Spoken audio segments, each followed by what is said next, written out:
everyone deserves kindness. Hello, Auntie.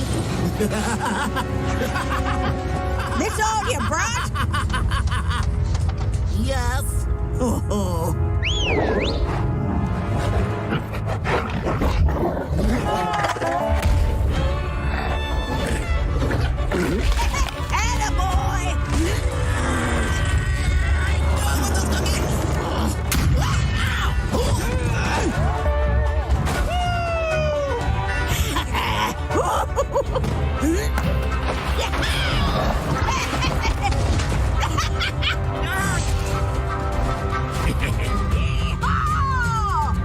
I didn't offer to share.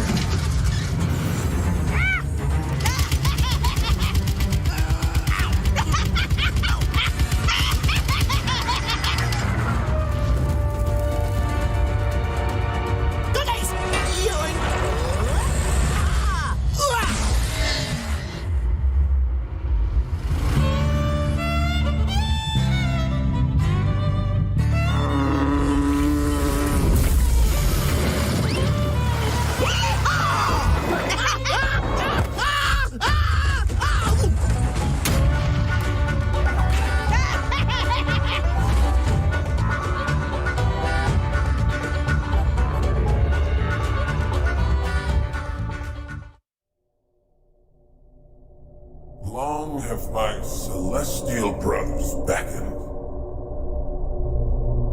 but I abhor the blindness of the mortal plane. From the void, nothing escapes my notice. No secret lies beyond my grasp. Yet, soon I must finally step from my hidden bastion to wage battle alongside my brothers and save them for a greater cause to come.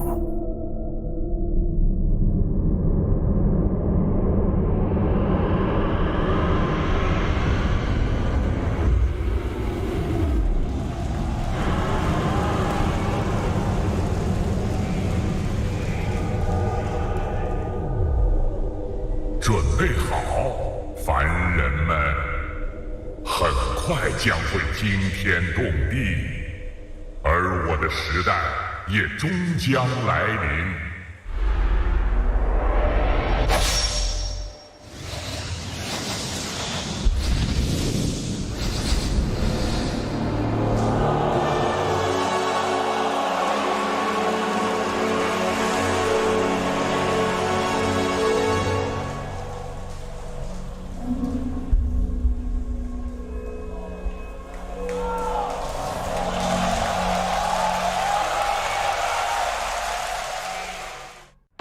Do you want to know what I really love?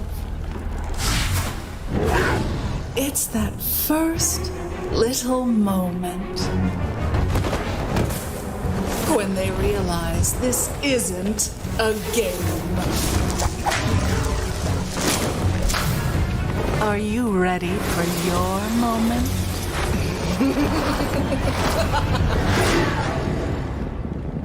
Oh, did that hurt?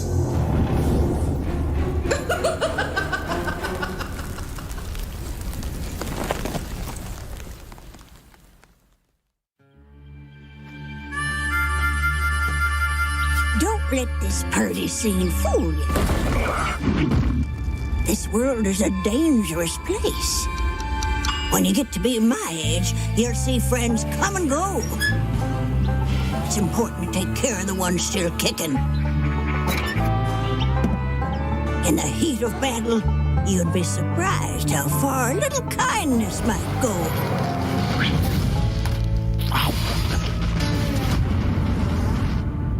But not everyone deserves kindness. Hello, Auntie. This all you brought? Yes. Oh.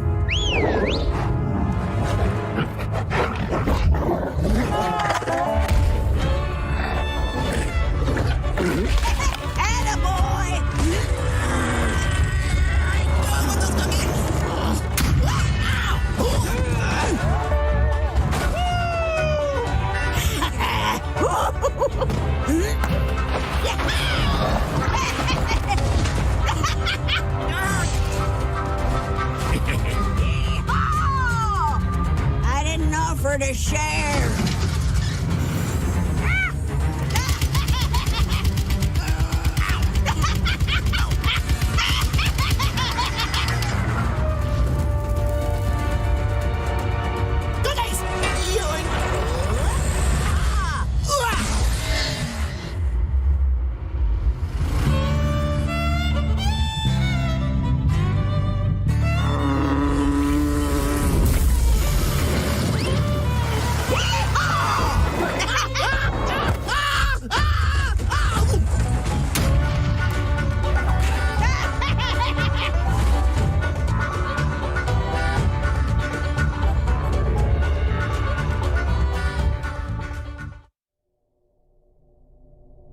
Long have my celestial brothers beckoned,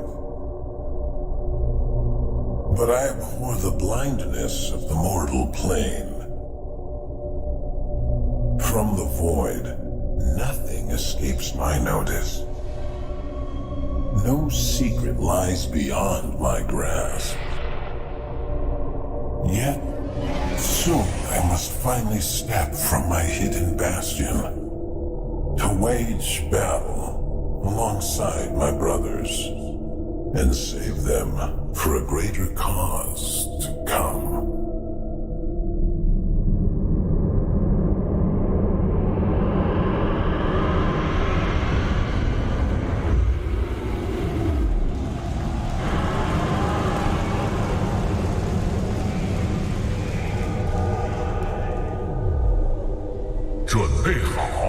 凡人们，很快将会惊天动地，而我的时代也终将来临。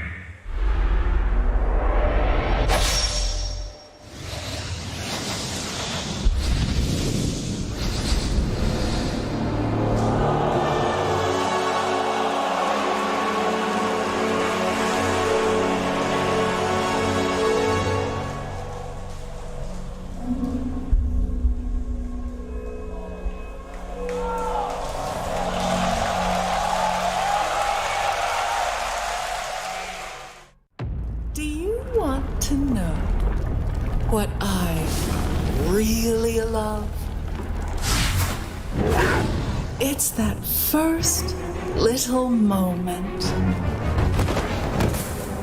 when they realize this isn't a game. Are you ready for your moment?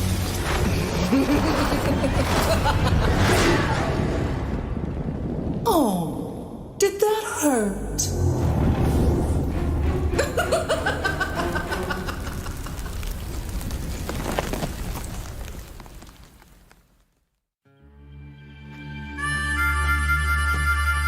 Don't let this party scene fool you. This world is a dangerous place. When you get to be my age, you'll see friends come and go. It's important to take care of the ones still kicking. In the heat of battle, you'd be surprised how far a little kindness might go.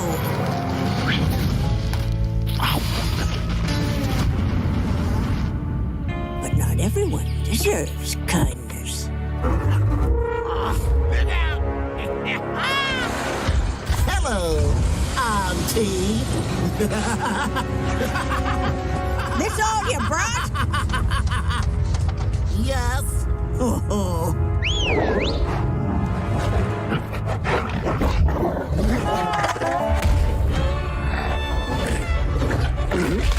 Attaboy!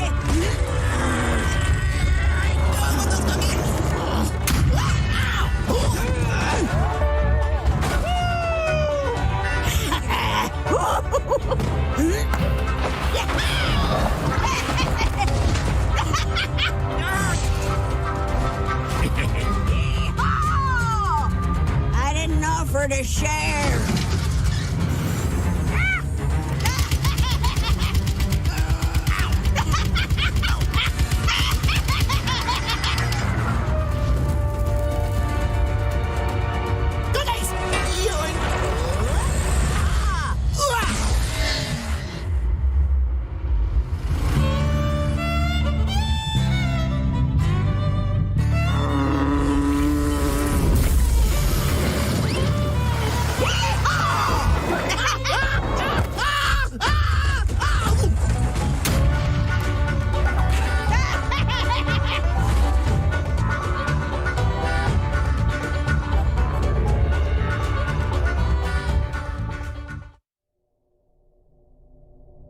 Long have my celestial brothers beckoned,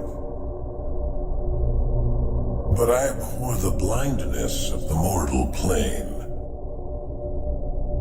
From the void, nothing escapes my notice. No secret lies beyond my grasp. Yet, soon I must finally step from my hidden bastion to wage battle alongside my brothers and save them for a greater cause to come.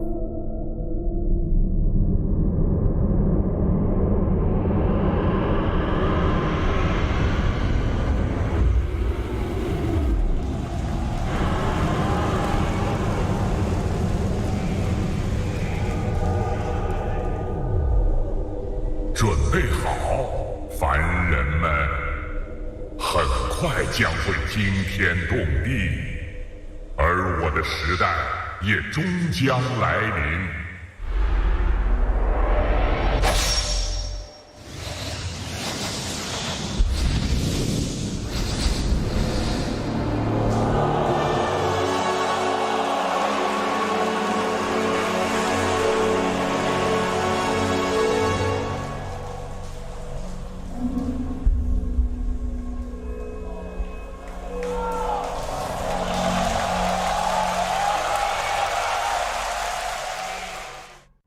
Do you want to know what I really love? It's that first little moment when they realize this isn't a game. Are you ready for your moment?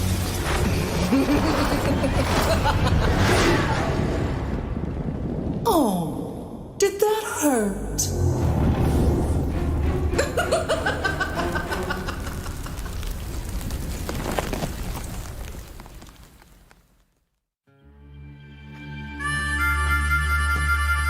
Don't let this party scene fool you. This world is a dangerous place. When you get to be my age, you'll see friends come and go. It's important to take care of the ones still kicking.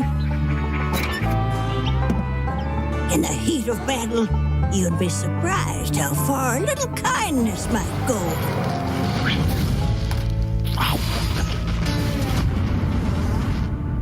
But not everyone deserves kindness. Hello, Auntie. This all you brought? Yes. Oh.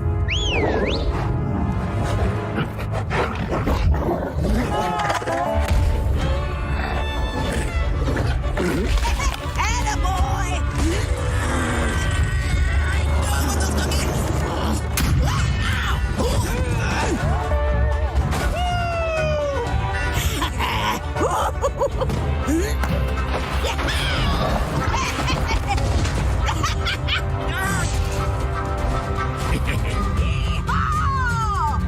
I didn't offer to share.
snake!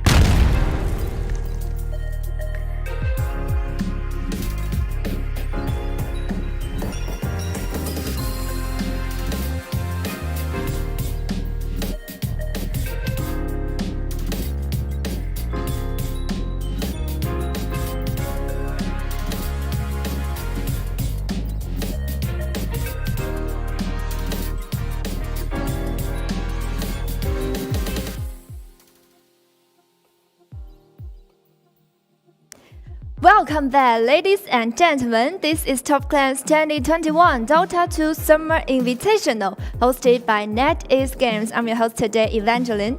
Well, as usual, we would like to express our gratitude towards our partners firstly.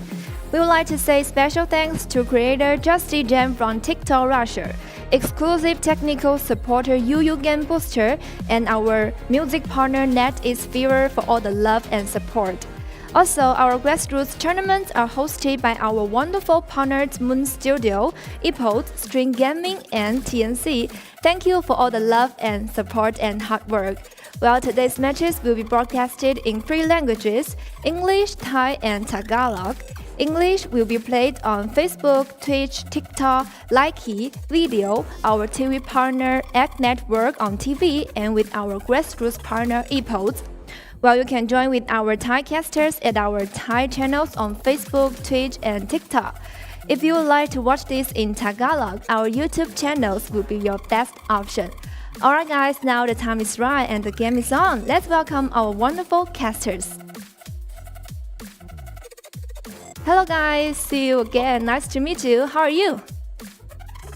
Hello, nice to be here once again for the elimination matches. Always exciting to watch some teams get knocked out, even if it's sad for the teams that do. Absolutely. Avo Plus and Seek and Strike here. Avo, it's nice to meet you as well. It's going to be a very fun day today. We get our first teams eliminated, which yes is sad, but it always brings out some of the best Dota. Yes, today we're going to see the knockout stage and the first round of our lower bracket. So do you have any thought about this? Because our lower bracket first 3 round will only be build 1, so 1 match will decide their fate. That's gonna be very fantastic. My thoughts on this, Alvaro? I know you're a big fan of the cheese. I think we're gonna get a bit of cheese today in these best of 1 elimination matches. I think if it's a best of 1 elimination format, you don't get the chance to ban it the next time. Only the 1 game, the 1 draft. It's gonna get cheesy. Yeah, this is your TI fun. You gotta use all your pocket strats immediately. No chance. All right. Also, hopefully the matches are exciting. Okay, thank you for answering. Well, before we start, let's take a quick look at our tournament introduction. So, as you guys can see by the yellow part, we're not yet in the grand final. We are indeed in the knockout stage, which is the second part of this tournament. We've just gotten through the round 1, which is mostly the upper bracket. Well, it's just upper bracket because it's a double bracket elimination. Now we're finally to the knockout stage. Of course, we'll continue to cast the upper bracket. Don't worry about that. But we're also going to get some of the first teams to be eliminated. For the prize pool distribution, as you guys already know, 2/5 of the prize pool will be going the way of the winner, with only a single 5th for second place, and then subsequently less after that. So most teams are definitely going to be aiming to be the champion, not just because of the glory, but also fun. Yeah, of course, 4,000 USD. And you spoke about those upper bracket matches. We do have 2 of them today. So we're progressing nicely here through the Top Clan Summer 2021 Invitational. But we also have those 2 elimination matches. We're kicking it off with Team MY versus Vessuwan. Then we go into the upper bracket for a match, go back down to the lower bracket for another best of 1, and finish it off with Meow Meow versus Crocodile. What is going to be your most anticipated match of the day here, Alvaro? Team Mystery, Army Geniuses. Okay, that was a very fast answer. Out of the question. Yep. I think it's the best match by a long shot. I think Meow Meow Crocodile might be interesting, but I think Crocodile might just outclass him considering their level yesterday. But Team Mystery, Army Genius is by far the closest match in my opinion, and some of the top teams as well. I was already expecting Mystery to do pretty well. They did really well in the first round. Army Genius is probably one of the top teams, probably up there with Crocodile now that we've seen them all play. So I think this is going to be a very exciting match. On the lower end of the spectrum, I also think Cairo Pro versus Toy Story is going to be fun for very different reasons. Best of 1 between those guys, so we'll see who's going to be coming out the victor there and making it to the next round. But yeah, I think overall I'd agree with you. I think we're set to have a Crocodile versus Army Genius matchup, if not in the upper bracket finals, probably in the grand finals as well. I would be surprised if these two teams didn't end up meeting there. Yeah, I would agree. But we'll see. You know, maybe Meow Meow and Team Mystery can surprise us. Sure. Yeah, absolutely. I'd be looking forward to that quite a bit. Yeah, it's going to be no solo 1v1 mid lane matchups today, in case you guys were wondering. Those will be resuming tomorrow, and actually we'll be finishing that solo 1v1 mid tournament tomorrow. So for now, it's just going to be the 5v5 Dota action, which is, of course, as I believe as I called it, high octane. Yes. I've only heard that phrase a couple of times from you, but indeed, high octane Dota at the best of ones. For the first match of Vessuwan versus Team MY, I would really like to know about the players. Yeah, let's get into the rosters here a bit, shall we? MY with probably the best pictures in the tournament because they're hand drawn and they look like anime characters. Well, they are also in they're all also in the esports pose, aren't they? Yes. Is that a plus or a minus? Because you know, if we look at Caro Pro, that's true. That's true. It's a minus usually, but they are smiling, which is a rarity in the esports pose. Usually, it's very serious faces here. So I don't know if it's serious faces or another one. yeah. See, Lucify is Tiki is the perfect esports pose. It's the half god look where you're looking elsewhere at your career and you're observing everything that's happened until now. That's the true esports pose. What it really is you'll notice everyone else is looking right down the pipe. He's looking at the photographer. Yes, he is. Yeah. That gives him the introspective look that we're all looking for. You know, Tiki seems like a smart man Out of his pose alone. And that's that kind of perspective you need to be a hard support. You know. Yes. Sometimes especially if I don't think he's the captain for this team. He is the captain. Of course he is. He's also the most veteran player as well. That makes sense. That's why, of course, he's not looking at the camera. He's not looking for these Twitch clip moments. He's trying to get this team grand finals here. Grand final. What I like to see. That's gonna be our first 3 predictions on how this one's gonna be going. Just one, actually. Yeah, I was gonna say. Probably MY. I'd be very surprised if Vessuwan take this. I would love for them to, but their level yesterday was definitely not. I mean, they did play one of the better teams, to be honest. Yeah, we saw them the first day, I believe, right? Yeah, the first day. So they played the Army Geniuses, which was that's right. no surprise that you lose to them, right? But even though Army Geniuses made a fair amount of mistakes, with Vessuwan made more somehow, and they weren't like clouding around. It didn't seem like that to me. Whereas it was clear Army Geniuses was clouding around because they were winning by a lot. So them not being able to recover and capitalize on those mistakes, them making equal amount of mistakes on the excitement, and also MY's best of 3 against Mystery, which was pretty solid for them. Even if Mystery did get the Spectre strat and they couldn't really figure it out, they still had a performance overall. I think it was the best of 3 out of the upper brackets. Yeah. Or the first round. Yes, I'd agree. I would agree. 10 seconds. We'll see how it goes here. Of course, best of ones is always when you have a better chance to get some of these upsets, right? Because that's when you, again, the cheese can come out. You don't get the opportunity to ban a strat in the second trap because there is no second trap. It's all down to this one here. Yeah. So you got to cover your bases decently while still proposing something that you think is going to be strong. It's a fine balance drafting for a best of one. It can be very stressful. I think the best of 1 are determined by drafts more so than best of 3s. Because, as you say, the stress piles on. So if you see that you've lost a draft, you feel like your draft is not strong enough, you'll immediately start to doubt yourself and play worse. And the whole idea of recovering from behind from that draft is not going to happen. I am fascinated by the Bloodseeker pick, but I'm assuming the pack That's Radiant team. Shadow Demon. Okay, Shadow Demon is great against Bane. Out. Okay. To the Kunkka. Another hero. Pretty good against Bane, to be honest. Yeah, very good start. It wasn't Vessuwan that played the whole... No, I was... Radiant team. Yeah. So, the Kunkka offlane, and you just pick 3 mid laners, and you put them in different positions. I like this combo by Vessuwan. We saw a similar combo from... Who was it yesterday that was running it? Was it Kairu, the Leshrac Shadow Demon?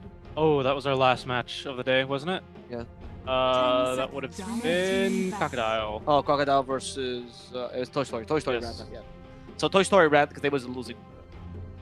Toy Story ran that with a Shrek instead. I think offlane Kunkka is actually really strong right now, so I love that hero. I wouldn't mind seeing in that position. I think Torn with Shadow or Disruption works equally as well in the lane for obvious reasons. I like to start a lot by Vessuwan. I think MY has strong heroes, but still no synergy, which is fine. Bane and Sucker don't need it. Shadow Demon and Kunkka, definitely much more synergy there. Yeah, And I mean, Radiant you're right. team There's not a lot of synergy between these MY heroes, but you do decently against what Vessuwan is Team proposing, especially if this is to be an offlane Kunkka. I think Night Stalker's going to do a bit better. BKB is going to be delayed on Kunkka if he is to build one. We probably would in the offlane Probably position. wouldn't, yeah. And of course you kill Shadow Demon with the silence AoE, or you at least get him, force him to buy a 4-staff, or otherwise make himself a little bit more useless in these team fights than he otherwise would be, because the very strong disruptor in the team fights, isn't he?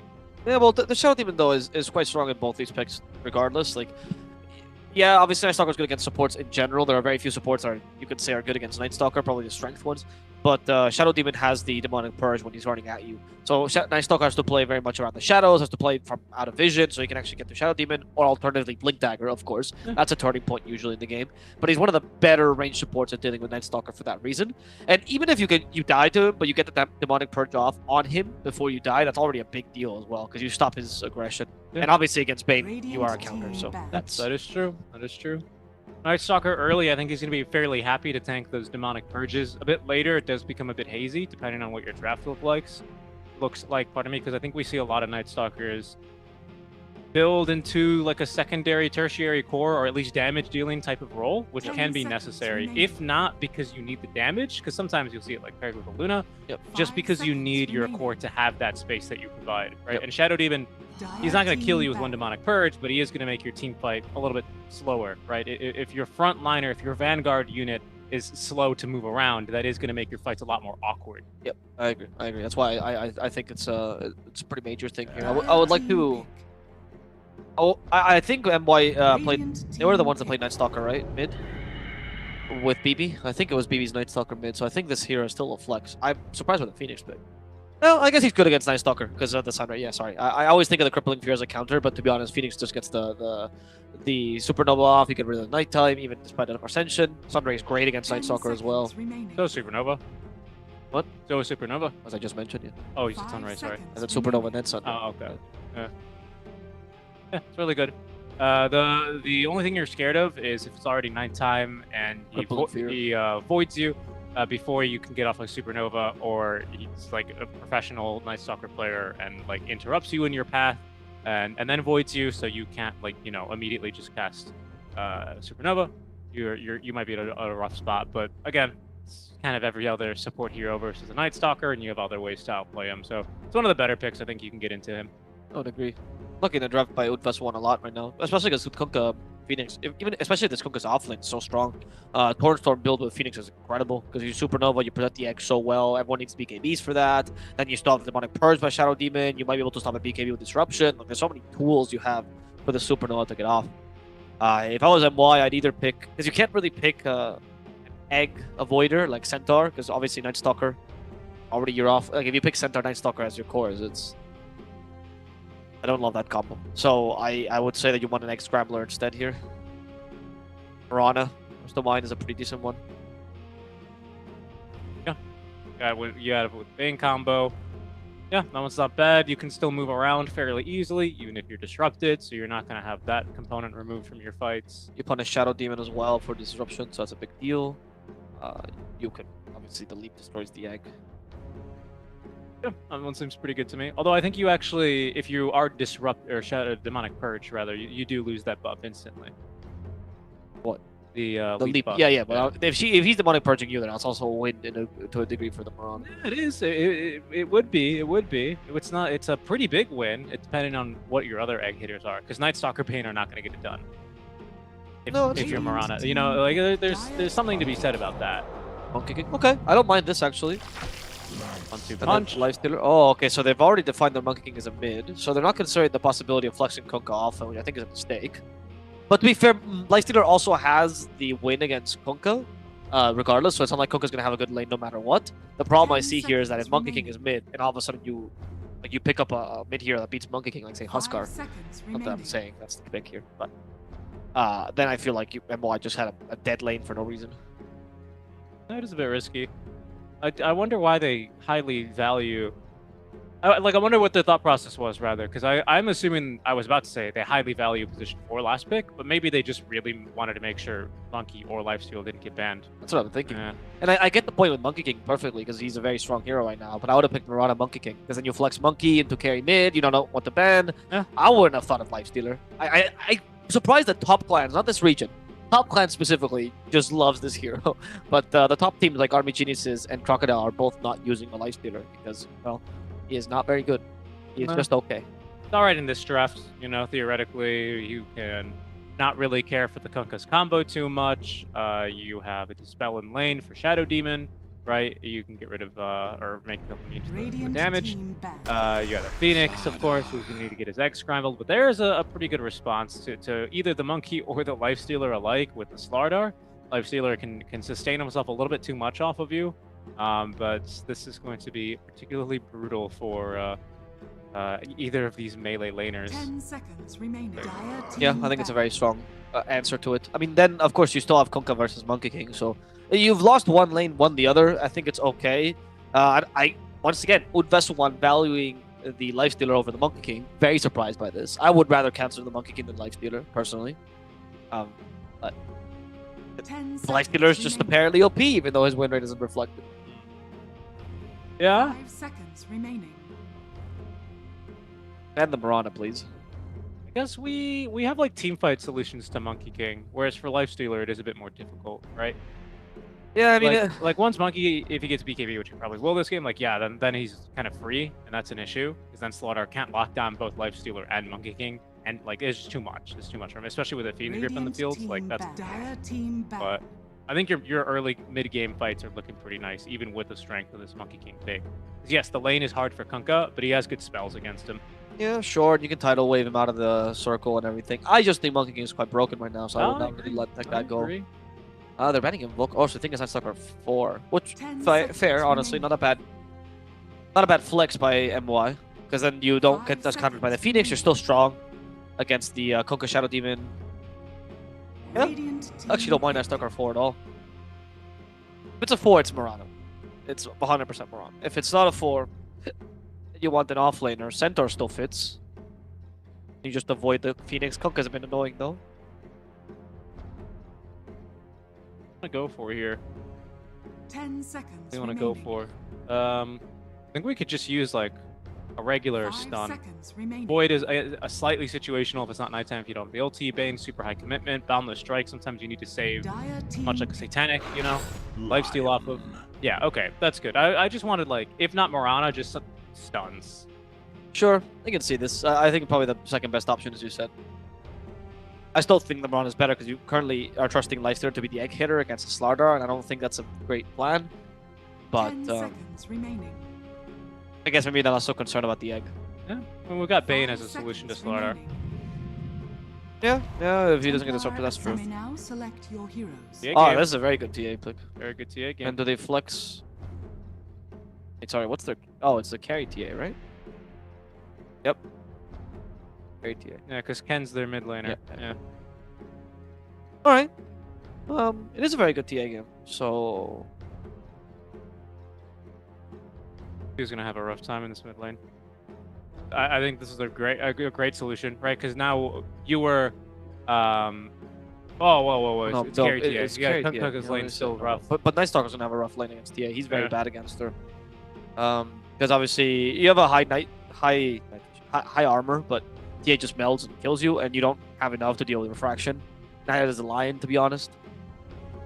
Yeah, especially because neither of you really do damage fast enough to get through even like a level 1 refraction. TA is still going to come out of those exchanges winning, especially with a Phoenix support to back her up, which is going to slow your attack speed, which was already pretty brutally slow during the daytime on Night Stalker and Lion. I like that bottom lane a lot for Vessuwan. Before the game, I was going for MY. I thought they were going to be the winners for sure. But I like the Vessuwan draft more, to be honest. I think they have really good synergy with Slardar TA, solid team fight in the Phoenix, good amount of stuns with the Kunkka Slardar as well. And the only thing they're kind of missing is a bit of push, but not really that concerning, considering TA will eventually just push on her damage alone. I think Slaughter is really the key to victory here for Vessuwan. Yeah. Now with TA on the field, I think Lionex has to almost always pretty much, if it's not to protect a Lifestealer from destroying an egg, He almost always has to just Fiend's Grip with TA. Yeah, There's just no other answer you have in this draft. You don't. No one else holds her down long enough to kill her. It has to be Fiend's Grip, and that frees up the Slardar to just do whatever. He doesn't have to worry about it anymore. Not to mention Kunkka, but Kunkka's slightly less of a priority here, just because Slardar's a bit more, you know. I would agree, annoying. but like you're right, that Kunkka is also kind of annoying, especially if he goes for a build that like is an area denial build. You know, usually you don't see this in Kunkka mids. It's more of an offlane Kunkka thing. But if he goes for something like, say, I don't know, Heaven's Halberd or BKB, one of the two, traditional item X, and then you move into Shard Ags, right? Yep. Like you just have such a better team fight. Yeah, team. And the Monkey King will feel really weak because he's supposed to be about area denial. So does Night Stalker, right? He like pushes you back and everything. Now you fight in Torrent Storm with a little wave. Make water. Yeah, you got Supernova laid down the entire time. You know, no, I agree. It is looking a little bit easier. Oh, do we have the What? A little bit of banter? Is it? Yeah, I'm sure it is. I'm sure you're laughing right now. He's threatening to punch you. On his Gucci? Yeah. I think what is it? I think any alt chat that comes out immediately after a pause, unless you're an NA, after you say good luck, have fun, is completely banter. That's true, that's true. And then that's not banter. That's like that's where you take out all the anger. That is where PPD goes. Excuse me, admin. They said GG, we win the game. They said GG instead of GLHF on accident. We win. That's true. In NA, when you know that they actually have beef, is when nothing happens after a pause. Like when Jubei was fighting against Joel Envy. Dude, that was a spicy time, wasn't it? That is my favorite interview ever done in Dota. When Jubei was like, "Oh yeah, we want to face him again so we can beat him," and then they did, and then they lost, right? I'm telling you, that is my favorite interview I have ever done in Dota. He was so honest about it. I did believe he did apologize after that interview on Twitter, right? Because he was like, maybe that was mean or something like that. I don't recall that, but I thought the interview was hilarious, so I don't know. Funny interview. You need beef, dude. That's cool. I don't mind that. I don't think he was mean by any means. I think he was just being honest.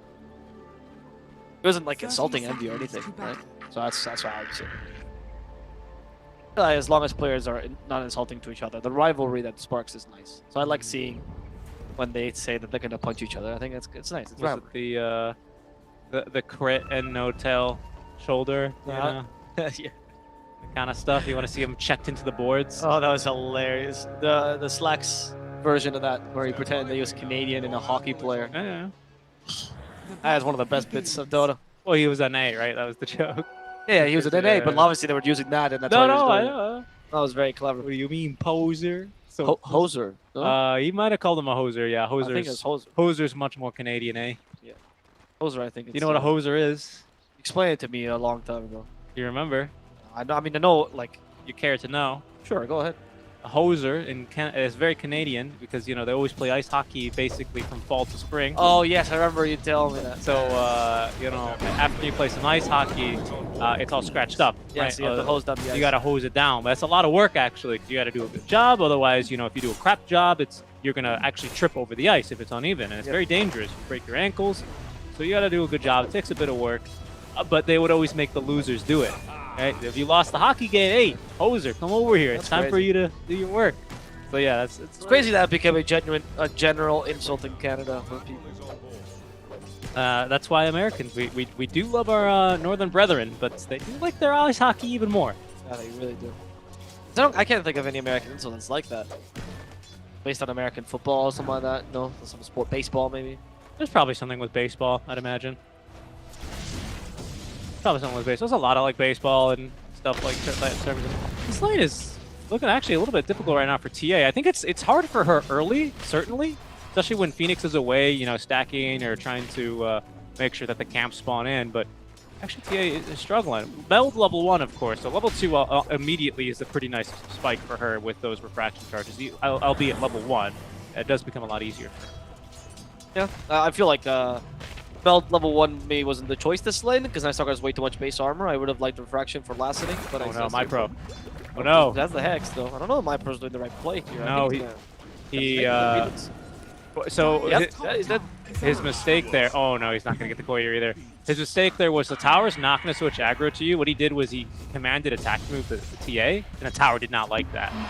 What you have to do is just walk Were there next any to her. creeps nearby? There were Oh, two. okay. That's the reason he made that play. But he did attack the TA. He attack moved the TA, yeah. And, And then didn't de-aggro at all either. if you do that, and the towers and the No, creeps I'm- do it at I'm the same aware time, how it yeah, I know you know it. I'm explaining it to the viewers that we have. The tower is always going to prioritize you, unless there's a siege wagon. Actually, no, not that's even a lie, a that's a siege lie. wagon. It changes to you. Unless there's something, unless it's a different creep attacking the tower, I believe. No. If heroes has the highest priority. If you attack heroes, it's if you attack the tower, then like the tower will only prioritize you if you're attacking the tower, and you're the closest thing attacking the tower. That's right. As a And- hero. You say you or not creeps? No, creeps are included within this. So like, Okay. if a creep is closer to you, they will get attacked first. If a creep is further away from you, you will get attacked first. Okay. Except for catapult. Catapult is has the lowest. Catapult is always last. Well, actually, now with the new update, Lycan wolves are also last. Catapult and Lycan wolves. The shard wolves. Only. Yeah, the shard wolves. Yes, Shard yes. wolves not only. like normal Lycan wolves. Yeah, they have the lowest attack priority. And which they I can think is cripple best. towers now too. Yeah, I which think thought was really interesting. There's not a whole lot of other abilities that will slow the attack speed of a tower. Yeah, that and liquid fire. Yeah, because little shard no longer slows attack. Yeah, speed. yeah. Yeah, I believe that. That's Well, liquid frost technically as well. going to be it. I think. Well, you silence the towers first, but that only boosts your attack speed. Yeah, no. I think that's it. I think that's it actually. I don't believe they're affected by the Shiva's debuff, are they? No, they're not. Okay. It's very cool. I think the changes to the shard were very clever. There's already kind of like low key. That Pretty shard good. is super situational. Super situational. I wouldn't say it anymore. I wouldn't say that anymore. Especially as an offlane Lycan, I think it's core. I just think it's expensive. Is the thing. 1400, but it pays for itself. It does, but the timing is what I'm concerned about. Because the wolves, they don't scale. They don't, like, the creep waves get No, upgraded. yeah, so you get 20 minutes. So you get it at 20 minutes, but then if you're like still waiting for your Helm of the Overlord, if you don't have it, you know what I mean? Right, Like, but then you lose. well, sure, but then you don't have boots, then you don't, like, I just think there's not a lot of gold to go around for an offlane Lycan necessarily. Oh, there is. Like on timings, I can guarantee you, offlane Lycan will get Helm of the Overlord before 20 every time. That's why the best thing about the shard is that you just got Helm of the Overlord most of the time, or got it recently, and you start building for it. And since it's a very cheap item, it's a small power spike. Yeah. So it's actually, I think on carry Lycan it is much more situational. Though I do like it as well. 27 and 11, so as we expected, Monkey King is owning it up in this lane. Kuka's not doing bad though. 21 and 2 is really good for a Kuka. It is, but he's still farming side camps easily. I mean, okay. 12 That's a 12 side camp. denies is, you know, a 10 deny. Okay, so those are small creep. Yeah. Small creeps. Okay, Yeah. that's true. That's a very big difference. always what you. That's always what I look for. It's always the denies. 'Cause you can't deny neutrals, so you know they're only denying lane creeps, and 12 of those is 3 full waves. Not very good for the Kunkka. I wonder if last hits is becoming a very confusing metric these days because of how much people farm jungle early. That is a good point. And how maybe it's not really indicative of winning anything in the early game anymore. No. That's why I've switched to looking at denies. Right. That's to I mean, I me think what I denies think, are good. I agree, denies are very important. I wouldn't mind seeing, though, to be completely honest, I'm not going to complain about the Dota Spectator tools because I actually think they're really good for what we have. But if I could give some feedback, because I know Valve is obviously watching the stream right now, Ice Frog, my Hello, boy. Ice Frog, my boy. Yeah, he was always here. We need, to that point, we need some sort of last hit thing that maybe it's not on this screen, but like maybe it's neutrals. another one that says like breakdown of last hits, like neutrals, creeps, others, right? Because others can be your illusions, your treants, your Muckle wolves. listening to the stream and sweating bullets because he's like, I swear Valve It's- also it's- implements this. It's not the first thing that they've taken inspiration from. They're They're gonna take the Kunkka down here. Oh, Battle Strike is Yeah, they got them. they still No. hey with disruption. Monkey is chasing, but he has no. Yeah, he has no boundless or Oh, he doesn't have Primal Strike or Primal Spring for now. no, yeah, Primal Spring. Thank you. That's the one. So he's gonna find the Phoenix instead. Kunkka. Oh, he's gonna TP with the X. That's a bit crazy. As the Icarus dive, there is nothing here to help the Phoenix. Kunkka comes back in. Gets hit by the Boundless Strike. Phoenix is already dead. Ken could be in trouble himself. I don't know if they can believe what's happening right now. Oh, Ken. He just outplayed himself. So what that was? They're gonna kill down bottom though, right? And there's No, do not. I mean, it's not a life stealer. It is a life stealer. It's but a life still. stealer kill who does not have his phase boots yet, Avo. So he's still struggling. If he's got Maelstrom, he goes, oh, okay, I don't care. I TP to jungle and I hit creeps, but he needs to be in that lane for a bit longer, or just farm a bit slower. Here they are as well contesting the stacks. So Team MY get a pretty decent win off of this. I don't know, it's level 2 meld, I believe. There's going to be now the Dark Ascension as goes Night Stalker to try and get a little bit more of a fight on. A good Fire Spirit slows, though, comes through from our Phoenix. There's another disruption here. Will interrupt them. Oh, there's no Jingu, Mastery Lifesteal, so there's a very easy kill onto the Monkey King. And they get his Courier. That had a full Orb of Corrosion on it. And looks like they're set to get themselves another +1 here onto the Lion. In the river is no place you want to be trying to run from a Slardar. Ever since they changed the sprint, so now it gives you a boost at all levels as opposed to just the last level. It's pretty ridiculous, and Vessuwan will now be able to, well, even out the mistakes they had earlier. Yeah, but back to the point. I would like to see that, get at it, because I think you're completely right. I think just looking at is this what's most important to you at this match? Yeah. I think just looking at your CS stats alone in the laning stage, especially for mid laners these days, you're totally right. I don't think it's super relevant of a metric. I particularly love that about them.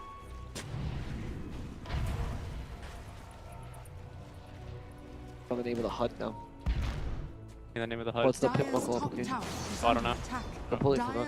I blanked on it. Layer. Thank you. Yes, that's one of my favorite features of Layer. When I remember was casting, that popped up for this first time, and I thought, wow, this is great. I wish it was always here.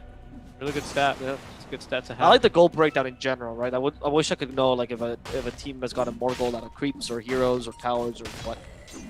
Like on some teams it's obvious, but on others it's a bit. Radiant's bottom tower is under attack. Especially because those are such complex gold mechanics.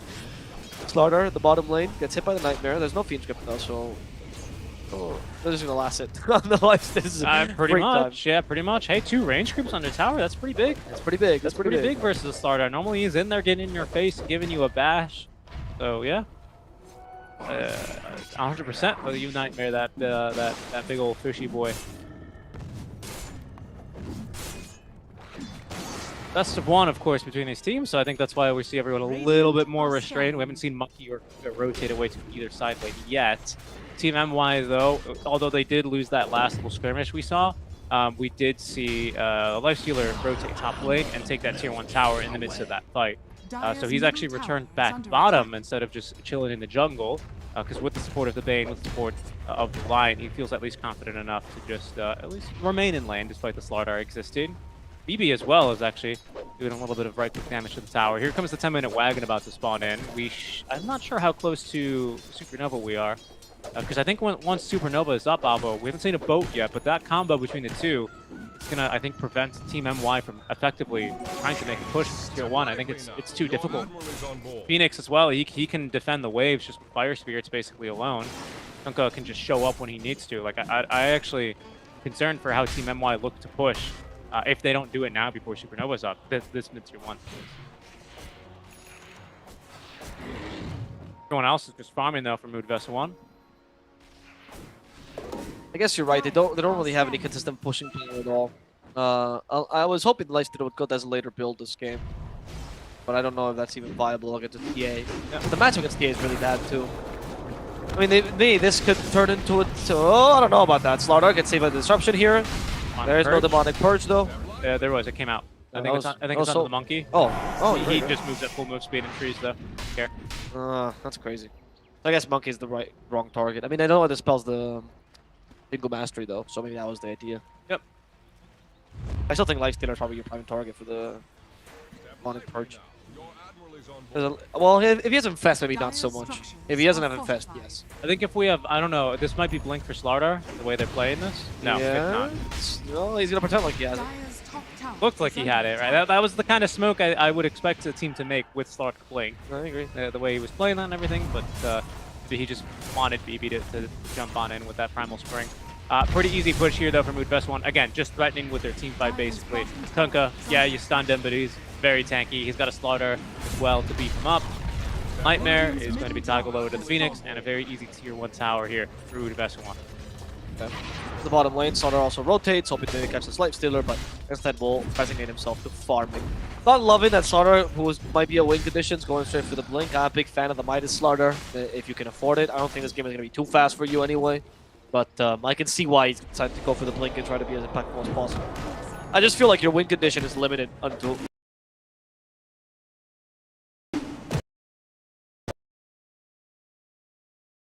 like 30 minutes or so. Like, we're seeing Kunkka go for Orchid, so maybe he's also decided to go for a more protagonist build.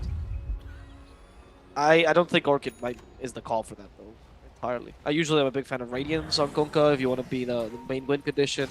Not really the case here, because you have Lifestealer. I don't really see much of the point of the Orchid, though, as first item. Yeah, I don't either.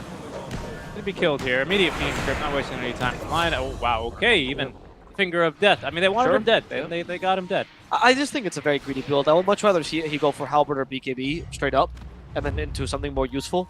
Like, again, the Ags. I think the Ags here is great. Huh? I think Ags as well is great here. I agree. Nope. Okay, they got a stun on Monkey King, but why has he left? Lion, no, in trouble. Lion Pro will be the sacrificial Lion Monkey. Sacrificial Lion. I came a long way. Time you have to sacrifice. No, because when lions have cubs, they're called lambs. When he says like 100% lamb, that's why it's so expensive, because you have to hunt the whole baby cub lion before the father eats it. Yeah, it's true. I was actually about to bring that up. Yeah. Whenever a new father establishes, you know, the what do you call it? When he becomes the new pack leader. Yeah, I guess would be the most accurate thing. He's the best packer in the room. Yeah. They have a pack competition. It's like those dumb Silicon Valley interviews where you have to like build a box and you're like, what does that have to do with coding? Yeah, and they have to pack an antelope back inside. Dark Ascension here, they're looking to contest Roche, and without Fiend's Grip, it is going to be difficult here. Again, the team fight's slightly lacking. There goes that Supernova. They're already on top of Slaughter as well, so he's got no move speed. Does have that blind vision. Supernova's going to pop into the Wukong's command. They will go, though. They're trying to still fight through it. They've lost Kunkka, they've lost TA, so BB making the best of a very well-placed Wukong's command is going to look for more now. Invested up here is going to allow the Lifestealer to make the jump.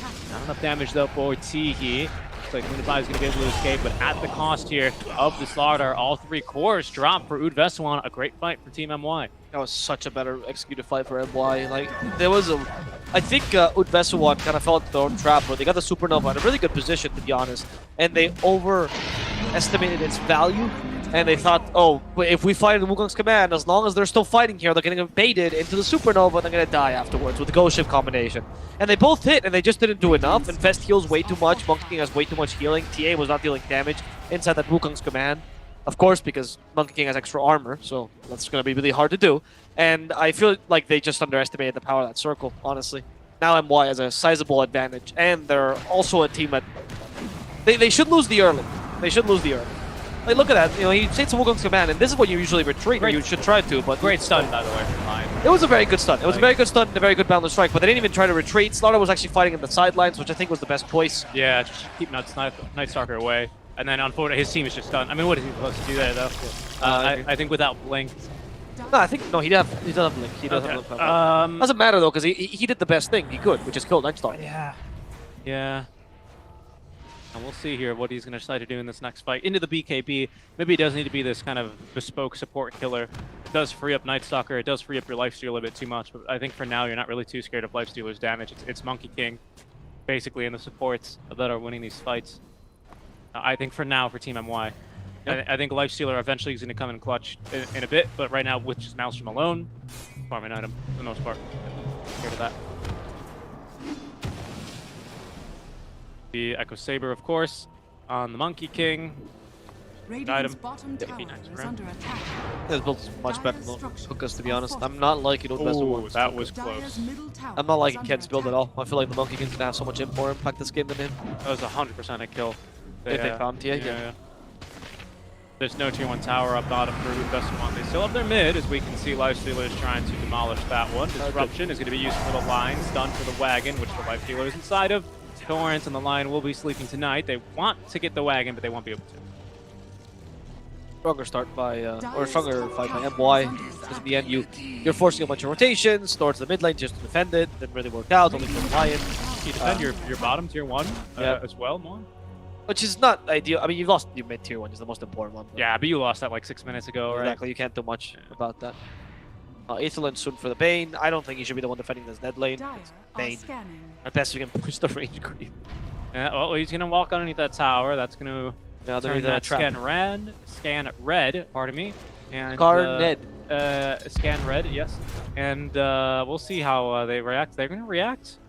They're gonna look towards the mid lane, where both cores were fighting over last hits. What a underwhelming reaction by Vessuwan. I thought they were gonna go. I thought they were. I thought that was the right I was play. gonna do the Nico baby. You know, they smell blood. You know, when you smell blood, you have to chase them out from the game. You know that there's. Well, actually, it was the Bane that TP'd, so everyone else still has TPs. Maybe that's what they were considering. Did Bane TP? No. Bane TP'd earlier. Remember when TA was pushing the tower? Oh, right. Yeah. He walked over. Wow. So you weren't sure who was there. You didn't have any vision. If it wasn't Bane, if it now was they're gonna Bane, find you him. were in a bit of trouble. He has nightmare. No, he doesn't. He's silenced. Why did he just nightmare from Oh, he didn't see him. No, I know, obviously, but like once you show yourself, that's gonna happen. I mean, now they have the Mammoth Strike. I know this combination is gonna work, but Monkey King is committed to this. Yep, with Night Stalker, maybe. They have the Lifestealer on top of Shadow this. Demon here. There's a Slithering Crush there, but they already got rid of the TA. And maybe Sonar could be in trouble himself. They did push the Night Stalker away. Torrent did not do anything there, as Disruption will save the Lifestealer from a potential stun from the Supernova and then continue their aggression, hoping for some support kills. Now it's going to be the Shadow Demon who dies, and Infested Night Stalker might find a Kunkka farming. Ken not in range for that Void, apparently, and got slowed by the trap, so they couldn't really catch up to him. Yeah, Vessuwan again. That's why I brought up earlier. They don't have a tier 1 tower to reinforce to, so very haphazard way to be pushing and fighting just for a solo kill. Bane, when the enemies have a tier 1, they can immediately TP to this. It's such a big difference maker there, because Shadow Demon, not really quite known for his mobility, is not there when they need him. Just for a simple disruption that changes so much in that fight, and he just can't get in there in time, unfortunately. Big win there for Team MY. They fight with good positioning, honestly. Good initiation, and all they do is trade a Bane for what? The TA? Any day of the week you take that trade. Yeah, honestly. TA was super worth it. And I mean, Bane eventually just ended up being a fodder to get more space, right? But I think that these are the kind of plays where you can argue that Bane baited them to a degree, but you can also argue that Vessuwan stayed there a bit longer than they should have, right? It could have been Bane kill and just retreat, but they didn't really have a clear plan after that kill. And then something you see a lot in the tier 2, tier 3 teams that you see, that they don't have a plan prepared for these plays. It's very much ad hoc, and you go, oh, I guess we can get a kill here. But there's never the, what happens if we get a kill? Where do we go afterwards? What plan? What space of the map should we play in? What heroes should be missing from the map, and when should we be scared? Stuff like that are things that, honestly, tier 1 teams always consider. Yoda, much like modern war, it's a lot of logistics, right? You need to make sure you can get in and out safely, especially when you have a lot of interrupters like a Night Stalker, a Bane, you know, that are gonna stop you from doing a whole lot of things. If you can't get in and out cleanly after a kill, you have to expect you can't expect your opponents to just play super passive. No, I agree. They're not gonna go, oh, our Bane's dying bottom, and they can't help this TA if we jump. No, I guess Bane's just dead. And like, if you think about it, if you can't get in and out after a kill, what do you get? Like Wendy's? Like, it's not. What's in and out?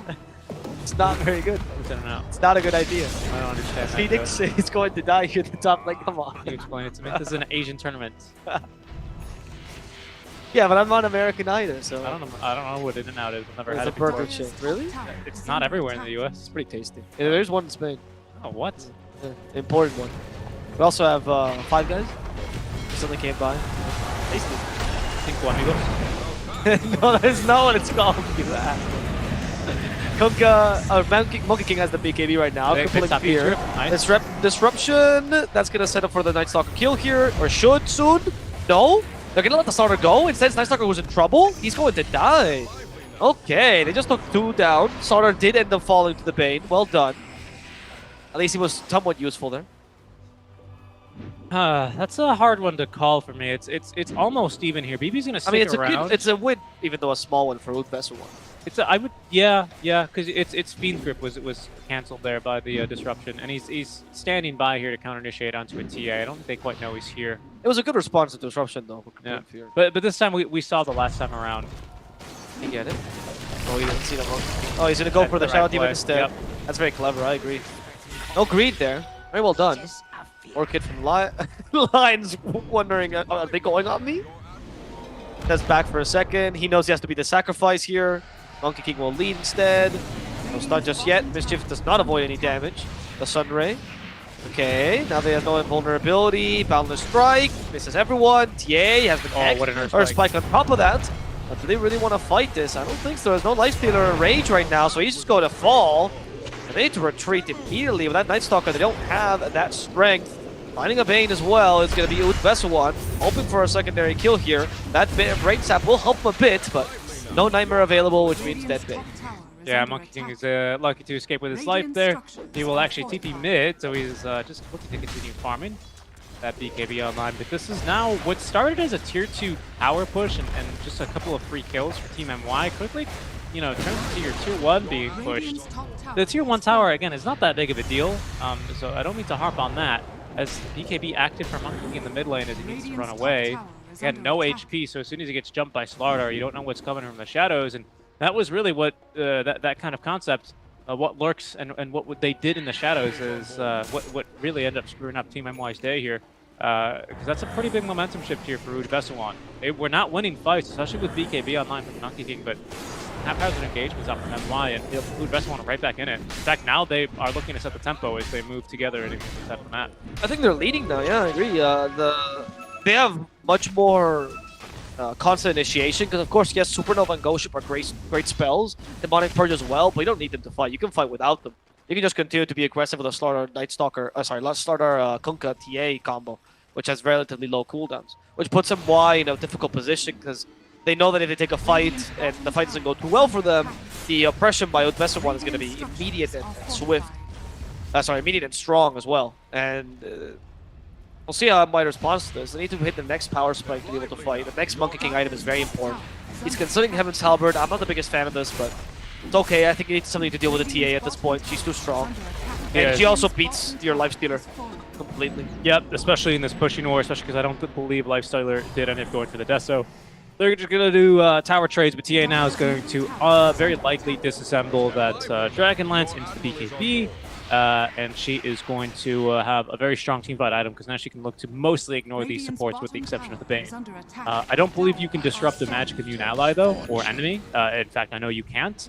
So that is going to be Fiend's Grip slightly buffed in a weird way, because now you can no longer interrupt it, but this is going to be a big fight here. Monk's command, there's the Fiend's Grip. This time, no one to interrupt it as the Monkey King Wukong's command is keeping them at bay. TA, even with this BKB, in a rough spot. Supernova Stun will at least find 2 heroes, but only briefly, as TA now looking to try and turn and fight. Now just needing to run. There's going to be the meld, but dust applied. There's even some more damage with the Infest, and it's going to be the supports cleaning up the backline. Phoenix completing this team wipe here in favor of Team MY, and guess what? Second Roche has just respawned. That was very well done. That was very, very well done there by MY. The exact team fight they needed. Great zone out, good usage of their ultimates, and yeah, there was a risk here of if this team fight doesn't work out, we're screwed, but well, they just made it work. That was that simple. That was impressive. Well done, MY. Once again, I feel like Vessuwan is getting in by on some of the mistakes by MY, and MY is just outskilling Vessuwan when they're winning these fights.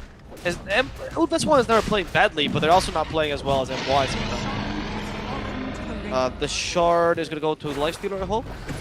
Like, this positioning in the team fight in general. Yep. Of Night Stalker forcing Supernova in a bad position, then ignoring him with Government Crippling Fear.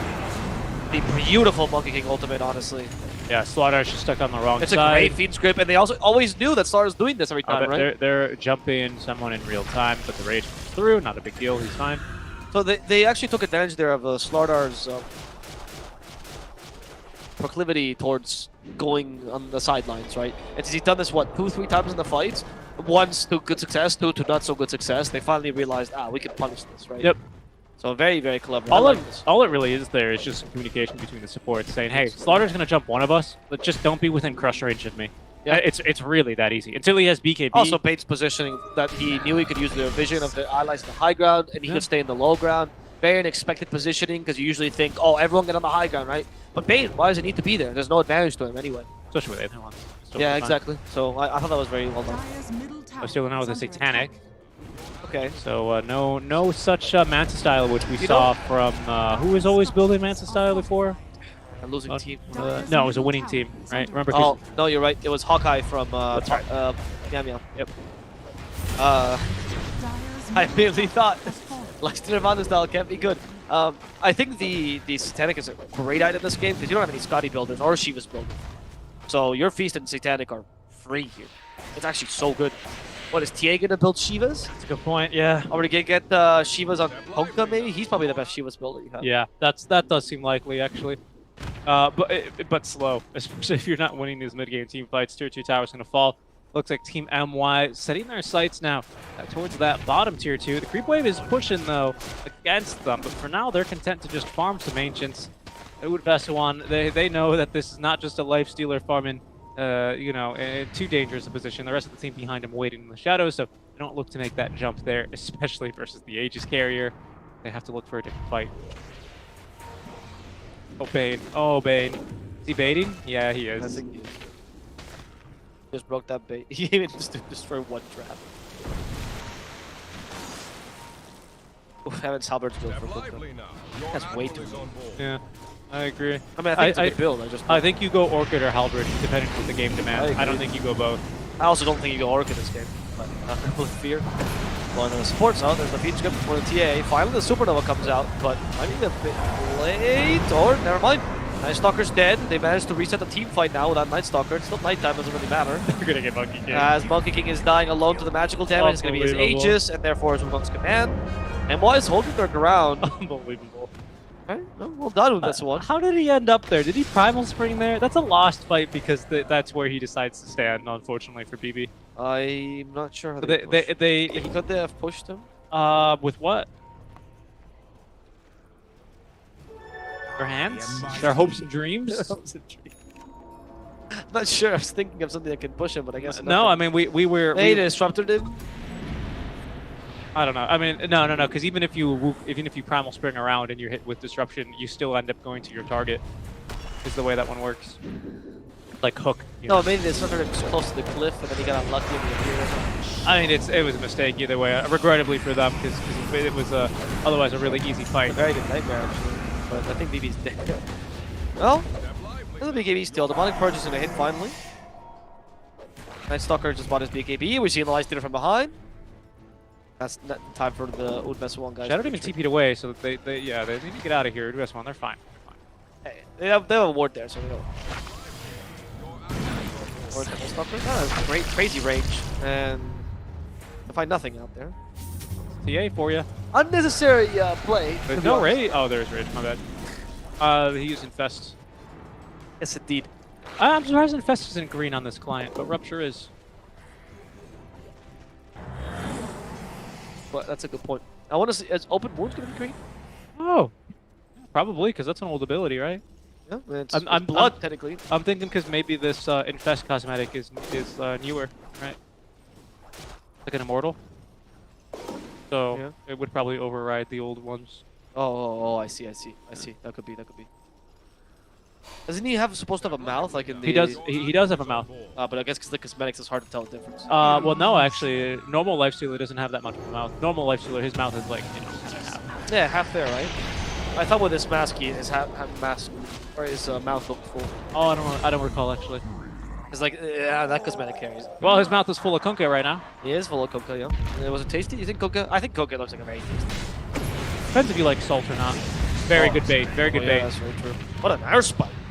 How did he get that much range? He must have an but the damage dealers aren't here. It's just Night Stalker, and they bashed him immediately. Your play versus Slaughter. Why'd you pop your BKB? Oh no. There was no help from the team either. Well, because they just killed Kunkka. They were far. That's true. They were far. That was way too. That was a good move from MY, but like 10 seconds too soon. Monkey, he's fast. He's not that fast.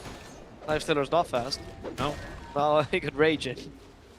The extra movement's big bonus. That's unlucky. That was. Does the line have Etherlands? I haven't seen that build in forever. But I think that's what he got because there's no way that Earth Spike is that long. They get nerfed as well, right? What? Earth Spike? The range got nerfed a little bit, didn't it?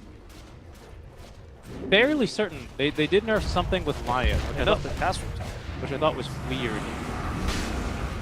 Oh, found the Lifestealer. X.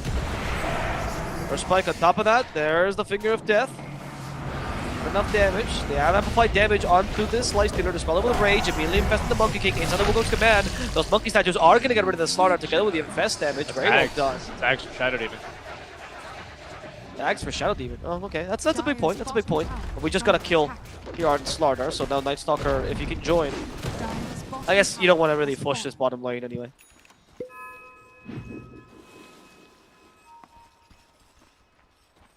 Yeah, they did slightly nerf it. This is like the buffer range that you always talk about, remember? Oh, the buffer range. Right, that's true. That's true. The buffer range, which is the last spike. Okay. Yeah, so if you're seeing it long, maybe he does actually have Aether Lens. Yeah, that's the point I was bringing. I was like, I know because the range is the same. It just happens the buffer range just means it's gonna be is gonna catch you.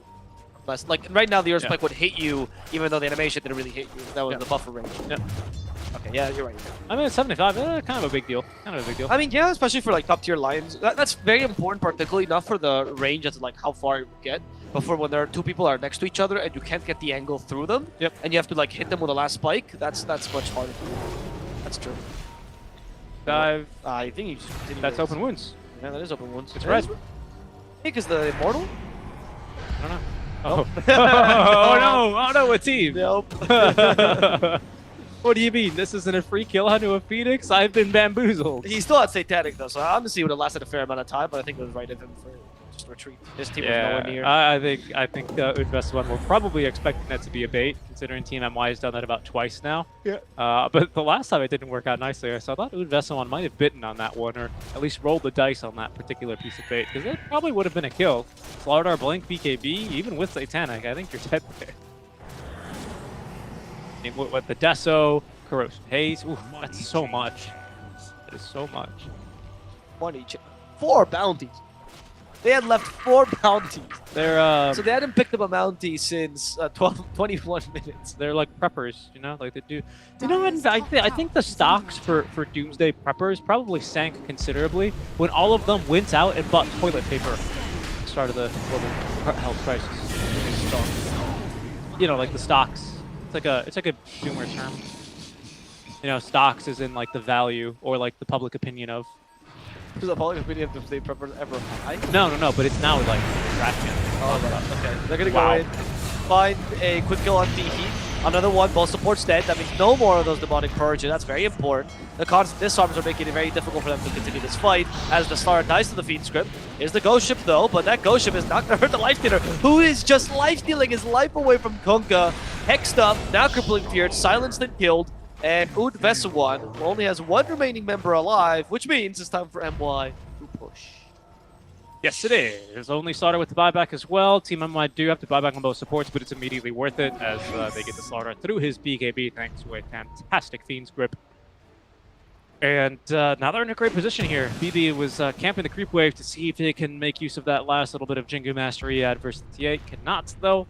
Which is a build up for him, as he has got a couple of Sanjas now, doesn't he? Or I guess a couple of Ogre Axes, 3 specifically with his build. That's a kill onto TA here. Down she will go, does not have buyback, as Slardar is going to be a little bit too slow. Doesn't have BKB either. Nightmare is going to not at least save that Supernova, but it is going to get a kill here onto the Slardar, as he is going to be able to escape action. No, he's not. There's going to be the NFS kill range. 4 dead. That looks like it should just be about Team MY taking kind of an unstoppable lead here, I would dare say, in this game. It's a best-of-1 elimination match, so you're not going to see who the best-of-1 GG out from this one right now, but to die back on Slardar, no buyback on TA, at least Megas, if not just the game.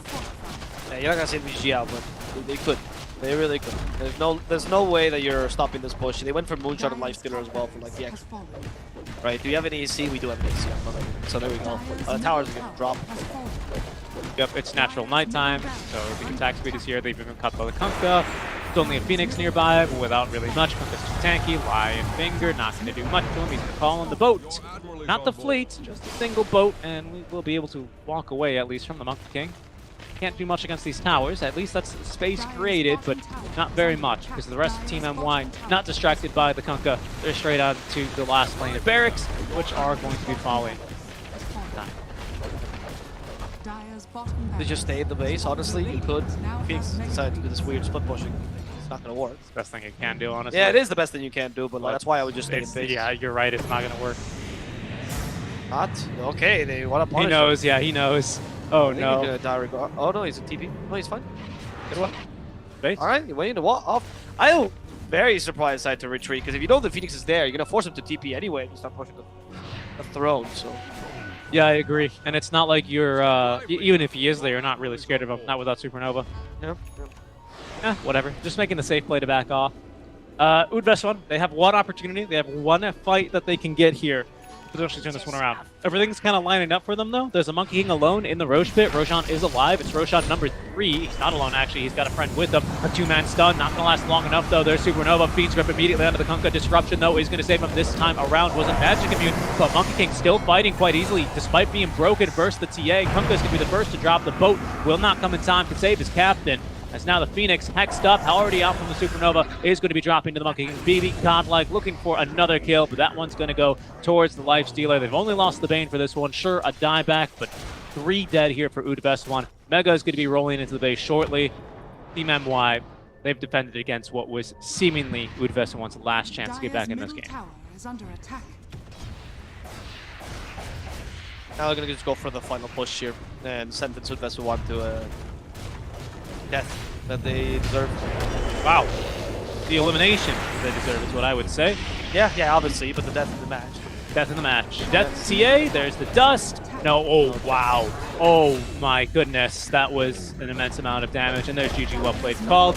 That is going to be Team MY besting Vessuwan here in our first elimination match. They will be moving on to round 2, where it's still best of 1 territory for them. They're not out of it yet, but on to round 2 here for the Top Clans Summer Invitational. Well played to Team MY. I think that this game, Vessuwan honestly did the best they could. They were just not at the level of MY. Maybe they had a weaker team. They were fighting against, I don't know, like Peru Pro, for example, or some of the weaker teams in the tournament. MY is one of the top teams, it seems like to me. Right? They can go toe-to-toe with Mystery. I would expect them to be within the top 6 at least, and probably get through the next round. And it just... It just looked really good for them, honestly. It was just a very, very good match for MY. I feel a bit bad for Vessuwan. I feel this might have not been the opponent they were hoping for in the lower brackets, but sometimes luck will play against you. And well, they drafted well. So. Yeah. No, I mean that is true. Right, Vessuwan having to play AG, having to play a Team MY, but like, yeah, they got a bit unlucky with the seeding. But to be honest, if you can't beat everyone in the tournament, you know, like. Well, no, not only that, I was even going to go further. If you're saying, we got unlucky because, you know, we played 25% of the other participants, really more, like about 30 if you don't count yourself, which you shouldn't because you don't play yourself. And you're saying, well, we got unlucky. We got, you know, beat by 2 better teams. They go, well, that's a quarter of the participants. Yeah, no, that's true. Yeah, so, yeah, unfortunate for Vessuwan. Sorry to see them go. But this is a very new roster anyway. 2 months ago, they kind of formed into this roster before being Thai. I'm sure MY will regain the Thai pride now as they managed to beat this team that decided to betray them. So I think that's pretty good. Yes. We should talk about, though, before we get into the highlights and everything in the game, a little giveaway that we're doing, a little quiz giveaway that we're doing. Yes, do it. All day, every time we finish a game, I'm going to show you a question here on screen. And if you are interested, you can answer that question. We're going to choose one of the lucky right comments to win the giveaway. And that person will get prizes. Yes. What are the prizes? These prizes include a UU booster code for 7 days or up to 30 days. One of our sponsors, UU Booster. You get a Dota 2 treasure with a value of USD $2 or just $2 USD. Yep. And that's it for today. Or alternatively... And that's it for today. Really, doing the best of ones, we don't get the Steam gift cards? That is just for the solo matches. Okay. And tomorrow, during the solo matches, you will also be able to get some Steam gift cards. Yeah. Good highlights to, I think, take a look at here in this game. This is still pretty early on, but I think this is actually a fight won by Vessuwan, if I'm not mistaken. I don't think they quite killed TA here. Yeah, thanks to those good fire spirits. But remember this spot, because fights look very different here as soon as Wukong's command is actually online. This is the fight where there was no extension by MY. Right? When like there was only 3 and your life didn't even there, and you're like, why are you fighting? Yep. Yeah, but again, just remember that spot where they're fighting, because Team MY, they come back there with a vengeance. They say, we lost the fight here. That very much may be true, but that's a lot better later on. A great stun here onto 2. I mean, all the team fights when the Wukong's command was out were just played so well from Team MY. Like, all these fights were so clean. I think there's maybe one fight where Monkey King does end up losing into Wukong's command. But, I mean, of course, a lot of this is just because of how strong all that bonus armor is in a game like this especially. But Team MY still fighting just phenomenally around Wukong's command, basically the entire game. It's really clean to watch. I agree. I feel like Vessuwan played a solid, like, 25 to 35 minutes of play. I do gotta say, though, that Aura can pick up on the Kunkka was such a it would honestly game losing. If he had gotten Heaven's Halberd, they would have had such much more in the early game. I saw the one usage of the Orchid that was good, which I think was that one actually. Yep. With the Bane. And then look what it cost you. Yeah, exactly, right? Like, it wasn't even that good. But... And I don't mean that he's using the Orchid badly, it just wasn't the item. No, I agree. I agree. And you just had 3 people in Vessuwan all playing carry, and that's just not needed. You need to have someone that plays some team fight or something else. I think that was a lack of communication between them. Everyone's playing their solo game.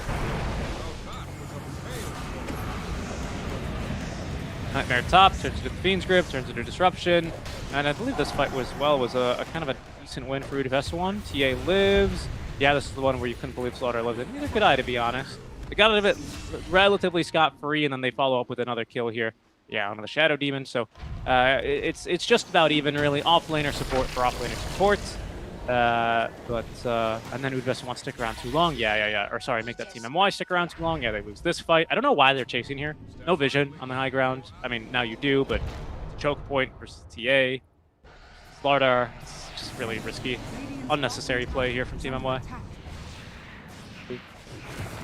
I think this was one of those blunders where Vessuwan kind of capitalized well on them. No, this is another good opportunity. But this is what kept happening the whole game, right? Where MY would mess up, Vessuwan would punish this appropriately. They never really played too badly, but then the right team fight would come for MY, and they just outclassed Vessuwan so hard. Their team fight acquisition was just incredible.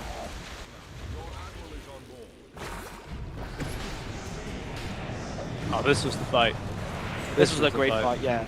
This fight was impressive. Like, if you want to study how to take a fight, honestly, this is the one. It's a good one. It's a really good one to take. Yeah, normally, this was when it felt like, especially with BKB on Night Stalker, this is when it felt like Night Stalker passed the baton of, okay, I've been handling Slardar, it's your guys' turn now, I need to go help with the cores. And when the offlaner, especially an offlaner that is kind of the same archetype, Night Stalker, Slardar, slightly similar in things that they do in fights, right? Slightly similar. Not the same hero, because of course the heroes are unique and different. We're not League of Legends. They don't always do exactly the same things, but they do similar things, right? He got stuck. Yeah, me neither. I didn't quite see the start of the replay. He was stuck up there at the start of the replay. When he's free to do exactly this, and he no longer has to, I really don't feel like they're similar at all, to be honest. Really? I disagree. Slardar is an anti-core, Night Stalker is an anti-supports. As an offlaner. Like, their idea is similar, but like, Slardar is not supposed to break the backlines for the supports. He's bad at that.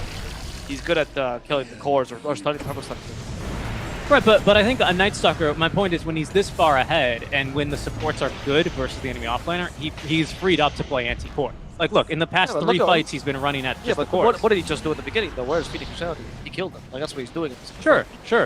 But if he was going for the cores, this would not be as good for them. Like, he's really an impactful force. I would say he's the MVP personally. But I thought him or Bane would be the MVP. He was such a driving force behind the kills, not the supports. And unfortunately, that's why Sardar's not picked as much either. He's a much bigger... Like, you have to play so well for that to work out, because you're up against cores. So when they scale more than you, and when they beat you, when the supports are protecting them properly. Oh wow, that was just one Jingu, or sorry, that was one Boundless Strike after Phoenix got out of Supernova. It just immediately killed. So we saw some of the highlights. Let's look at the MVP now. What's going to be the Monkey King? Usually the mid laner gets the auto MVP. I wouldn't say he was the MVP. I mean, I think he played really well this match. But I honestly, to me, it was Night Stalker and Bane. Actually, well, all 3. The 3, 4, 5? Yeah, 3, 4, 5. All 3 were great. Yeah, actually, to be honest, Lion did have some incredible Earth Spikes this game as well.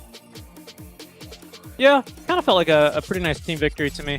Yeah, it was a team victory. I agree with you completely 100%. I think, it was really impressive by the supporting staff.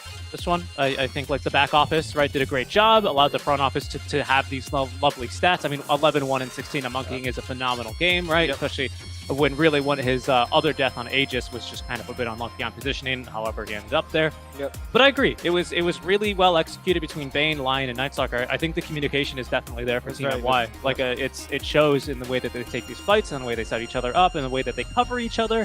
And again, that kind of clear transition point when Seri is freed up a little bit to still run at cores, I think is pretty huge. Yep. When you can trust your supports to take down a Slardar.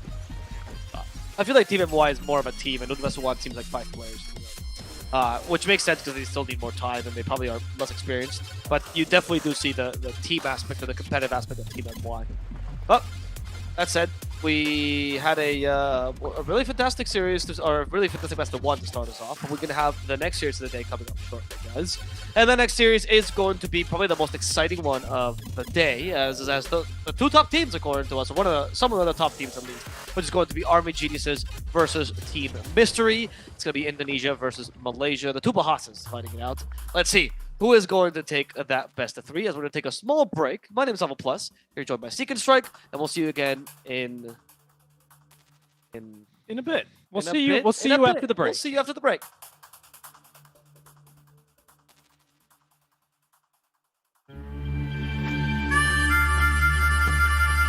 Don't let this party scene fool you. This world is a dangerous place. When you get to be my age, you'll see friends come and go. It's important to take care of the ones still kicking.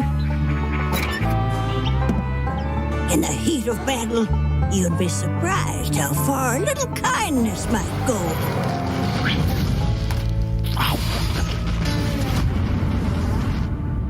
But not everyone deserves kindness. Hello, Auntie. This all you brought? Yes. Oh.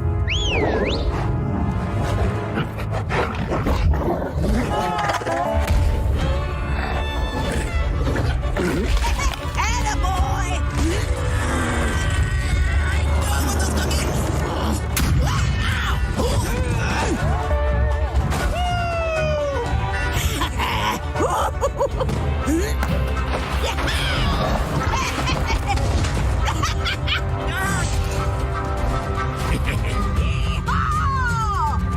I didn't offer to share.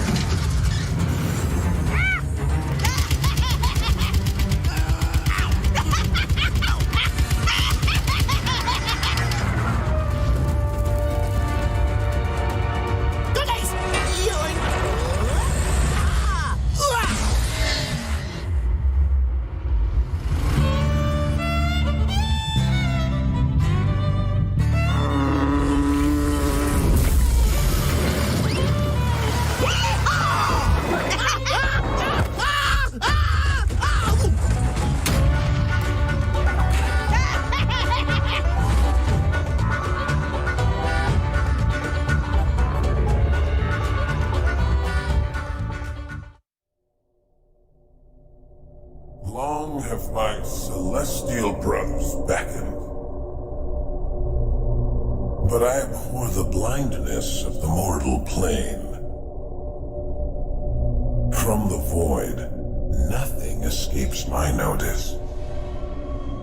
No secret lies beyond my grasp. Yet, soon I must finally step from my hidden bastion to wage battle alongside my brothers and save them for a greater cause to come.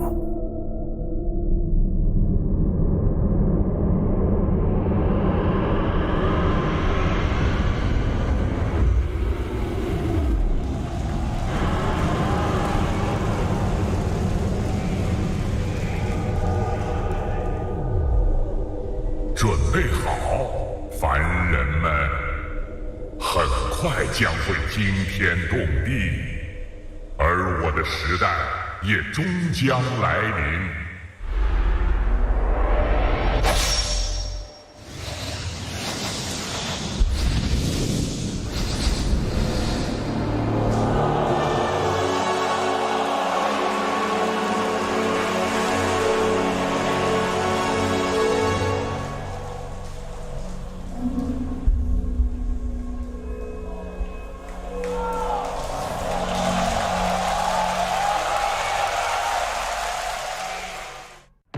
Do you want to know what I really love?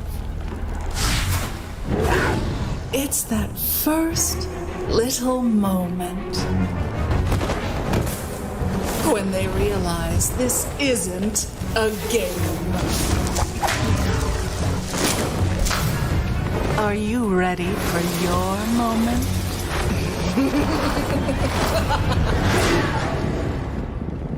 Oh, did that hurt?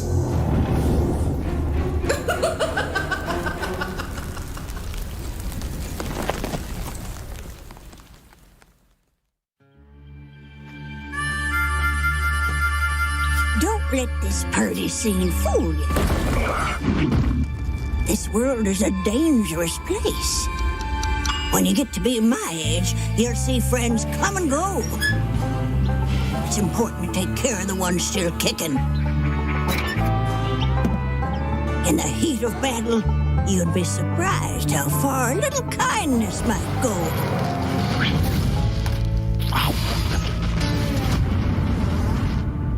But not everyone deserves kindness. Hello, Auntie. This all you brought? Yes. Oh.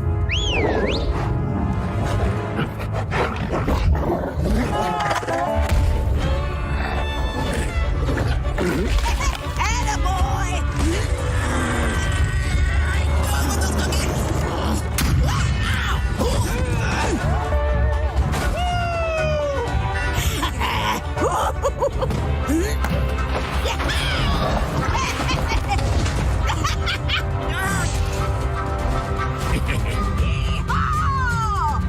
I didn't offer to share.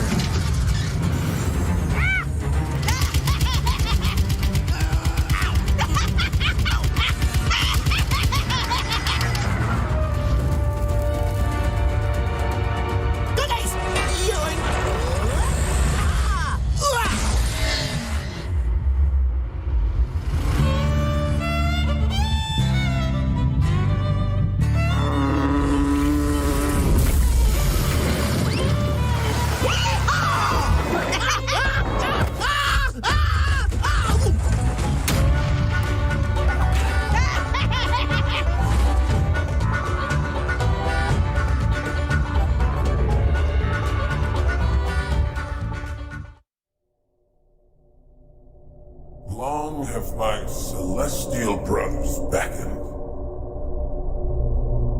but I abhor the blindness of the mortal plane. From the void, nothing escapes my notice. No secret lies beyond my grasp. Yet, soon I must finally step from my hidden bastion to wage battle alongside my brothers and save them for a greater cause to come.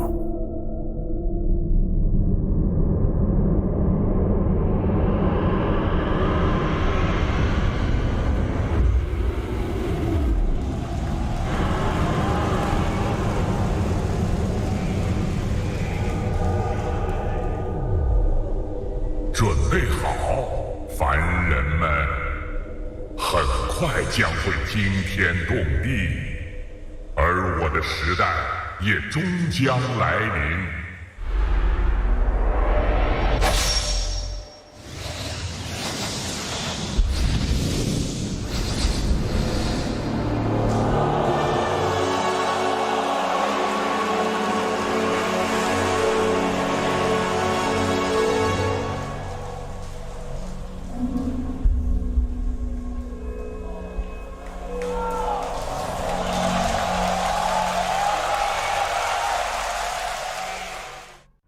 Do you want to know what I really love? It's that first little moment when they realize this isn't a game. Are you ready for your moment?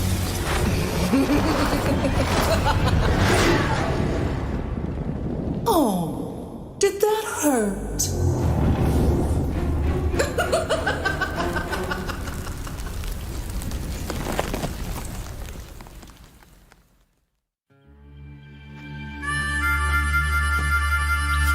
let this purty scene fool you. This world is a dangerous place. When you get to be my age, you'll see friends come and go. It's important to take care of the ones still kicking. In the heat of battle, you'd be surprised how far a little kindness might go.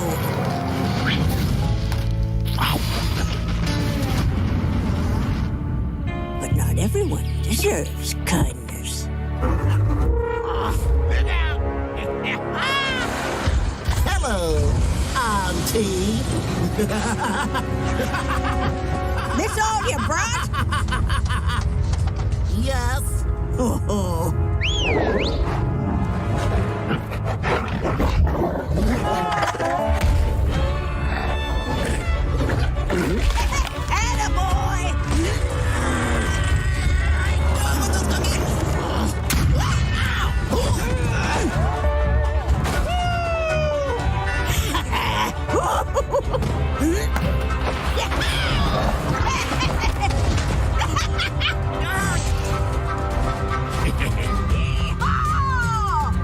I didn't offer to share.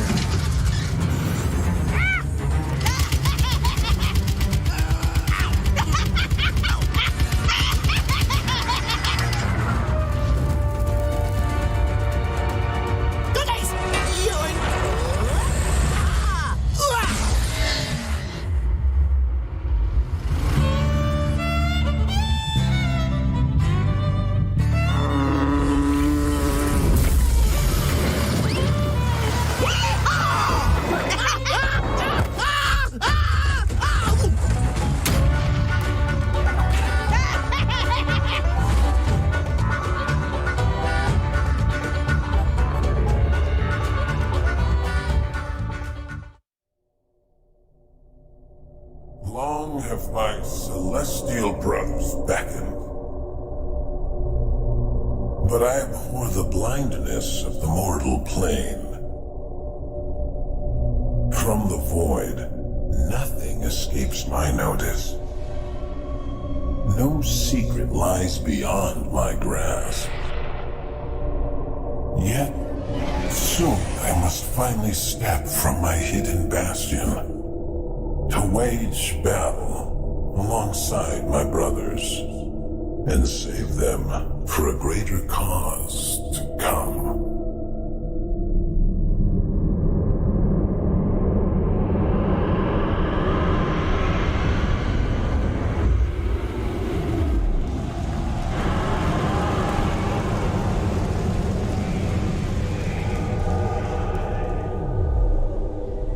Prepare 凡人们，很快将会惊天动地，而我的时代也终将来临。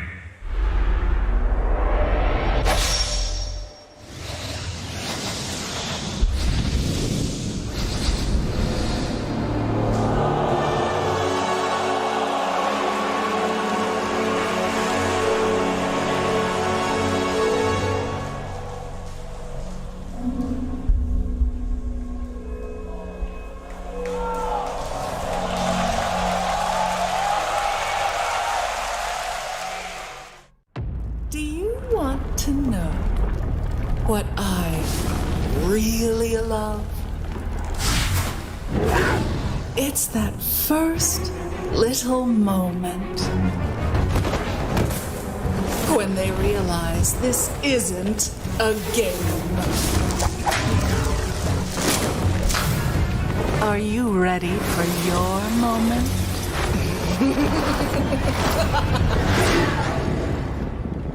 Oh, did that hurt?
Hello, guys, and welcome back. We're here in the Top Clans 220. Top Clans 20. 2021 Summer Invitational. I got you. Look, I've messed up the year. No, right? you didn't. You had it right. You just doubted it. You just didn't doubted say my you year. didn't say 20 like a normal human being. And that's because you're not. You're Avo Plus, and I'm Seek and Strike. And thank you guys so much for joining us. We're about to get underway with our second round here of the upper bracket. So we are in the elimination stage of both of these teams. Not going to be eliminated here, at least today.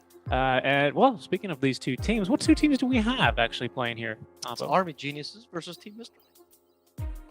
Very exciting. Very exciting. Best of 3 as well. So I'm happy we get to see these guys face off in a best of 3. I think best of 1s, they do create a lot of stress. And I think we saw that through Vessuwan. I don't think they played the cleanest game, despite having a pretty decent draft set up for themselves. But we'll see here how these guys can get it done as we take a look at Team Mystery's lineup. It's the new Team Mystery lineup. I think out of the previous lineup, we only really have QWE and Mercury. And then, of course, Envious, who probably one of the more well-known players that has joined the team. I do feel like this team has a fair amount of potential. I do think this team is kind of strong. We saw them in the DPC with an okay performance for what it was then. But they have really had lackluster results ever since then. And of course, the shuffle makes us doubt them a bit as well. They might also be playing one of the stronger teams in the tournament in Army Geniuses, which hopefully we'll see now. The star player of this team, or the player that most people talk about, is definitely Mamang Daya, their mid laner. Daya. Because this man is crazy when he plays, and this team is very enjoyable. Actually, really nice pictures as well. Solid performances in general DPC, and they play an absurd amount of Dota. I've honestly not seen a team that works so hard to try to improve as Army Geniuses. They play in top tier tournaments, lower tier tournaments, anything they can get their hands on, they will be in. So I think it's quite nice. Looking forward to getting underway with the first draft. Should be just around the corner.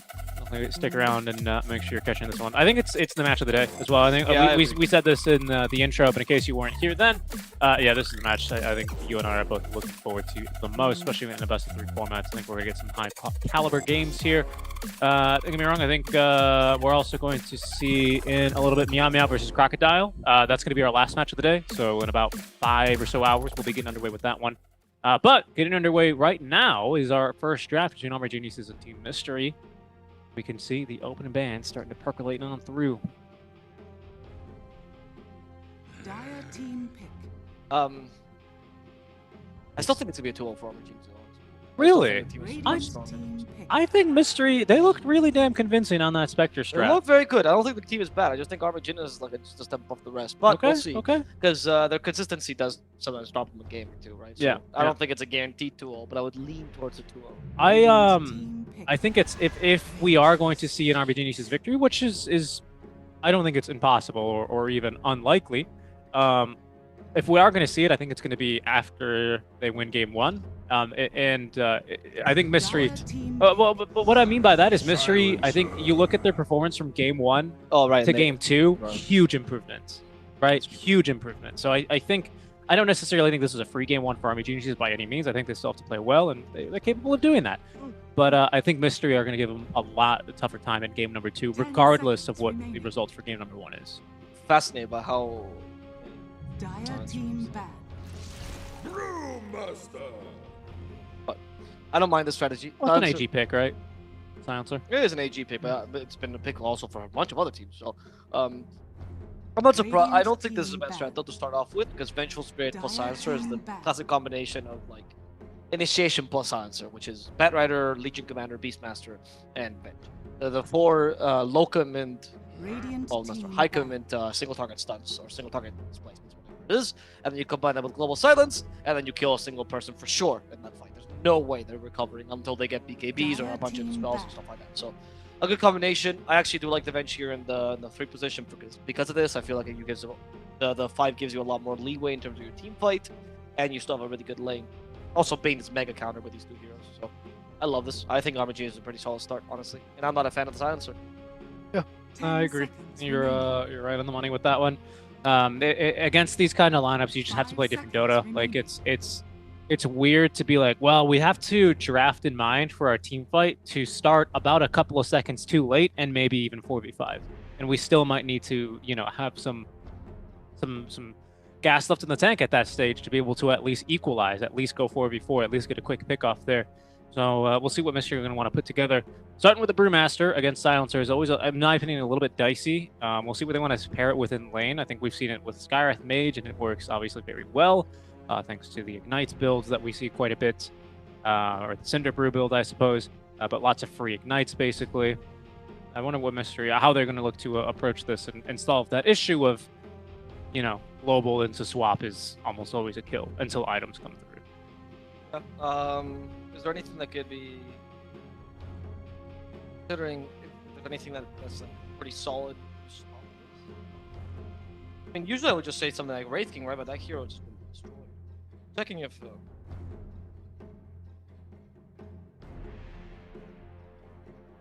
Radiant team. Oh, if the buff is or what? On allies? I actually don't know. Yourself, right? Well, No, you only get it if you swap allies, I believe. yeah, but like that's what I mean. You get the buff. Radiant When you team swap, you pick. get the both of you get the buff. Team Right? pick. Night Stalker. Good hero. Swap for our AG. Oh no, she always gets the buff no matter. if she Another represents Bainkiller. an ally Oh, or does not. she? She always gets it. It's not safe. It's spellable though. It's a very new thing, right? So I'm not really sure. 10 seconds. If it is spellable, then I can see the promo split being really effective this game. For 5 the seconds debuff. remaining. But if it's not a spellable, Pretty annoying to deal with. That is annoying to deal with. I will say, I mean, at least Nightmare is really strong in this game. Because Nightmare still works even if you're silenced. I mean, obviously, if you don't get the ability off, then what's the point? But, you know, against the Silencer, the way we talk about these things, there's skills that persist even if you are global. And one of those is, of course, going to be the Nightmare. I also kind of like the Night Stalker for this kind of reason, if not for Mystery. Obviously, with the Brewmaster, it seems a little bit less likely.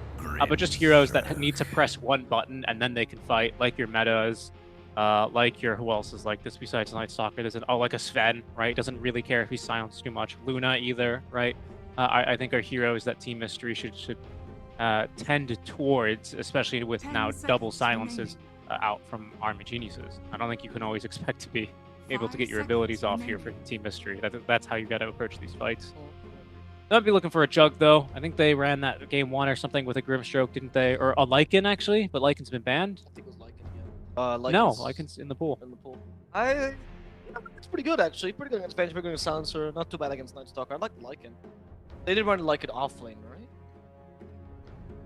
I don't remember. I think it was. I think Lycan it off lane. was, right? They Because I the think you were running Grimstroke about was the a Jug. 4. I think it was a Jug carry Yeah. and then Lycan off lane. Yeah. So you can't really run that again.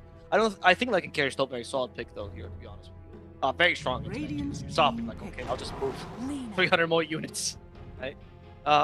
Lena surprised by this because usually not a pick you want to see against Night Stalker No, or Venge. or Venge or But- Silencer, to be honest, because she activates BKB to stop them. Usually not a global silence. She doesn't have the luxury of being able to wait a couple of seconds, right? 10 seconds On that BKB. remaining. Of course, BKB's not going to stop swap either. No, I know. Yeah. No global silence. afterwards. No global. Yeah, no. So there's issues. There's issues. Yeah, I'm a bit shocked to see this particular support duo. I guess it's the Grimstroke combo that they wanted, right? Because before we didn't really have one. Yeah, I guess double Fiend's Grip, but good luck versus a Silencer and a Night Stalker getting that one off.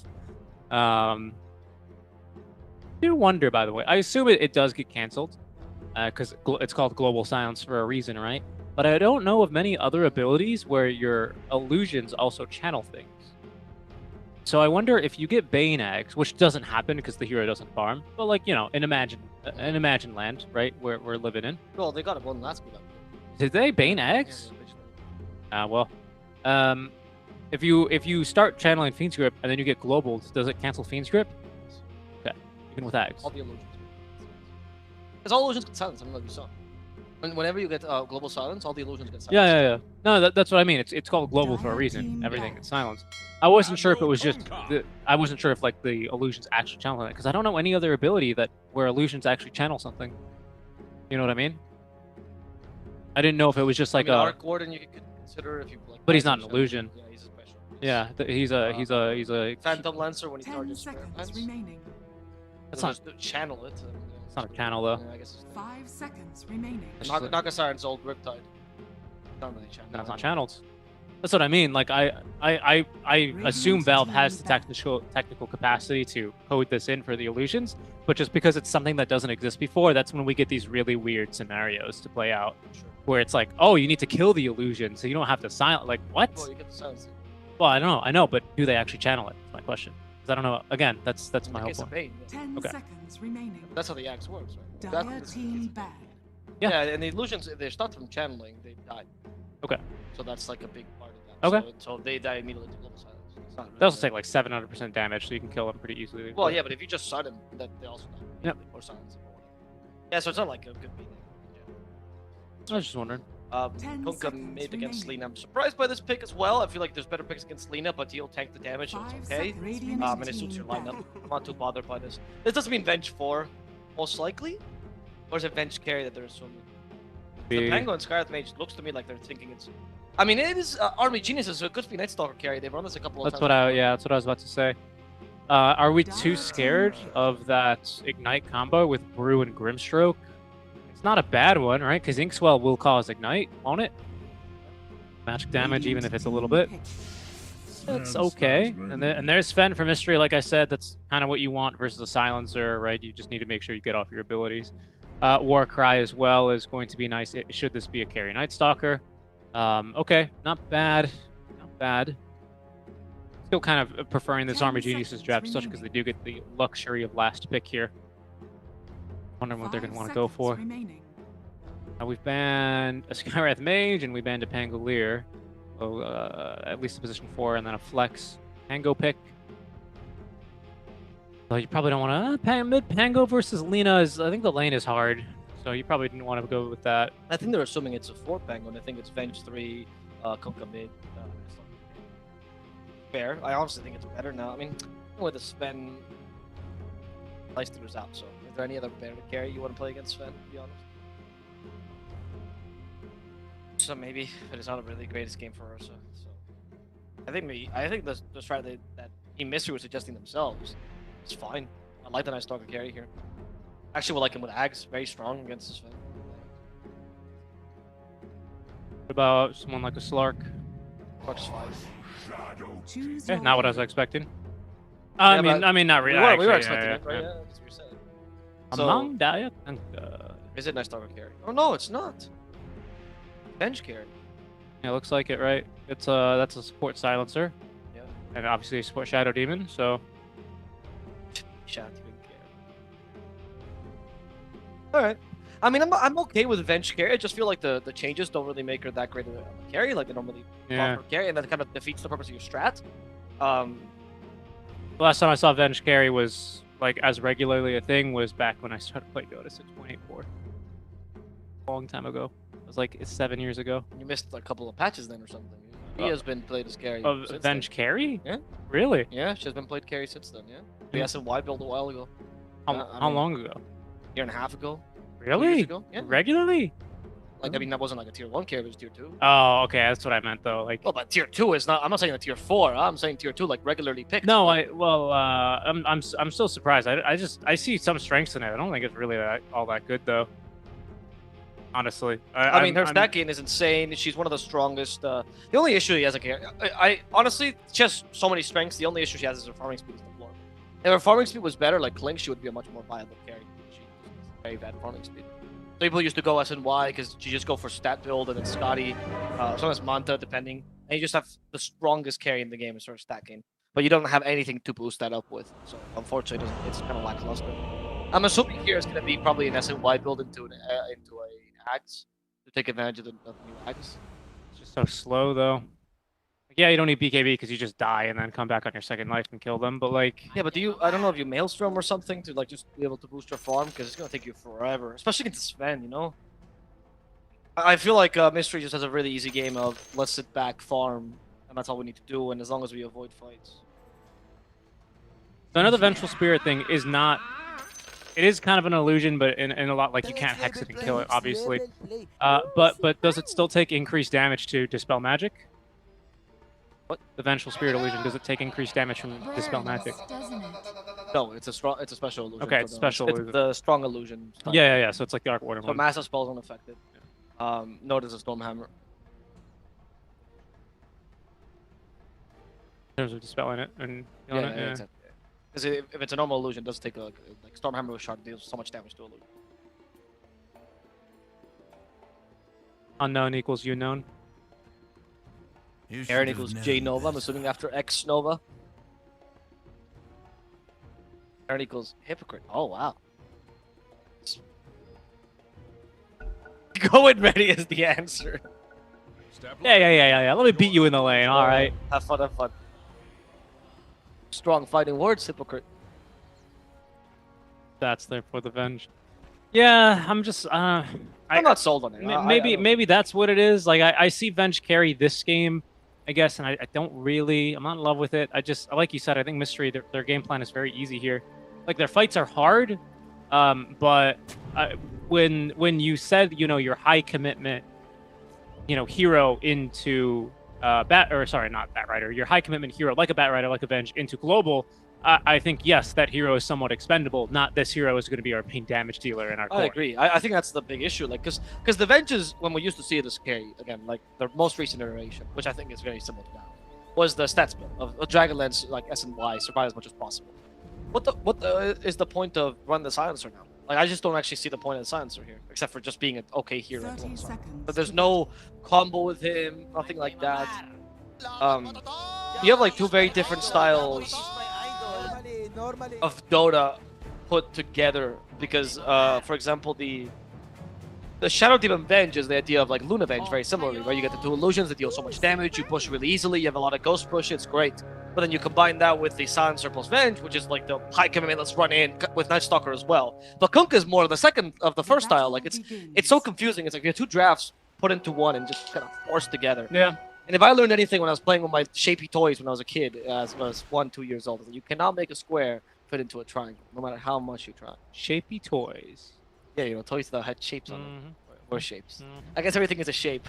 Everything is a shape. But those toys are specifically known shapes. With like squares. Compared to like the unknown shapes, you weren't playing with like, shapes that existed in 5 dimensions. No, I wasn't playing with like shapes that transcended time. Yeah, I get that. Or like hexagons. I only got up to pentagons. Actually, no, pentagons are a weird shape. They don't get, because they're in a prime number, obviously. And the only prime number shape that's allowed is obviously the triangle.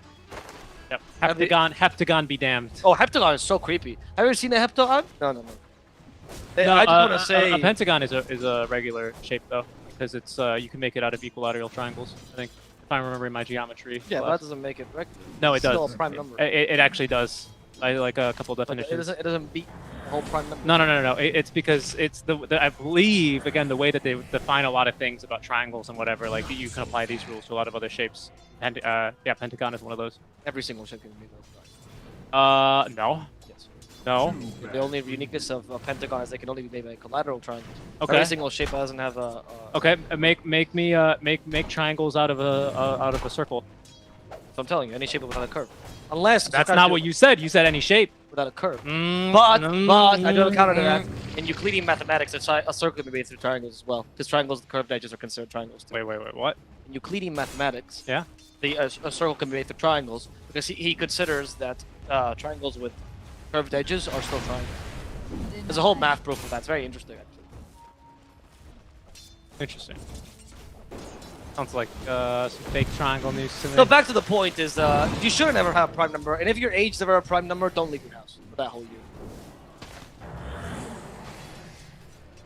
You have a couple of good years. No, hold on, I'm thinking. Your next year is 29. Yeah, know these things by heart, man. I don't particularly let it bother me. It's important. It's very important to know when your prime ages happen. Because some people also they experience an awakening as well, and their abilities in general in life like just increase by tenfold, and they use it for theft. The Marvel is made. That's what Marvel's about. Marvel. All superheroes of Marvel are born in prime number years. Well-known fact. All of them. All of them. The remakes. Even the remakes. Spider-Man. Even the 6 iterations of Spider-Man that we have. Alrighty. Well, let's take a look at our lanes. All right, a little bit. Venge is winning her lane, so that's great. But that's to be expected. Yeah. Because Brewmaster kind of sucks against range heroes for the most part. Kunkka is winning his lane by a lot more than I was expecting. Something I did want to say, actually, I think Vengeance Aura this game is not going to be the worst thing ever, because you do have two really good Strength Gate heroes that are going to make a lot of use of it, especially Kunkka with Cleave, and Night Stalker, again, he does eventually become like a good damage source when he gets items. Without him, just Dark Ascension alone and attack speed, he's already pretty good. Yeah. But again, with the Vengeance Aura, I was thinking specifically, but I just like, I still would have preferred it. Like, Kunkka's fine with it, but I think like something like a TA would have been like ideal, right? Like where it's going to be your damage dealer. You can have your Venge play this kind of more, you only live twice kind of style. With a different mid laner. With a different mid laner, right? And kind of swap the roles around here, because that's something as well that kind of, I think we're going to see be a little awkward for Army Geniuses, is that this aura is not going to be too useful on the Venge itself, especially for how quickly she's going to just end up dying in these fights. Because her Silencer is going to be the first to drop. It's a strong aura. That's the thing. Vengeance aura is so good. But what do you assume she's going to drop last time, please? Oh, she's going to be swapping in. Who else? How else do they initiate here? Maybe they don't. Maybe it's just Night Stalker walking with the X. I think you're making an assumption of their battle plan that might not be their battle plan at all. See? Because what you're suggesting is true, but only if that's you're playing Venge Offlane. Which suggesting is Venge Offlane is bad from the carry role, which is fair, but she's a carry. So but no one else puts Lina out of position. Stalker just runs at her. Sure. Or you Demonic Purger, or you X marks the spotter, or you just swap her towards the end of the fight. Well, I mean, sure, if you swap her towards the end of the fight, then that's not a big deal. But then what is Venge doing the whole fight? Hitting things. Hitting things before the swap happens. She hits like a truck. She has one of the highest strength gains or agility gains in the game. We'll see. Plus Vengeance. I don't know. I'm just not convinced about a carry Venge this game. Something has just rubbed me the wrong way about it, about her role in these fights. It just feels so awkward. Because you're assuming you're giving her the offlane role. Let them play carry and see how they play. Oh, yeah, that's what I said. Oh, she's gonna die. Okay, it's just a lightning death. I mean, it's a pretty big deal. She should be dying to the Grimstroke brew combo, especially now with a silencer. This is a really strong lane for bottom for them. They just overextend a bit. Good punishment though by Mystery. That was very good punishment. UK's dead to the Tender Brew. Well done, honestly. You gotta take, when you have a lane like this, which has kill potential, but not really much laning potential, being able to get these kills is essentially crucial. Not really. Lane. We're gonna try now with the first Darkness. One for the Bane, but he's gonna put him right into a Nightmare. A little cheeky stun, just to send a message.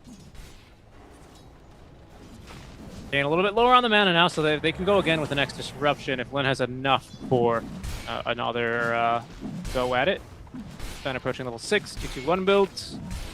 Already having the strength treads. Echo Saber, the name of the game for him. Surprise there. Yeah, though, is absolutely killing it in this mid lane. Good CS. Or denies, but of course, a lot of those are going to be side camps that he's been able to farm. Did he go for the Bracer build himself? I think I saw one Bracer, at least. I think that's the best way to deal with Lina, right? Actually, this game, I wouldn't mind seeing Armlet Kunkka. It's just straight Ags on the bench. I mean, this makes... So I think we are playing for the swap then. No, because the straight Ags is still the way they built it. But straight Ags with stats and just become the tank he's carrying. Like, you're a poor man's rating. That's the plan. I was already assuming Ags. I think Dragonlance is a good idea, as they, by the way, kill Lina. I don't think it's going to save her, though. No, Shadow Poison should kill her, but they wanted to give her the Tidebreaker Cleave. They couldn't give it to the Kunkka. And now he has to get another kill, of course, so they have to go for Aaron. It's in his contract. Aaron, really nice jukes, though. X marks the spot. Or Shadow Poison stacks. Oh, he missed the Tidebreaker Cleave. I say missed, but I don't know if there was any intention of hitting him, because that was not even close. I think he tried, but the Kobolds did not really work with him. I mean, he did. Yeah, really, he was struggling. Kobolds are like, you got a permit for this one, boss? I don't see this is not a Tidebringer zone. We're out of the river. The old build for Venge, by the way, when you used to be played this way, and the carry, or also mid, was Mask Madness' first item, and then Dragonlance and then Ags. And that was before they rechanged the Ags, right? Where there was this Ags, and they changed it into being the different Ags with the Terror or whatever. That stayed for a while, and they brought it back to this Ags again. I'm trying to remember. Like a year and a half ago, or maybe two years. Like something like 2 years. 2 years, 2 years and a half ago, they introduced the Venge Illusion thing, right? Yeah, it was just normal. You just had it on Vengeance Aura. Exactly, and then they introduced it. So like a year and a half ago, the ads would give you to the illusion to cast spells. Right, that's right. Yes. Well, it used to be a talent, and then they switched to the ads. Yeah, exactly. And then when that was the case, people used to start building the carry Venge, again, tier 2 carry, with Dragonlance, Mask of Madness, and then straight into the ads. Because Dragonlance, Mask of Madness were the two items that would make your farming speed acceptable. Even if still bad, somewhat acceptable. I don't even remember this. Yeah, it's okay. They cast a lot of don't. But the thing is, For the Vengeful Spirit, I feel like it just going straight Ags, you suffer from this lack of farm much more egregiously so. Yeah, it's not a farming item. No, it's just stats. It's just that it's not even that good to fight because, like, yeah, 2 Venge is sure, but then your carry's dying every single fight. And unlike Wraith King, she does lose the gold when she dies. Yep. So I don't love this build either. I think the build should definitely be stats at some point. You know, because the whole stats is taking advantage of your incredible early power spike, which is fair. This doesn't take advantage of that at all. You're super slow. I would even mind for this build going for a Maelstrom, just for more farm speed. Then go into the Axe, or something like that. I feel like Sven is just going to outclass you. Especially with these stacks already brewing in the triangle. The Mystery already starting up the Operation Get Sven Fat. They're going to be making him lots of nice stacks here. Silencer with the last word, not going to stop the Ignite, but at least it will stop him from diving too far underneath that tier 1 tower.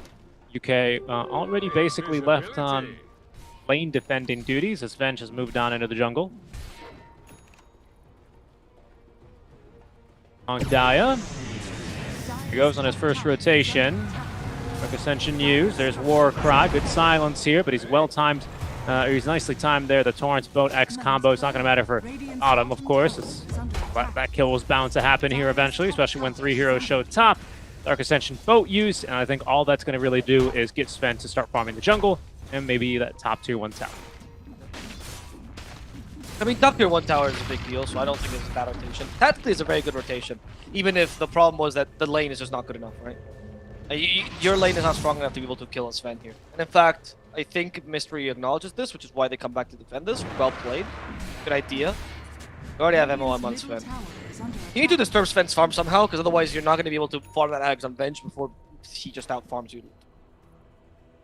I'm concerned about what's going to happen. Like, there's so much pressure right now on both the offlaner, on both Malang Daya and Wami, that if they don't execute perfectly, it's going to be really difficult to mitigate the impact of the Venge, or the lack of impact of the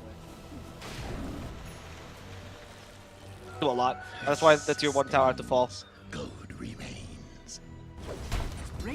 Mystery at the same time, like, they can just kind of hang back and keep farming. Lina's going to go for BOT, so, you know, pushing is going to be a bit harder with the amount of mobility she has. That's going to free up Sven from his, you know, kind of lane defending duties. He can just focus full time heading into the jungle all the live long day and night.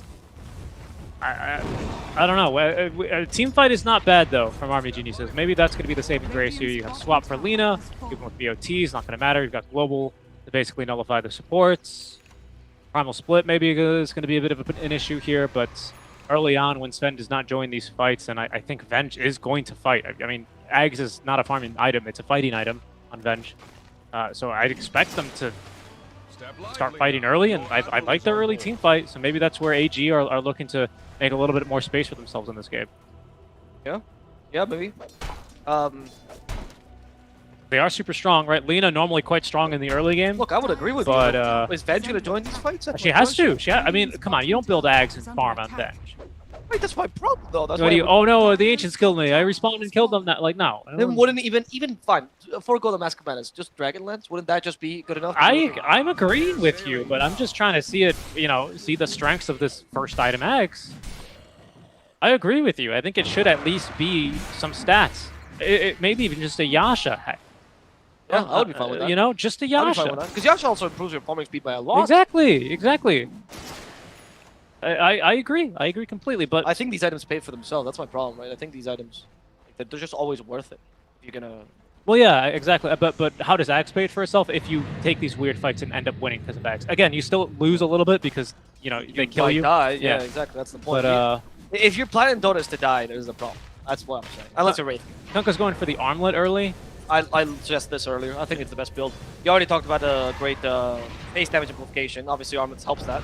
And the extra armor against Sven is incredible. It's a bit dangerous. I strike array protected him. Extra on the spot, though, to make sure to set up for the kill. Ghost Ship will hit. And that's going to be at least a kill on the Bane. Lots of rotations, but not for this purpose, so it's okay.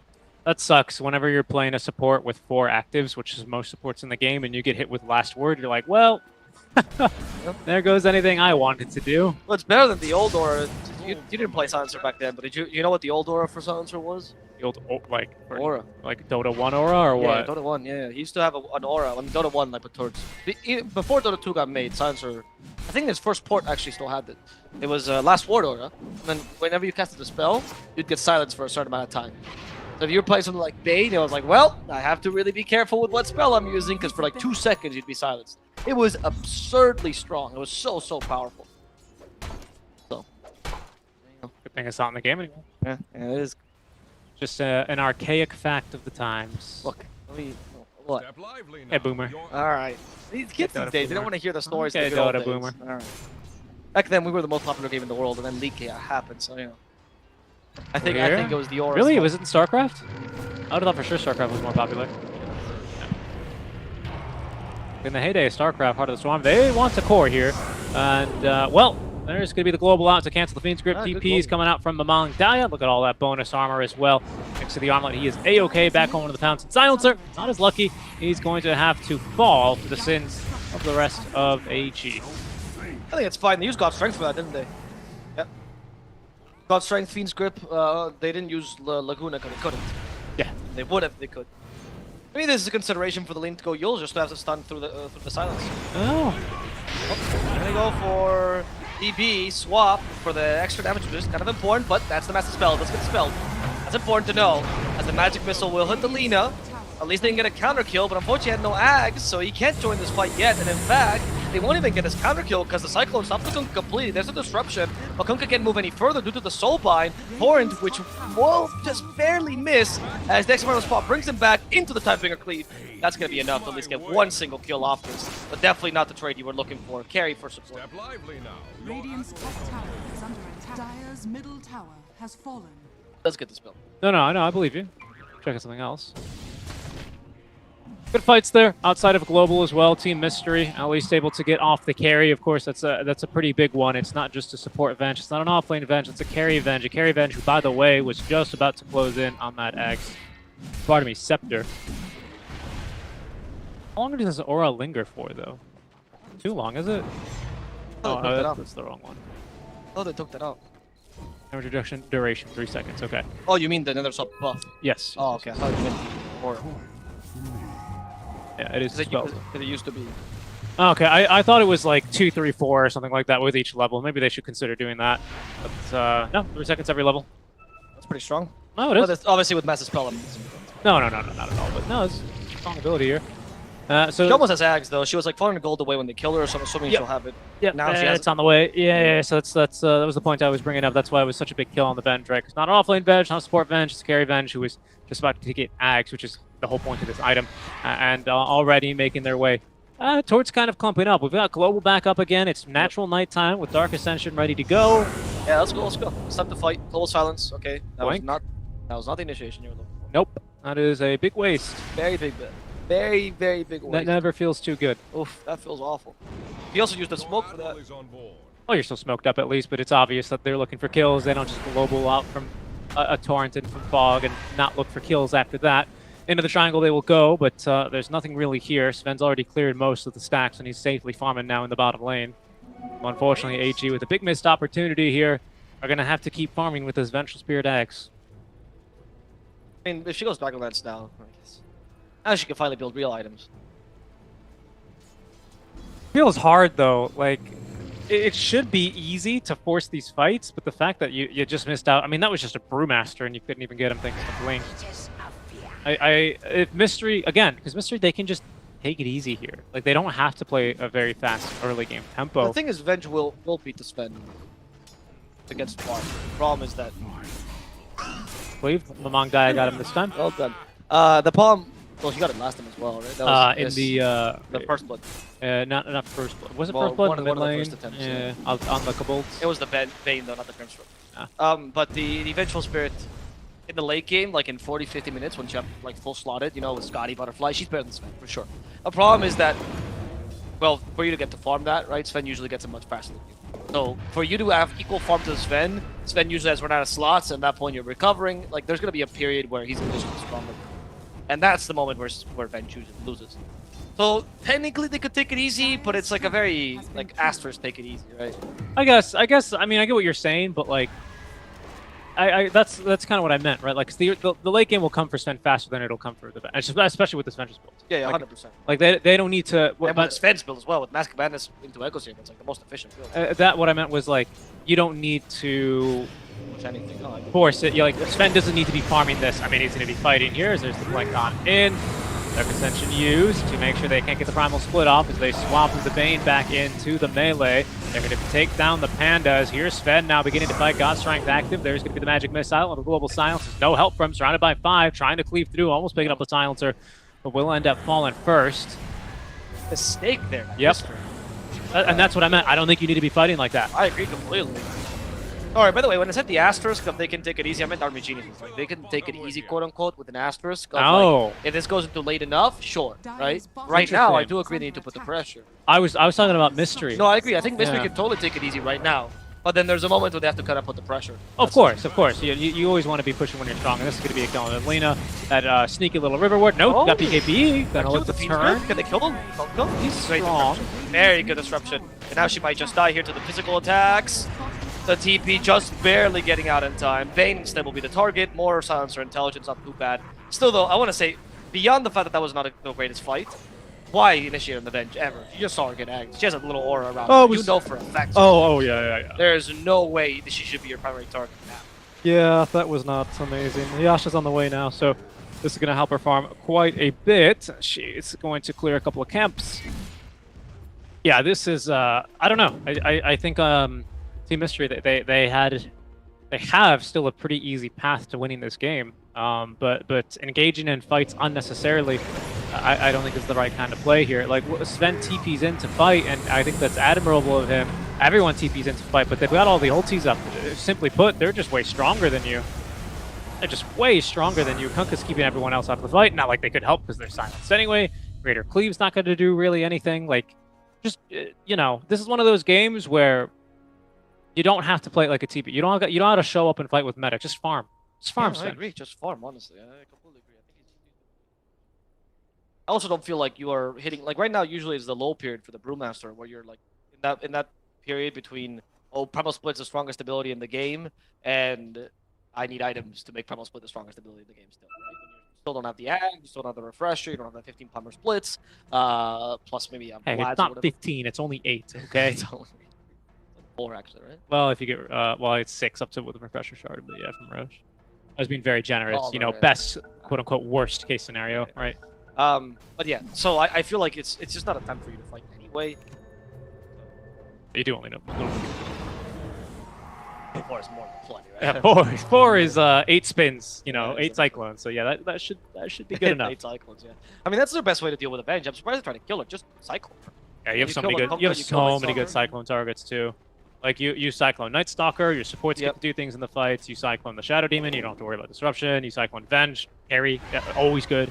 I mean, cycling the carry that revives as well is probably the best option, in my opinion. Because any other kill at least is worth. Revenge, it's not entirely worth. The team fight might not go your way after killing. We go into the Manta next. Who are we dispelling? Does it really matter much what we're dispelling? Not really, I guess. Ghost, yeah. Phantom's Embrace, I guess. Sure. And then the Cinder Brew as well. You can destroy the Stormhammer relatively easily, honestly. Yeah, but Death is the ultimate dispel, so I'm not saying it's a bad. It's good stats. Oh right, in this case it's kind of relevant because he's gonna die. Don't get me wrong, stats great. I'm a bigger fan of SNY because their stuns in the team instead of resistance is more important in my opinion, but I can see why not. It also deals more damage because the illusions get the help from the aura. Yep. And the illusions carry the aura too, so even if they kill you, if your illusion's still nearby, maybe you can use that to help your team. Yeah, I mean, at that point, they've killed you twice in that fight. They've also have not disrupted you. I feel like the fight's gonna go badly no matter what. Soon Force Fen. It's actually gonna hold on to the Echo Saber just for that increased damage. Sense. Now, a little bit of a lull. Both teams not really too confident in being able to burst Roche. No Slaughters, no TAs. Venge is not bad. -5, 6 armor, I think, on Wave of Terror once it's max, but nothing really to write home about here, especially during the daytime. You want to see AG look for it unless they get a full team wipe. Maybe for Lena didn't work out so well on the first use. She'll be looking for a bit of a better one there. There's some Venge illusions to farm. What if all your illusions got the aura? They die and they come back for like 10 seconds. Oh, you mean like the sorry, the Ags aura. Yeah, the Ags upgrade, sorry. They do get the aura. The Exec Worker is it like the mana swap? It is, yes. That'd be crazy. Can you imagine? PL essentially. PL. Like if PL ranking at a time. Swap. Deadly. Yeah. Set up for the taunt. Magic missile. Lots of damage. Kunkka. Lots of damage. Easy kill. I feel like Kunkka being a secondary win condition is very solid. I think his build this game is confirmed. I agree. Especially compared to Ken's last game, no offense, but I think his build is not the right one. I feel like this is much better. This is getting bad for Mystery. They're dropping like flies all around the map. I mean, the small kills. I mean, the Lena's not that small of a kill. This is a small kill, but like it really adds up. Yeah, adds up. And this is gonna go on Roche. Easy Roche as well. Is that 8 the first Roche, right? Yeah. We only used. Well, swap will be off cooldown relatively soon, and plus, you know, it's the Ags, so you'll be fine. We have Boat. We've got Dark Ascension. We've got Global. No Grimstroke for 20 seconds. Yeah, they're gonna be able to take this. But yeah, I forgot about this, but Venge still has the shard to get some damage up. Actually, pretty big deal. Yeah, it's nice versus a Sven. It's very nice versus Sven, and even versus Lina, because you can get her from afar and you reduce her attack damage a lot. True. I don't know. That chart always feels really underwhelming, but maybe it is for a carry Venge item. I was trying. The Roshan drops it, like why not? Like, you give it to her. That's fine. I don't think you buy it. I think you just wait for the Roshan. You don't give Tidal Wave to Kunkka? I love Tidal Wave, but I don't think this is the game where Kunkka needs to play that way. I think this is the game where Kunkka is your tank. Tidal Wave's not very good because you run out of mana. The problem with you going for Make Water Kunkka is that Make Water Kunkka needs a mana source. So usually Make Water Kunkka will go for Axe, of course, that's a bit of mana. The Shivas very commonly as well. Sometimes you go for even Arcane Boots, because like you really run out of mana so fast in this hero. That's why here I'd rather not buy Shard or Axe, because I think your best bet is just to tank up more. I actually would like an AC. AC would be nice. Heart is also good. AC is good. I like that a lot. Attack speed on for you in the illusions. It looks like just a tier 2 swap. Trade proposed and accepted. 2 wild here. AG in a pretty good position now. Sven has been overtaken and farmed, not by Venge. Of course, she doesn't farm that fast. Oh, and there's a scout. Oh, X-Mark is gonna not bring him back because he's dead. 3-man LSA into now the Brewmaster, but Brewmaster silenced a bit, will be able to get off the ultimate. Silenced, however, is going to be the rest of the team, but not Sven with his BKB cleaving right through the first life here of the Vengeful Spirit. Still has that second life to play with, but they've cleaned her up almost immediately thanks to that hurl boulder. Mong Daya stuck on the high ground, I believe has Aegis, will not lose it. The rum buff there, keeping him afloat. UK trying to TP, there's going to be Nightmare to wake him up, or I guess to put him to bed. They're going to be able to TP at least Shadow Demon away, Stun's not going to come through in time. And where did they, oh, they killed Silencer, okay. Yeah. I was like, where did Silencer go? Oh, he's dead. That's what you were just casting. I know, but I didn't see him die. Because I was just seeing if they were going to kill Shadow Demon or not, but they could ATP'd away. Among that, kudos to him because he saved a terrible engagement. That was so poorly planned. Yep. The idea of walking by. It's almost funny when they make against double BKB. Double BKB, when they soul bind, you go, just go forward, just go forward. Triple, Brewmaster did BKB. Yeah, he had the BKB as opposed to the Axe. As the Brew, by the way, goes from the kill on YM, wanting to fix his previous mistake, but there's the Demonic Purge, he knows they don't have Axe, which means there's no primal split, which means he's so weak, which means he's dead. Yep. Good brain fart by Mystery, right? Kind of recovering the brain fart of 7 Army Geniuses, you know, giving it back. Make sure to be fair here. But oh no, Lina cannot die here. He has BKB, he gets rid of the Ghost. He's just trying to bait the Lina. No way she still farms here. This is so dangerous. But no Dark Ascension, so that's why she's really pushing the envelope here. Double Shadow Blade. You're not going to see her though. Shadow Blade. Sven's got one as well. What are we looking to break? Vengeance Aura doesn't stop you from respawning, by the way. Nope. That would be completely bonkers. Man, it makes sense to be consistent. Oh, you break the Hunter in the Night though. You do. Break Hunter in the Night. Big. I mean, you break Silencer in I can see the case for Silver Edge on Sven just because crit's so good, right? Yeah. I don't mind that. I don't see the case for Silver Edge on Lina, at least not rushing it this much. I'd much rather see Daedalus on Lina. Because you're supposed to be a big damage source, right? You can't just rely on Crystallis crit. Yeah, or Hurricane Pike, something like that. Some item to save yourself. Yeah, that's a very different idea. Go. Okay. Oh, disruption in time. No one jumps the Shadow Demon as the fight's breaking out. Good silence here. We should have a a BKB for Brewmaster, but doesn't quite need it as there's going to be Sven cleaving through one. They're looking for the Vengeful Spirit. She's in a bit of a rough spot. Has a swamp available. Can't quite use it, at least on the first life. Stun on the second life as the swamp down to the low ground. There she will go. Global now to come through, but BKB's coming through in force. Out from Team Mystery. The Vengeful Illusion still alive here as Sven, not really sure what he wants to hit.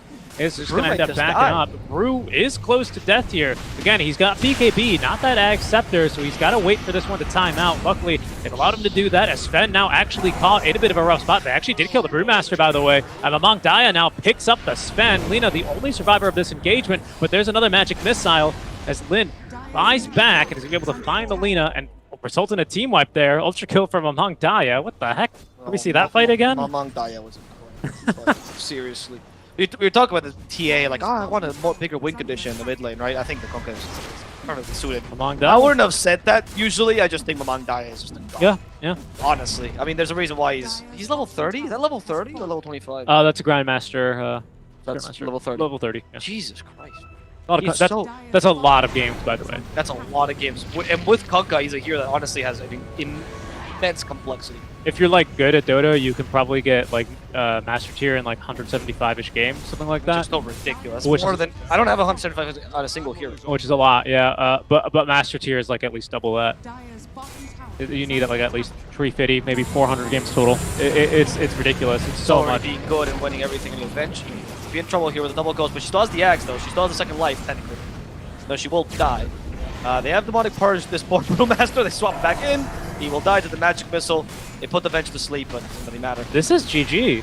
I'm pretty sure this is GG. I think Among Daya is too strong. This Venge is too strong. Another great part about this Axe compared to is you're just always there. You're just it's like such a great death ball item, right? I mean, they have used it really effectively, I would say. Yeah. For all things. I mean, they just used Kunkka as the true win condition, so they did play her closer to the offlane Venge, which I don't mind considering Among Daya's skill level. I agree. That was my hesitation. It was the fact that it was a Kunkka and not something like more traditional like a TA. Yeah, right? but his build was great for mitigating. Agreed. Armblade plus Heaven Sovereign was the right choice. Exactly. Into the AC. Yeah. Now he's going for perfect. Like it makes sense. It so synergizes beautifully with the team. It's great.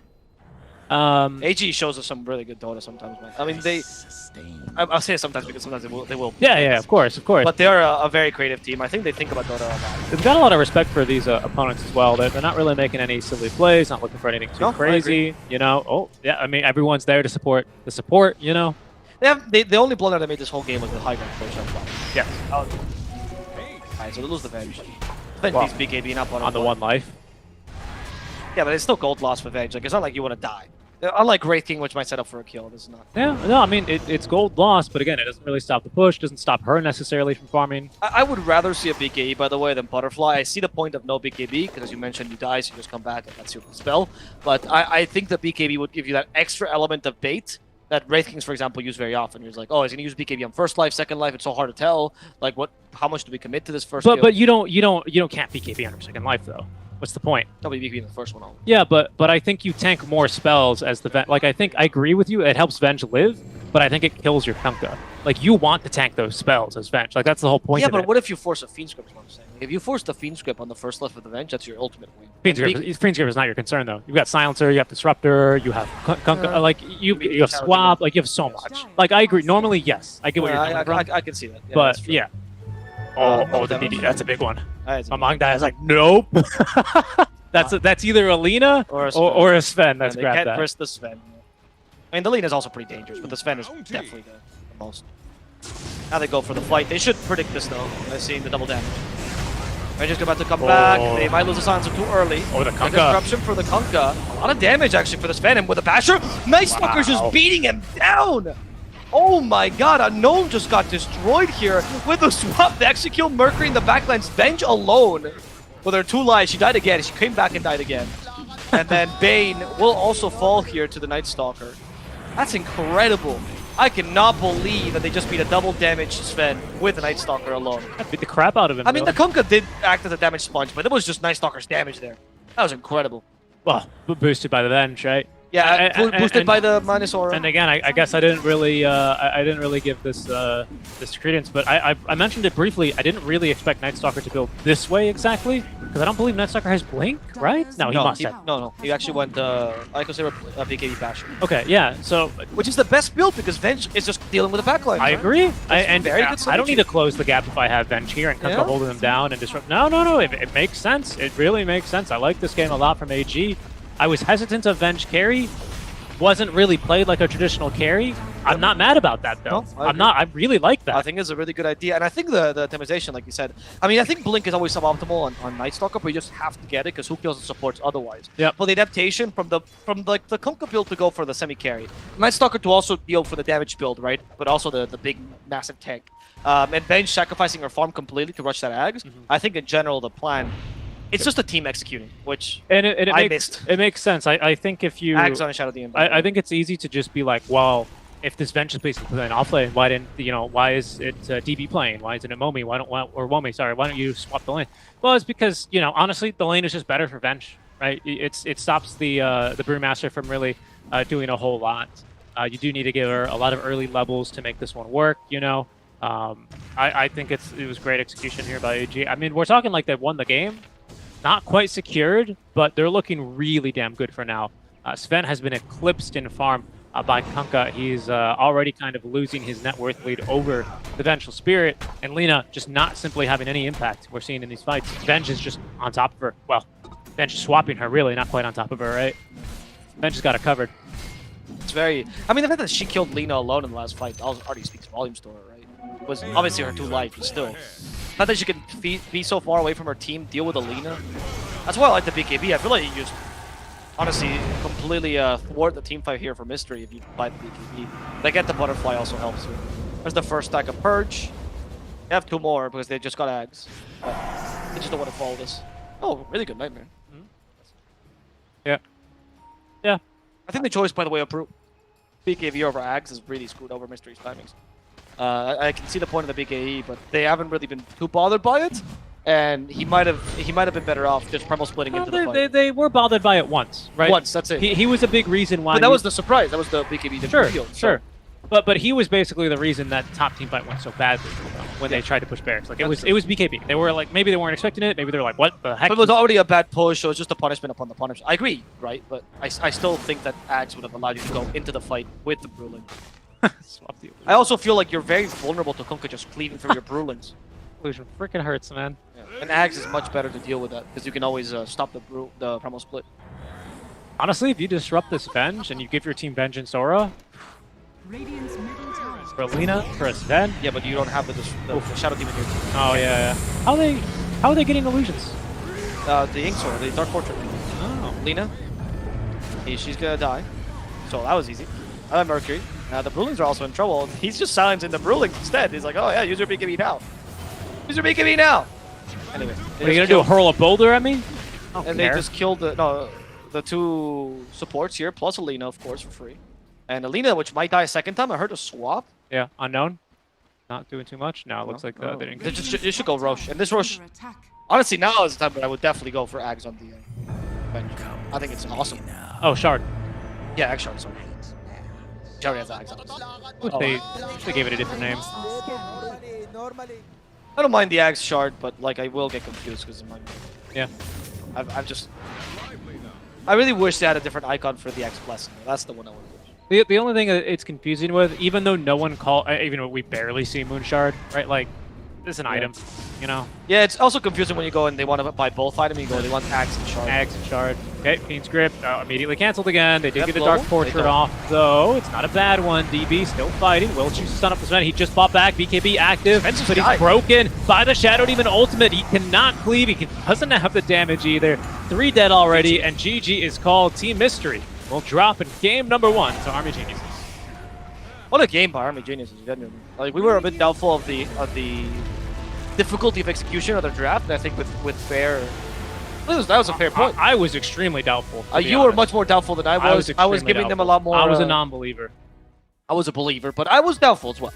I was doubtful about how hard the draft would be to execute, and I think they just showed us why. Like why they draft these things. RMGs always used to do this, and I guess tier 1 teams sometimes they do falter because they do find more weaknesses, more chinks in their armor. But against these teams, they don't falter whatsoever. They played such a clean game. I don't think there's anything on Mystery besides maybe the BKB used to jump Brewmaster or BKB in general choice of Brewmaster that was not great. Well, I didn't like Sven, for example, showing up when they decided to fight bottom. That was the fight bottom was wrong. I mean, I think a couple of engagements with Sven. But those are big deals for Sven. Like, Sure, he should be farming, pushing other. Same thing with Lena. Like, just let your brew die. Like, Yeah. Bench went with this item that's gonna screw you guys over if you try and fight now. Don't do that. You went for the right farming build on Sven, right? It's not like he went, I don't know, That's true, Escalator that's or true. anything. Like, I just They kind of played into the enemy strat, but I Yeah. don't think Mystery played a bad game. I don't No, think there was no. egregious mistakes. Like, no offense, but when we saw the first round, we saw a couple of those where you're like, oh my god, what am I watching for half the game? But this one, Mystery had a pretty solid performance. I just think they were completely outclassed by Norwich. Geniuses that looked really strong. They played an incredible game. Only one mistake really the whole game, which was the top push, and that was it. And yeah, I'm very happy to see Venge carry back in the meta, dude. I'm very happy. It's one of my favorite carries to watch. Yep, very true. Very true. I like carries with big agility and strength gains. Bloodseeker, Venge, that's my jam. You know what I like? Highlights? I like giveaways. Oh. Yes. As we get the highlights ready, because we're gonna get them ready and soon be on the screen. We're gonna talk about the giveaway. There we go. As the highlights go on, thank you. And there's a giveaway going on, a quiz/giveaway, where at the end of each game we're gonna be showing a question on screen. And if you answer this question correctly, you will be entering a raffle. I'm going to select one of the right answers to win one of the following prizes. For today, we have 2 prizes, which is going to be the UU Booster Code, which is one of our partners to get a better connection, to get a better performance in your gaming experience.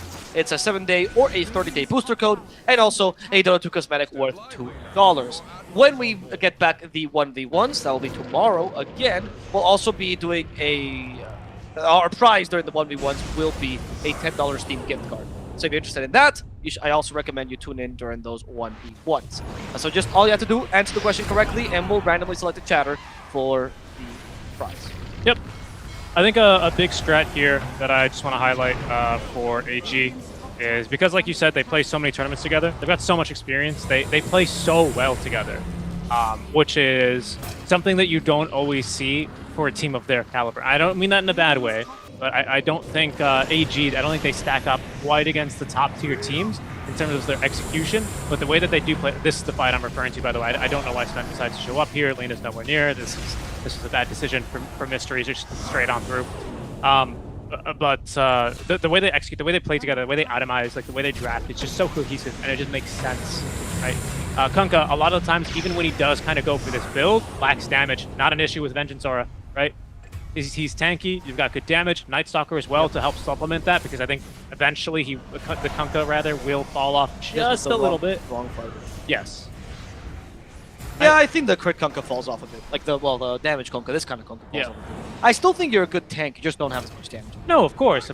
And there's a lot of value to that, don't get me wrong, but you know, eventually that's when normally, like, I don't know, your own Sven comes in with his own damage because he has Daedalus with, like, you know, when it's Venge, which still has good damage, don't get me wrong, but also has her own damage, but also buffs you further. Like, that just solves another problem that normally Kunkas tend to have. That's what I'm talking about. Like, that's that kind of thought process, that kind of draft ideology you don't always see, especially on like most teams that AG ends up facing, right, when they play in these tournaments, and that's what I really commend them for. Yep, I would agree. So I do think that I love watching AG. So I'm going to say for this game, I think that this was to me the most pleasurable game we've tested. Most pleasurable games. I just love watching new strats work. I love teams showing this coordination, and I think that on tier 2 teams we often harp on the mistakes they make, and we harp on the lack of consistency, which is usually their biggest the factor that stops them the most. But I will, 9 times out of 10, I will much rather see a team that makes like 50 mistakes and 10 right plays than a team that makes, say, 2 mistakes and 1 right play. And RMGs, I think, follows the former category. Yeah, they'll take a lot of risks. Maybe they'll draft something that's not also unique or too unique and bad. But they just play such beautiful Dota when it works out. When it works out for them. When it works out for them. Yeah, but it makes it very enjoyable for them. And when they're in Modo Serio as well. I also feel like because of this, they have much more potential than all the other teams, which are just copying strats or having bad drafts. This is a team that's already at the level where all they need to fix is the small, minor things before they reach the the echelon of tier 2 or tier 1.5. Yeah, sometimes when I see them lose, it's also like the macro decisions. Yeah, like, the macro decisions. Like don't get me wrong, like they're not losing games because Kunkka was playing an early game and Bench was playing a late game, and then like the enemies came online and you had no one to fight them. Like that's not why they're losing games. They're losing games because as a team they do the wrong thing. Yeah, and that's good. That's good. That's better good. than individual mistakes. Yeah. I just wanted to highlight because it's like like wellcasters. If they're this good, how do they lose? It's like they're not perfect, right? And it's a big strength point together, but sometimes it's what's the line? Play together, slay together, stay together. Win together, lose together, stay together, slay together, stay together. With true sight music on top of it. Yeah. You think Sam had to say that line in the mirror 50 times before he got it right? Who? So this is Sam. Oh no, it's no takes. Yeah, actually, I don't know. I'm trying to remember. It's a hard line. It's a hard line to say. Oh, but you know what is as well? Hard roll to play. Mid lane. Oh, 0 deaths. Actually, wow, that's impressive. You know what?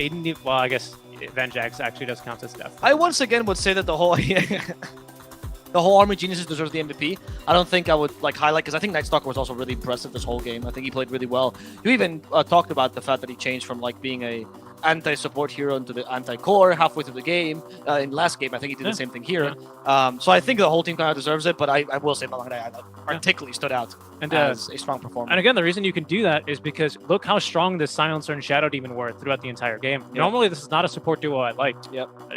Not a whole lot of lockdown, very reactive, very all-in or not. Yeah, all your lockdown was in your cores, which worked. It worked. This bench was just crazy. It worked beautifully because that actually kind of incentivizes Team Mystery to want to lock down these cores first. And then when they find themselves, guys, what happened? I thought we were Fiend's Group with Kunkka. Yeah, we were, and then they disrupted him. Yeah. It also makes for that team fights to have a lot of adaptability with how you take him. Like, for example, Global Silence is down.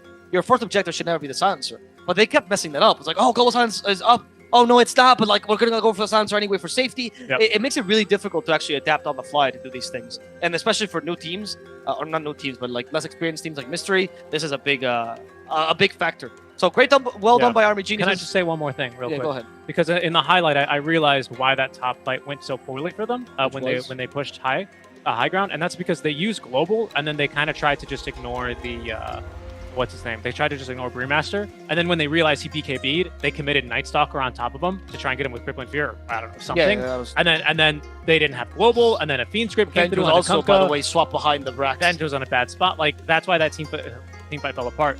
The reason I bring this up is not to blame them. It's because we never saw that happen again. They immediately adjusted. That's and true. that stuff is really, really awesome to see. And I can't wait to see game number 2. If you don't mind, I'll do the throw. We are about to watch game number 2 of AG. Well, we'll see here if they can take the 2-0 in the Top Clans 2021 Summer Invitational. We're going to be going to about a 5-minute break. When we come back, we'll have our second draft ready to go. We'll see you then.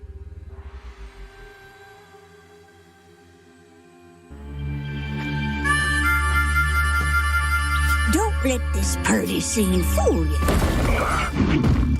This world is a dangerous place. When you get to be my age, you'll see friends come and go. It's important to take care of the ones still kicking. In the heat of battle, you'd be surprised how far a little kindness might go.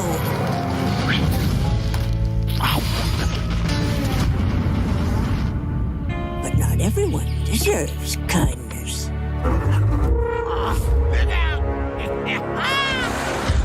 Hello, Auntie. This all you brought? Yes. Oh.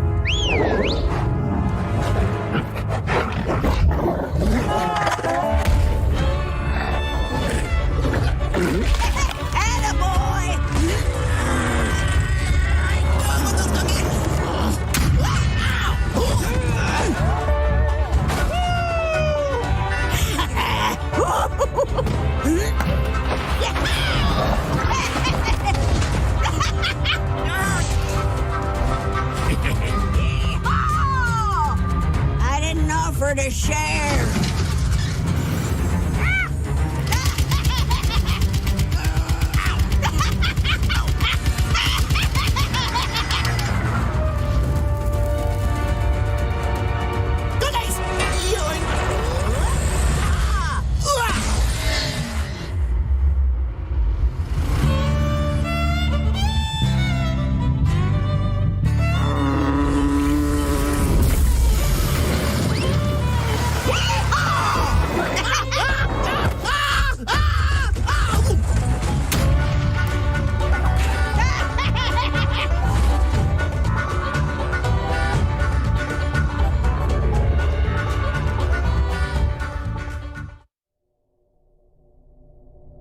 Long have my celestial brothers beckoned, but I abhor the blindness of the mortal plane. From the void, nothing escapes my notice. No secret lies beyond my grasp. Yet, soon I must finally step from my hidden bastion to wage battle alongside my brothers and save them for a greater cause to come.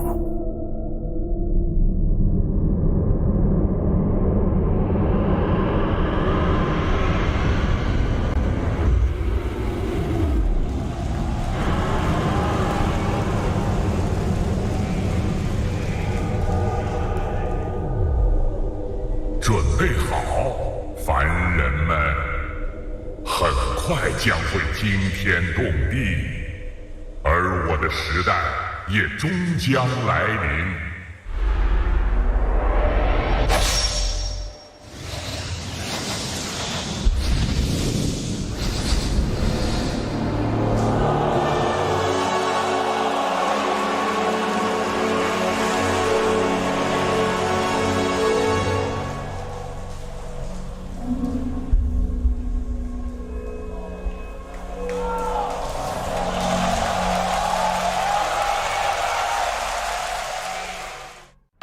Do you want to know what I really love? It's that first little moment when they realize this isn't a game. Are you ready for your moment?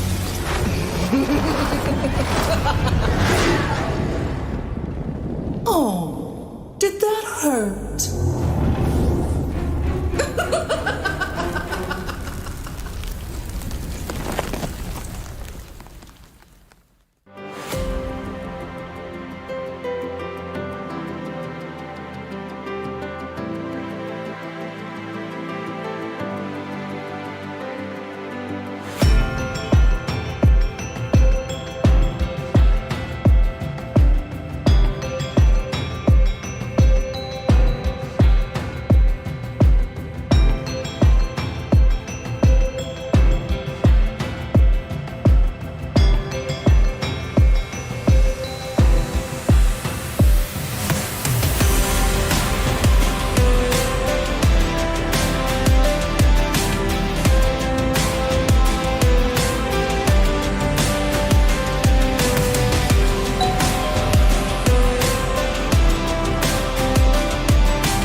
Hello guys and welcome back. We're here in the Top Clans 2021 Summer Invitational as we are watching the top teams in Dark Lands duke it out in the upper brackets. And for now, we have Army Genius versus Team Mystery, which remained a mystery in the last row, but got their name back.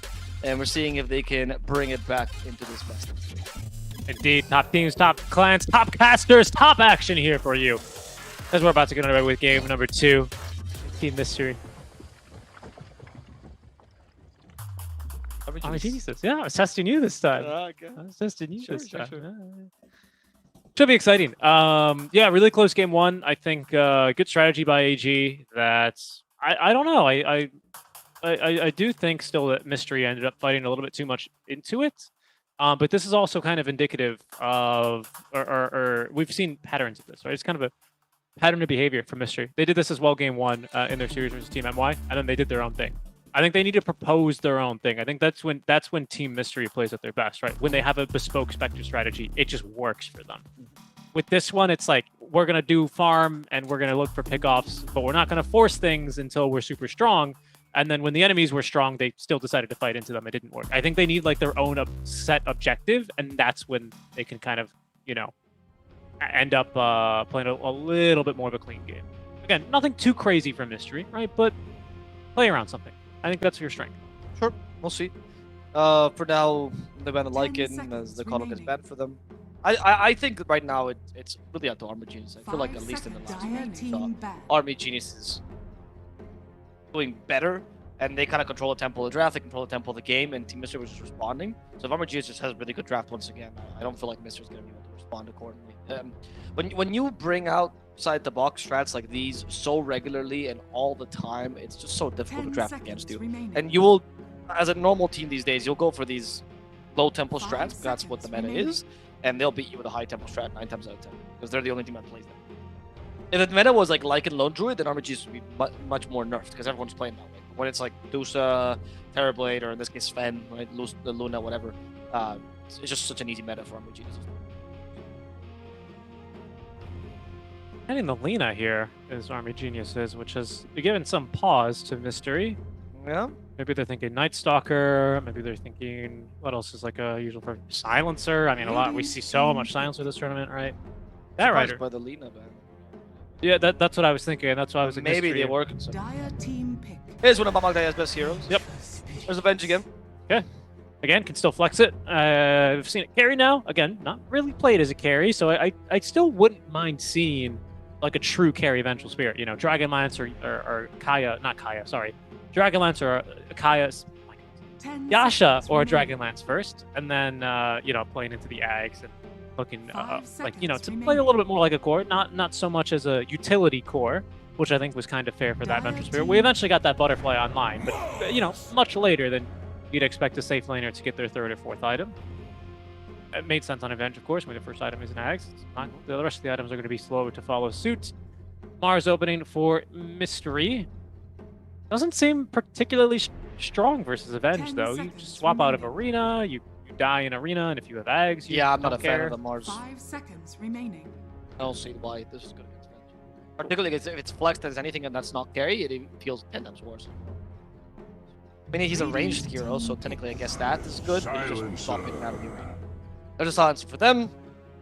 They don't have the Venge plus silencer combo, which was pretty powerful last game. And Arena plus silencer is okay. The only problem with something like Mars plus silencer, and that's why Legion or Batrider or Beastmaster prefer Revenge, is that you usually want something that's a BK piercing disable to go to silencer. Because if this stands, Mars lets the Arena, the global silence on top of that, and then you just BKB and you go, oh, haha, what were you thinking? And everything is a spell. And immediately as well, Army Genius gets a Pango, which is huge. Because silence the Pango, he does not care too much. He just stays involved forever. And the Pango will be able to roll right through the arena. Very strong start by Army Geniuses. Relatively weak start by Mystery. Not the same synergy that Army Geniuses had. I think last game their start was a bit strong. 10 seconds remaining. Yeah, and again, the issue I have with this Mystery lineup is it 5 seconds doesn't have a lot of synergy. Like it doesn't want to play around a certain idea, or it doesn't want to play around a certain strategy. Again, I think that's what Mystery, like that kind of motivation and some sort of go timing or some sort of activation timing, I think, is what really, really Team made them back. shine in games 2 and 3 over their wins over Team MY. Team MY just couldn't keep up with them. AG, not to say if they go with those same exact strats, I don't think they're going to necessarily work versus a team like AG or Crocodile, right? So we talked about how this global Spectre strat, yeah, it's scary, but some of the better teams are going to be able to deal with it. I think AG is one of those 10 better teams. seconds I also remaining. don't think it's a great strat against Pango or Venge. I don't Nope. think these are good heroes to Nope. kill. 5 Pango's not a seconds good support to remaining. deal that strategy with because it's much mobility, always gets Yeah, away. yeah. But the issue, or not really the issue, the reason I was bringing it up is because we're not proposing anything else necessarily with Mars Silencer. This is more just, Well, they ban the Spectre just in case, so that's your only, that's your one ticket gone away. well, hopefully Mr. have something else, for a strat. They don't need to really reach out and bring out the freshest, I guess there's not really, you wouldn't want a fresh blue cheese. Wouldn't 10 you want like a seconds really old remaining. blue cheese? How would that work? No. Blue cheese has a 5 process seconds of remaining. maturing. It's very specific, right? Each blue cheese has to be matured for a certain time. And if you leave it for longer, then it becomes stronger and stronger, right? But usually not the strength that is supposed by the manufacturer. Not like wine that gets better over time. It's quite the opposite, actually. Have you ever eaten a blue cheese that's been like sitting for a month? No. It is strong. Like if you like strong cheeses, you get a blue cheese, right? And you like let it in your fridge, mind you, so it doesn't go bad. In your fridge for like a month, and you cut off the moss. That's important, right? You don't want to eat the moss. It will taste like the strongest thing. Your mouth will be ash. It is not a nice feeling. It is too much. It's over the manufacturer's desires. And the other blue cheeses that get produced that strong usually have something to offset it. Like sometimes they add some little fruits to it, for example, or it's meant to be taken with certain kind of bread. It's a whole thing. Or the texture's different. Well, we need a little bit of fruit or something in this draft then for Mystery. That's what I'm saying. Yeah, sometimes they make the texture different. Like instead of being liquid, they make it solid because solid will leave less surface area, right? So obviously it covers less mouth. Covers less now. Yeah, and the more mouth it covers, the stronger the flavor Mhm. feels. Of course. You don't want to get that tongue engulfed. Anyway, cheese. you talked about the wrong thing, so now I'm going to turn this into my cheese podcast. 'Cause Dire very team excited. pick. Well, the reason I brought it up is I don't think we need to really see that month-aged blue cheese that is going to sit on the tongue of the Army Geniuses, and because we're not at that stage. It's still an upper bracket match. You're down 0-1. Good. That's brutal. I mean, I've played Dota games that have felt like a whole month 10 have gone by. seconds That is very remaining. true. And I play Dota games with blue cheese in my mouth, so it's those two too. 5 seconds remaining. There it is. There it is. Last couple bans, they banned the Mamang Daya Kunkka. They do get rid of that Night Stalker and that Shadow Demon. So we've got, 3 of 5 heroes last game that AG picked have been banned by Mystery. They already got the Venge on through. They're just trying to ban Mangdai as a whole. Yeah, looks like it. Could just be Mangdai and Pango, but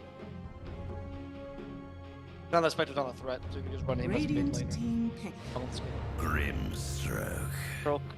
This is very bad. I don't see the combo here whatsoever. Grimstroke with Mars is actually the opposite of a combo. Yeah.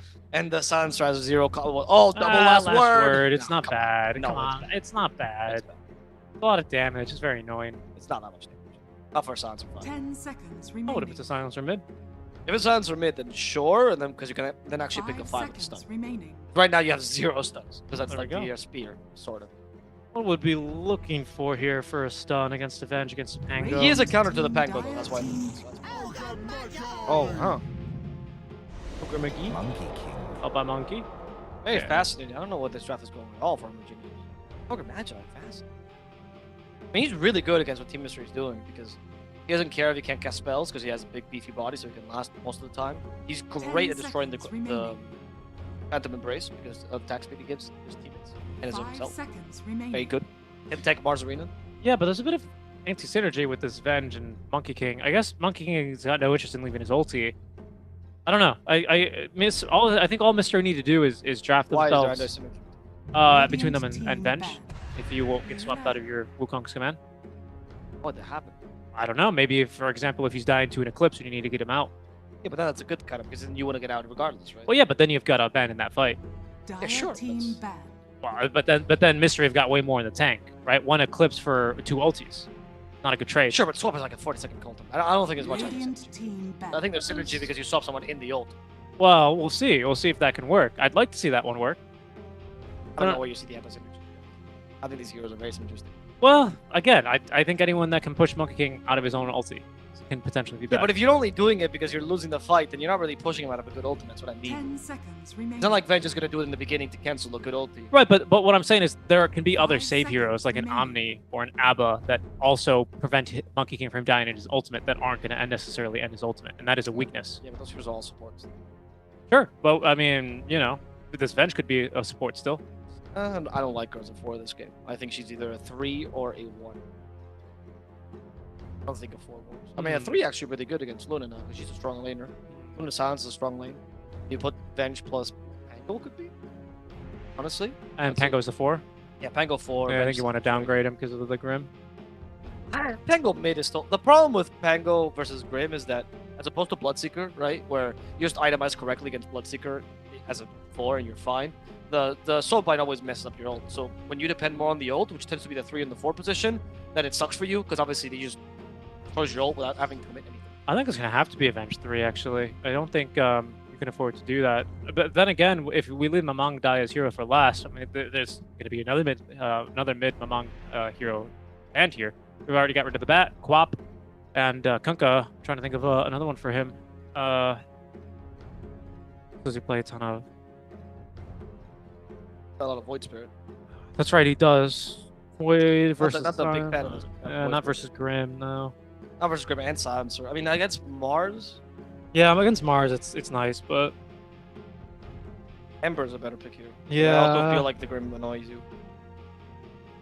He's a very good Ember player, too. They're relatively high pool of heroes, actually. you do take the Pango mid. I like the Pango mid. A Pango mid can be what sucks about Pango mid is that you're not a big or you don't want to build big KB on this hero, and Silence can really screw you. One missed swashbuckle or one overly aggressive swashbuckle, Silence. Team back. What do? Swap you out? It's tough. Probably Shadow Fiend. I'm looking Ember. I'm thinking Ember if that's what your bans are. Yeah, it's like it. They banned the Mag, which is fair. It's another really buff Monkey King kind of hero on top of an Ogre. Would be really difficult even for someone like a Luna to keep up with in terms of farm. Yeah, I'm thinking Ember with these bans. Ember, Mag, DK. 10 seconds remaining. A simple working hero, and he mitigates the lack of 5 team seconds fight bench remaining. brings as a 3. So you're fine in that sense. You don't mind the DK at all. You already got his biggest counter out of the way, which is Monkey King as well. Yeah, it's not bad team fight. I would like something with a little bit more punch in the team fights, though. You know what? Tiny's actually really good. Dire team pick. That's got more punch in team fights. I like that. It's not necessarily the pusher that I also would have wanted. That's why I like the DK suggestion quite a bit. But if it is going to be mid-tinker, I think it is. I've seen him in a lot of different roles, actually, to be honest, as tinker. Yeah, honestly, it 10 could even be a 4 seconds tinker. Yeah, no, it's exactly. So maybe we need to wait and see what mystery pick here. I guess if you just put the 5 shield on yourself, is that seconds the remaining. global science lasts what 3 seconds? So it's not that big a deal. Max Yeah, level. yeah. So even at first level is like what 2 seconds? You may now select Oh your wow, hero. that's the tinker counter. Yeah, it is. So Alright. just go for. That's the screw you tinker build or No, hero. It seems like a mid thing. See, right? I mean, No, you're right. It's gonna be mid tinker for sure. So you put maybe Pango 4 tinker. Unless it's a hard or a physics 4 tinker. Yeah, then- Doable? then- Doable? No, Mamang die tinker. Okay. I would have liked that. I actually think that the mid Pango would mid Pango destroys Zeus. It's such an easy matchup. You just go stick and use last and you ignore Yeah, Zeus. yeah, and then you don't have mana problems, and you just cast all your abilities whenever. Yeah, yeah. Shield, you use max shield crash, of course, and Zeus can't escape you once you get over corrosion or rolling thunder. But yeah, I mean, I think the Tinker right now is probably a little bit better against Zeus, right? Because the Tinker right now has the defense matrix, which actually tanks some of the damage that Zeus will deal against you. Yeah, we don't really jump him too well. Like Zeus is great because he gives you vision on Tinker, and then you have someone jump him and kill him. That's I don't think that's like such a trivial thing to do here though for Mars, because if you're jumping Tinker, he's nowhere near Monkey King. He's not going to be anywhere near this Vengeful Spirit, and of course we have a swap to save Tinker. Like that's like if I'm dubious of swap for Monkey King save, it's great for Tinker. Get him out of the fight. He rearms, blinks away. It's like nothing even happened, right? So I'm really liking actually the Tinker pick here for 8G quite a bit, even into the Zeus, because again, we don't have the best gap close to the Tinker. I do agree that Tinker's really good. Besides the Zeus, right? Like I just feel like maybe Zeus might be enough. I'm not sure, but I don't think it will. I do think I also like the swap. I think you're totally right on defense matrix. I think it's going to be too much for Zeus. Again, Zeus, I think he's unless he like completely stops mid lane and Zeus gets. is kind of weak this game, to be honest. Besides the Tinker. Oh, we have Swap, we have Monkey King. Swashbuckle, Monkey King even, yeah, to close the gap. Ogre is not an easy support to kill either. Well, I think it's for Mercury. It's going to be much more a game of reconnaissance for him. Sure. But I mean, is that in team fights, you need some damage. What else is the role of Zeus? No, I agree. I mean, we only have a Mars to protect him. Silencer, Grimstroke, not going to do a whole lot there to help him out. Yep. But a lot of Army Genius's heroes, I mean, basically all of them. I mean, this is true of any hero, but like most carries aren't as mobile as a Monkey King. I think we can all agree with. Slark, maybe he's up there, right? Ember carry, whatever. I would agree he's the most mobile versus last match. And that's you're going to try and use that to your advantage versus an enemy mid usually. But as Zeus, if he can play the recon game, is pretty strong. Like he should be able to nullify that a little bit. I still think with if you're Monkey, you just go Echo BKB. You just dump the Zeus. Oh yeah. But I was talking about like earlier game team fights. When Zeus still can reliably cast all of his spells and. But I still actually really like this AG draft. I think this Tinker pick makes perfect sense. Again, I think it's the hero Venge is going to want to play around with. Hero to protect. You're going to let Tango go in more for Tinker. It's an old one, I think. I've never seen Tinker in general. We haven't seen one in a while. I agree with you. I do think their draft is better. I also would love to see, by the way, I know it's not going to happen, but I'm just going to put it out there. After Orbital Corrosion, I'd love it if this Tango went first. Oh, yeah, Mage Slayer, great Mage Slayer game. He's the only hero that's kind of vulnerable when he's not an evolved form of him. Well, so is Monkey King if he decides not to go for BKB. Yeah, Monkey he will. Yeah, he will, but I could also see a point. Nah, but Mage Slayer Echo Saber is like, by the way, Silencer's dead. Yeah, Silencer is going to die. They give it to the Venge as well. Yeah, so that's what I was thinking. I was like, would I rather have Mage Slayer Echo Saber? Definitely the Echo Saber on him to be more offensive. Yeah. But for Pango, getting that Mage Slayer might make him as tanky as the Ogre, right? That's what I'm thinking to myself, and I'm like, okay, I like that. I like that idea. I like Pango tanky as Ogre, and then on top of that, you get the fact that Pango can actually reduce his damage, right? So you actually help your team out a lot. And if Zeus is playing that reconnaissance mission, which we talk about, like really far behind Zeus, just playing with the ultimates. Nimbus plus the Thunder God's Wrath. Then Pango can just hit him once a Swashbuckle and reduce that damage considerably, and then all of a sudden you don't really have a hero. Hell, if he hits Luna during Eclipse, what is the reduction? 30%? 35%. 35%. That's a huge amount of reduction for Eclipse. That's you're taking away around 105 damage out of each Lucid Beam. Yeah, no, I agree. He's not going to do it, but I would love to see him try. But that's why I think it's also so valuable for Monkey King. Even, like, you just open up the fight with a Boundless Strike from the trees. This is another kill, by the way, on Silencer. He's going to have to make a walk of shame. And he salves. That's really bad. That salve is really bad. That's now really bad. Luna's in trouble, because the lane is really strong, honestly. Vengeful Pango, I could not imagine a lane that's it's actually really up there, to be honest. Once he gets the point in Lucky Shot? Is it Lunar? Was it Lunar Blessing level 1? Did you catch that? Or was it Lucent Beam? I don't know. Because I think it was probably Lunar Blessing, and they're like, we just did too much damage in this lane, and they do. They do a lot of damage as well. Shield Crash. The Shield Crash. Yep. Honestly, that new ability is so strong. I hope he maxes it this game. I think he might heal bottom on the Mars. There's going to be, well, I mean, this is just a strong lane as well for Monkey King, isn't it? They have very good lanes on Army Geniuses. Even mid lane, even though Zeus does win against Tinker, the lane is Tinker's lane. Because Zeus just struggles against any hero that can deal a lot of magical damage and can kill creeps, and Tinker is perfect. Yeah, I think what's going to be awkward here for AG is... Look at that, they're just quote from Silence every time they see him. Yeah, like, hey, you want to die again? How would you like to die again today? Welcome back to the lane. They're killing Luna instead, actually. Yep, they are killing Luna. She's low on HP. She's might going die. to die. I think Luna's dead. Oh, she's walking near the tower now. Observer just finally noticed. Oh, no, she's okay. No salves, though. No salves. Okay, never mind. She wanted to die. Why? I guess she did the same check as you did. She was like, no salves, I guess I die. I guess I die. Yeah, because we had to use a... Sorry, did die, right? Science had to use it. Yeah, he did, actually. He died after? I don't know. The fact that we were concentrating so much on that. The only thing that I'm a little bit dubious of here for AG, despite having strong lanes, is Tinker, especially without March, he's not as explosive as he used to be. It's like 3 minutes of just lasering Ancients. Like, it's so slow. And that's a really big problem, actually, I think, for AG. Because he's not going to have that same kind of tempo. You have other heroes that are great at forcing fights early, particularly this Venge off lane and the position for Pangolier, I think. By the way, I think Pango is going to be a star this patch. I don't think that's like a hot take or anything. Just expect to see him take crap ton because you can just flex him into so many different roles. Good bonk, and that should actually save the Grimstroke there from the Monkey King. So I think it's going to be a lot on this offlane duo, Pango and Venge, and the fact that they're getting such a good start. Here they go again. In fact, this could be another kill onto the Silencer. They won't go to diving, and actually tanking tower hits because he's got no other alternate escape path. Is the Pangolier. He will go down. They're looking for the Venge now as well. Magic Missile's not going to be enough damage, and ooh, with the Vengeance Aura, sorry, with the Wave of Terror, they actually almost pick up the kill. Yeah, but hard because Luna has a pretty good base armor, so not gonna be the easiest skill to get like that. And I think a bit of an overextension, Yeah. a bit of an overextension because they did so well in the early. That doesn't bode well because I think these are our early fighters. That's both Venge and Pango are early fights. They should have honestly just waited till level 4. Once Pango gets lucky shot, the lane becomes impossible for Mr. Yep. So I don't know why they played so aggressive. There was no need. And at least he comes mid to reveal model for Tinker. That's good. Still not great. Yeah. The Tinker is going to be. He did go for the point of lucky shot actually, as opposed to Swashbuckler. The Tinker is going to have a bit of a weird, awkward early game though. It's so weird. It's so weird on playing Tinker now. You just laser Ancients. That's all you do. Mid lane. Yeah, and it's so slow.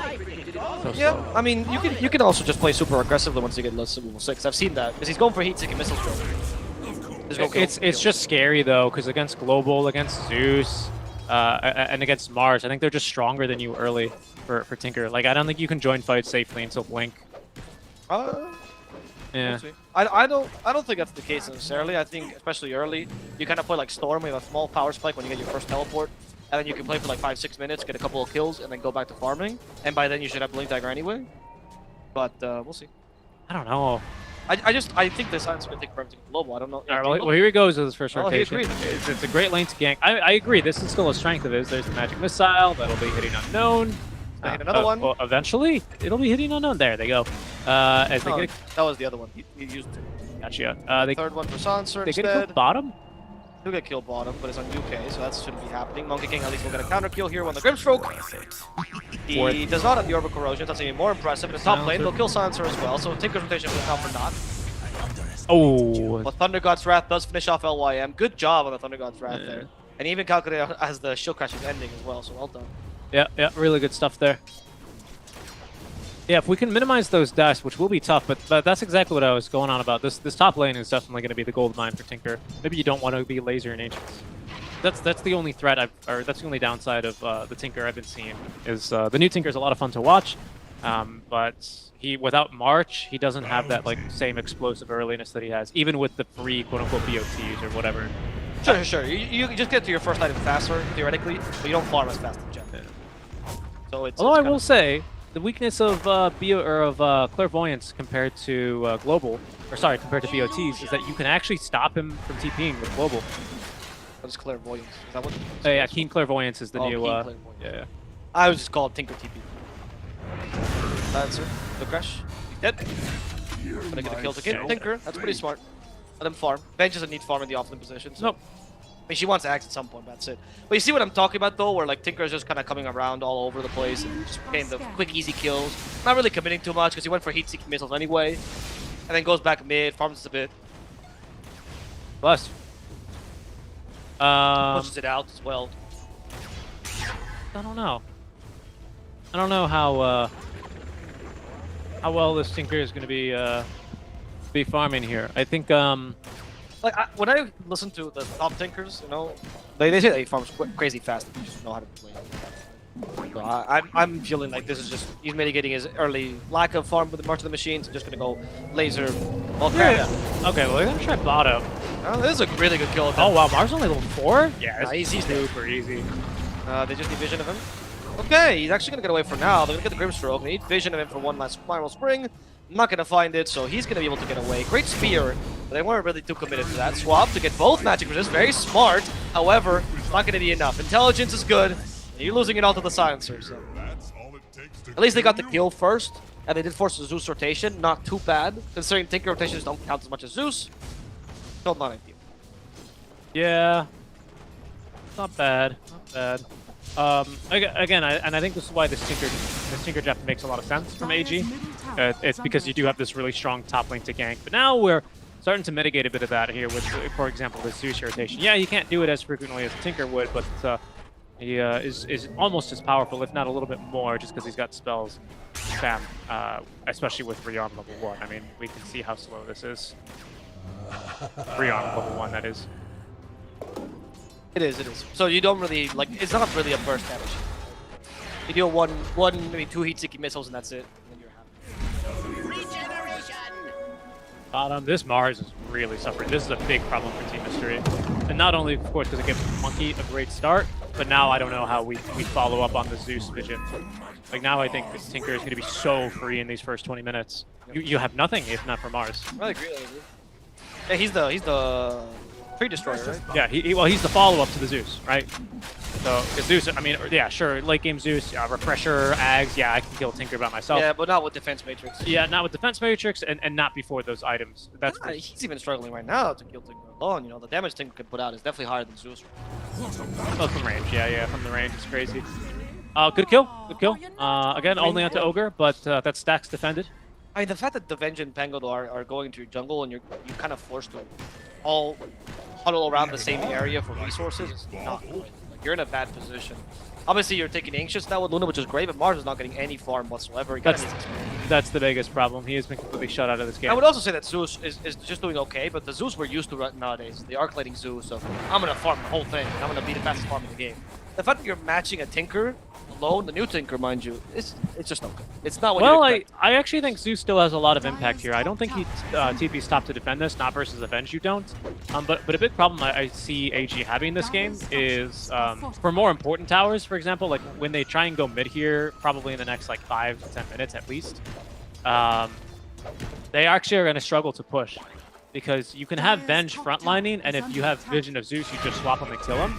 But that's going to be a really slow push with just Venge, basically.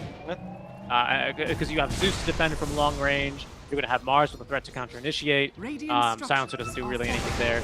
But Grimstroke as well can clear waves with Stroke of Fate, and he doesn't get Vision. So I think that's actually a big problem that AG do have, is the push. Early push. Oh, that's true. Late game push, you don't care. Yeah, you have enough damage. But that's where Zeus is going to be really strong as they get on the kill onto Ogre down bottom. You kind of plays this Coddle.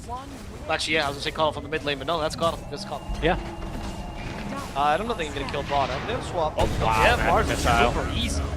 Magic damage, man. The way to go. I mean, also just Mars being under-leveled.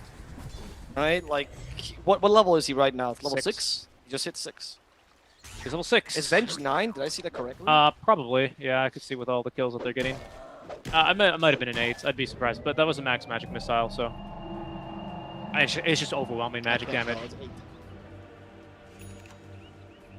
He's not doing badly in the course of the act as well. For being an offlane. Not at all. And once you have that, you just... Anytime you see Zeus with a teammate within range of you, you're swapping him. You don't care. You're offlane. Yeah, that's true. Hell, even the Luna in some situations, right? Because Eclipse is not strong enough for it to be like, oh no, I swapped it to the massive Eclipse. That's a good point.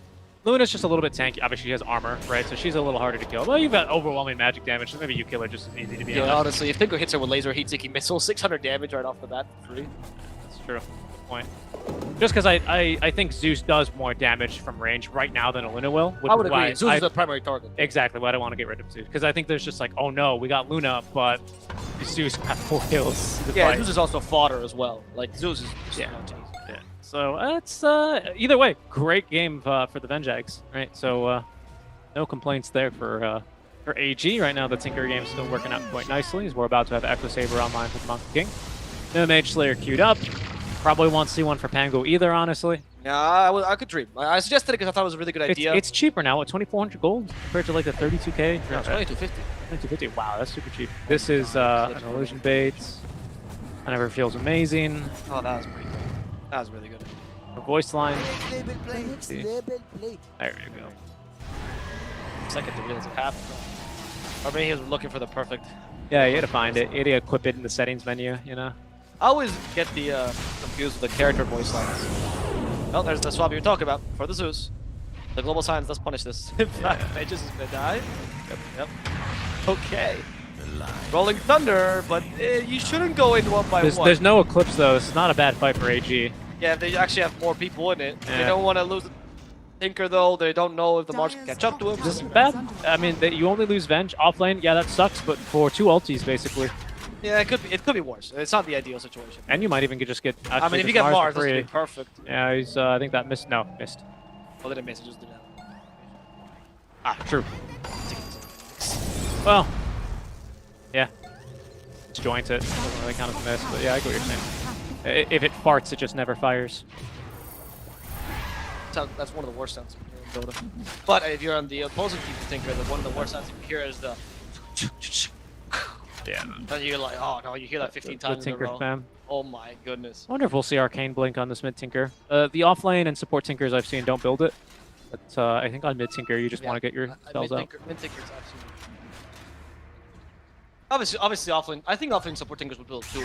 Just a lot later, though, is what I mean. Yeah, just a lot later. Excellent. No, I'm assuming... I mean, I've seen a lot of the Tinkers these days go for either Dagon or Hex. Like, those are more popular builds. Radiant's I middle think tower Dagon... is I mean, under obviously attack. Axe first. Axe is the given. Then I see Dagon or Hex. I like the Hex a bit better I like most Hex. of the time. Yeah. But I think this game, because Luna and Zeus are actually kind of squishy, Dagon's okay as well if you want to. That's Radiant's true, bottom tower but is I don't under think attack. you... Like, I think worst case scenario, Hex just feels better because it's armor.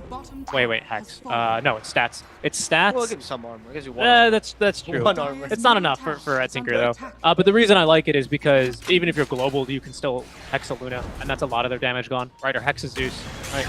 Because you're not going to be muted. Go for Shard first, by the way, which gives the max parts of the machine. It's pretty strong as well. It's basically max level March. So there's going to be a kill on the Silencer.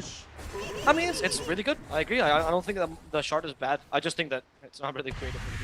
Let me just go back to all Tinker, please.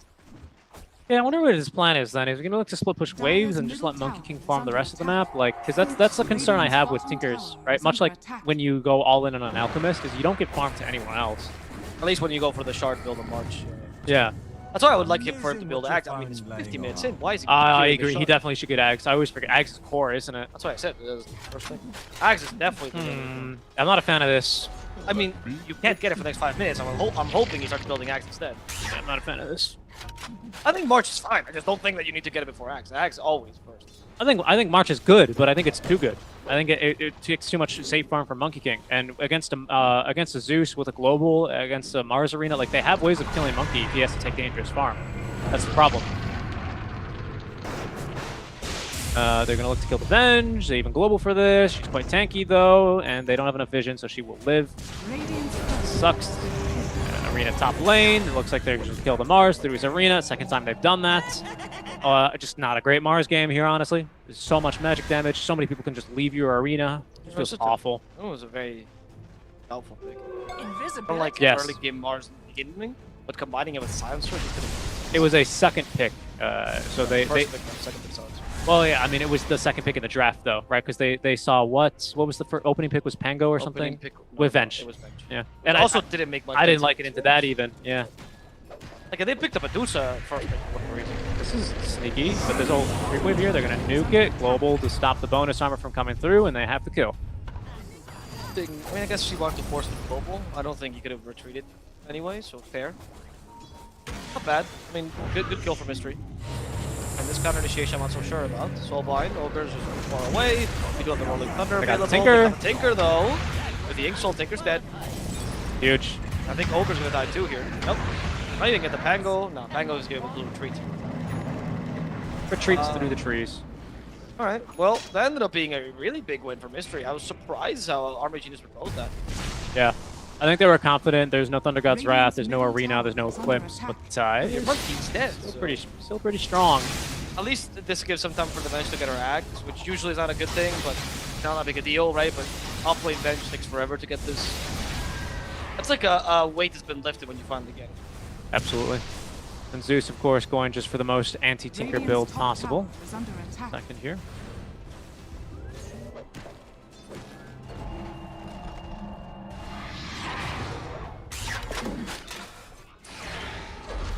Oh, there we go.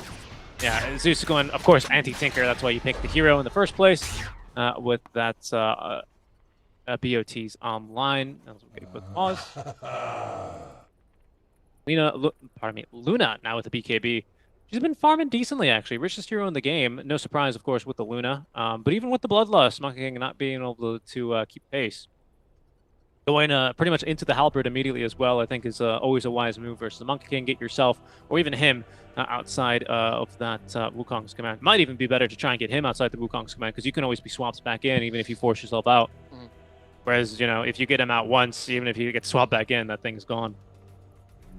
Kind of like that. Arcane Bite, good choice. Good item builds here on our Luna this time for Unknown. I feel like Armor Genius can't really mess up like that again because they've already had like 2 relatively questionable plays where the enemy team just kind of got away with it.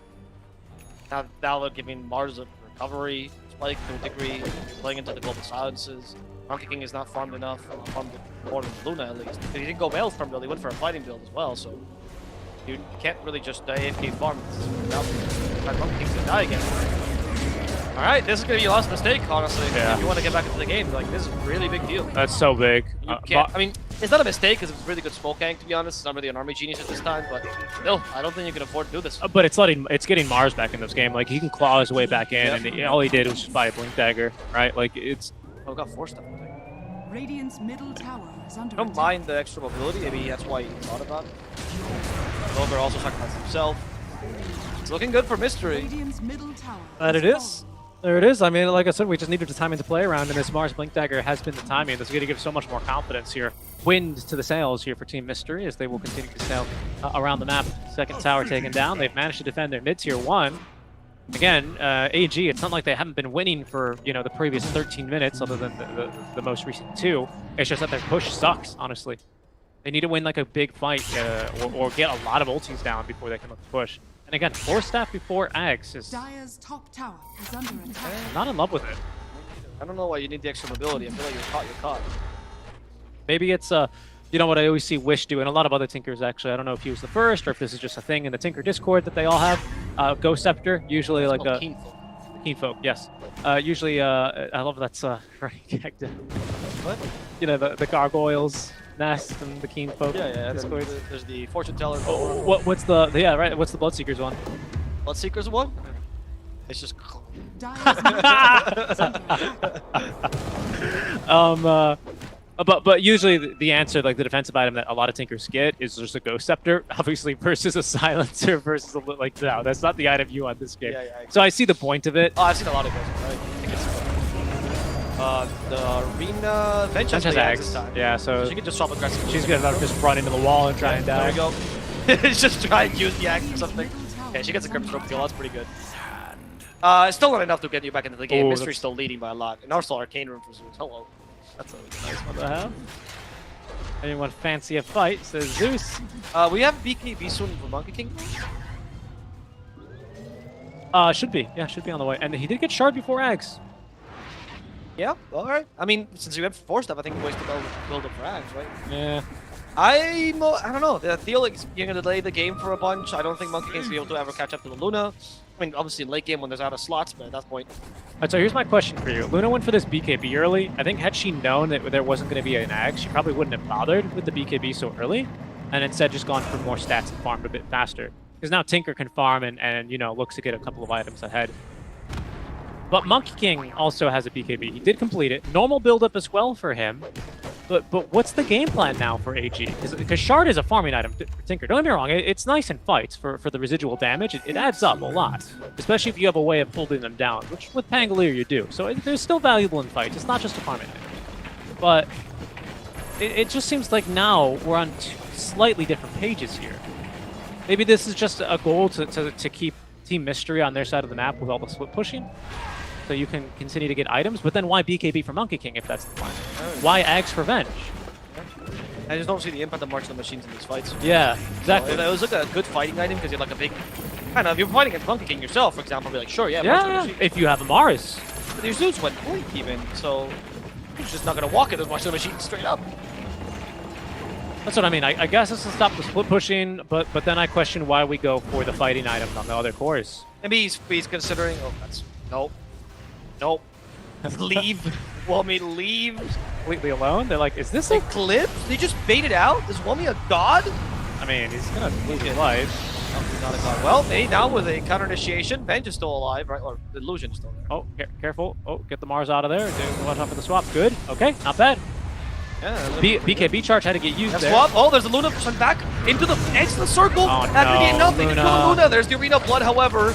They forced out the tango forward. That's a Tinker actually sent here from the arena, but he will die to Thunder God's Wrath and set Monkey King's BKB, trying to get some other kills here on the supports, but be impossible. The Fire Blast hits this Mars. Here comes Tinker again. Full mana. They need the Tinker's damage here. He goes in the middle of the fight, kills with the Silencer with a Balance Strike. They get the Zeus as well. That's going to be Mercury down as the God's Rebukes try to disable the Tinker. Not really going to work out too much for him. We don't have the laser or the axe, so Mars is going to survive this. What a good TP by that Tinker in the middle of the fight. That was very clever. Yeah, they had to fortify as well on that wave to make sure he could complete it. Obviously, Zeus would have zapped that creep. Yeah, but very still good job. Completely worth it. No. Very good. Yeah, very good. Very aggressive rotation. Luna needs to be way more careful in these fights. They know that the Sven Jax is up. The whole point of backing up and using the global was to make sure you didn't get swapped back in. And then to just stand so close to the enemies within swap range, it's just a mistake, unfortunately, from the position from Luna. That's where your supports stand. I mean, no one else really wants to be swapped in. I guess Mars, who still had Arena, wouldn't have minded that much, but it can't be Luna. It just can't. Big win for AG. But again, because of the fact that Mystery still get a couple of things out from that fight, it's no tower down immediately, so still not out of it. No, Mars though in mid lane. However, many Mars stopped them. Arena and 10. He's just like, I bought Axe, guys. I'm here to die. I'm here to die. And the Mars does die. So actually, without Venge dying even, she is willing to die a second time, even though there's no need here, just for the Silencer kill, and perhaps maybe a tower as well. It's another -2, so... That Axe on the Venge has actually done so much, honestly. It's incredible. That's what I mean. This is what I... Good job, Wolf. That's why when I saw first item Axe carry last time for DB, I was very dubious. Because I was like, well, if this could be the carry event you're telling me about, like, this is kind of this is like what you want to do with it, right? Yeah, it's ridiculous. I'm always dying to tower just to make sure you can get up another spot, but it's so good. It is very good. Oh, this Venge even keeps up in farm. I guess you don't. I guess that's the thing. You don't. Big phase. You're gonna get a refresher. Up on the Zeus soon, as they're gonna take over the Roshan with the Lucky Shot plus the Wave Terror. Easy Roshan, no problem. Oh, swap. Oh no, not the Luna again! Agnes beacon me this time, and Eclipse. That's gonna be Venge's first life, most likely. Global as well used. And the second one, oh, the swap, effectively. Roche is out of the pit, so at least they can't take it immediately. As Eclipse gone, though, Arena Blood used for the Venge illusion, mostly. They will get rid of it finally, however, as Boundless Strike does stop the Luna this time, and they get able to kill her inside that Wukong's command. Well done. As the Rolling Thunder catches up to a Silencer, we're going to go for the Zeus, who has a haste rune though, so he'll live, but Silencer will not be so lucky, as Mercury wants to go back into the fight. There's the Monkey King, holding his ground. Tinker's back as well. Because of the buyback, Venge always just wants to be... Yep. Yeah, right back into it. There's no, I mean, there's really nothing. We have Thundergod's Wrath, but yeah, there's soon to be no Roches. There he goes. He's going to be shrinking into one of the collectibles that you can get if you do the 2K Battle Pass level. That's going to be extremely exciting for them.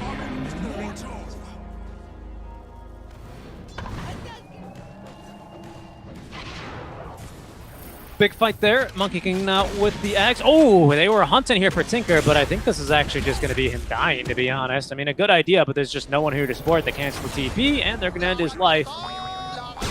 Yeah, that's going to get a couple of voice lines out for sure. That's most unfortunate there for the Mars, who was otherwise recovering, but now seems to have started sliding down the hill of being useless again. It's just a terrible feeling as an offlaner, isn't it? It's so close.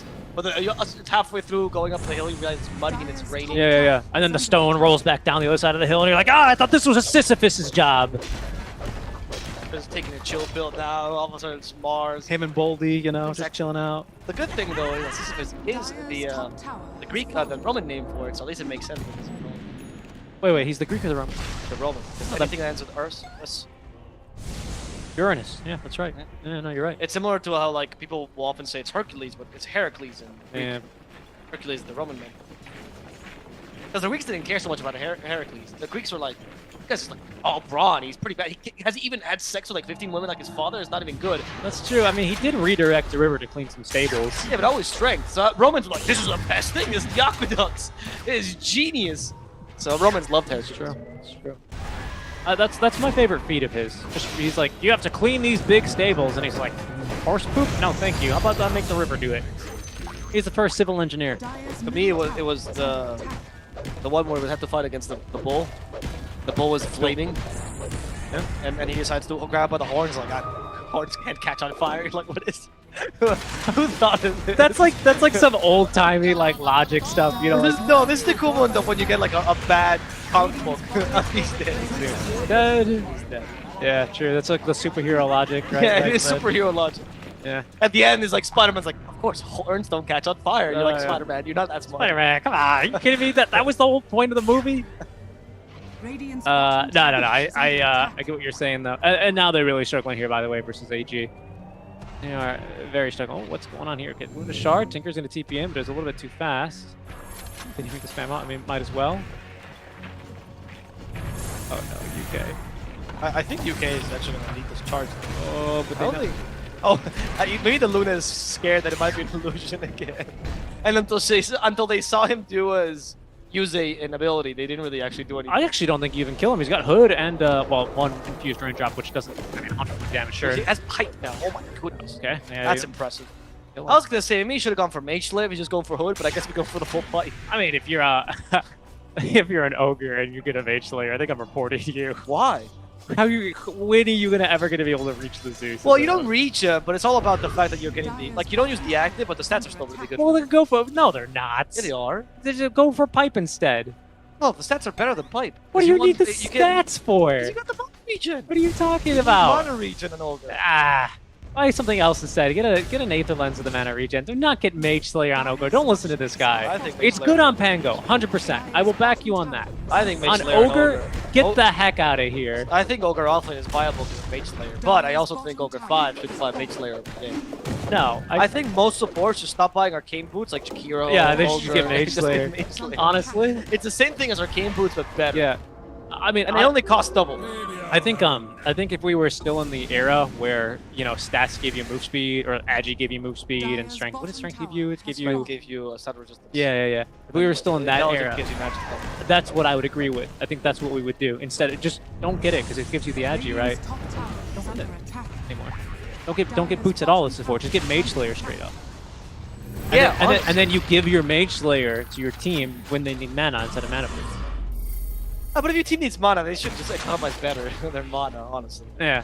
It's your mana, really. They need to like set a mana budget, you know. Yeah, exactly. What is the parents never teach them to be Excuse me, frugal? Zeus? What are you? You're spamming your arc lightning to farm creep You know how levels? expensive electricity is these days? Are you kidding me? Every day.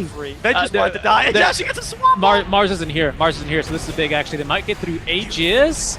Oh yes, they will. Okay, so not bad. They've also got the first life on Venge, and now Mars is ready and actually back. He was cutting waves in the mid lane. They got the first life on Venge. Venge wanted. Venge wanted to die pretty much. Yeah.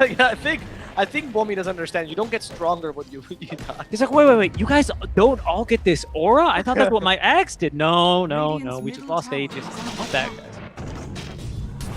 It's pretty funny. Like, swapped only after he died. This is a kill on Pango, too.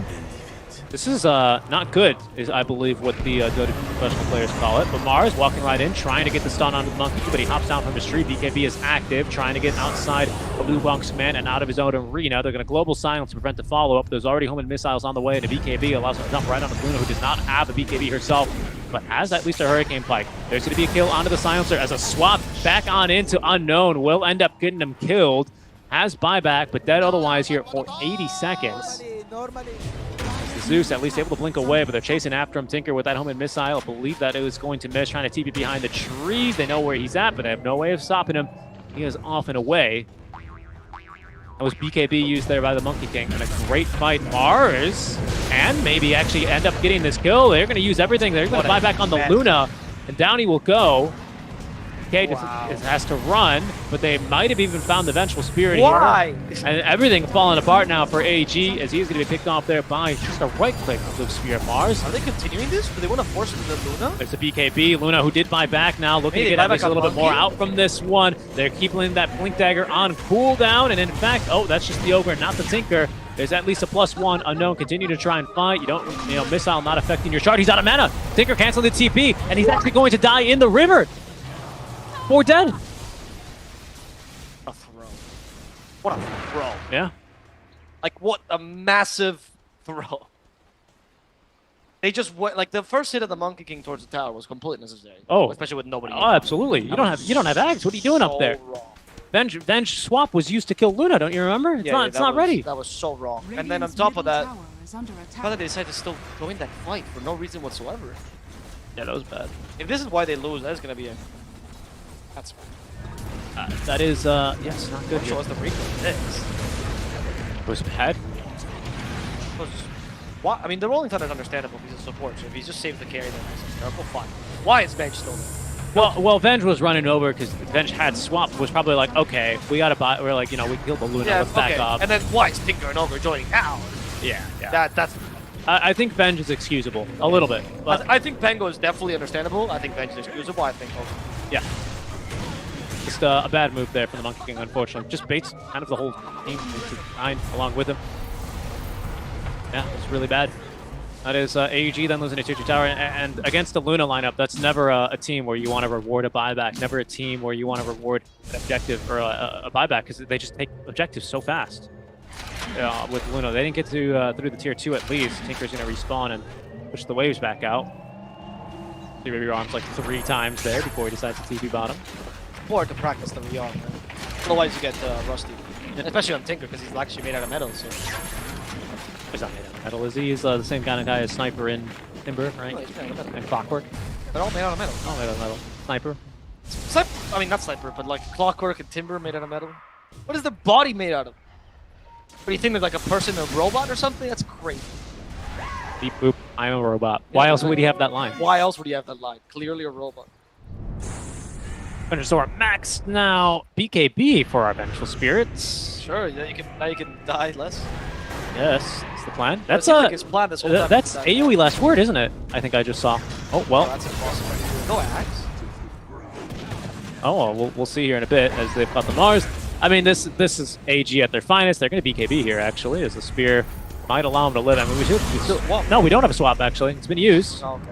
So then Mars... Oh, no. He's actually still going to BKB, die. They're committing to Okay. this. Now, that's where the Rolling Thunder went way off mark. And they're not going to get any objectives, but they did get those kills. Sure. Oh, AG at his finest. It did kill him, though. Oh, yeah. What did you get from it? A BKB trick. It was already 6 seconds. Was not.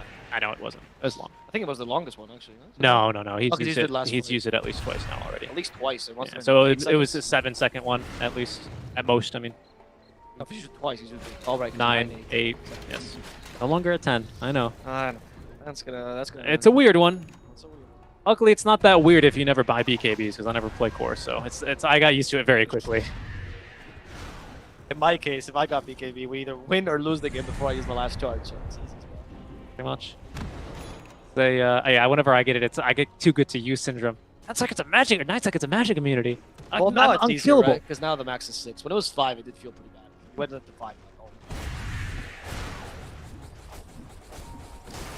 Yeah, this Luna does damage now. Daedalus doesn't have buyback, but is going for a Lincoln Sphere. Okay, well, Hex and Force are both out, so I don't know how effective that's really going to be. I guess it's for swap, right? That's the longest range thing you're scared of. I think Hex and Force. I think if they're in your face to be within range of a Scythe and a Force, you're probably dead anyway. Yeah. And that means Tinker is either out of position to kill you. Yes. You can punish that. Yeah, if you have BKB, of course, right? If you don't, No, then- he doesn't have Axe, but. Okay. Oh, you saw that AoE last word. I guess I didn't. I guess the cosmetic used me. As they go to the jungle, they're going to find at least an Ogre. The Venge they're not too interested in for now. There's the quick kill onto one. Monkey King is running on over, and it looks like with the swap, they will be looking to force it. BKB's popped. It's going to be a TP away here by the Mars. They don't have that talent yet, it seems, as Magic Missile goes to the spell immunity. Either that or Magic Missile is already used, so nothing to punish that BKB TP away. He does not have the talent, because he's not level 25 yet. Just take it. Is it a 25? Yeah, it's 25. Okay. Brutal. What's the 21 I'm thinking of for Venge? The damage. That's right, on Venusaur. Or the magic. Like the oh wait no so that's level 25 too. The two level 25 talents are piercing spell immunity or passive magic damage. They're gonna kill her though, but she fell the second life, so she's gonna be fine. There's a magic missile hitting. This time we don't have BKB on Mars, which means the vulnerable. But how with a BKB on Monkey King, he's saving himself from the eclipse. And the Rolling Thunder gets stuck. Actually, they can't stun the Luna, and that means she's capable of getting away because of a misstep there. Oh no, I was right. It is magic missile level 20, and then magic missile pierces spell immunity 25. Okay. That was really unfortunate. That's not really Pango's fault. Knowing those spots and guessing them correctly when you shield crash is so stupid. And these things should be fixable. It's so dumb. I know Pango doesn't need any buffs, but there's no reason why these spots should be fixable. That's fair. That is fair. Into Roshan goes HE then, down Avenge. And I believe they've actually properly killed Avenge this time too, unless she's hiding behind those defense matrices. Defense matrices. A shard for Monkey King. I honestly would have given the shard here too. I just think Riley has it. I think it's really good for Monkey this game actually. So much burst. Yeah, sure, yeah. I undervalued this shard. I think the shard for Ogre is also really good, to be honest. Well, I think it's good for the same reason that Defense Matrix is good, right? Like, you spoke very highly of Defense Matrix. I would just look at it the same way, right? Well, I was speaking highly of Defense Matrix. I don't think Monkey King is that worried about being bursted. But I guess fair. Well, against a Zeus, a Luna? I kind of would be. I mean, that's how he died so quickly top. They don't have enough stun. Or I mean, mid if tier they're 3. hitting him with a spear, then you're not active BKB in time. That's what I mean. I feel like Monkey King should be able to go forward. Well, Also, now that he has Aegis, you don't have to worry about it on your first life, right?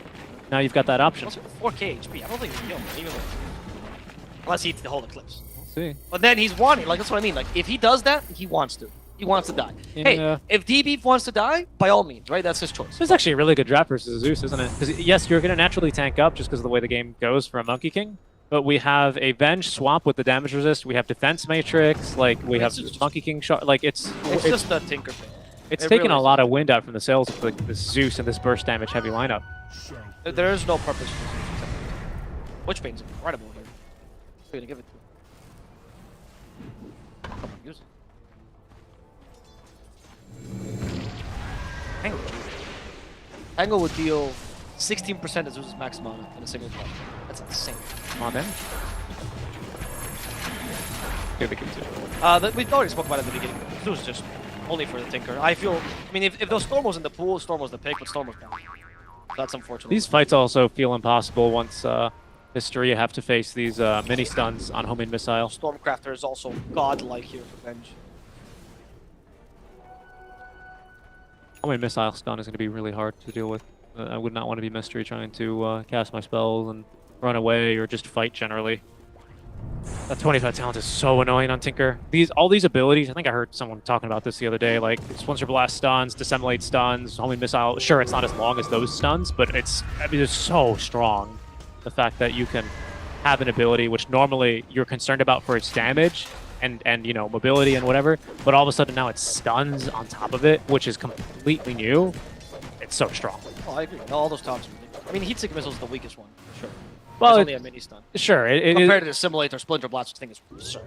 I think it's still pretty bonkers, right? It's good. Because like, you would refresh it, and you're so far from the fight, and, you know, Dissimulate puts you right up front and center, and if they BKB, you know, like... Yeah, but Dissimulate with those shots, I don't think it's that concerned. Yeah, I get it. I would really say that the Heatseeker Missile is the weakest, unless you're playing against a channel team. If you're playing against a channel team, Heatseeker Missile becomes super strong. But this is not a team that's too worried about that. I mean, even this game, because of the strength of the axe, you can go for the laser damage, and it's fine too. I wouldn't be that awful, because you're just not stuffing anything that's like a long cast one or anything. I still think both abilities are good. I think that's really good talent. Yeah, it does. Very good spells on this one. Basher at Monkey King, but he's not using it just yet. So. Basher at Monkey King always feels a bit bad because you don't have the synergy anymore, but it's just so great to fight him head on. Killed the warrior. Keeping in the count. He bait them? He's baiting the Monkey King's gonna go kill him. He knows that they're trying to set a trap. Oh, the Tinker just... The trees are not your friends. Oh, no. Keen Clairvoyance. Not going over to the vision. They're going so far, but Grimstroke also has no blink now. Tinker's all over the place. Now a Lotus Orb Venge. Oh, she actually went for an SMY as opposed to the... I don't know. Actually, we didn't really look at her builds. We just saw the Ags and then haven't really checked in with her for a while. SMY and BKB. Yes, that's right. It was BKB SMY, but yes, you're correct. After Ags. And now she's actually really hard to kill, to be honest. Even in her first life, she might stop wanting to die. And she went for the Stormcrafter. Ah, that's so good. Actually, even helps you farm as Vengeance. Sorry. very fascinating technique. Tinker with smoke. There's only one nearby. Yeah, there we go. There's a Nimbus, I think. Ooh, the refresh. The force stuff saved. Silence. The ghost got him. Oh, defensive matrix. No, Inkswell. Okay, you must. This Grimstroke's already won. Come into the Venn diagram of death. That was very good. That was very well played, that mystery. Good catch on the team. Yeah, super crucial to get that ghost out. That's really screws Tinker, doesn't it? Yeah. Not really known for his attack speed. The force stuff now made sense though. The force stuff now finally made sense. I regret questioning this. Yeah, I think we see that a lot for Tinkers. They just build one defensive item, right? Ghost Scepter, again, Ghost Scepter. Oh, now they see the Zeus though. I don't know why Zeus is doing this. I don't know why he's doing this either. No, go up. TP'd in. Zeus is dying. Zeus is dying. Oh, yeah. Oh, no. There he goes. Roll up just in case. I don't know why. What was that? You just lost all the advantage you took with the Tinker kill. Yeah, no idea why he decided that was a good idea. Don't show me the beginning as if you didn't know it was happening. That's a bad idea. That was a very, very bad idea for Zeus. And, well, now that it's mid laner for mid laner, there's no Aegis on Monkey King, though. That has been reclaimed.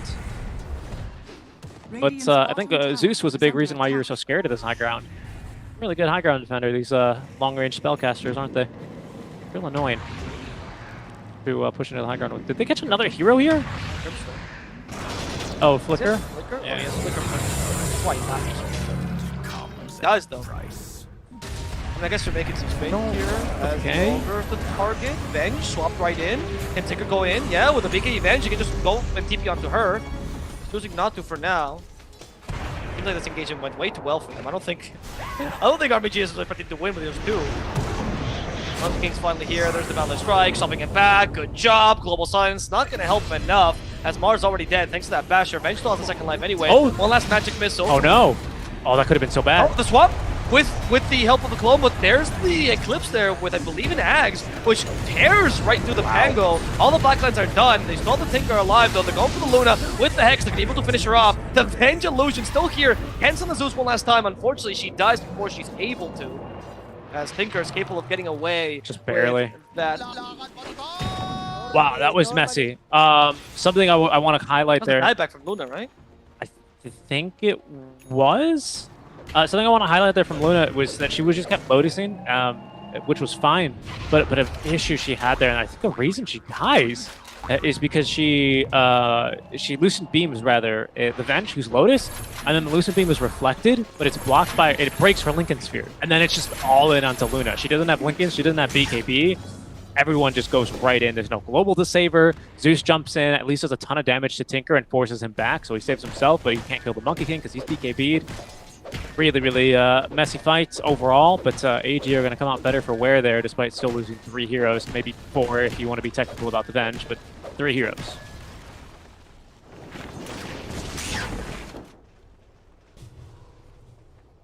Again, we're going for this cheeky-breaky top lane play. Will Mercury detect the wards here? Yes, he will. It's going to be... Oh, not in time. You're deciding not to TP into the outpost.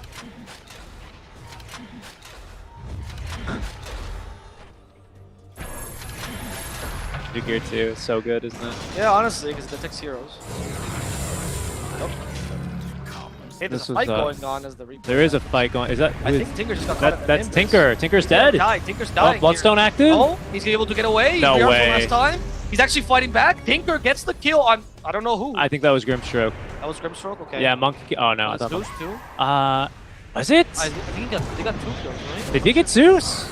I'm not sure, to be honest. I'm not sure either. No, Zeus is alive.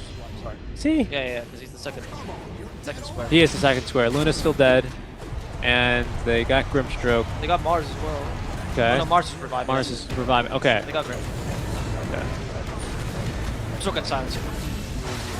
Guys, seriously, the fight, like the game is ending. Stop the highlight, please.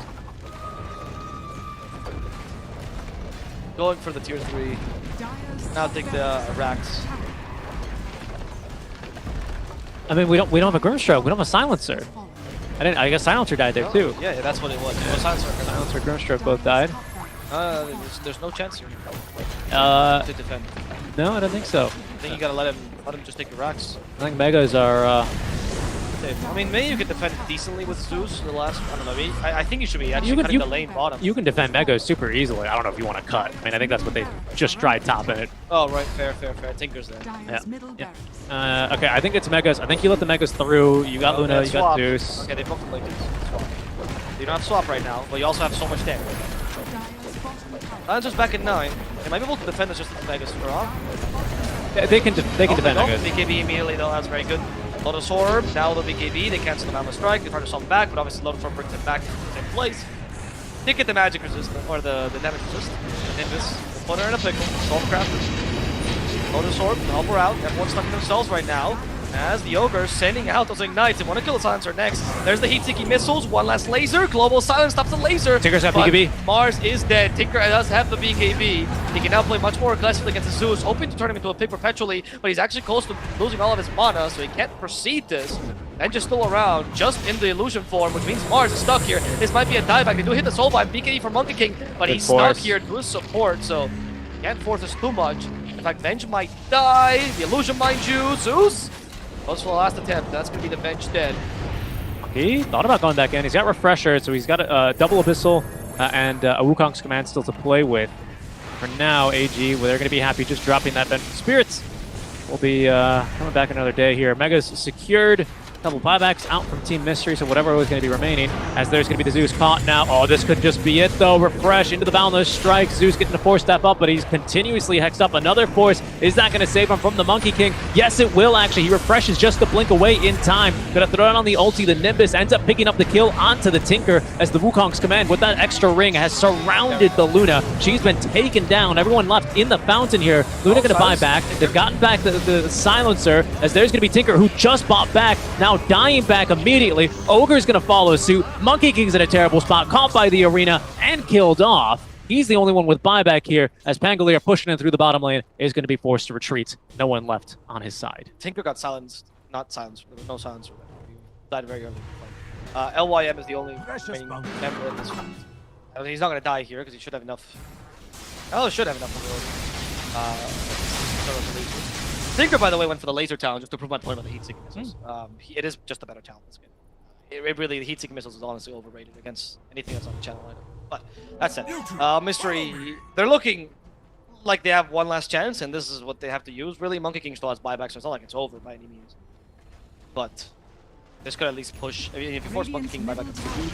They can push at least melee, middle lane. Tinker was silenced, by the way, by Phantom's Embrace in that fight. That's what I'm saying. Yeah. Yeah, Silencer was. Yeah. What else? Radiant's middle tower. I just said silence, didn't I? Oh goodness. Did silence. Pango. Hold on. They good actually. Holding Thunder. Got caught there by the. Soulbind just towards the end, but it was out of inspiration. BKB used. Global Silence. Venge is not too bothered by dying this, to but they're losing Glaives. the Pango here just to Glaives. Venge might just die here. There's a buyback, however. They're going to lose the illusion for sure, but she did make a fair amount of time for their team, right? As they just killed Grimstroke on top of that. Uh-oh. They're going to go for the throne. Tinker is up in 30? Need to buy back on Pango and Venge. And wait for Monkeys. Monkey's got buyback at least. They almost... There's the Venge. Yeah, she knows she wants to play as aggressively, but she can't quite swap because Lotus Orb will stop that. Good silence is coming through as well. Her own Lotus, making a bit of space, but can't quite punish. But that's at least mid barracks. You've barreled on through. Nice little stash of bounties. A Scrooge McDuck. Oh, wait, who's this? Oh, that Silencer? Yeah. Dead Silencer. Very good. Good for a minute. First number 3 is up. He's carrying an Axe Blessing with him. I guess give it to Monkey King. Tinker already has his. Venge has hers. Pangos you don't care about. Ogre's is a consideration. Ogre's is a consideration. I don't think it's necessarily too strong, but that'd be good. Oh, Rapier time. Yeah, it's the only chance. First Rapier of the tournament. I still think it's pretty difficult to play this. And with a Rapier, you got a Refresher and Monkey now. Yeah, he had it in the last fight as well. It was super hard to deal with him. Now with Axe as well, yeah. There's the first Wukong soldier of many. I mean, he's been summoning them. Now he just gets another man. It's very tough. I don't know if Luna can deal with a double sword. I mean, you don't actually double sword the Rapier. Yeah. A 2-surf. I mean, oh no, especially if. Dead. Oh, that's yeah. There's no way the Luna alone. That's rough. They're coming from behind though, so there's one last ditch attempt. Yeah, might Okay, as well. maybe it'll work. There they go. Arena from behind. From behind. They get the Tinker. He's immediately dead. No chance for the lasers. And there's the Moonglaves bouncing around. Nearly getting the first life here. On the Vengeful Spirit. She's going to get the swamp. The damage is keeping her alive for now. But the Pangolier on top of the Luna. Inside the Wukong's command. Stunned up. Still trying to fight. Satanic Lifesteal's not enough thanks to the Eye of Scotty. That's Luna dead for 2 minutes without a buyback. They're trying to get through the Mars here with the Vengeful Spirit illusion. They will be forced back for now because the Zeus just got buyback. Grimstroke as well is going to end up buying back here. There's the refresh on the Monkey King. Still has that Aegis to play with here. And he's back on it, but he's been stunned to the tree. And now Zeus zapping him. Will be able to get that first life. Throne being hit by the Megas is going to force out at least the Fortify, but part 2 of the fight begins now. So as the BKB ready, there it goes, just to kill the Grimstroke for now, but they don't actually get the Grimstroke just yet. Rolling Thunder to try to kill him in the drive-by, that's going to be impossible. And he just lost the BKB, which means he just went and He's in the fountain? thrown in the fountain. I don't think he's getting out of this one, even with the G. He's going to lose the Rapier in the fountain. Nader keeps trying to finish the job that the teammates can, but it seems impossible. Wow. It's going to be them defending a second time, but this time they're actually looking kind of grim. Because they just gave back the Rapier to the Luna. And Monkey's the only one with buyback. They know that. Tinker's going to be alive at least by the time. Well, and without Luna, you don't end the game here, unfortunately, Zeus. Yeah. Not really known for his right-clicking and his pushing. But it's a hold. It's a hold. And a pretty big one at that here for Team Mystery as they refuse to tap out of this series. 46-45 here. Just about equalizing. What to say? I mean, good defense by Mystery, but also Army Geniuses. Honestly, once you lose the Zeus there was no chance that they actually should have defended that. It was just a, honestly, he'll take in 5 Army Genius, getting a bit overzealous. That spear to the fountain should never happen for He had buyback halfway through it, because he bought. I wonder if it was gold or if it was time related. It was time. Okay. It was towards the end. They knew this, but even then, like, the problem I see here is that there was no need for him to re-jump in again. He had the Bloodstone. You said he had the Bloodstone. Did Marsh just buy a Rapier? Did I see that right? I'm fairly sure Mars just bought a Rapier. If we could check his inventory, he's suspiciously close to the secret shop. Yeah, he's got a Rapier. Right. Did he go for the God's Rebuke crit? He must have. He must have, yeah. Does it, I mean, I guess, yeah, that is your only chance. I agree. Okay. Just Rapier it all the way. Luna's the other Rapier, sure. There he is. 2 Rapiers on deck here. I mean, you now have a chance, genuinely, as Mystery. You know, when it rains, it pours Rapiers, doesn't it? It's either like a 1 Rapier game and it ends, or it's like 6 Rapiers. It's envy. Yeah. Or Insania. Yeah, Insania too. Yeah. Well, Liquid likes. Liquid was like. They like made Envy into a team, and then they like the late game. They like it when fights. They like the whiplash, you know. The late game team fights.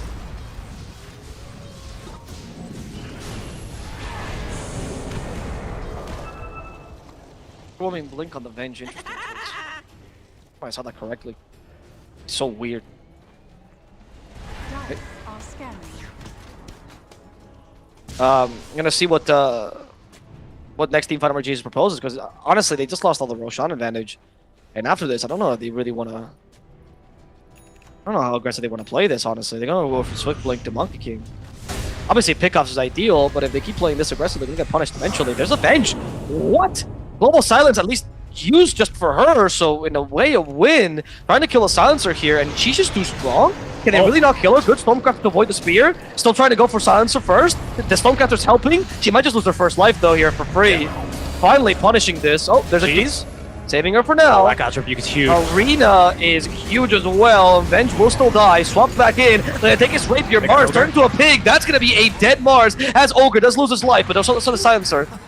And they do have a buyback here for Ogre if he wants to come back here. Vent Delusion's still alive. Rapier's on the deck. No one yet has claimed that.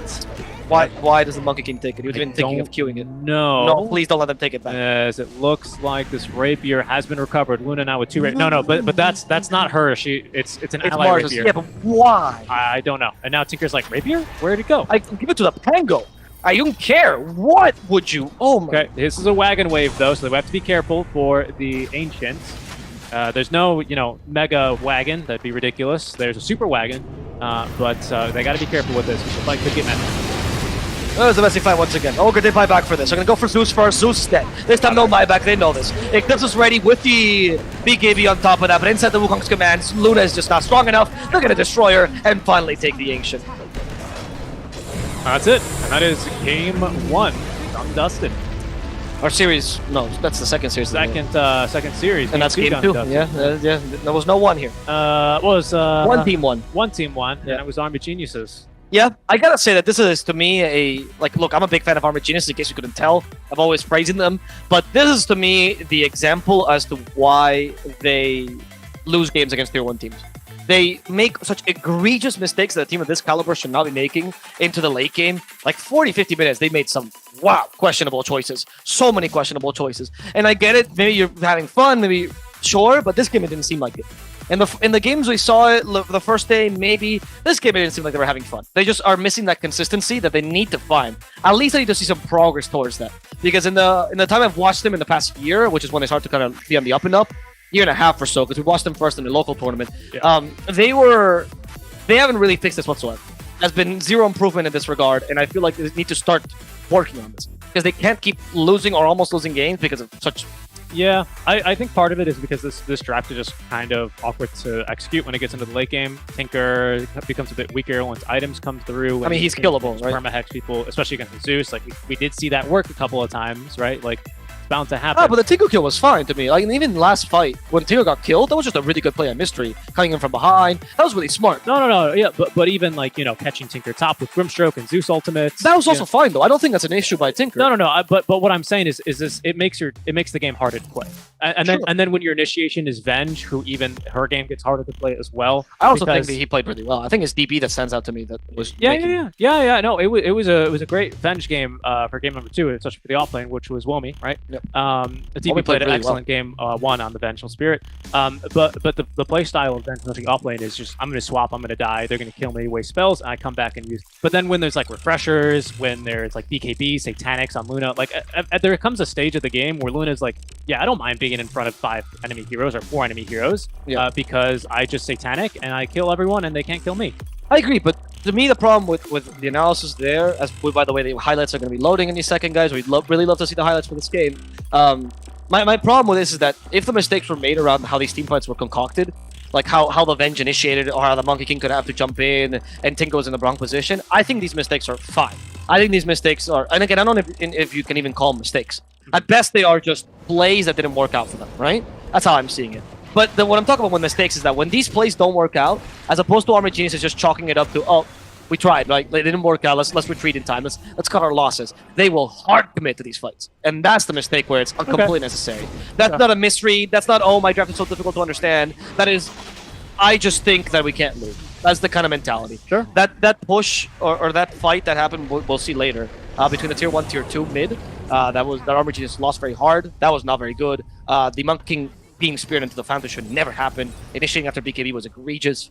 I'm referring to these kind of things. And I'm only saying this from a point of love. I'm not really this harsh on teams that I don't like. I just think Armored Genius has so much potential. I just wanted to see them improve on these aspects. Yeah, I think, again, I think some of this is like, Venge is just really weird hero to play. Like, there comes a tempo where it's like, foot on the gas, foot on the gas, foot on the gas. Yeah, but that's why I think that Womi was hard to understand, but played well. Yeah. But and he did make a couple of mistakes. I get what you're saying.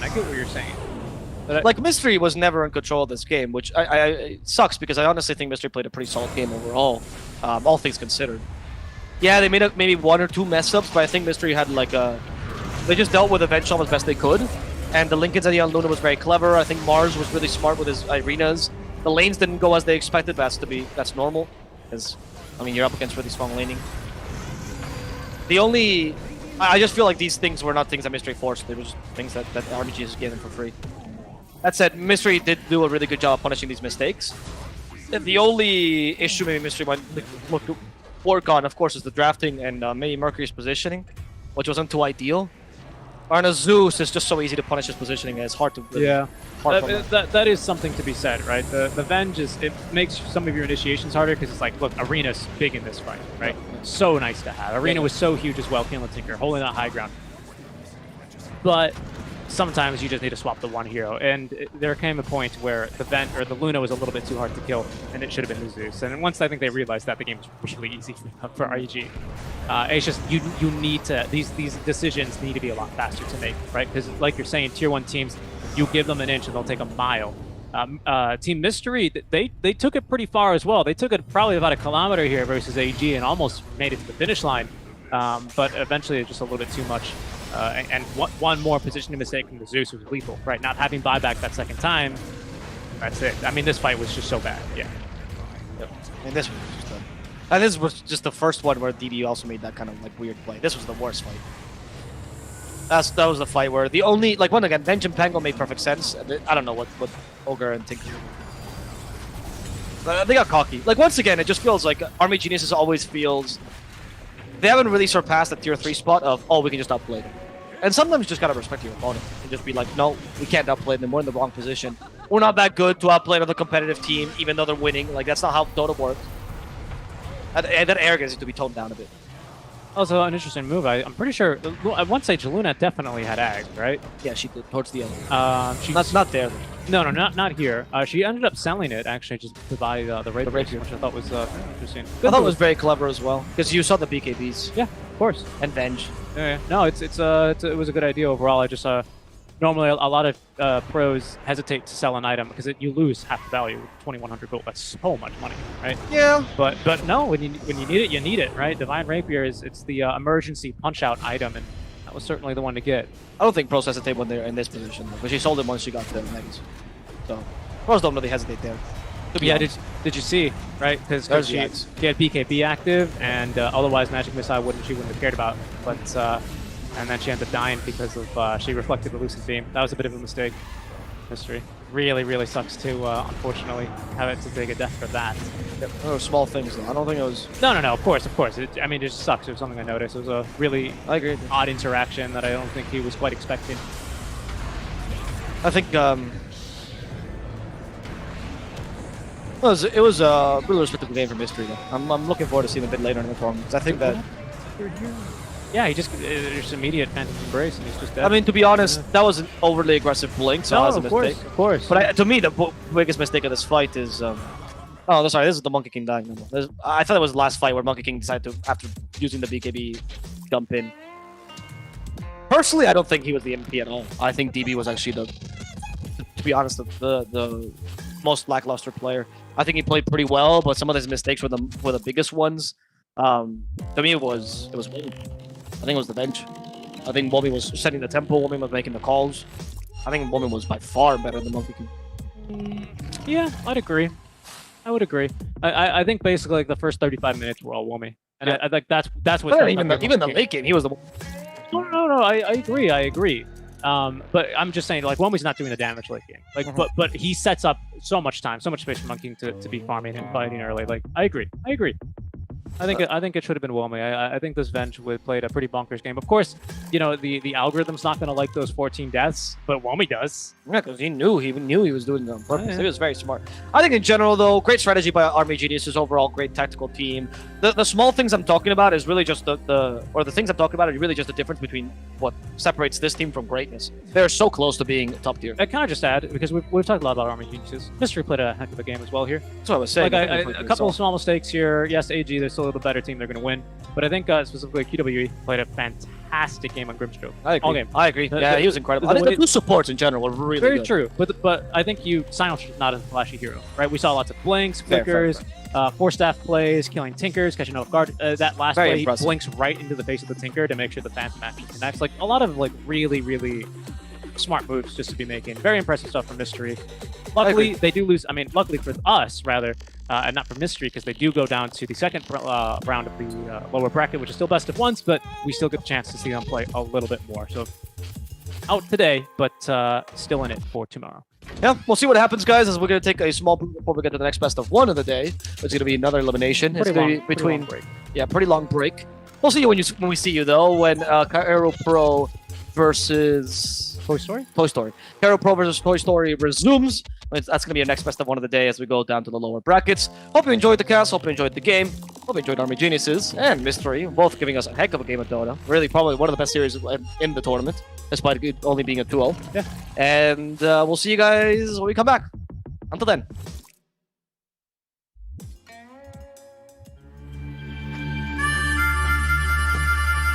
Don't let this party scene fool you. This world is a dangerous place. When you get to be my age, you'll see friends come and go. It's important to take care of the ones still kicking.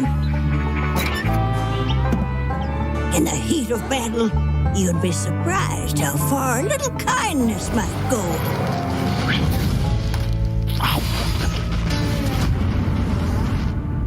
But not everyone deserves kindness. Hello, Auntie.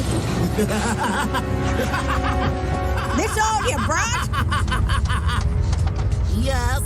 Oh.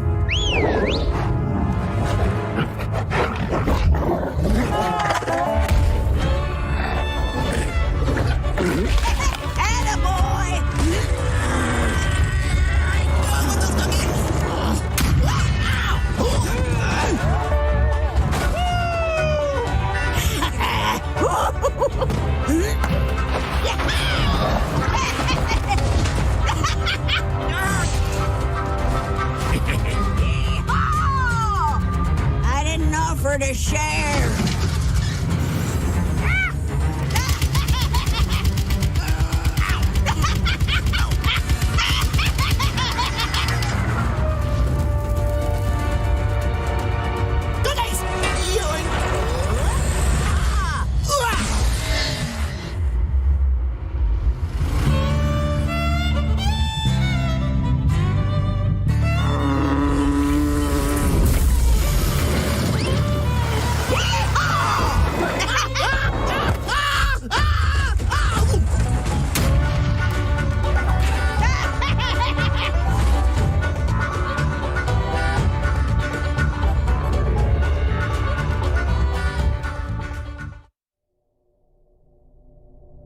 Long have my celestial brothers beckoned, but I abhor the blindness of the mortal plane. From the void, nothing escapes my notice. No secret lies beyond my grasp. Yet, soon I must finally step from my hidden bastion to wage battle alongside my brothers and save them for a greater cause to come.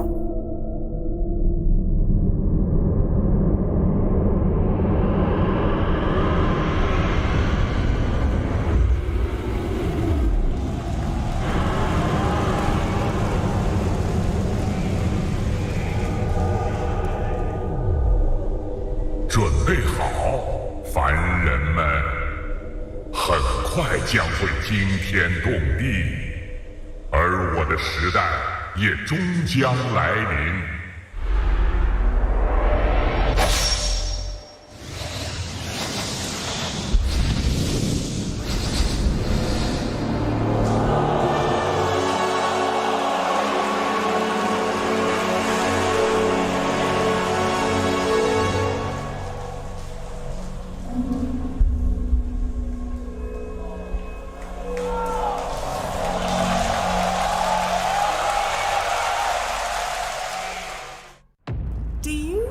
To know what I really love?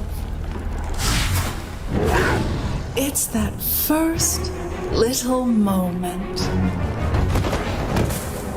when they realize this isn't a game.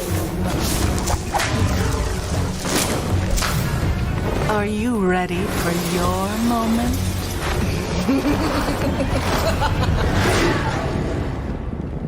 Oh, did that hurt?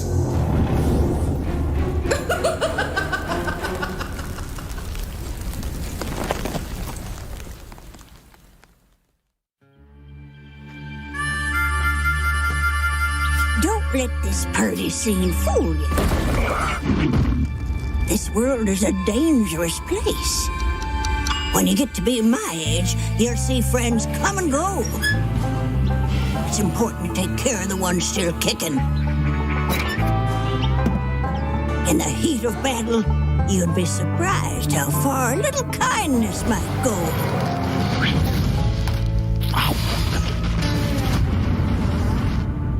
But not everyone deserves kindness.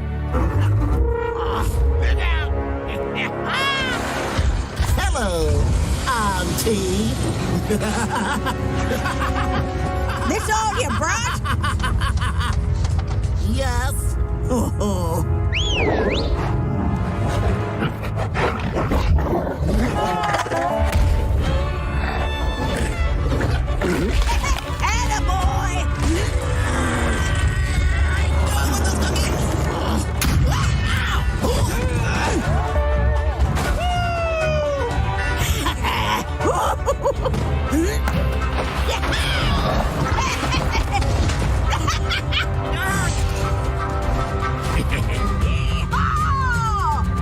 I didn't offer to share.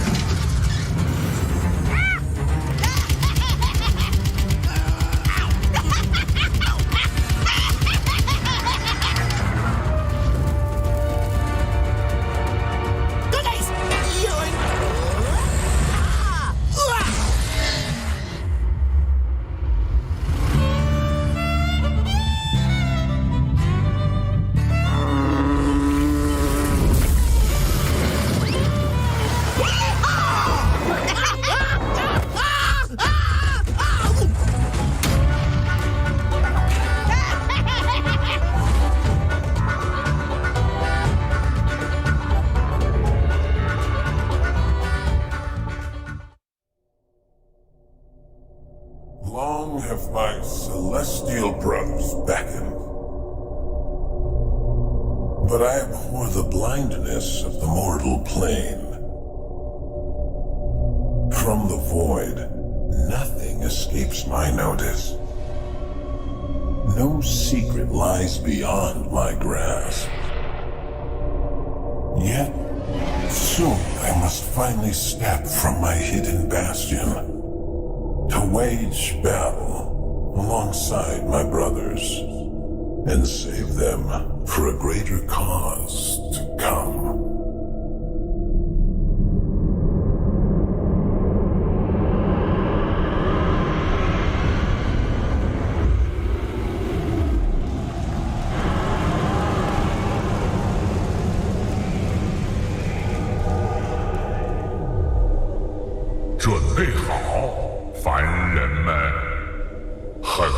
将会惊天动地，而我的时代也终将来临。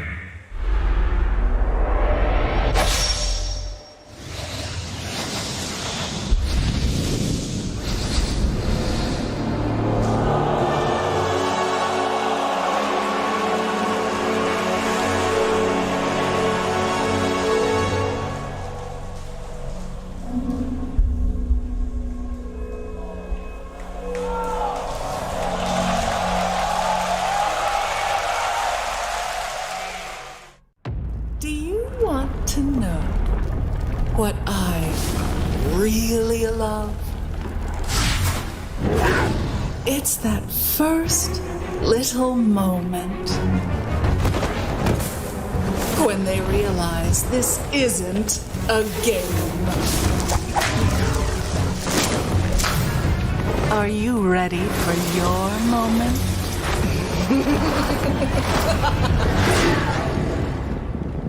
Oh, did that hurt?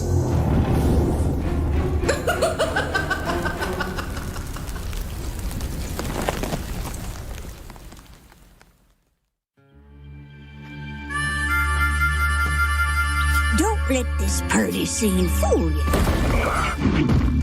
This world is a dangerous place. When you get to be my age, you'll see friends come and go. It's important to take care of the ones still kicking. In the heat of battle, you'd be surprised how far a little kindness might go.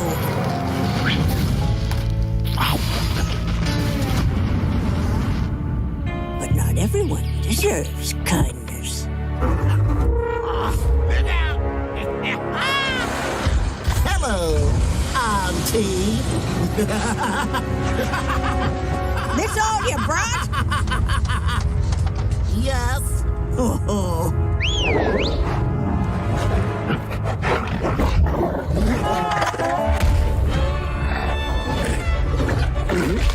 Attaboy!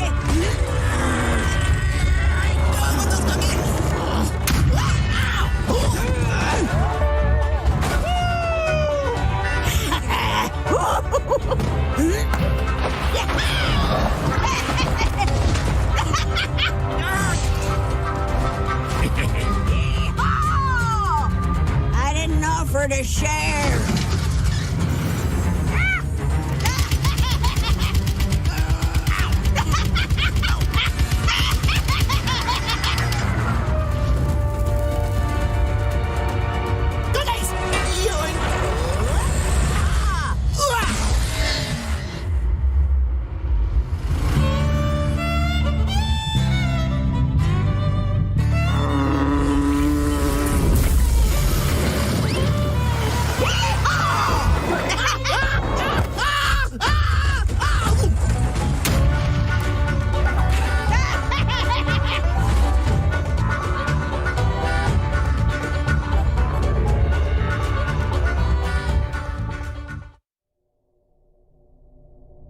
Long have my celestial brothers beckoned, but I abhor the blindness of the mortal plane. From the void, nothing escapes my notice. No secret lies beyond my grasp. Yet, soon I must finally step from my hidden bastion to wage battle alongside my brothers and save them for a greater cause to come.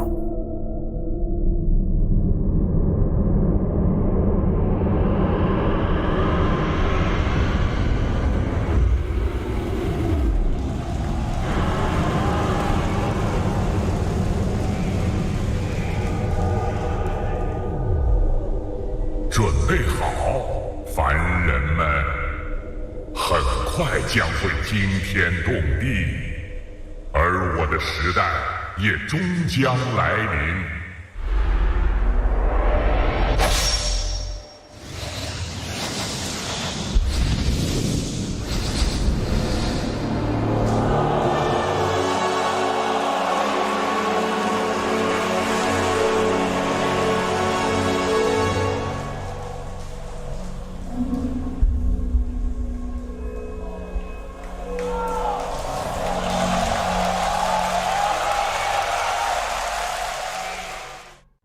Do you want to know what I really love? It's that first little moment when they realize this isn't a game.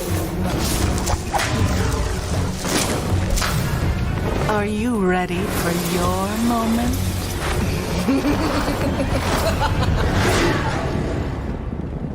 Oh, did that hurt?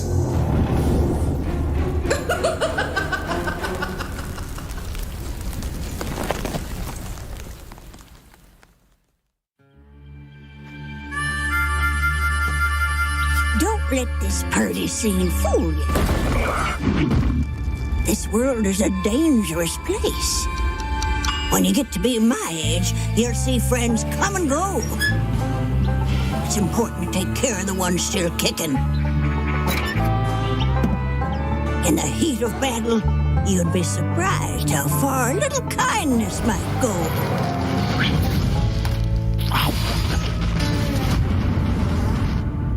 But not everyone deserves kindness. Hello, Auntie. This all you brought? Yes. Oh.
Long have my celestial brothers beckoned, but I abhor the blindness of the mortal plane. From the void, nothing escapes my notice. No secret lies beyond my grasp.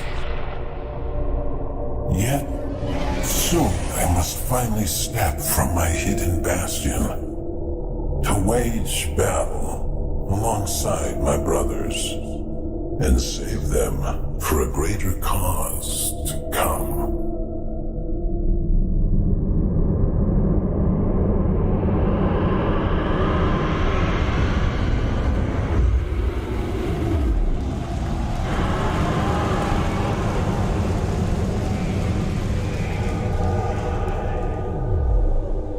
准备好，凡人们，很快将会惊天动地，而我的时代也终将来临。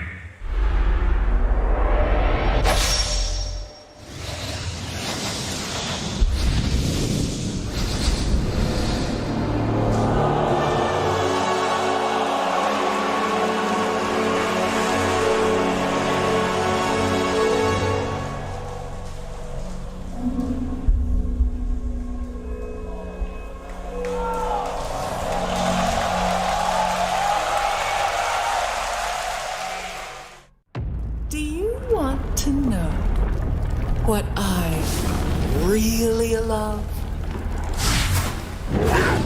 It's that first little moment when they realize this isn't a game. Are you ready for your moment?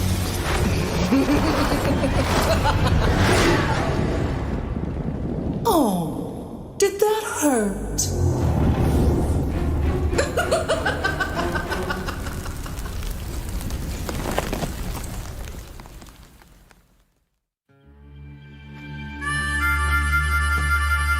Don't let this party scene fool you. This world is a dangerous place. When you get to be my age, you'll see friends come and go. It's important to take care of the ones still kicking. In the heat of battle, you'd be surprised how far a little kindness might go.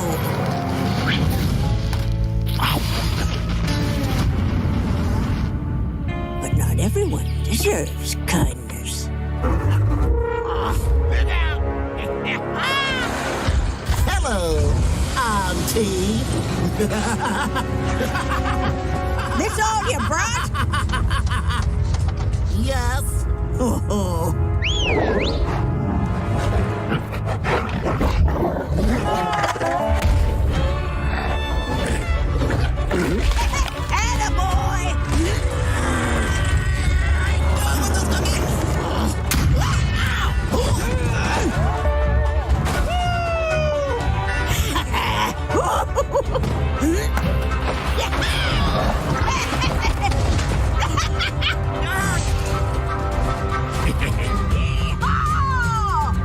I didn't offer to share.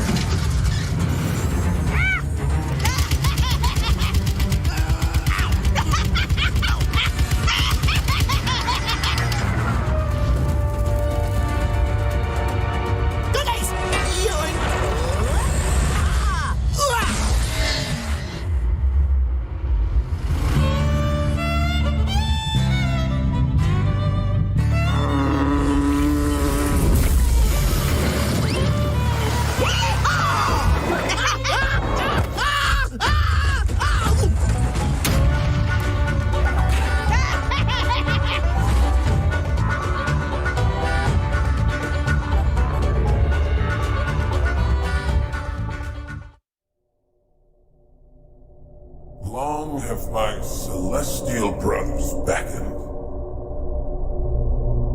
but I abhor the blindness of the mortal plane. From the void, nothing escapes my notice. No secret lies beyond my grasp. Yet, soon I must finally step from my hidden bastion, wage battle alongside my brothers, and save them for a greater cause to come.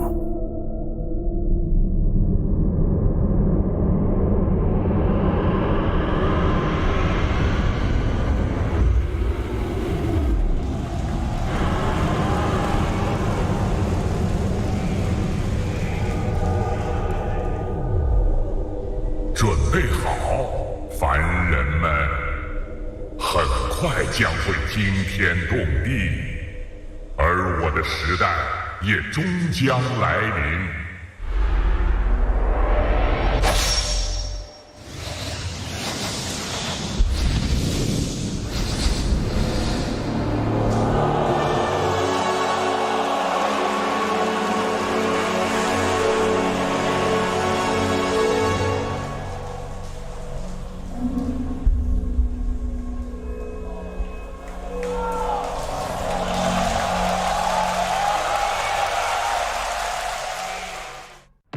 Do you want to know what I really love? It's that first little moment when they realize this isn't a game. Are you ready for your moment?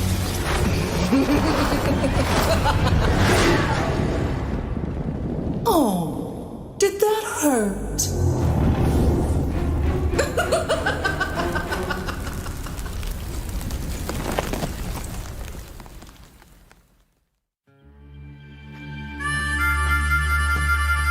Don't let this party scene fool you. This world is a dangerous place. When you get to be my age, you'll see friends come and go. It's important to take care of the ones still kicking. In the heat of battle, you'd be surprised how far a little kindness might go.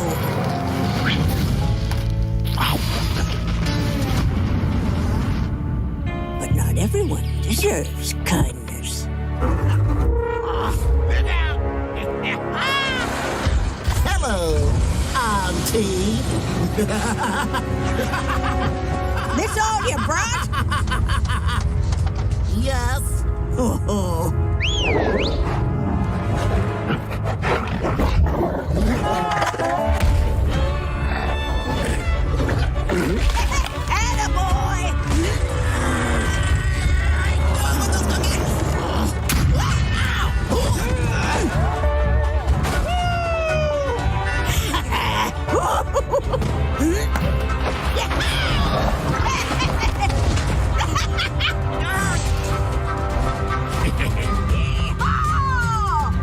I didn't offer to share.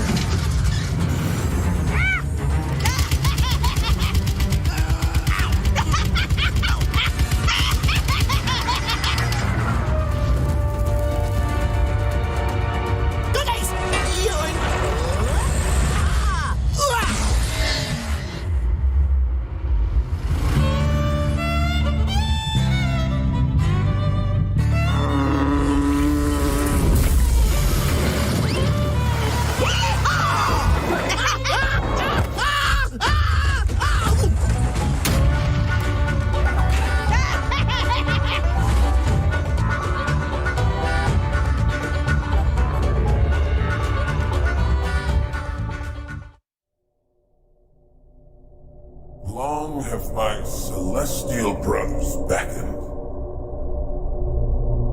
but I abhor the blindness of the mortal plane. From the void, nothing escapes my notice. No secret lies beyond my grasp. Yet, soon I must finally step from my hidden bastion to wage battle alongside my brothers and save them for a greater cause to come.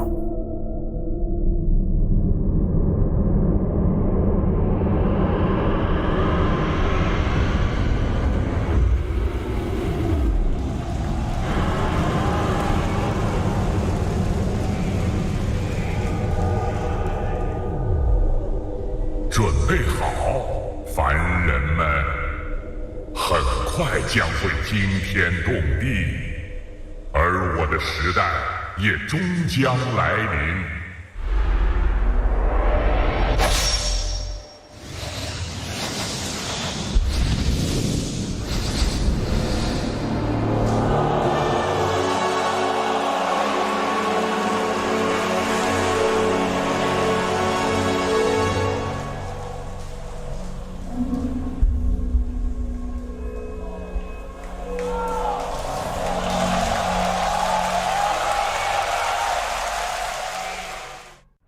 Do you want to know what I really love? It's that first little moment when they realize this isn't a game. Are you ready for your moment?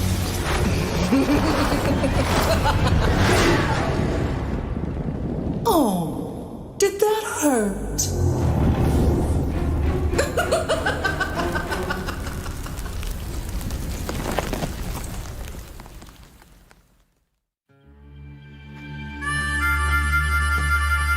Don't let this party scene fool you.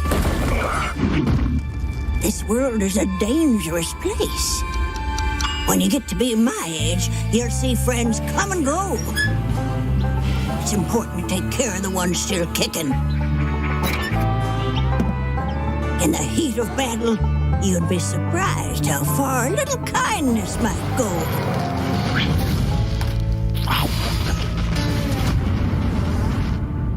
But not everyone deserves kindness. Hello, Auntie. This all you brought? Yes. Oh.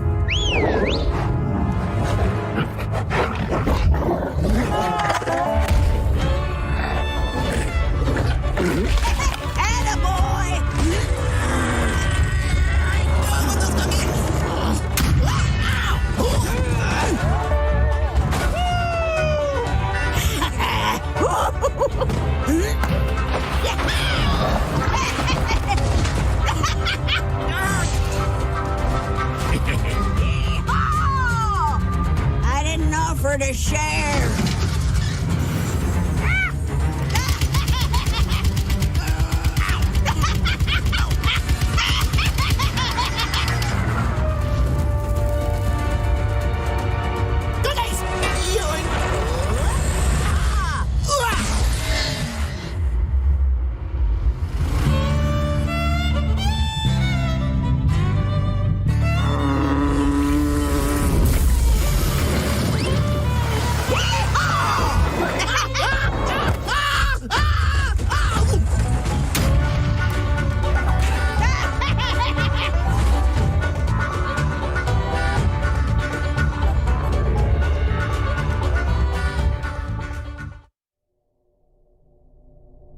Long have my celestial brothers beckoned, but I abhor the blindness of the mortal plane. From the void, nothing escapes my notice. No secret lies beyond my grasp. Yet, soon I must finally step from my hidden bastion to wage battle alongside my brothers and save them for a greater cause to come.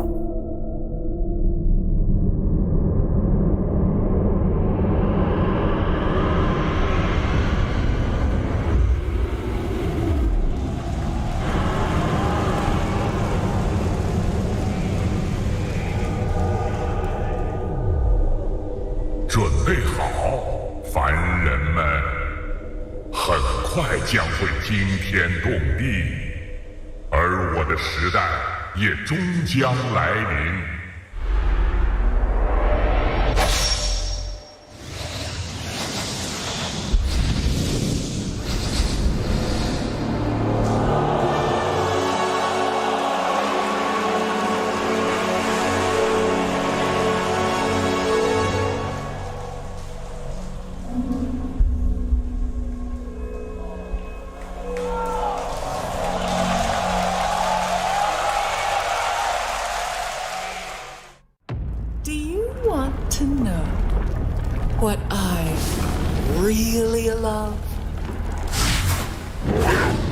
It's that first little moment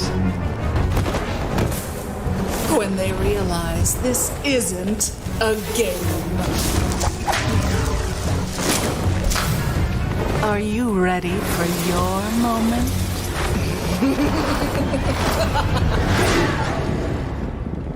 Oh, did that hurt?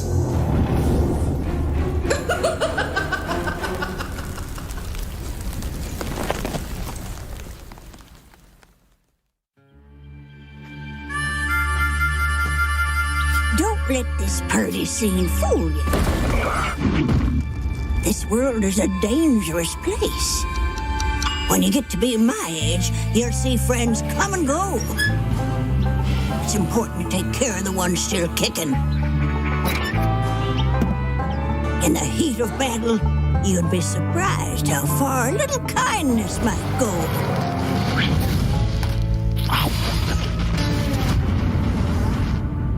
But not everyone deserves kindness. Hello, Auntie. This all you brought? Yes. Oh.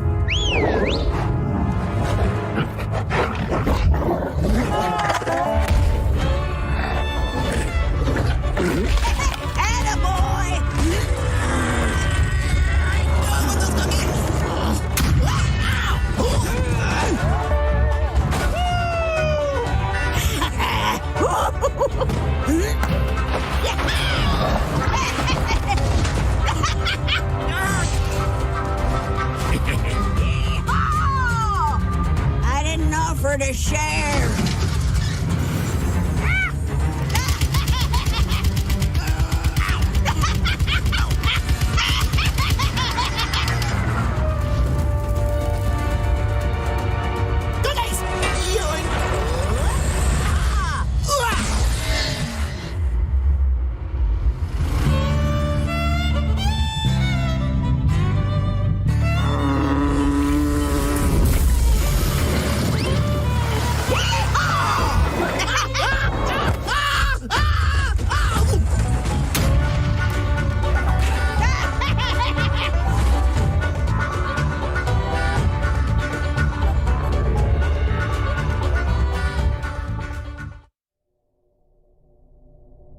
Long have my celestial brothers beckoned,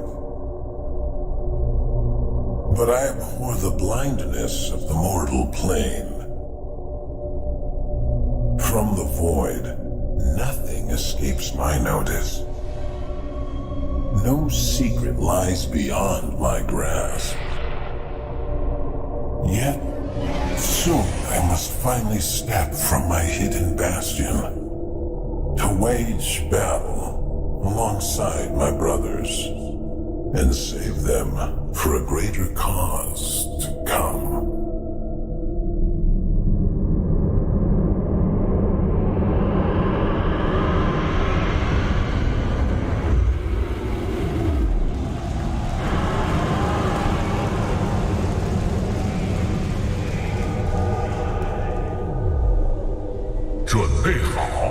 凡人们，很快将会惊天动地，而我的时代也终将来临。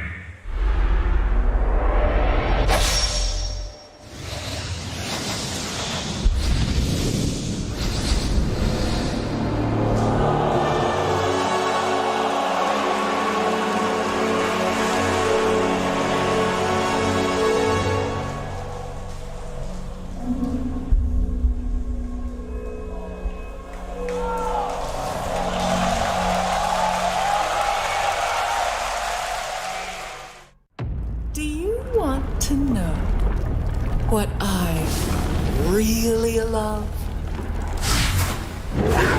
It's that first little moment when they realize this isn't a game. Are you ready for your moment?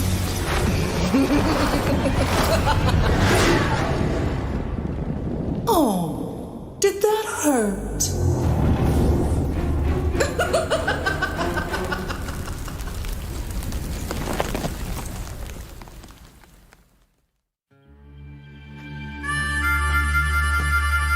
Don't let this party scene fool you.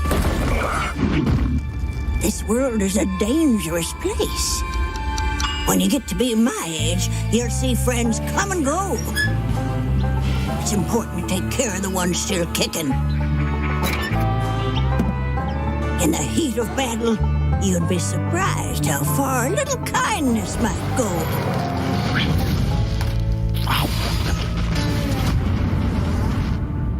But not everyone deserves kindness. Hello, Auntie. This all you brought? Yes. Oh.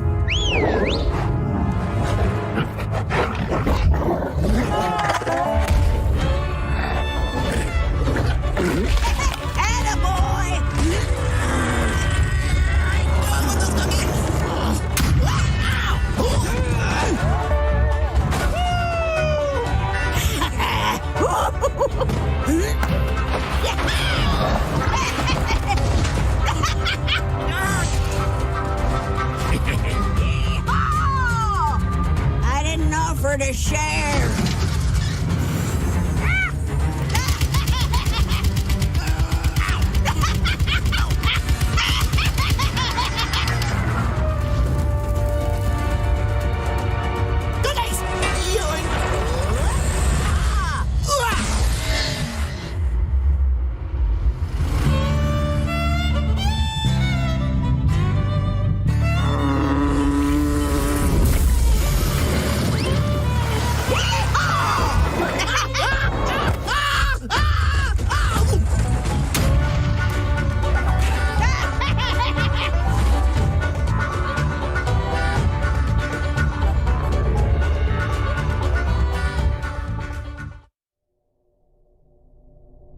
Long have my celestial brothers beckoned, but I abhor the blindness of the mortal plane. From the void, nothing escapes my notice. No secret lies beyond my grasp.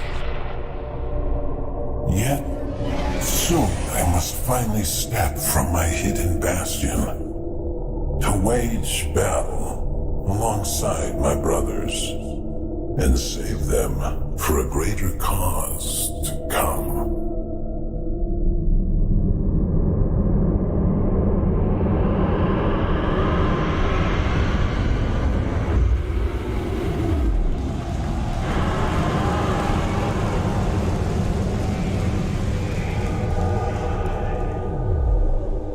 Prepare 凡人们，很快将会惊天动地，而我的时代也终将来临。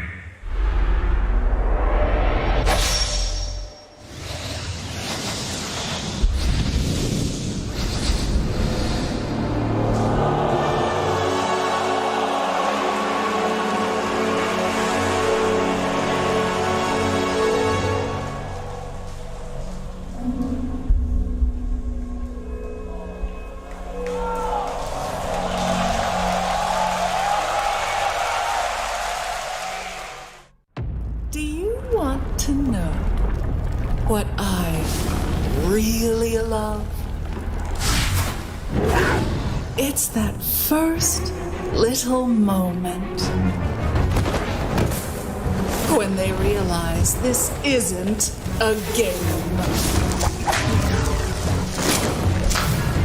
Are you ready for your moment?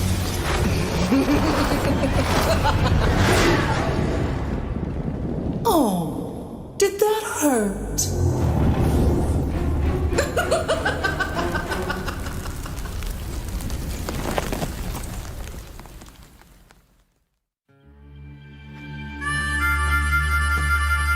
Don't let this party scene fool you. This world is a dangerous place. When you get to be my age, you'll see friends come and go. It's important to take care of the ones still kicking. In the heat of battle, you'd be surprised how far a little kindness might go.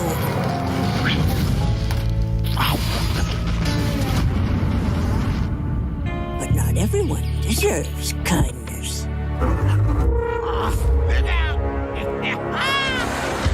Hello, Auntie. This all you brought? Yes. Oh.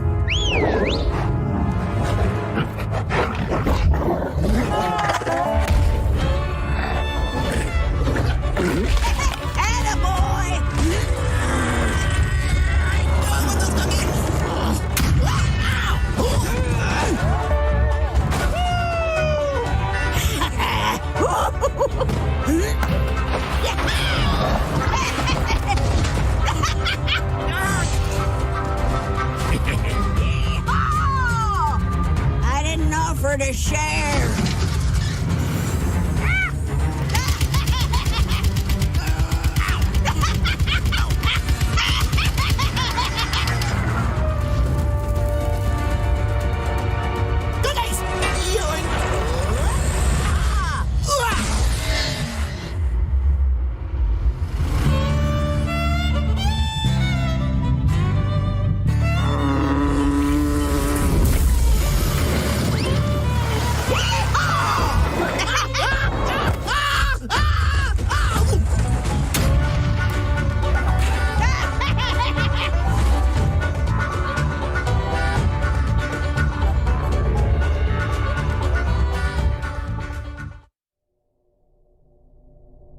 Long have my celestial brothers beckoned,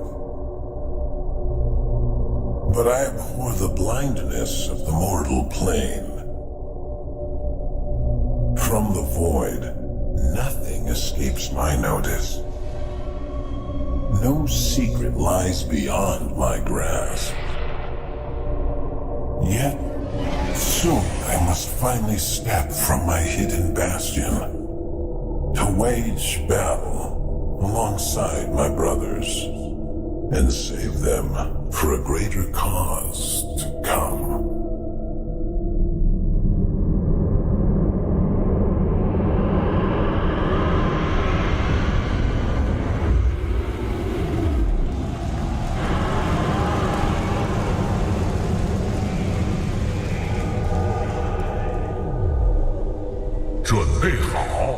凡人们，很快将会惊天动地，而我的时代也终将来临。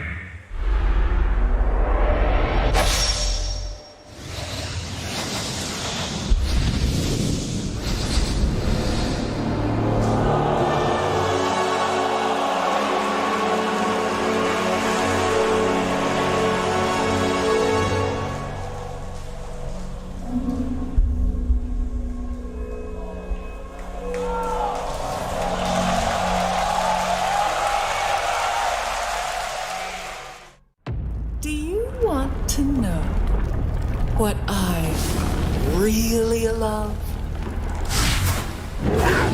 It's that first little moment when they realize this isn't a game. Are you ready for your moment?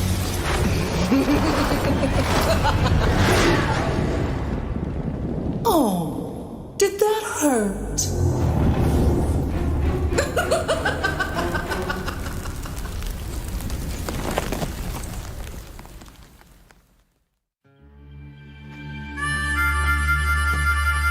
Don't let this party scene fool you.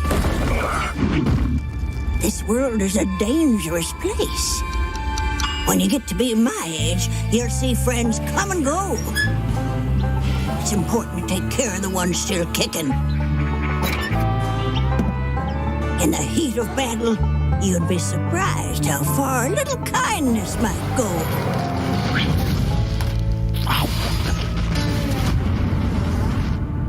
But not everyone deserves kindness.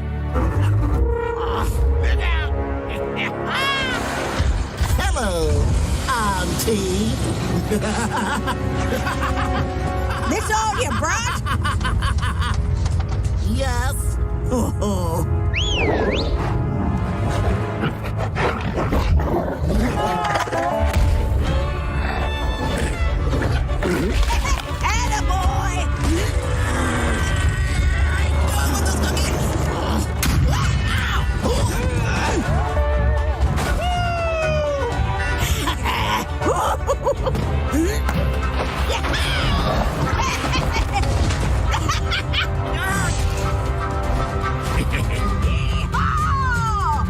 I didn't offer to share.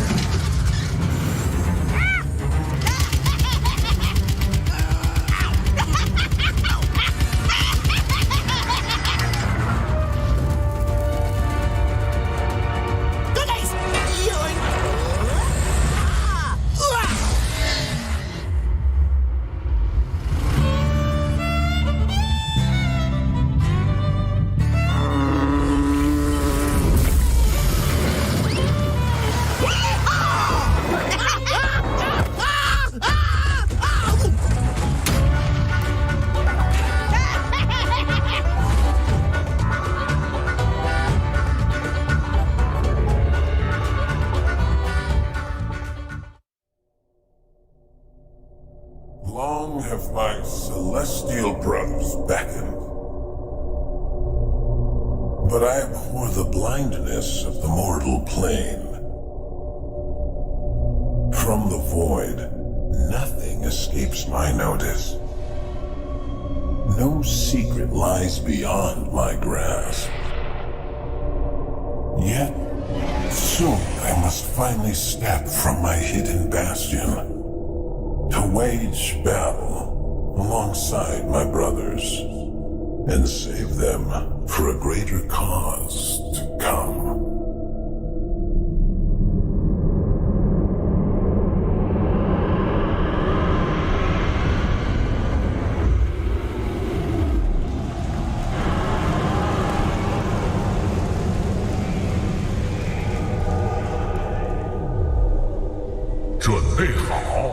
凡人们，很快将会惊天动地，而我的时代也终将来临。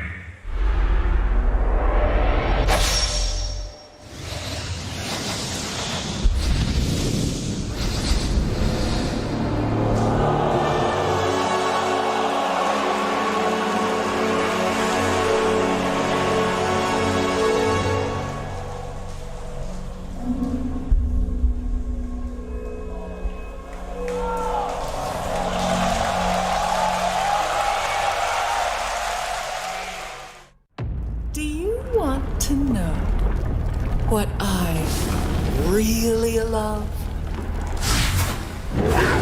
It's that first little moment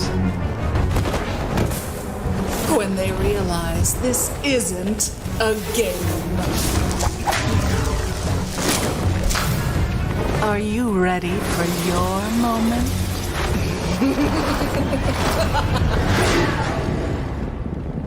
Oh, did that hurt?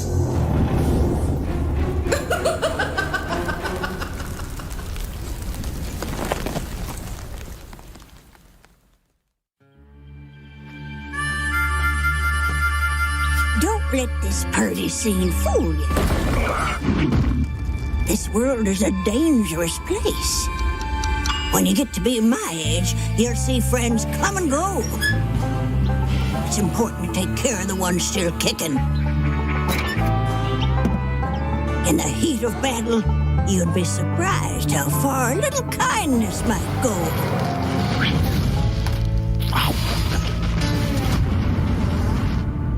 But not everyone deserves kindness. Hello, Auntie. This all you brought? Yes. Oh.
Long have my celestial brothers beckoned, but I abhor the blindness of the mortal plane. From the void, nothing escapes my notice. No secret lies beyond my grasp.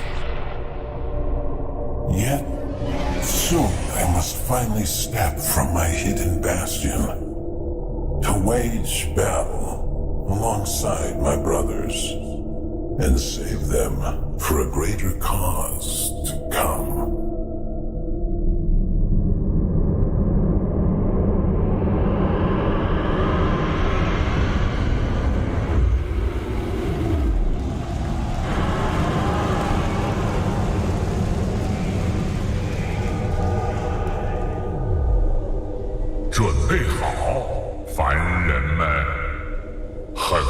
将会惊天动地，而我的时代也终将来临。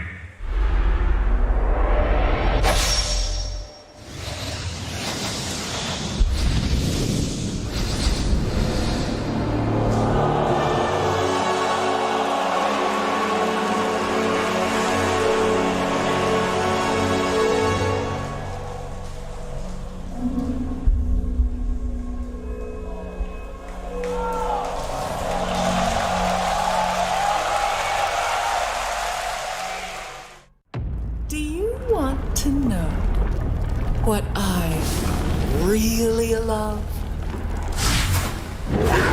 It's that first little moment when they realize this isn't a game.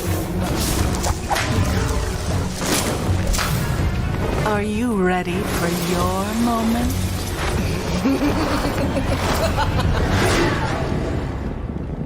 Oh, did that hurt?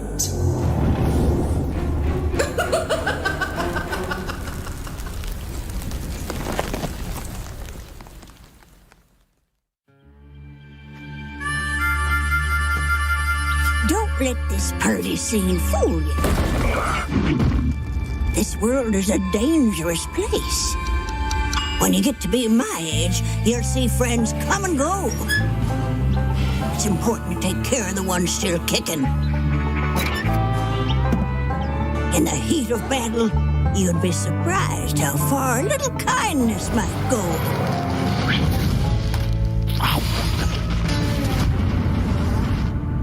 But not everyone deserves kindness.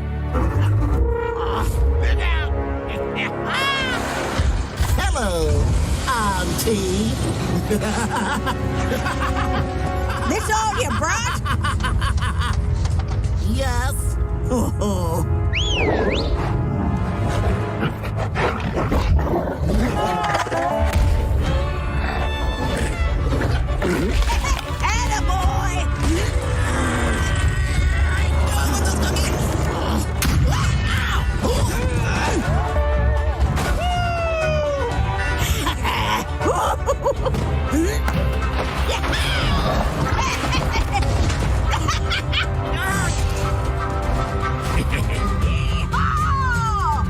I didn't offer to share.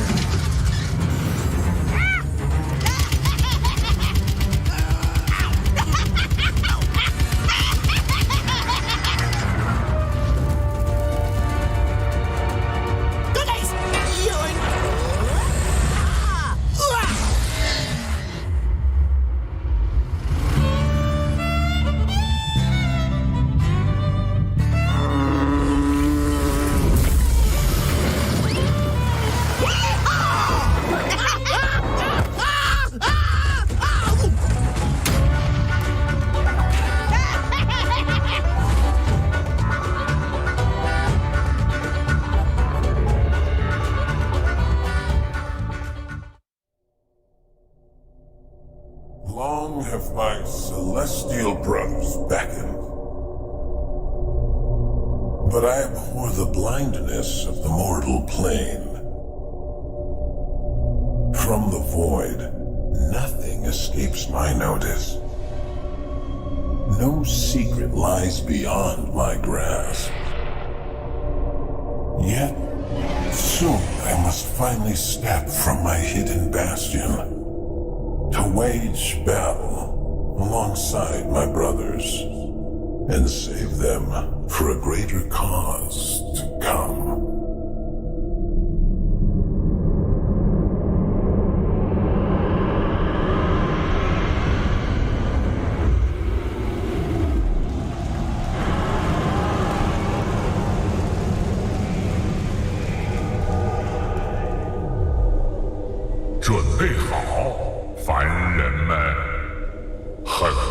将会惊天动地，而我的时代也终将来临。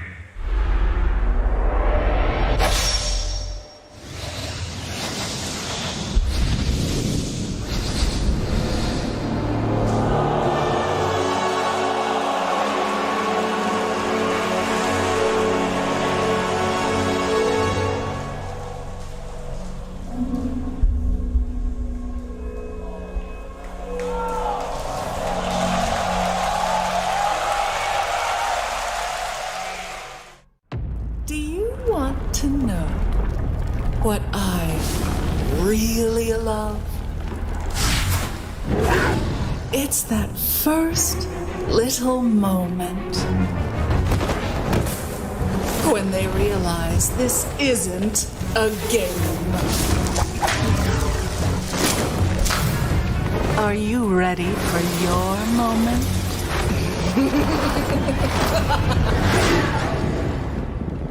Oh, did that hurt?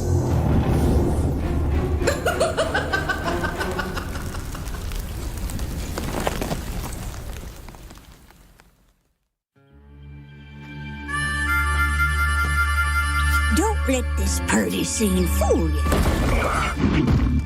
This world is a dangerous place. When you get to be my age, you'll see friends come and go. It's important to take care of the ones still kicking. In the heat of battle, you'd be surprised how far a little kindness might go.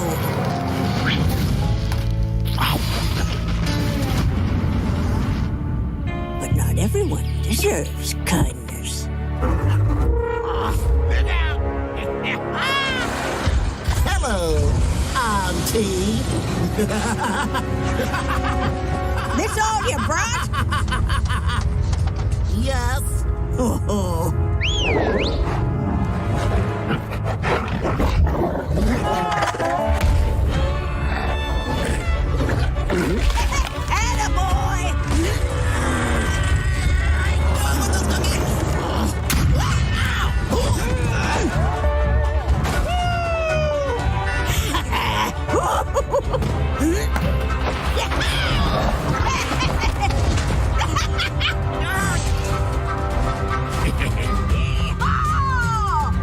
I didn't offer to share.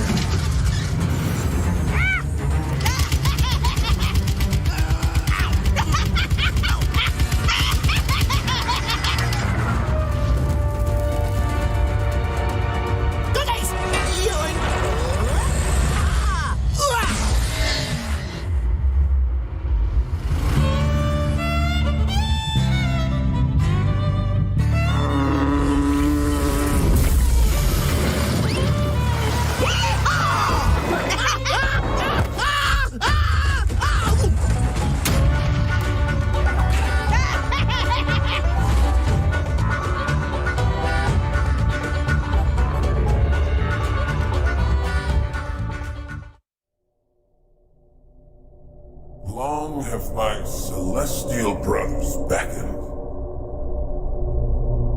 but I abhor the blindness of the mortal plane. From the void, nothing escapes my notice. No secret lies beyond my grasp. Yet, soon I must finally step from my hidden bastion to wage battle alongside my brothers and save them for a greater cause to come.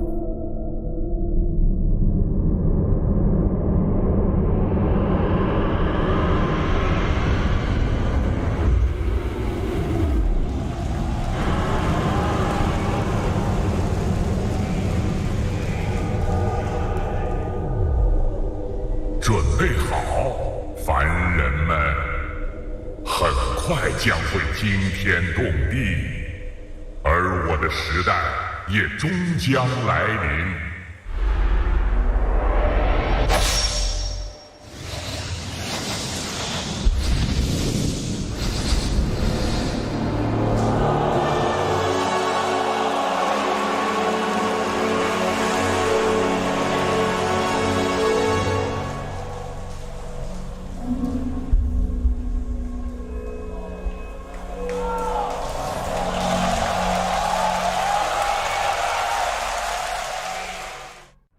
Do you want to know what I really love?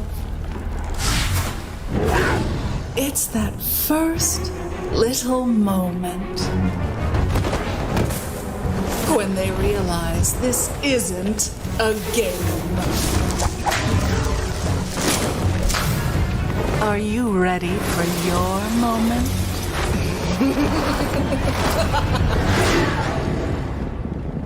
Oh, did that hurt?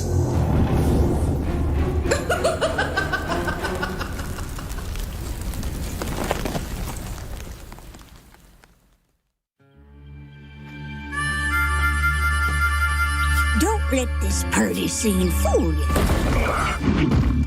This world is a dangerous place. When you get to be my age, you'll see friends come and go. It's important to take care of the ones still kicking. In the heat of battle, you'd be surprised how far a little kindness might go.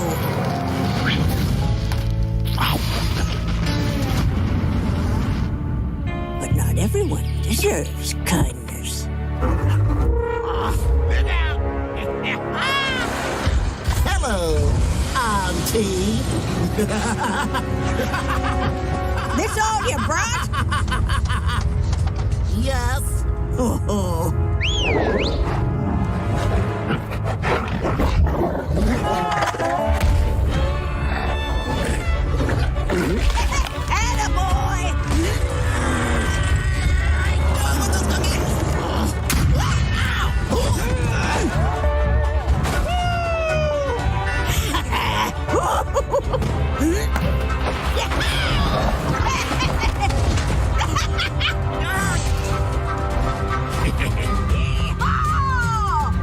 I didn't offer to share.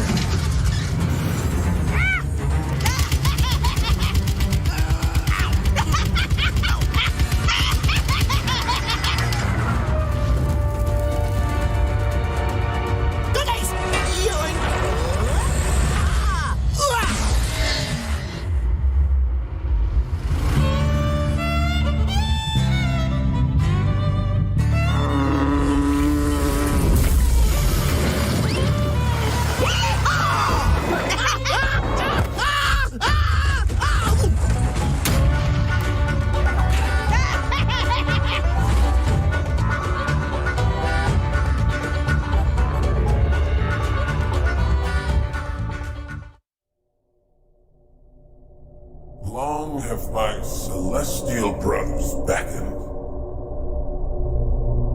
but I abhor the blindness of the mortal plane. From the void, nothing escapes my notice.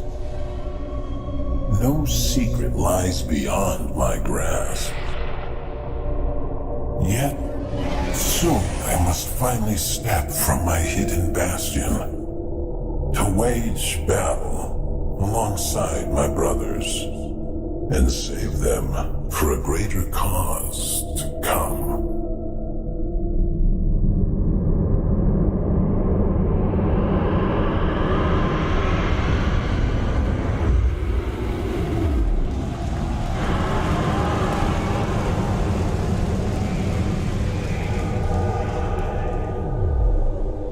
准备好，凡人们，很快将会惊天动地，而我的时代也终将来临。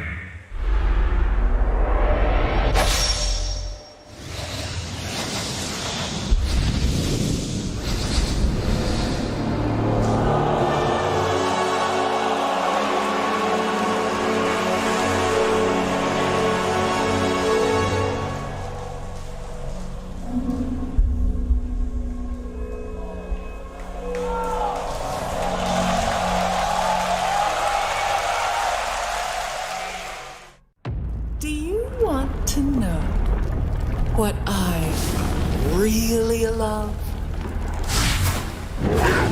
It's that first little moment when they realize this isn't a game. Are you ready for your moment?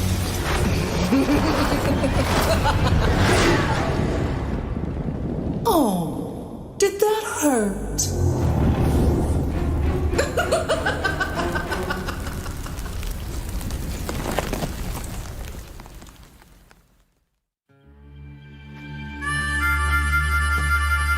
Don't let this party scene fool you. This world is a dangerous place. When you get to be my age, you'll see friends come and go. It's important to take care of the ones still kicking. In the heat of battle, you'd be surprised how far a little kindness might go.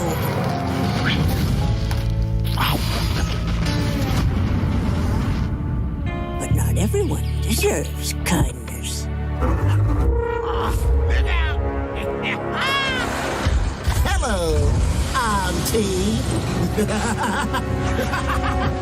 This all you brought? Yes. Oh.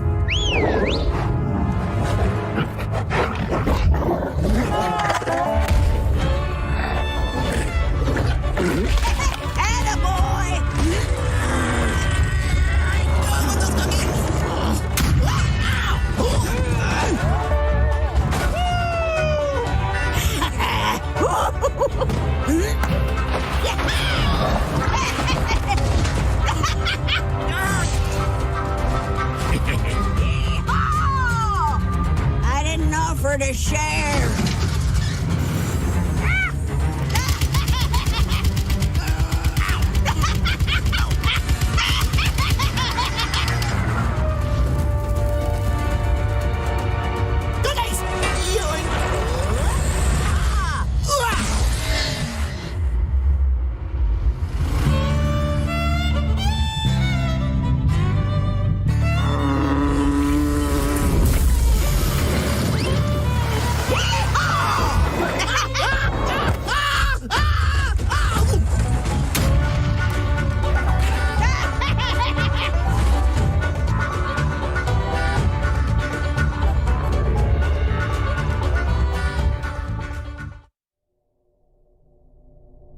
Long have my celestial brothers beckoned,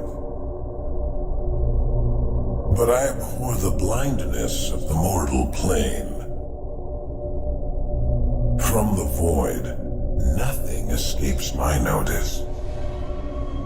No secret lies beyond my grasp. Yet, soon I must finally step from my hidden bastion to wage battle alongside my brothers and save them for a greater cause to come.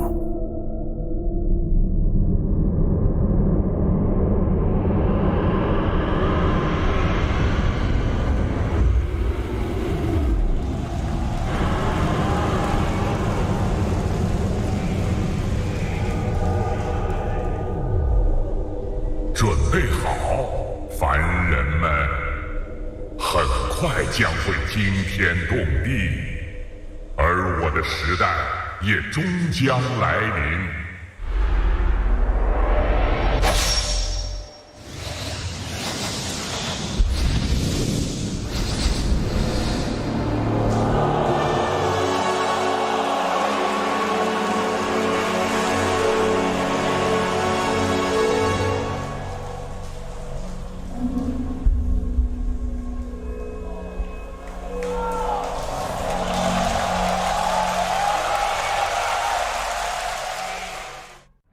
Do you want to know what I really love?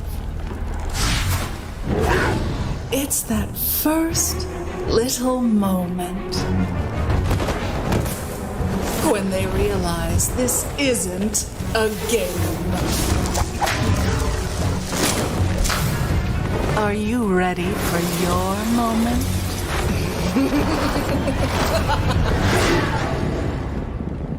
Oh, did that hurt?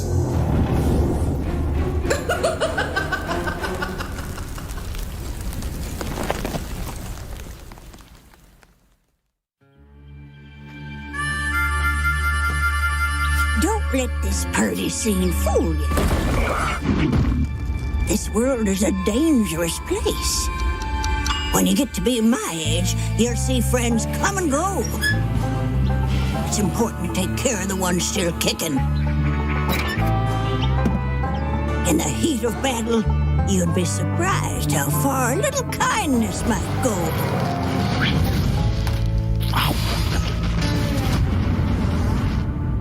But not everyone deserves kindness.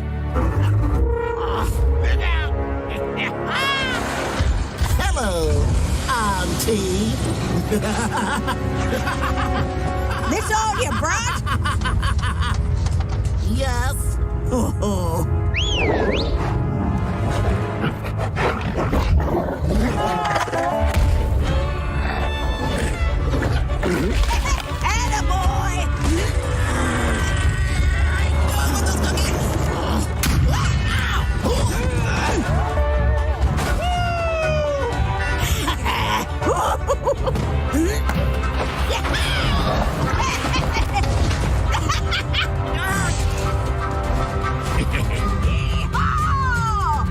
I didn't offer to share.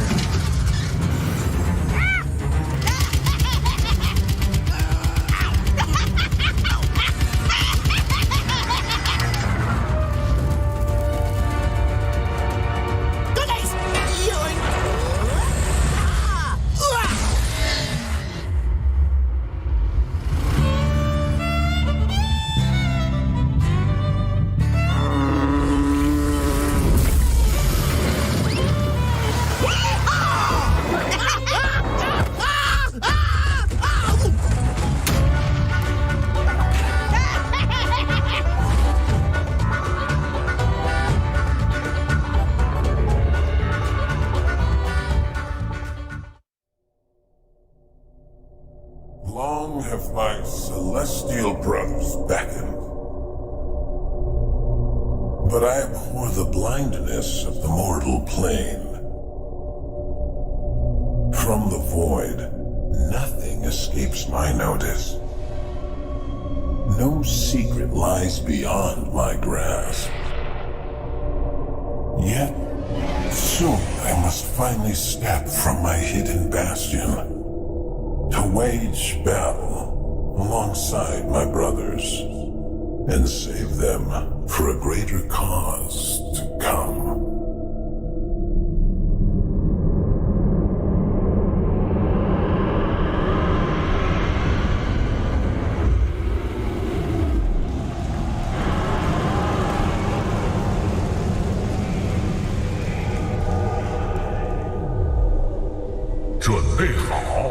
凡人们，很快将会惊天动地，而我的时代也终将来临。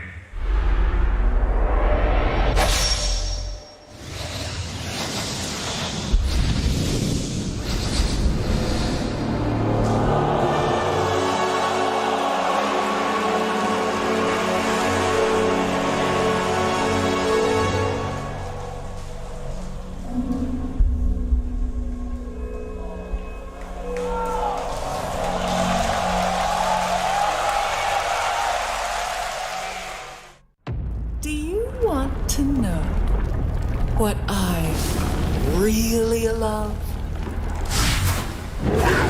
It's that first little moment when they realize this isn't a game. Are you ready for your moment?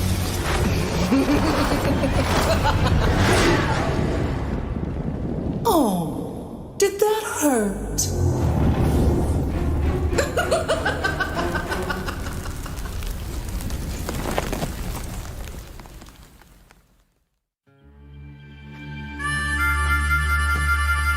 Don't let this party scene fool you. This world is a dangerous place. When you get to be my age, you'll see friends come and go. It's important to take care of the ones still kicking. In the heat of battle, you'd be surprised how far a little kindness might go.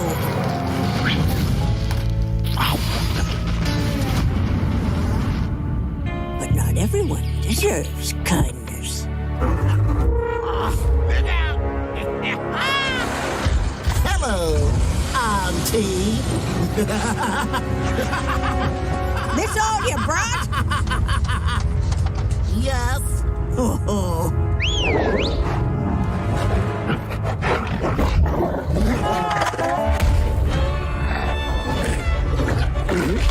Attaboy!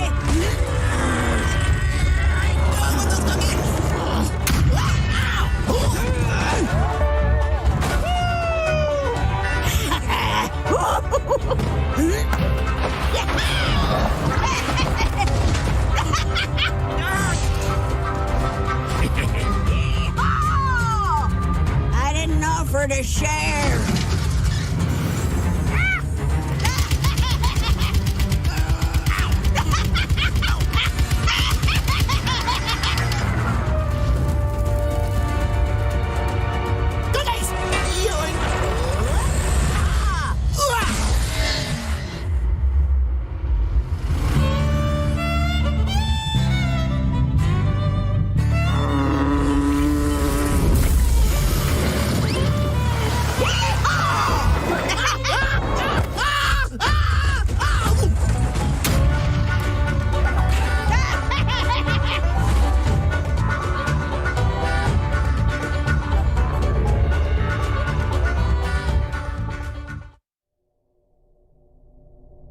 Long have my celestial brothers beckoned, but I abhor the blindness of the mortal plane. From the void, nothing escapes my notice. No secret lies beyond my grasp. Yet, soon I must finally step from my hidden bastion to wage battle alongside my brothers and save them for a greater cause to come.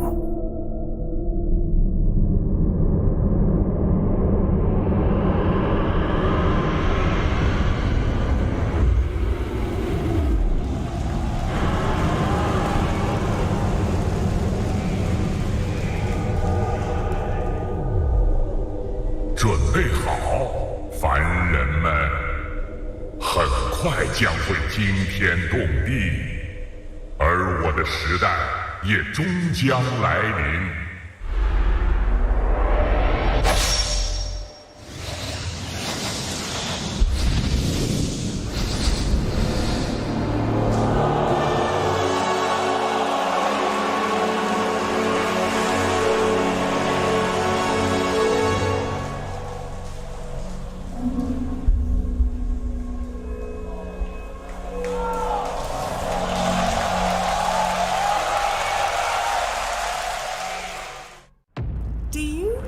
To know what I really love?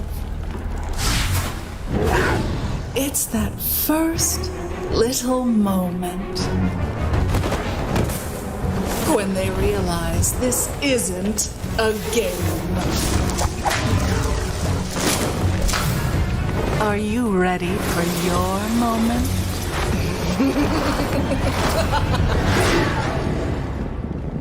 Oh, did that hurt?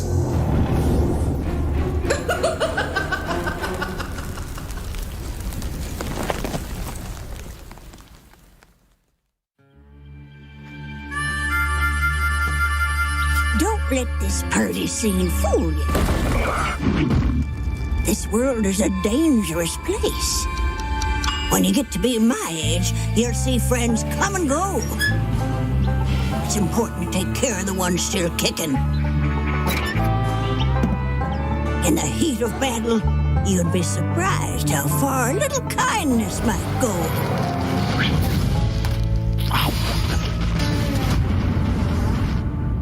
But not everyone deserves kindness.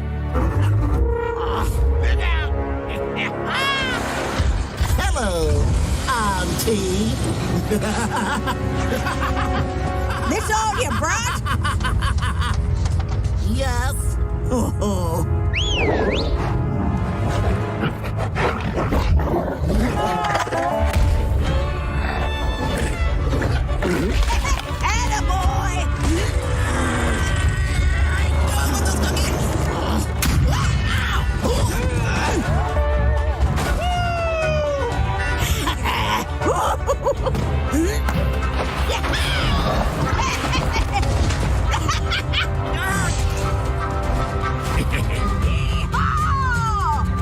I didn't offer to share.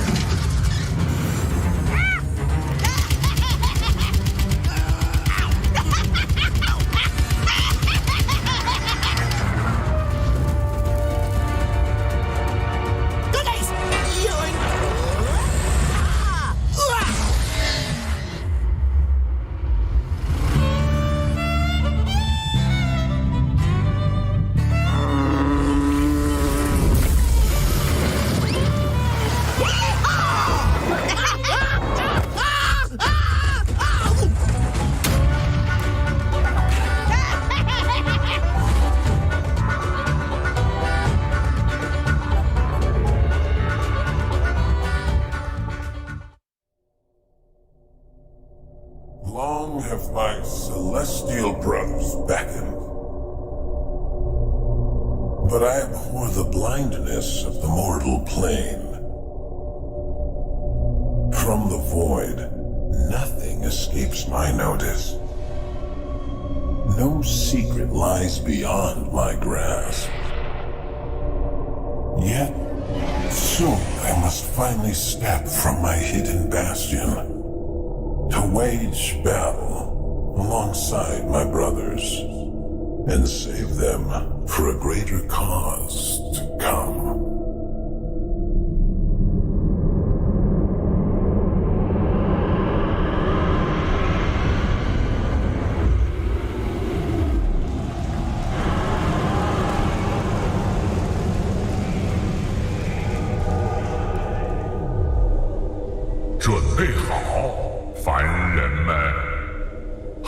快将会惊天动地，而我的时代也终将来临。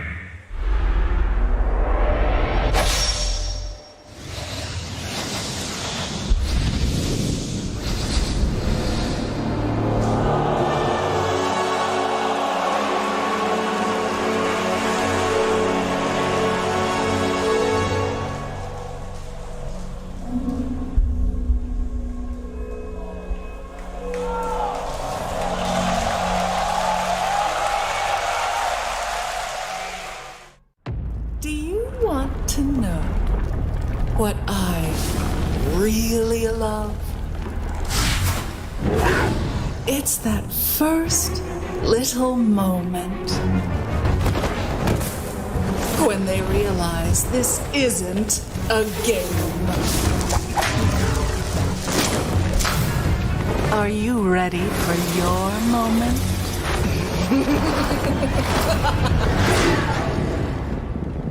Oh, did that hurt?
Hello, people, and welcome back here. We're in the Top Clans 2021 Summer Invitational, and we're continuing through the lower brackets. We're going to see the elimination games. This is actually the elimination phase. It's only appropriate that we get some best of ones. So the next matchup today, we're going to get the Kairu Pro versus Toy Story matchup. The one last Japanese team survive, well, the only Japanese team really surviving to stay in this tournament. My name is Alpos. I'll be guiding you through the action, as will my partner, Seeking Strike. The only Japanese team, it's just like Battle Royale, you know? Will they make it? Will they not? Only one team can win. That's how these tournaments usually end up working out. That's exactly how Battle Royale works. It's also a very great Japanese novel. And speaking of the Japanese, let's take a look at our Japanese team. I'd like to see Kairu Pro, of course. Kairu, their mid laner, but he's also going to be supported, of course. Well, not only supported, he's also got a carry, he's got an off laner, and then he's supported, and then there's a mid. I mean, to be honest, it's funny. Well, he's the mid. Kairu Kairu last time was actually at least against Mia, he was the one that got crushed the most. So the team is named after him, but he really did not give the performance of a lifetime. Yeah, you know, he did. He did kind of. You know, they had to target him. Right? yeah. If you take out Kairu, then you have Pro, and it's Pro what? Yeah, Pro what? You're right. And like Sparks targeted so well by winning the lane, like it's very good targeting. He denied all of his creeps. Usually you don't do this in the mid lane, but they were like, "Oh, right, for Kairu, let's do this." Right? It was good. Well done, Meow Meow. And then we're gonna see Meow Meow a little bit later on today in a best of 3 series. Of course, now we have that best of 1. Just waiting to look at our rosters, right? We want to see who's playing, who's going to be taking and playing today for Kairu Pro, or for Toy Story. Yeah, who is playing on Kairu Pro? I forgot. I don't even know. I mean, in the game, I'm not going to be able to read their names anyway, so I would really rather be able to see them now. We can read Ryuru's, right? He's the carry. Ryuru's and also Stu. No, not Kairu. It's Stu. They're off laner. I don't know. I wish we could see. If only we had a graphic. If only we could see. We don't have a graphic compared. To pull up the team roster. Some sort of graphics about rosters. I mean, hey, I'm really excited to watch this match. It's hard to make these. Oh, there we go. There we go. I had to make them. Yeah. And there it is. Yeah, Peru. That's what it was. No, sorry. It's actually Swan and Ryuru that we get to see. It's Swan and Ryuru that keep their anglicized name. They have great names in general. Kairu really excited. Ryuru actually, to be honest, in the games that we saw, Ryuru gave some really good performances. I think the carry actually from this team is the thing that stood out to me the most. To be fair, everything else got crushed, but yeah, he just never had a time to. Hosakam was also pretty good. The 4 particularly was pretty good. And for Toy Story, I would actually put them in the same box of they just didn't really get to play. I mean, the Crocodile just absolutely. I think these guys got mashed more than Kairu Pro did. Man, Crocodile made them look like they had no game. They were both not close. They were not close at all. These are both stops. The thing that I don't disagree with that the concept. Music is perfect. Yeah, just a couple of strings on the piano plucking away. The thing that I was trying to figure out was I had actually never used that part of my brain. Normally you use the part of your brain to compare 2 good things, but it's hard to compare 2 bad things. That's not true. I do this all the time. In Dota? Yeah. Yeah, my teammates are like my casting partner. I do this all the time. Well, we'll see here. As Kairu Pro going to be taking on Toy Story best of 1. Best of 1. We're going to see how this one works. Very different skill to analyze 2 bad options compared to 2 good options. That's what I'm always analyzing. I always compare my offlaner to my support. 2 different. See, normally what I compare is just my win rate, which is 12 in a row. Compared to yours, which is that's comparing it to 2 good things. You know, my win rate's quite high as well. It just so happens that I don't play as much Dota as you sicko. Or you just don't. Because I work as much. I work more. Just don't win any matches. Here I am casting in the good days of the morning, and he's playing another Witch Doctor game. This man winning another Witch Doctor. Yeah. But who is the one doing casting and bringing the bread to the household, huh? Yes, because you brought the bread over for the past 2 times. Yeah. That was my money's bread. Oh yeah. My money's bread. Let's see what happens. I don't know. I don't know what to expect of these both teams because they honestly didn't get to play their game last time. Neither of them. They both got destroyed. So it's true. And I honestly think Kairu Pro. Honestly, can I just say, Toy Story is more of a mystery because I want to say Kairu Pro the way they got beat. It wasn't draft. It was in the draft, yes, but also Toy Story like Crocodile were like speed running that series. Yeah. They were like, we want to finish this game. We want to finish this game. No time, no space for anywhere for Toy Story to farm. A lot of teams, even if when they do want to finish games fast, they'll still take it easy. They'll wait for Roach. Nothing for Toy Story. to me, they're the biggest question, the bigger, pardon me, question mark. I mean, to be fair, for Kairo Pro, the difference between these two, obviously, that has to do with the caliber of the teams they were playing against. Crocodile was a bit better than Meow Meow at destroying the enemy. But Kairo Pro, or Toy Story, made so many mistakes in the first, like, they only played 20 minutes. It was kind of incredible. I was actually surprised. And I think this might have been a factor of desperation for them. Like, oh, we're getting beat by so much, we have to make plays, and this might lead to that. So I'm still holding the jury out on that one, but I don't think Kairo Pro made many mistakes inside the draft. Like, it was really just their draft, and their laning was just subpar compared to the opponents. Yeah, I hope as long as we get a decent draft from both teams, I'd be okay. Not a bad start by Kairo Pro. Vengeful Spirit potentially off lane with the Mirana core or 4. I think it's fine. Yeah, no, I was just thinking, yeah, because laning. I don't know why you would start with Ogre though as Toy Story. Yeah, it's a bit of a weird one. I mean, it's open-ended, right? It's a strong laner, but he gets beat by anyone that's ranged. Basically, Mirana, no exception there. 5 seconds. Mirana, especially a good one though, because Ignite is annoying and did get buffed. Before it was like what 110 mana each level. Now I think at least it's 80 mana at level 1. It might be 80 mana every single level. But Ignite is back, baby. And oh boy, is that thing super annoying to lane against. But Mirana can deal with it. Speaking of annoying to lane against, there's a Shadow Demon as well. I mean, this pick makes sense. I just don't get the Ogre Magic whatsoever. It's just a bland opener. Yeah, but like, it's not the bland opener you're expecting. Omnate's in the pool. Have the teams here not gotten the memo? Well, I think everyone's just scared of the Shadow Demon, seconds to be honest. 2 picks straight after each other. Radiant For who? Kairo Pro? Yeah. Yeah. Well, they wanted to go Mirana Venge. And even if you pick up the Shadow Demon, Omnate's still good. Like, I don't know why that's something that teams have decided here. I disagree. I don't think that's the case at all. That was our original assumption because of how they were playing. But after seeing them in this many games, it's clear they just don't think the Omnate is high tier as people consider. Because otherwise they would they would pick it in the second pick here for Kairo, for example. I don't think Venge is that high tier. I don't think Venge is that high tier either. But I think she's good, so I can see the point behind her. I think she's very moldable in a draft, which is why we see her a lot first phase. I think she's an okay. She's a not high tier, but like a second tier first phase pick, which is not something you usually say. But like because second currently tier first. Give me an example of a first tier 1 first phase pick. Right now. Yeah, right now. I mean Omni. Team ban. The first tiers are the OP heroes. The first tiers are the heroes are too strong, like Pango, Omni. I'd say a Coddle, for example. I'm looking at these bands to check, but these bands are wrong. Like these kind of heroes. The Visage is targeted, yeah. Right? And then the second tier would be the ones that are still strong, but they're stronger because of their flexing potential.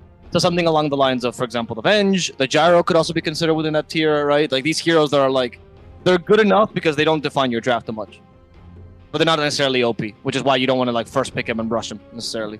How is Venge not in that pool? I think she's fairly flexible. That's why she's the second. That's why she's the second tier. But what's the difference between first and second? She's not OP. Like the first tier, like Pangos or Coddles, they're just a bit stronger than the rest. Are you willing to? Are you pretty final on that? You don't think that Venge is that OP, or are you? No, I mean I think Venge is strong. I don't think she's that strong. And then when you pick her, you go, oh no, we lost the Venge. She's not first ban material. I think the first tier is all first ban material, depending on what you want to play against.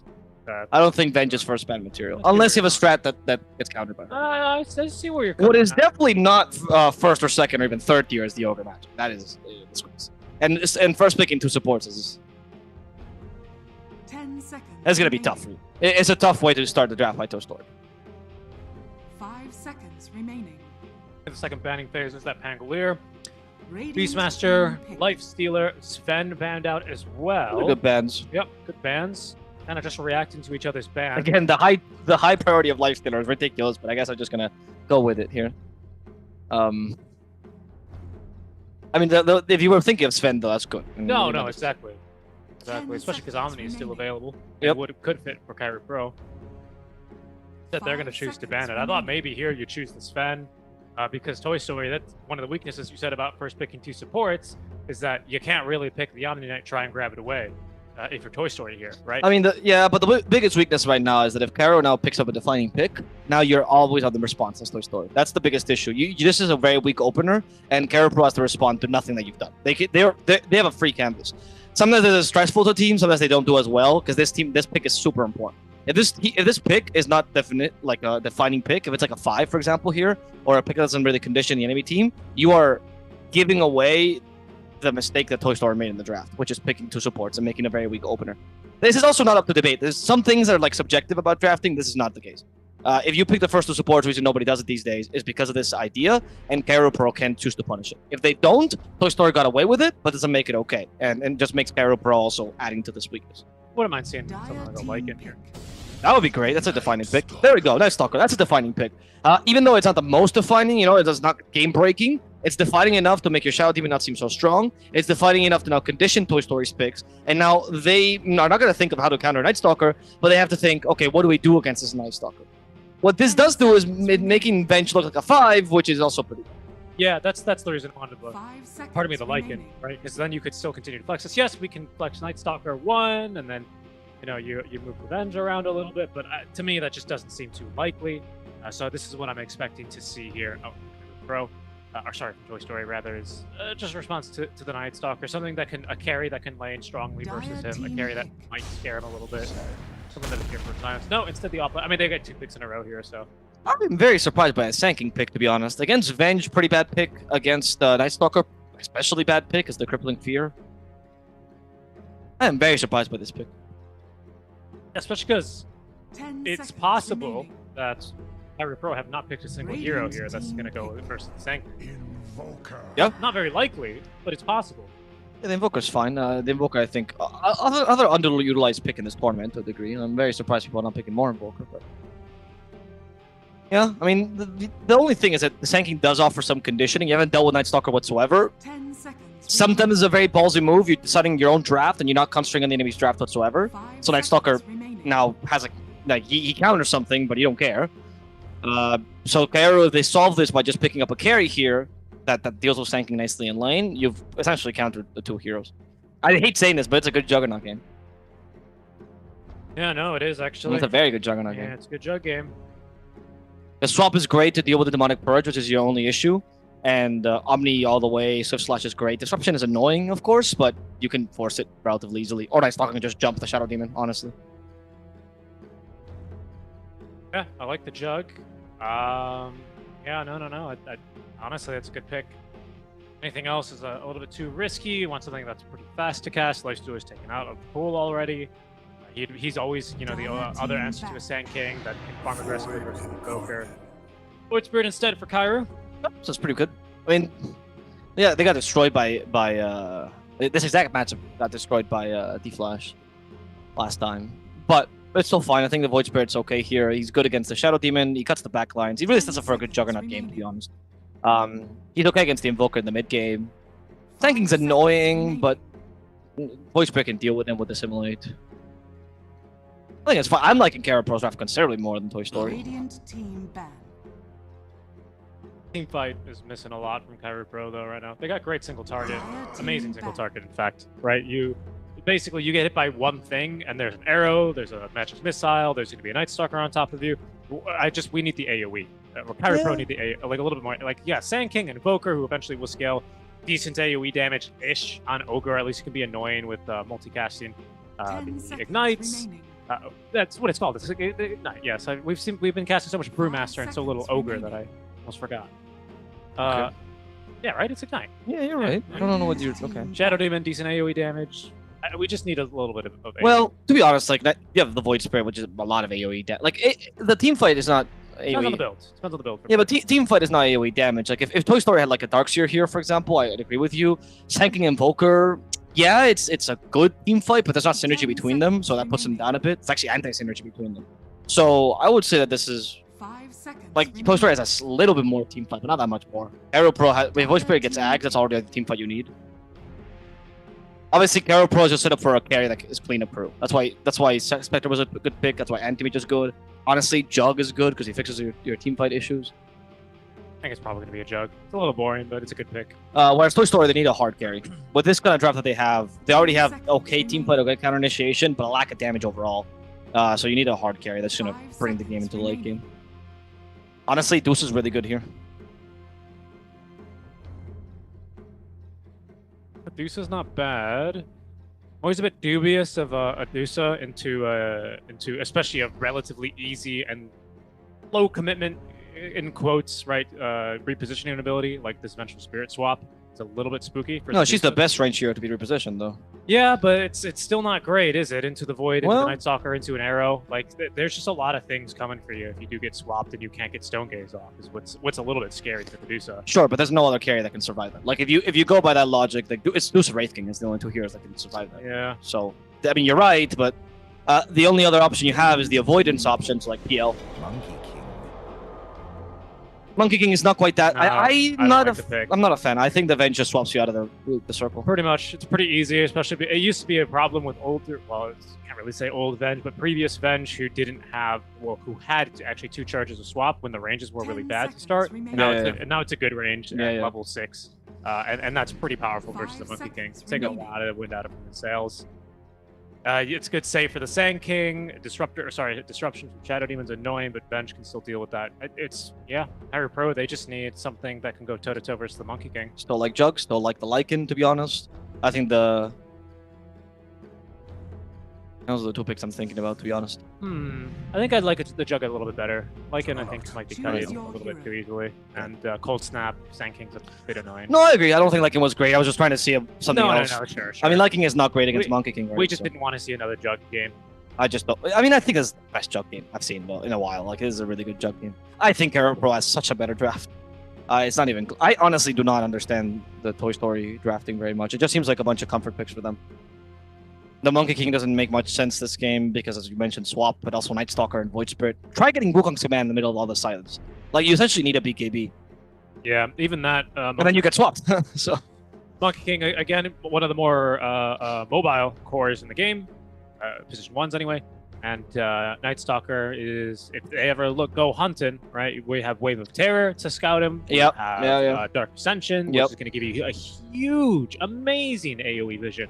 Flying Vision, of course, which is going to scout the Monkey King. So that and could Arrow be even. for him. Even Arrow, honestly. Very good point. Arrow, so many things. Aether Remnants, if you want to really Yeah, genuinely. No, you're right. I just think Arrow. For him, no, it's a rough pick. It's a rough pick here, honestly. I'd be surprised if GM could get a whole lot. I actually thought Monkey King was a really good pick early, to be honest with you. Like, I actually saw Monkey King as a very good pick, like, as a 3rd pick here. When I saw the Night Stalker, I was like, all right, Monkey King is a good pick here for them. Obviously, the Venge swap's still annoying, but, like, it can work if you just destroy your lane, and then you ban accordingly. But now once you see the Void Spirit as well, which is huge amounts of magical damage. Out of the 3 spirits, he's the one that has the most burst magical, right? It's true. It's limited by cooldowns. But, yes, but that's why he has most burst. Yeah, exactly. Yeah. More sustained damage by Storm or by Ember, but more burst on Void. And the scary part for him is that, you could be like basically an assassin on the Void Spirit to a Monkey King, even if he's inside of his Wukong's command. You don't care for that armor. That's exactly what I mean. Astral Step in, Resonant Pulse, Assimilate, Yep. Like, it's so easy. You're totally right. Yeah, no, it's and the Jug also brings a fair amount of magical damage. Honestly, Blade Fury cannot be underestimated. That's true. I will say that the Monkey versus Jug is kind of nice for Monkey. All that bonus armor inside. Again, there's other problems, right? We spoke a lot, but the lane is good for Monkey, and if he can stay inside his Wukong's command, like you do have chances on Toy Story. I just don't think the draft is very solid. But you do have strong chances. Your lane is good for Monkey. You should be able to win that lane. Monkey, Ogre versus Night Stalker. That's a 1 lane. Even whatever Mirana can do. She's not very good against Ogre herself. The bottom lane, though, and the mid lane should both go the way of Karo Pro. Well, maybe not, but the bottom lane definitely should go the way of Karo Pro. Juggernaut versus Sand King has no problems. So if they can get a snowballing off the lanes for Toy Story, get a really fast Quaswex Invoker online, so destroy the enemy team before Jug can get online, because he takes a while, right? And take advantage of Monkey King's early game pressure with Echo Saber. I still think this is a winnable game by Toy Story. They just have a tall order to beat right now. They have a lot of obstacles. There's good counter initiation. Sand King, one of the better ones in the game, even against the Spirits, especially against the Spirits, actually. And Alacrity Monkey King with an Echo Saber is going to get Jingu up in no time flat. Jug, he can build Scotty, for sure, but it's a little bit later on his list of items that he'd like to purchase. So, yeah, it's pretty strong. If they can continue to kind of pile on the pressure after presumably a 1 lane here. Night Stalker, Mirana, though, a little bit of heal potential there. You got a slow, a little bit of a mini stun as well into Arrow. You never know if that can catch off a Monkey King, especially if he's trying to fight around that Jingu mastery. We'll see as we get underway. It's going to be the mid lane I'm most interested in watching, though. If Karu's going to get any what's that word called? Not vengeance. Any comeuppance for his kind of otherwise tough series before that he's played in mid lane. What? Well, Kairu Getting crushed by the Kunkka? Yeah. Yeah. Well, we have Look, it's honest, you know. Like I don't think Kairu looked at performance, and if you're at least aiming to be competitive, I don't know if they are, to be honest, because Japan scene is unfortunately lacking a bit right now on prize pool and stuff, and it's very difficult to also get prize money in Japan, which is one of the biggest limitations. Stuff there. Yep, that really there's no Dota players are still not allowed in the player association yet, which is a whole another issue, which a lot of smaller esports Japanese players will talk about. Yep. And this sucks. This sucks a lot. So even then, a lot of the Dota pricing is it's so much. It's money to be limited. Part of the Dota, the professional player association Yep. as well. Yep. Exactly. It's really geared towards like poker Consistent. players, especially. It's part of the same thing as well. Well, it's actually the biggest thing is the fighting game players. Actually, that's the biggest. That's a big one as well. Because they have big sponsors, also individuals. So when the tournament is like worth $5,000, that goes exactly to one person. That's enough, right? Whereas it's this really weird thing as well in Japan, where it's because of the randomness, what they call it. So that's why it's the same category as like as poker gambling. players. Yes. Yeah. 70% chance to bash. It's in the same exact. Yeah. It's very. There's some red tape within that. Very bureaucratic. Very bureaucratic. Yeah, I remember. So that makes it. So I don't know. They really want to go for this. I'm not sure. They might not need to leave the country. I'm not sure, to be honest. All respect to Kairo's team. But when that happens, I think when you're aiming to be pro and you have a performance like that, you don't look at the game and go, my teammate sucked or whatever. You go and say, yep, that was a bad performance. You don't feel bad about saying it. I don't think you should. Everyone has a bad performance once in a while. I don't think you should be looking for redemption either. I think you just live and forget. You may look at the bad things you did in that performance and you like fix those, but you don't necessarily harp on it. Because he got crushed. Like, it wasn't even like a close match where he makes a couple mistakes and it happens. He just got crushed. And it's not that big a deal. It happens to the best players on a bad day. Good arrow. Ogre. That's a very good arrow. Tanked the wave a little bit, just playing with the boundless strike, showing it off. Decent CS though by the Night Stalker, but Monkey of course always gonna have a little bit of an advantage in that lane. Magic Missile on the spin down bottom will force out the disruption. They gonna go ahead and back themselves up now anyway. And mid lane already going much better here for Kairu as well. 11-4, yes, compared to the 8-5, so the deny still coming in strong from the Invoker, but that tends to happen here. This is also a pretty decent matchup here for our Invoker. Usually Invoker versus any melee matchup's not too bad. Void can be a little bit elusive towards things like Tornado EMP, right? You can always kind of just disseminate away now that we have the skill points, but it's a pretty safe play for Invoker, so it's no surprise to see him go a little bit of a lead, as there's going to be that Commando Pro. Easy kill there for the Monkey King. Yeah. I mean, they need to take advantage of this lane, right? That's the best thing Toy Story can do, and they're doing a good job of it for now. Night Stalker, this is the worst lane for Night Stalker, objectively. Yep. Even Ursa is better than this. Not a very fun one. Because with Ursa, at least what you do is you just, you last in the range creep, you go back to your tower, and you can leave. But since Monkey has a stun, it's just impossible to be able to do this. And kill him. Yeah, they might. They're going to go on their tower. They can also dive tower so easily. Actually went for 2 points in Boundless Strike. Interesting. I just saw that. Interesting. That was very interesting. I never really like to see that, to be honest. No, me neither. I love 2 points in Jingu. 1-0-2 in a lane like this, absolutely. Go 1-0-3. Be greedy. Do it. Crystal's always does it. I used to hate it, and then he showed me how strong it was. And Marana is leapt right into that Boundless Strike, but everything's going to be fine. Arrow onto the creep, and she is just going to die. She is. Down she goes. Yeah, this is going to get a little bit ugly here for Terra Pro if they can't tidy this up a little bit. They're not even holding that camp either right now for Toy Story. They're totally fine just sending creeps underneath the tower as long as they keep getting killed at that rate. And yeah, you brought up that point about the Ursa. Yeah, versus the Monkey King, it's just impossible, isn't it? Even during nighttime, you don't want to be anywhere near him. No. That's a problem. You actually beat Ursa once nighttime. You actually do draw at him and just kill him because you have to deal more damage. With Monkey King stealing, it's impossible. Yep. So there's so many points that just makes this actually the worst matchup against, for Night Stalker. It really is annoying. And he's done a decent job, 17 last hits. But to be fair, Night Stalker doesn't have too much difficulty last hitting in lane because of the Void. Yep. One of the better abilities to last hit. Yeah, he's pretty tanky as well. He can take a little bit of a bruising before he's completely killed off. Now it's nighttime, but again, it's more of the same, unfortunately. 2 points now in the Jingu Mastery. You might have a small window now before... Oh, he just hit level 5, never mind. The window's gone. Oh, I'm going to try anyway. Actually, good opportunity. He's low on mana. Oh, no. Oh, they just realized they can't fight him. Okay, he thought exactly like I did, and he failed exactly like I would have, so I can't criticize him for that. Yeah, no, it's too much. I mean, laning pressure is one of the hardest things to learn in might have another kill here, actually. We're out of leap charges. There's stick. We will dive because Ogre, he's strong, he's tanky boy, and a nice little boundless strike to secure that kill. Yeah, I mean, this lane, it's even worse now for Night Stalker, right? Of course, considering that I think they buffed every single level of Jingu Mastery by 10%, didn't they? That lifesteal at every level? Or was it 5 or was it 10% at every level of Jingu Mastery? I think it was 5. I don't think it was that big. It was pretty nice. In the early levels, it was pretty nice. Especially because it went from like 15 to 20 or 10 to 15, which was basically a level 2 Jingu at level 1 now. So it's not bad, especially early. The first couple of points, as well, we'll see now. There's Jingu. We don't actually have enough mana for Boundless Strike. Let's at least keep a Night Stalker for now, a little bit closer to the creep wave. But again, it's just constantly creeps getting shoved, and look how much money this has gotten on Monkey King. Okay, already. Ooh. He's just been in lane. He has not been in the jungle. No stacks, no nothing. I mean, he's just been killing in the lane as well. At least the mid lane is going differently the way of Kairu, so he's pretty happy with this, I would say. He can still mark the tempo a lot. But I think all the points that we made against Monkey King still stand, right? Yes. We already assumed the lane was going to go badly for them, and I think this just was expected to happen. I don't have to take credit away from him. In fact, he might actually die here with the arrow. He doesn't have enough time to boot the Jingu. Oh, good evasion with an good effort. Good effort, indeed. He was very close to actually getting away with that. And now the Vulgar Magi is food. He might be tanky. He's quite a high level, but I don't think he's tanky enough. Mirana actually coming in to body block him. The one-last Starstorm, and Bull comes in, though. Hoping to at least punish the Mirana, if anything. And they will hit her with a Cold Snap, but they have no other follow-up. And actually forced 2 rotations from Toy Story.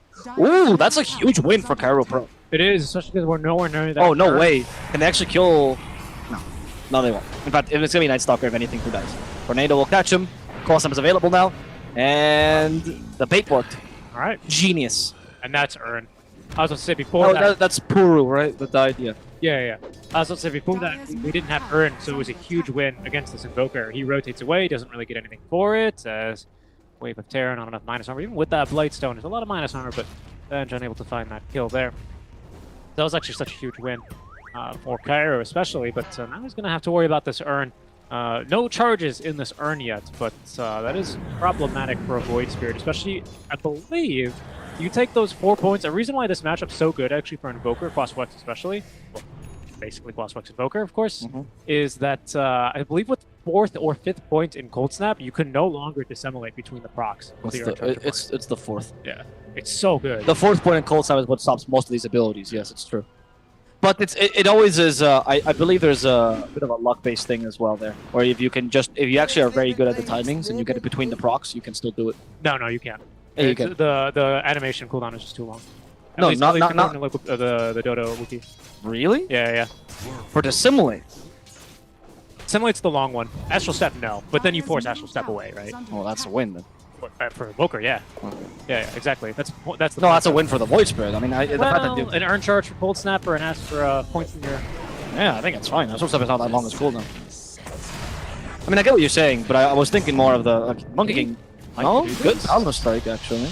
Night Stalker there, EMP. Monkey is dying to the Earn, maybe? Yep.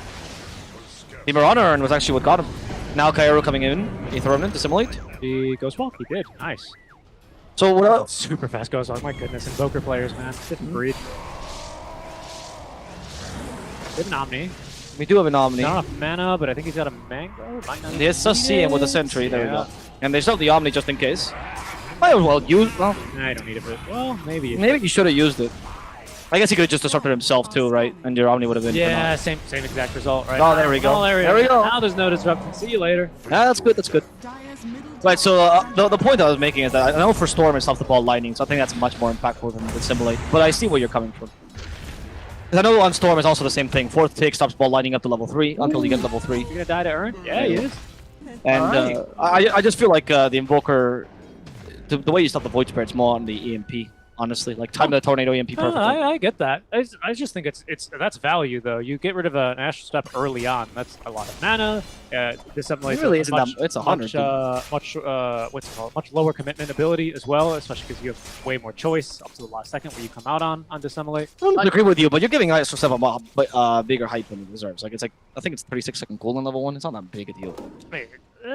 I think it might be even less. I think it's 24. Again, but what are you committing for as an Invoker? Oh, wow.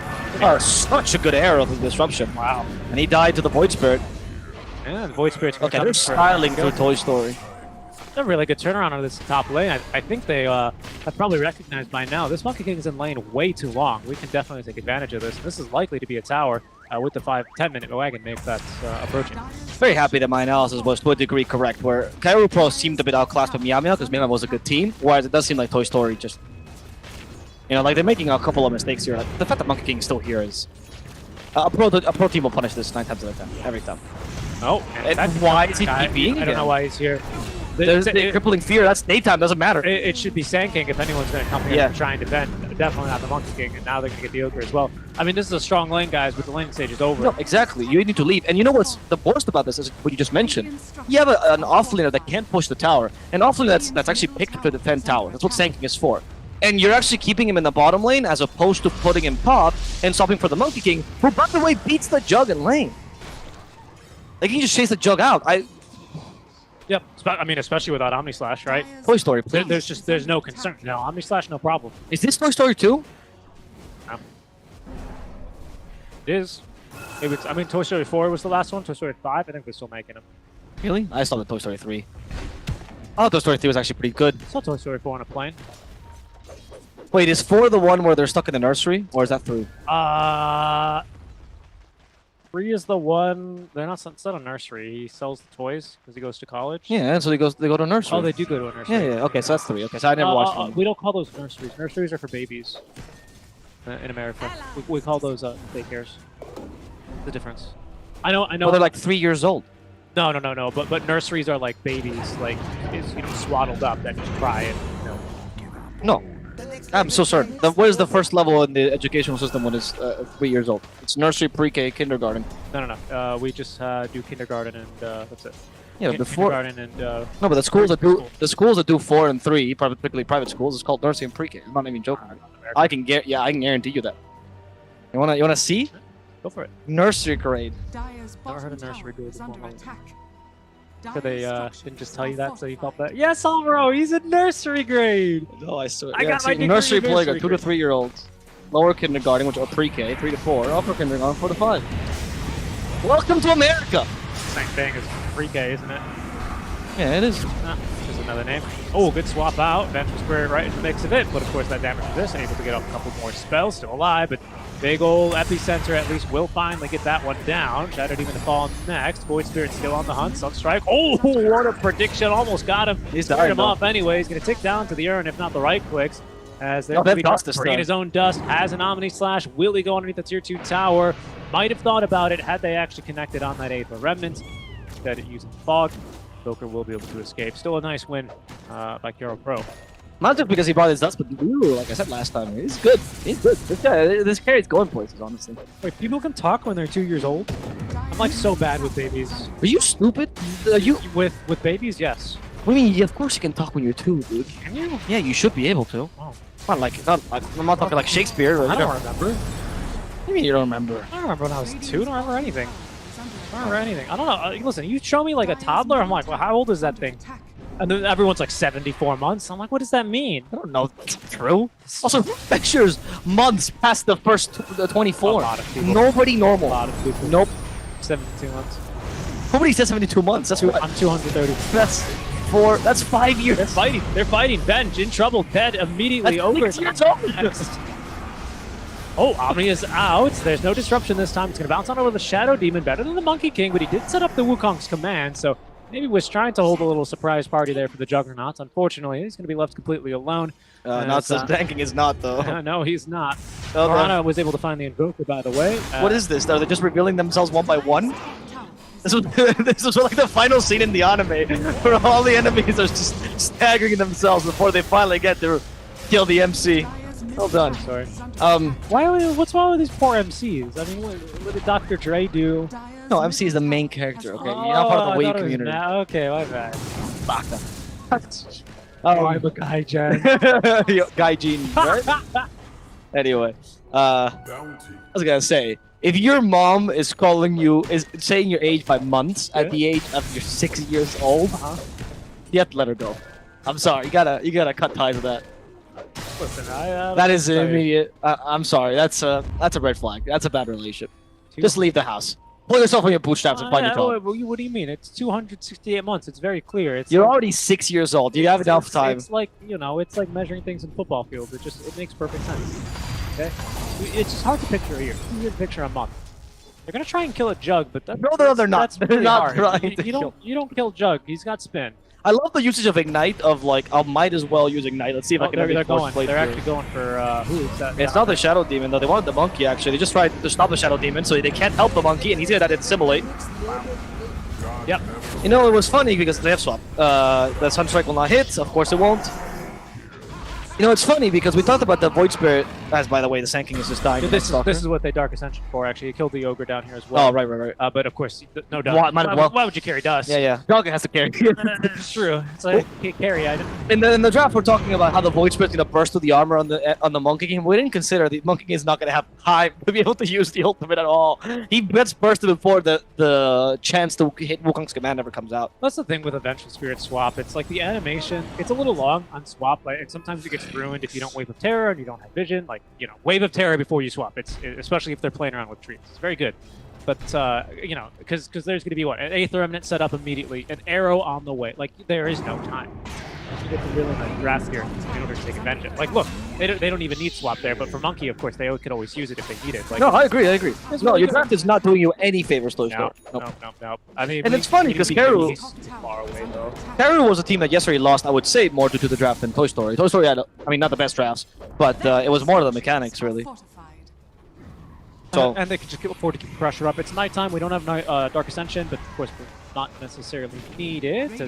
So there's no disruption either. That Sentry is going to be scouted, so at least they know they can't progress too far. Karu almost has Ags, by the way. What's an hour's lead? Is that an 8? 9K? I think it's 8. I don't know if it's shifting between the two. That's a lot. So a couple of pixels difference. Yeah, it is. That's a lot. He almost has the Axe, yeah. 900 gold away. Once he gets it, I think Monkey King is done with the game. Like, how are you getting anything off in this game with the double silence?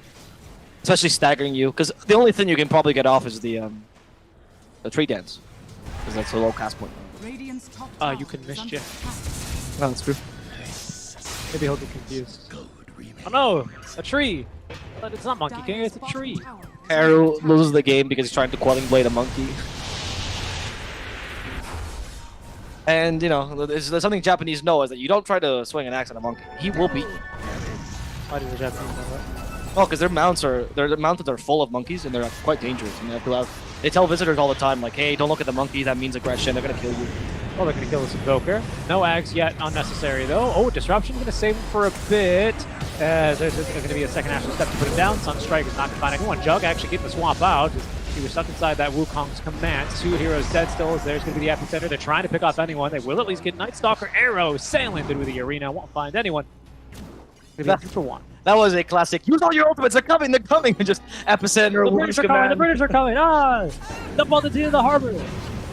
No, this makes no sense. Filipinos would be the Spanish are coming. The Spanish are coming. The Spanish are coming. Ah! Que pedo?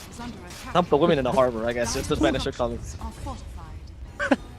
Dump the gold in the harbor. Also, Filipinos are not Spanish speakers nor Mexican. Nor Mexican at all. The Spanish, they're gonna, you know, what you do is, it's like, you know, when you feed the ducks, you throw bread on top of the water. Instead of like all the fine metals, the silver, the gold, the platinum, and then the Spanish, they dive in there with their fancy, really big pants that look like curtains, and then they put all the gold in their pockets, and then they sing. That's a big mistake, actually. That you do that. What Spanish will do is they'll grab you and throw you in the water and go pick it up for me. Because you think that they're gonna do any work? True. Yeah, that's true. True. Oh, this is a good ward as well that Toy Story have up. I don't know if they're going to be in a position to take advantage of it, though. So, of course, with Moonlight Shadow constantly up, and, well, it's still nighttime, it's just too dangerous to venture outside the base. They're trying to find that gold, but, getting any of it. All going right into the treasury. The treasury, yeah. Oh goodness, these TPs. That's so scary. They only put one ahead. There's like, I swear, Invoker. It's just one dude. Ooh, it's they just missed the Wave of Terror. Oh, that's a really good TP. Wow. Will she guess? No. There was a moment there. They just saw it a bit too late, unfortunately. Yeah. It's funny because that TP on the Mirana was like, I swear, it's just my support. It shouldn't have been. Mirana shouldn't have been there. I mean, I know she has Yules, but like, she has Yules. It's dangerous. That's why Invoker has to leave. So step. We've got silences as well. We need them. I think he's fine. Yep. Good to simulate as well. Oh. I thought he would go a bit further. He does have another asshole death, but the first Trouble, he's dead. No? Yeah. You want to purge? Is that going to be enough? Yeah. Oh, dissimulate the damage. Oh. He didn't avoid it. He didn't avoid it. It didn't matter. It didn't matter. We got off the wall charge at least. Yeah, the one in the bottle as well. He healed her in the dissimulate. Oh, fake grenade. No. Oh no. If you thought Vision was annoying, yeah, try to TPing in front of a Night Stalker. No mana, no HP, no hope. Night Stalker even has a Midas. There's a swap into the AFP. Becomes command is out, but just able to walk it off. Epicenter is ready to go. Tornado's only catching the Night Stalker as they will be able to secure the kill there on the bench using the Boundless Strike. Now next fighting the Morana as she will fall. Oh, Epicenter's a lot of damage here. Night Stalker's quite tanky, and now the backline's being dove. Both supports picked off here by Kiaru. He's going to sunlight back up to the high ground. Okay, Kara. What? Kairu, not Kiaru. Kairu. Kairu. Yeah, the simulate still, so. Oh my god. And now the Omni Slash for free on the Forge Spirits as tanking also. I think he avoided the last hit there, but he's gonna die just with the auto attack, so it's perfectly fine. I love that Ryuru decided to take the tower up top calmly before he went. It's like, I guess I'll have my stupid team. Good Omni. Always dying just because they're playing 4 versus 5. Oh, good effort. All these Sunstrikes are so close, but just off the mark. That's so frustrating. Our Invoker, already having maxed Exort, is going to head to the BKB next. Doesn't have a Dispel for himself, so would be quite wise here. And in fact, the team doesn't really have a Dispel for him either. BKB being a good bet, but it's not going to be the standard Ags Rush that we see on a lot of Invokers. What's that? No Vessel here. It's only good against Night Stalker, and even then with a Midas, he's going to have BKB up relatively quickly. SNY Maelstrom for Jug into the eye of Scotty already here, so he's going to be ready to fight the Monkey King even inside his ulti. Monkey King gets up in silence, gets killed with that Aether Remnant. Okay, I mean, my goodness, what a game they're having this time around is that they did not get a fifth of this in their previous showing. Well, like I said, honestly, they just got up and out class because the ML was a really good team. Like, they're just a really good team. I don't think that Toy Story got class because Crocodile was really that good. I mean, Crocodile was good. Don't get me wrong. But I honestly do think that Toy Story... Like, I saw much more mistakes in a 20-minute game from Toy Story than a 30-minute game from Toy Story. And that shouldn't be happening, even if you're getting crushed. We have Dark Ascension. And BKB. And he's like, I guess you want to die. Okay. All right. Option's good. No one's coming, by the way. It's just for well, space creation for Roche. That's what they'd be doing. It's like, no one's here. Now they know. Toy Story's like, wait a second. What's going on?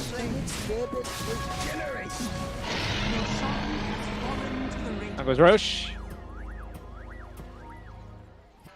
He just for the Juggernaut. Okay. Do you think this game is in his Juggernaut? Hi. Oh, I'm just actually happy avoided a mischief. Good attempt. I feel like this game is completely in Kara's favor. I mean, to be fair, I guess it's really hard to judge Toy Story, to give him some honesty, because their draft was just not good. So if you have a game with a bad draft, then it's kind of tough to judge the mechanical skills, because you're very limited as to what plays you can make draft-wise. Yeah, and now... No, that's fair. Sorry about that. The mistakes that they've made as well, like early, just continuing to lane the Monkey King top at like 12, 13 minutes, and then he TPs back immediately after they kill him. Like, that's... like, you had a good start. The first death is fine. It's forgivable on the Monkey King. You go and TP down bottom and you boot the Jug, but no one boots the Jug. That's your job to do. You TP back top, you lose the tower, you don't do anything. You're not farming. Like, those are mistakes that are a little bit too big for you to be making and trying to find a comeback, especially in the 5v5 game. Like, if enemies aren't communicating it's a pub, yeah, sure, winnable. But here, I don't think you're going to find the light of day to make that one work. Invoker already relegated to split pushing duties. He's pretty good at this role, but not versus the Void Spirit. And neither is Ogre as he's killed off here. I want to say using that swap, we'll at least pick him off in exchange. There's an arrow, finds the Sand King. Disruption buys a little bit of time for Mirana to close the gap. A secondary what's called Resonant Pulse is not going to be enough to kill him, especially with the Essence Ring active. And the Sand King's at least venom. X soon, actually, on Invoker. Farming. He do be farming, though. Is that going to make a big deal? I mean, what? Burrow Strike into Cataclysm? I mean, it's the only chance to get back into the game. So, I guess it will. Well, We'll have to, I guess. There's Away. no other option. Right now, what other options do you have, really? It's just, unfortunately, the Monkey King is not really that strong. No. He's not going to beat the Jug. No, I mean, without the Scotty, even I don't think he really beats Jug. And Scotty is about to be online here. Oh, well, his courier gets killed. Pretty big. Didn't have any of the... Oh, what an arrow. Did he kill him? No. Cataclysm? Karu? Yeah. Yeah, okay. Good. Big kill. Good goal. Very, very big kill. A 700 gold bonus here to the Sand King. Is that the point where Brior decides, hey, maybe I should join my team? Because, guys, can you stop fighting? Those Sun Strikes almost interrupted my farming. Like, I only see you guys dying. Oh, Night Stalker. They want to fight this regardless. He still has BKB, mind you. Yeah, there's a big old Omni Slash coming. Very Well, not. even He need it just for the gonna Sand kill King. the Sand King immediately. All right. Oh, there. Ooh, avoided. Well avoided. Omni says just for the Ogre. Again, no dust for Invoker. Yeah, it's only the Jug. He's out of slots now. Nobody else is carrying does this. Oh, goodness They gracious. found the Shadow Demon as well. And the Courier. Has been killed. That's Monkey King's Courier. Where's Monkey King? He's still farming in the middle of this. They can still catch him. It's super dangerous. With Dark Ascension still available, he's gonna show himself in front of the Moana. The Spirit Vessel, no longer can you heal. Okay, BKB. Potential Wukong's command. TP in the middle of this. Try to deal as much damage as possible, but obviously he'll get away. He's not that strong without Jug. I would have at least... Who once again is farming, by the way. he fought once, used Omni. He's like, time to farm mid lane again, and into the enemy triangle he goes. Good at this. He's just enjoying getting to use that sword again of his. Suppose. And, oh, there's gonna be Eye of Scotty. All And right. Shard, yeah, there it is. Courier's alive, right? Shard is big on this Jug, to be honest. The extra movement speed to go just right through the Monkey King ultimate. Also, the attacks are not bad. But it's mostly the movement speed why people pick it up. That movement speed talent's ridiculous. Also, he has level 20, which means he went for the... Well, usually you go for the Blade Fury DPS talent. I genuinely don't know on what side it is. Because the other one is armor, I believe. I don't know, honestly. I just looked up Nuggernaut, and apparently it's a really big chicken nugget. Oh, no, that's a different one. That's a different Juggernaut. It's about X-Men. Right, let me just check on what side the talent is. BKB for Night Stalker. Still 8-second duration with that fake grenade. There is no running from him. Especially with that that nighttime Dark Ascension vision. Okay, it's on the left, so he did go did for the take Blade it. Fury DPS. Yeah. This is a game where the only game where I think the armor talent's actually got justified because you're up against Monkey King. It's kind of legitimate. It's the armor is the joke, but I also still think Blade Fury DPS is the better talent. Yeah. I think maybe if like they had Avenge, I'd consider it for all the minus armor she brings. I just think like without a Deathstroke, because what is like the Joke's got like good agility gain. I think he's got what like a Sanjin or Kaya SNY, right? So like His agility gain's okay. I mean, for an agility carry, he's nothing on the other. I'd assume he's It's 2.8 level, which is I actually assume on the he's, lower like end. clocking in around I don't know 20 something armor by now. Anyway, is the point. I think like at that stage, it's yeah. Yeah, diminishing returns to a degree. Yeah, it does get very diminishing once you get above like 10 or 15 armor or something Sure, like that. I guess that's true. Again, if they have the Venge, I completely agree with you. Or it's Or any source of minus armor. Yeah, any source of minus. No Deso, no chance Yeah. for the Deso. I mean, I still think this is the better talent, mind you, because I think you want to play more offensively. Top No, lane, I know. top lane, Night Stalker. Dark Ascension. There he goes. Oh, Yeah, it's a oh, Invoker. that's a big one. Does he have dust, though? Does he have dust? I mean, he might not even need it. Oh, there's the ice wall. That's not what you want to evoke. I think he might have dust, though. I will never know. So, Ryuru, they break the ward. He's not going to break the one breaking the ward, though. It's supposed to break the ward. I have never seen that ward actually get through in a competitive game. Let's see. Epicenter. Okay, good swap. Cataclysm on top of this. Jug doesn't seem to care about the Cataclysm. Ben just got stunned, but she's fine. She actually had a lot of damage resist. I think killed the Monkey King through his ultimate, or in his ultimate, rather. As the Ochre Magi also falls.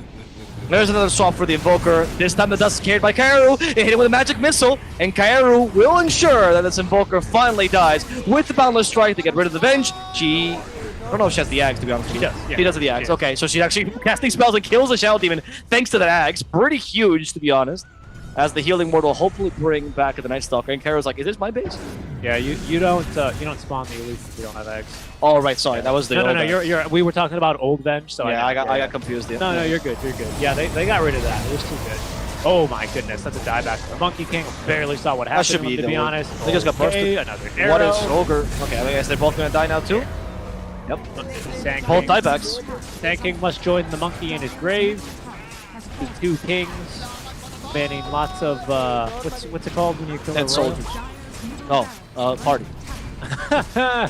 GP well played. It's party time. Kara Pro. No, it's Regicide. That's what it is. I knew that was the word you were looking for. I've never used that word. Anyway, Karu Pro will be winning the first game. We can harp on Toy Story and their things as much as we want to, but to be honest, I want to just commend Karu Pro. I think this is a really solid game by them. Good draft, good ideas. I think they drafted much better than when we saw them again. Like, there's a huge improvement in their drafting logic between this game and the was Meow Meow game. That was not a good draft by them either games. It was much worse than the Toy Story draft versus Crocodile. And they still, I mean, they did okay, all things considered. And here now we saw a much more solid draft, really good playstyle. And the players are good. I mean, this team, it's a good team. It's a good team. I agree. Nice game. That'll sure be a highlight for Kyra Pro. Yeah, I would love to see a highlight. Yeah, see the highlight reels. But speaking of highlights, big highlight of this tournament as well is going to be our giveaways that we have going on. Oh, it's true. We do have giveaways going on, and these giveaways are for you guys. Who else? At the end of each game, you're going to see a question pop up on the screen, and you get to answer that correctly in the chat. It's very simple. You don't need to download any applications. You need to do anything. You just need to know how to write, preferably in English. So we might have some people that can speak other languages. In fact, this giveaway is also going on in the other channel, so if you want to pop onto the other channels and write there, that's also fine if you're very comfortable with your English. We will happily give you the gift if you get the right answer and if you're the chosen one out of all the right answers. And what are the gifts, you might ask? Well, the gifts are the following. You get a prize for the UU Booster code 7 days or up to 30 days, and you may also get a Dorakutu cosmetic worth $2. And when we get back to 1v1s, which will be tomorrow, during the 1v1s, you will be able to get a Steam gift card worth $10. Of course, that will be changing to whatever currency or country you live in, so don't worry about that. Just answer the question at the end of the game and stay tuned for any other giveaways. Best way to do so is just never leaving this room. Yeah, that's what we do. Well, yeah, I mean, it has nothing to do with us, as our job being this. Yeah, you guys should join us. Yeah, we've put in all the giveaways. We've won none of them. So we won with the stream. I mean, look how good this top lane is going. I mean, this is what, the first kill, right? But like, that's acceptable, right? It's a sparring lane. Night Stalker kind of not hitting his peak, but a peak here. When it's going to be first nighttime, actually getting to, use the passive that he puts points into. This is all fine and good, even because it results in Boka rotating on over and getting the Urn online. And then, 5 minutes later, though, is when you should not be here. Again, I think it's a good decision to fight. I think they definitely correctly recognize this is a strong lane. They just did not quite properly assess when that laning stage should have been. I agree. I mean, that was...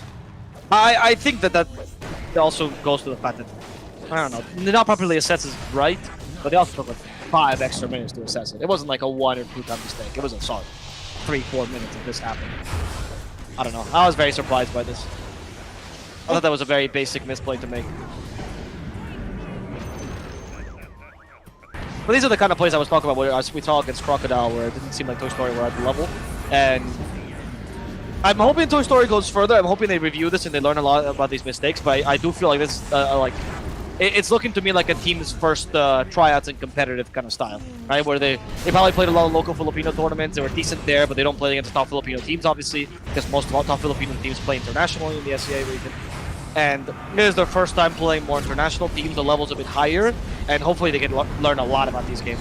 Because unlike the stumps we saw for Karu Pro, I do think there's a lot of knowledge that Toy Story can gather from these games and improve on. There's a lot of moments where they can go, oh, we shouldn't have done this. Oh, look at what they were doing. We weren't doing this. That kind of stuff. It's a lot of mechanical skill there. Like I think a lot of the time, the way we saw the Monkey King, especially fighting top lane, like recognizing, yes, it's a strong lane. It was just like the tactical sense of, oh, it's time to leave. It's time for me to do this job. Yes. Like sometimes you just need a voice in your, to be like, hey, it's time to go. Like let's switch it agree. up. The mid lane ganks. You need someone there. That comes with a lot of experience, right? That's one of the hardest things to learn, especially because like, in pubs you can get away with it, especially if you're really good. But in professional games, when they properly rotate and there's vision and they scout your TP, like it's just not possible. It's just not possible. Yep. And I think there's also one of those things that I think their mechanical skill is good. We talk about raw mechanical skill. but some of the tactical plays are very. Yeah. That's where the questionable thing comes in. You're right. If you're not used to it, nobody teaches you as well. How do you learn these things? You just learn from losing. Honestly, there's not much else you can do. Very true. As we're gonna watch this whole game in highlights. Every single team fight was so good that we put them all in highlights. I think what was it? Yeah, no, it's someone just do that voice because I think you looked at like his CS early and it was good. The monkey, like, I mean, yes, it was good, but it was also what you expected, right? Yeah, of course. Like, hey, if I'm like a drafter and I draft my safe laner, a monkey into a Night Stalker, I expect you to have that CS, right? Within the first 7 minutes. Then we can talk about switching up the lanes because obviously it's get hard. He accomplished that first part. Big check mark there. We just needed to move them, and that's it. That's really all it is. It comes with experience.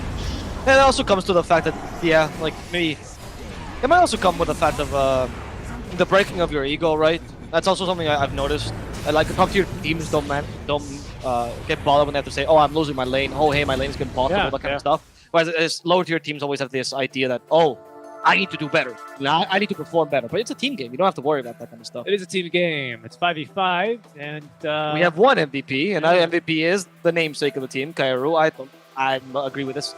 I mean, I think in top lane played really well. Both Night Stalker and Mirana deserve secondary MVP, if anything. They deserve a clap.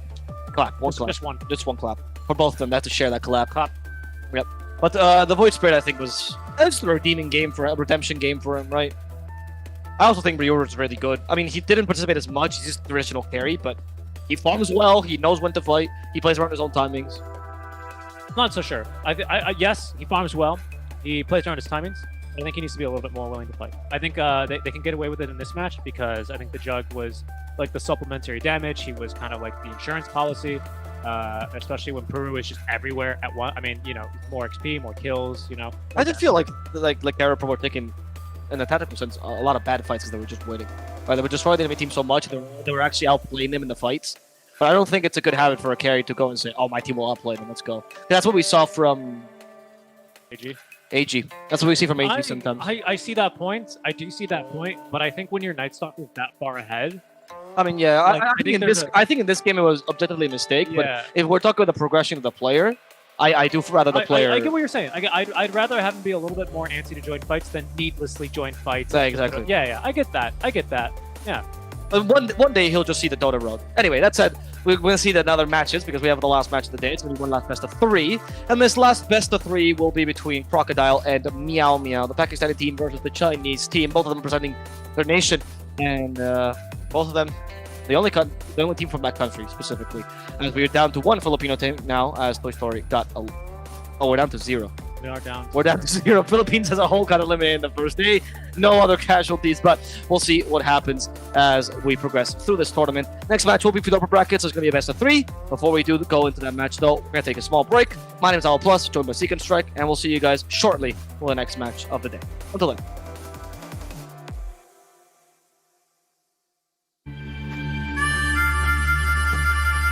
Don't let this party scene fool you. This world is a dangerous place. When you get to be my age, you'll see friends come and go. It's important to take care of the ones still kicking. In the heat of battle, you'd be surprised how far a little kindness might go.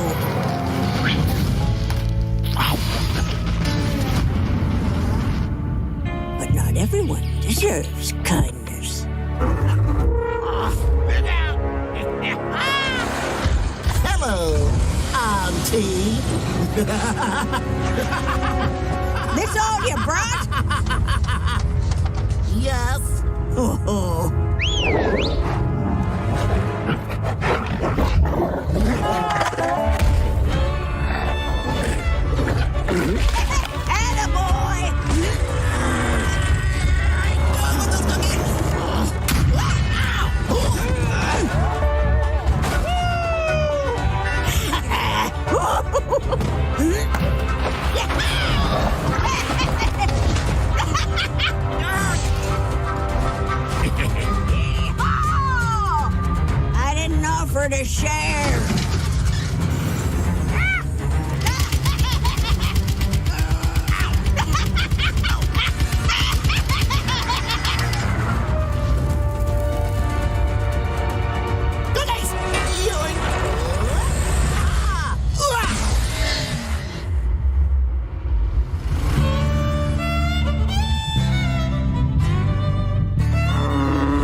celestial brothers beckon.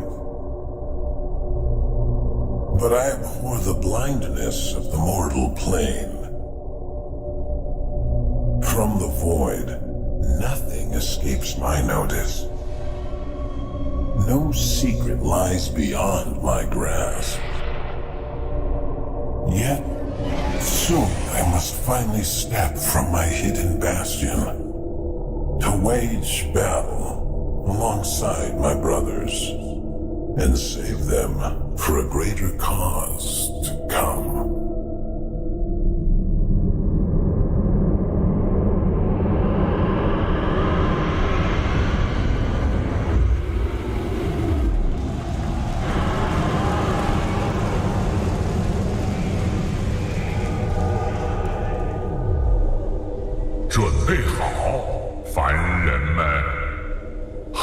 快将会惊天动地，而我的时代也终将来临。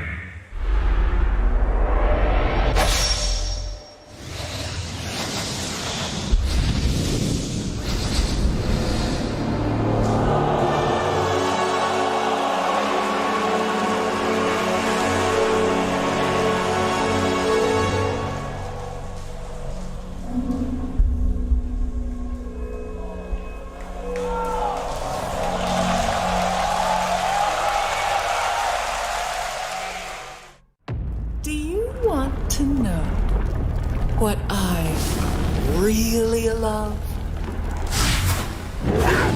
It's that first little moment when they realize this isn't a game. Are you ready for your moment?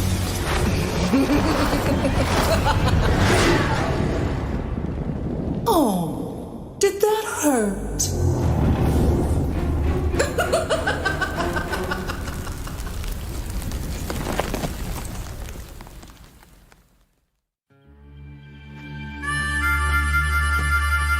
Don't let this party scene fool you. This world is a dangerous place. When you get to be my age, you'll see friends come and go. It's important to take care of the ones still kicking. In the heat of battle, you'd be surprised how far a little kindness might go.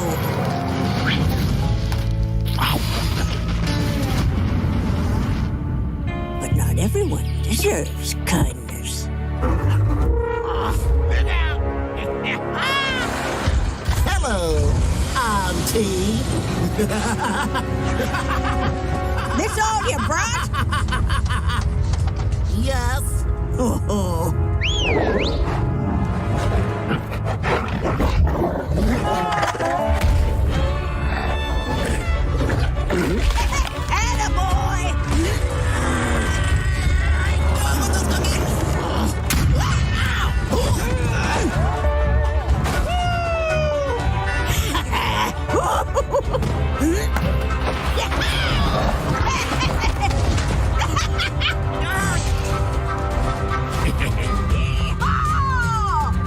I didn't offer to share.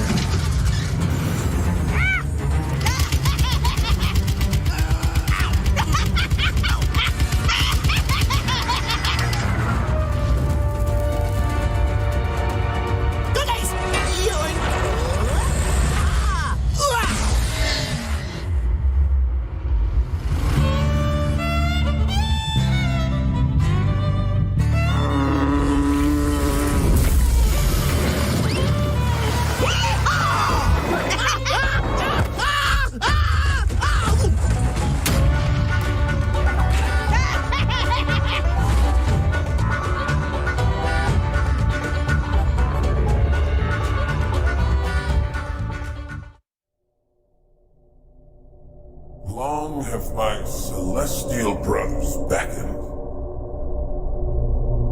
But I abhor the blindness of the mortal plane.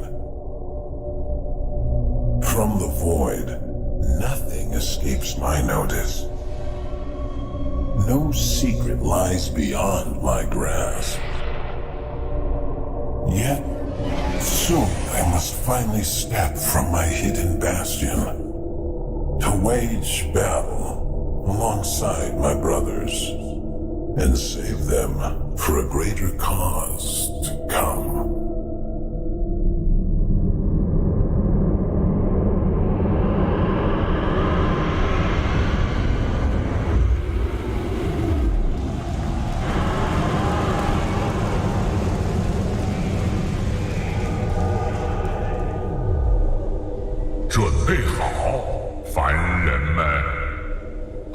快将会惊天动地，而我的时代也终将来临。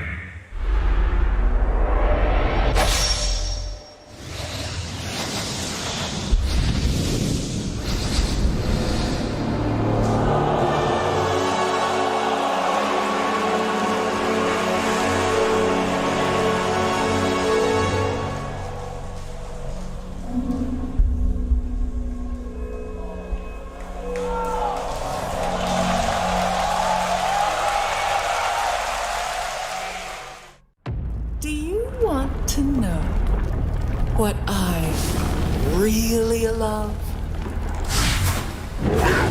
It's that first little moment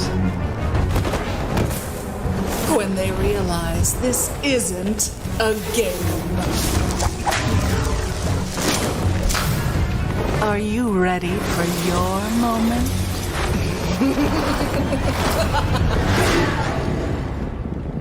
Oh, did that hurt?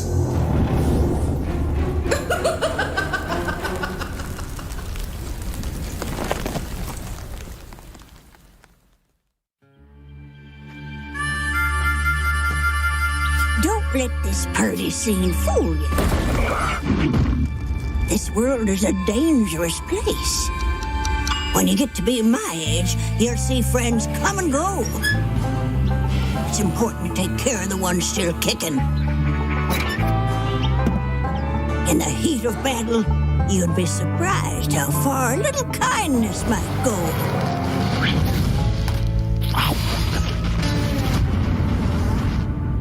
But not everyone deserves kindness. Hello, Auntie. This all you brought?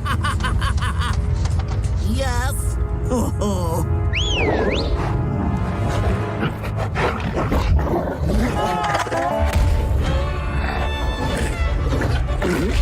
Attaboy!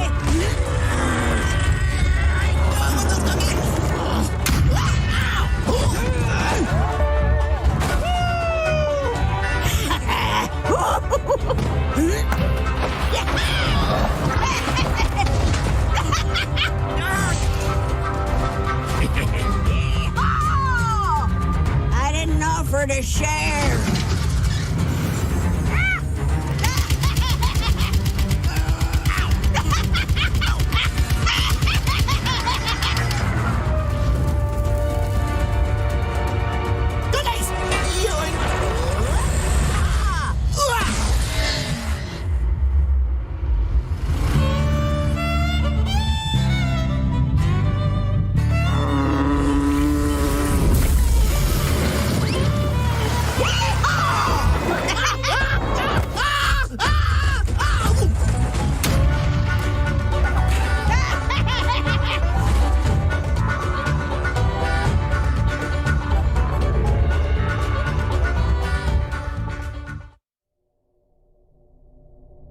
Long have my celestial brothers beckoned,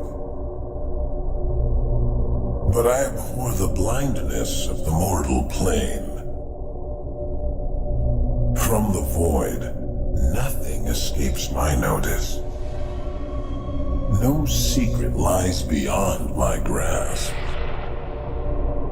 Yet, soon I must finally step from my hidden bastion to wage battle alongside my brothers and save them for a greater cause to come.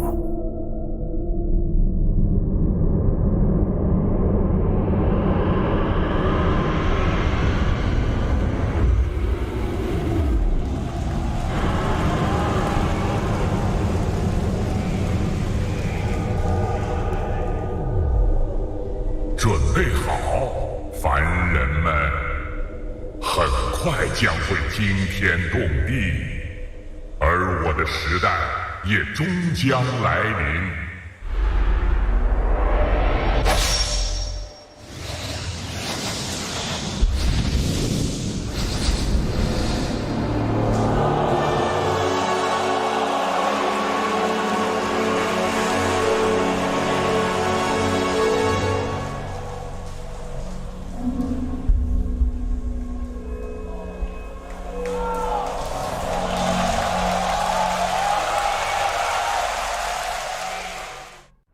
Do you want to know what I really love?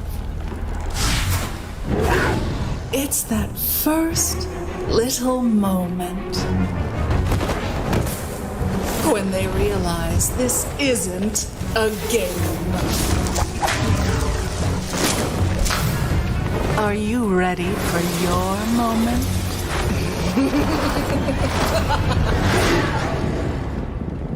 Oh, did that hurt?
Hello guys and welcome back. We're here in the last match of the day. My name is Alpha joined here by Seek and Strike, and we have the last best of 3 of today. It's China versus Pakistan, Meow Meow versus Crocodile. I'm excited. Are you? I think Crocodile is going to eat the cat. Okay. I want to have some faith in Meow Meow. I was quite excited watching them against Cairo Pro. Now seeing how Toy Story was absolutely demolished by Cairo Pro, I'm seeing the difference between Cairo Pro and Toy Story was considerable. So then, even though Crocodile looked very good against Toy Story, I don't think that's enough of an indicator. I like Crocodile, don't get me wrong. I think they were a good team, but it's the one Pakistani team. You get to see Chinese teams every day. How many Pakistani teams do you get to see, right? Also, Sanity sent you a message about the Sanity did send me a message, so I'll go ahead and I'll apologize on behalf of Oliver, who claimed the piece of art that he drew for their logo, the Meow Meow logo, hand-drawn by Sanity, their offlaner. Very impressive offlane player, might I add. He was MVP in the last game he played. Yeah, it was a very good Brewmaster. Right, Impressive performance. Which, according to you, is the artist here in the game to play, so... I would like to see it, if we could talk about him with the player introductions, right? Because we can see the logo, which, of course, Sanity, part-time artist, full-time Dota player. Well, full-time artist, part-time Dota player. Really, yes. It reminds you of another famous artist in history that couldn't quite make it. Aso? Yes, indeed. Never made it. Yeah, he did. Only he did. Actually, that is a very Picasso-like drawing. It's somewhere between Picasso and... It kind of is, It's right? like, if Picasso and Dali had like a... Picasso, Dali. Do you mean like Dale, like Mr. Worldwide? Are you kidding me? What do Americans call Dali? Dali. Dali? Yeah. What's the accent for? Dali? We usually don't write the accent, honestly. Look, you can also just call him, and I can't say these words on live.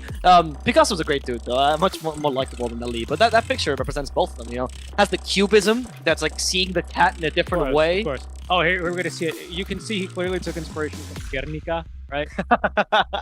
Because whatever happened to that cat must have happened in Guernica. I'm glad that would really cracked you up. Shout outs to the people that took an art course or know a little bit about Picasso. Right, the one Spaniard in the chat's like, yeah, we did that. Oh no, no. Yeah, so Meow Meow versus Crocodile next match, as you can see, Pakistani team. Yeah, last match of the game. Pakistani team versus Chinese team here, and actually, maybe not as hyped to me as Team Mystery versus Arbit Genius, which I thought was the best match of the day, but these can, at least Meow Meow can be a dark horse potentially, and Crocodile has kind of risen up. So I think there's... Yeah, I'm looking forward to this one for a different reason. I to figure out more about these teams. Exactly, because Mystery and Army Geniuses, I think we knew that one would be close. And it was a 2-0, but that doesn't tell the whole story. I think it genuinely was pretty close. Whereas for Meow Meow and Crocodile... At least the second game especially. Yeah. First game. Neither team were really tested in their first round. I think it's fair to say. That's true. They weren't tested. So I'd like to see them with a little bit of pressure now, see how these decision making, because it's always very easy, you know. Everyone always laughs during the fire drill. There's Meow Meow. There's our Meow Meow. Oh, that's not Puru, by the way. Oh, sorry, these are the wrong player names. That's correct. That's Kero Pro's player names, but this is Meow Meow. Correct. I see Sanity has changed his picture. I wonder if you thought I was playing him. I gotta say, Sanity, if you're listening to the stream, this is a really good picture of you. It is like Tinder profile worthy. You might think it's not, but this expression, it's so full of joy, you know? I like this, Sanity. You're looking good. Looking good, my friend. Yes. But just to confirm with everyone watching, these are the incorrect names. Yes. They are. Yes. None of these players play. I mean, these are all on Karu Pro. Yes. We're gonna tell you the names just in a second. So. Yeah, do you want to go for it? Hawkeye carrying, and then Black Sparks, the mid laner. Fantastic, very strong mid laner. That's who I'm going to be keeping my eye on. Yes. Then Sanity, also a streamer, by the way, very well-known Pakistani player. For him. Yep. Then it's going to be Asan, and then Joker, which is also the top picture in my opinion. Yep. Now we have Crocodile, which these are the correct names. Yes. But in the game, we're going to see the Chinese characters for a lot of these players. That's normal. I mean, that's the language we speak after all. This team, I honestly thought that I think it's Yi that's their leader in the game. We don't have that information. Sure. But whoever the drafter was for last game, I thought Crocodile made some pretty impressive drafts in the game against Toy Story. I think the draft Toy Story was not that bad. It was more the execution, and Crocodile completely outdrafted in both games just by being a bit clever. So I'm really looking forward to see what they can bring in this next game. Yeah, me too. Also, Xiao Fu to me was a standout performer in both games against Toy Story. Yeah. Again, I'd like to see how this one works with a little bit of duress, you know, because it's easy to laugh off the fire drill, and then when the building's actually on fire, that's when it kicks in. Fight or flight. You're not really thinking through every single decision, trying to act on impulse. Trying to go out the window. You know, getting the slow walker out of you in front of the way, you know, and then into the fire. Ideally, yeah. Help the world all at once. It's a whole thing, right? It's a whole thing. So I'm really curious because I think again both teams untested into this one. I think there's a lot of talent. Time to really put that to the test. That's nasty. Can you imagine getting a slow walker and you're trying to leave the building? And you're like, I'm just trying to get through. It's like, I'm just admiring the scenery as the building is crumbling on fire. Well, it's like... that's awful. You ever heard the saying where if you're out in the wild, yes, you know, you can deal with a bear always, but if it comes down to it, don't be the slowest one. No, that's not a saying. That is a saying. I thought that was a saying for murderers, not for bears. Nope. Okay. Because the bears, they'll stop at one. No, yeah, I guess the murderer How quick is he though? How quick can you It doesn't dispose matter. of You someone you and can't. continue? You just don't have to be slowest. All right. Okay, fair enough. Fair enough. It is.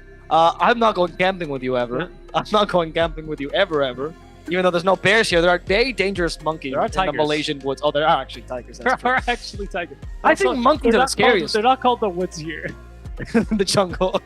Yeah, so that's very European of me. Yeah, we live in What do you Malaysia. mean? When you now. go to the mountain, you could go to the castle, right? In the castle. Oh yeah, what are They're forts. Forts? In British held places, they're usually forts. okay? I don't know actually the Malay term for, or the Bahasa Malay term for what's their castle like pagoda, for example, the Japanese one. Oh, interesting. No, you're right. You're I have right no clue. because where the Sultan's at. I'm not sure. I actually don't know what the Chinese one is either. Because they have those like beautiful. We actually have some beautiful fortresses here in Malaysia, of the Chinese style fortress, right? Which I think are much nicer looking than I don't Europeans. remember the name. Because to be honest, in European castles, you've seen one, you've seen them all. Whereas I think there's much more variety in Chinese and Japanese architecture. Just more beautiful, in my opinion. Also square like my head, so I like that. Yeah, you can wear them like a hat. Yeah. Castles, it feels very often in Europe, but like there was one drunk dude that just got to it at one night, and it was built, and you're like, that tower is really askew. Yeah, like why would you ever like Italy? What's going on? Why would you ever build a tower that leans? What's the point? No, but that one was on purpose. Yeah, so that's some bad example. I mean, like genuine towers. No, that tower wasn't built leaning on purpose, was it? Yeah. What? I thought it was. it was the ground that wasn't even, and they Yeah. knew that. So yeah, No, but it was like it was gonna fall over. They had to like strengthen it. yeah, exactly. Yeah. That wasn't on purpose. What a dumb idea. The tourist in tourist industry. I mean, hopefully the game is starting, guys, as you can see. But when we're starting to chat about other stuff, it's because we're waiting for the game to start. We are waiting for our draft. And we can say more things about these two teams, but I don't think there's anything to be said but teams to be introduced and teams to get into the game. Yeah, again, I mean, we could talk about the previous games, but honestly, I don't There's know if it's nothing going to to be super relevant because, again, they were untested. They were both two easy 2-0 wins. Like, I don't know if they're necessarily going to be indicative. I think Sanity is still a very good player. I'd still expect a lot from Finland. Sparks, you know. I think Kunka was insane. Yeah. Kunka was so good. Yeah, absolutely. I mean, he had a good matchup, granted, but yeah, but it was not that good of a matchup. Like the matchup was, and Kairo even played a really good Void Spirit here. We were doubting, it's like, oh, maybe Kairo was not very comfortable with Void Spirit. Clearly not, he is. But that Kunka trashed him. That was so good. No, I think we were both pretty. I believe they picked Void into Kunka, so we were both like, oh, this must be a comfort pick. No, at the beginning, but then when he got trashed, we were like, oh, it must be that he's not a comfort pick. Yeah, maybe I guess Sparks is just that good, right? Sparks is just really good. Also, Sparks, great name, because obviously Aspire wins. It's the you play. I should Aspire game. The little dragonfly. Yeah, the dragonfly is called Sparks, and it's with an X, so I know it's that one. So, oh man, Sparks. I like this team. Sanity messaging us, changing his picture to our whims. Sparks, good Spire reference. Good sense of humor on Sanity as well. Unfortunately, did lose the 1v1, right? No, he won. He's actually in the 1v1. He's still in the lower bracket. Lower bracket finals even. Yep. In general, I gotta say that most of the players that met from, obviously there's Pakistan, very different country, but they do intermix with the Indian scene sometimes. And I'm saying this because Sanity wasn't an Indian team before, Blizzard, which is also part of his tag. And every time I've had interactions with those players, it's been very fun. They're great. When I went to the Mumbai comics, I got to meet some of the Indian players. They're some of the most enjoyable Dota players I've got to talk to. They also like the party a lot more than I'd expect for a Dota player. Hey, let me tell you, I had a cousin who married to an Indian family, Mexican-Indian wedding. Oh, must be like a huge party. It was a 3-day affair. Lots of fun. Lots of fun. Lots of great food. Oh, boy. I didn't know how a drinking culture was there, but when I went there, it just seemed like, oh, there's Scotland all over again. Yeah. It's just... Well, it's especially because I believe the culture there is you really party hard for your wedding, because that's the last night you're like a boy. Right? It's true. And then you're like, oh, you're a man. You've got responsibilities. You don't do this. And I guess for Mr. Crownley, if you're watching the stream, he was apparently getting married every day of that tournament. Every day they were getting married. Yeah, that's how it was for them. Yeah, it was very enjoyable, honestly. So yeah, and I remember casting all the indie qualifiers and stuff for which all usually tend to include Pakistan as well, because of ping, obviously. Yeah. Not culturally, we're not going to get into that. It's just the ping thing. And those qualifiers, I always saw a lot of passion because the countries are not really helpful to the Dota players. Pakistan, the only real esports scene they have, or like successful esports scene, is Tekken, and that's particularly because Aris Aslan, which is actually the top second player in the world. So congratulations to him. But that's the only scene that they're really strong in. Besides that, they struggle, and there's not much support for the government, so it sucks. It's the reality of it when you come into a country where esports is not accepted yet. And I really wish them luck. I really wish that these teams do better and better, and they can play in DPC someday and be part of the SEA region.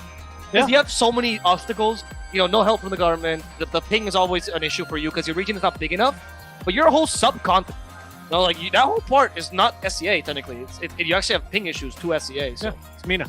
Yeah, MENA. It's well, I mean, it's its own close. thing. Yeah, it's close. I mean, they get I think 80 ping to MENA servers and also 80 ping to SEA, so it's a loss everywhere. I think that's what's like really cool about Nigma, right? That they support the MENA scene. Yeah.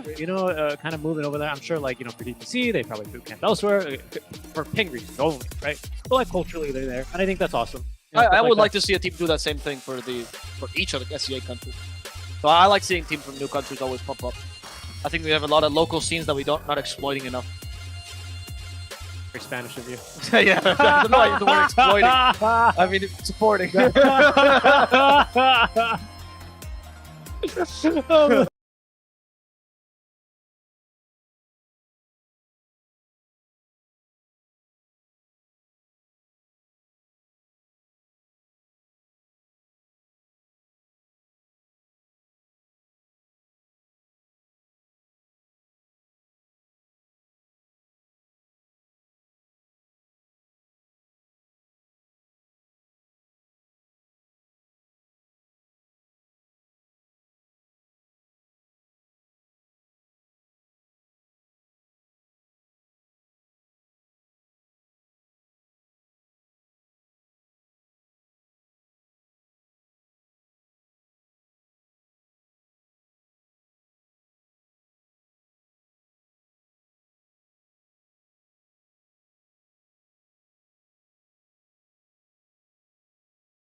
I didn't offer to share.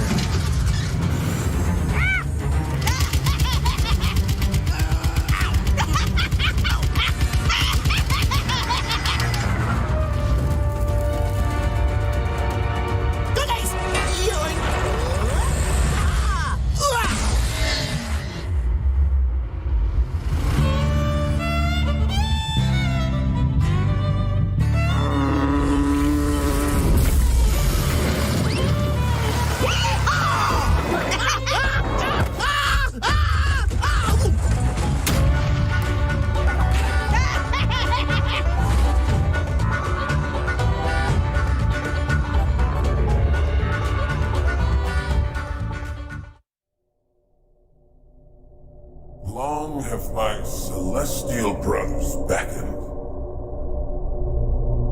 but I abhor the blindness of the mortal plane.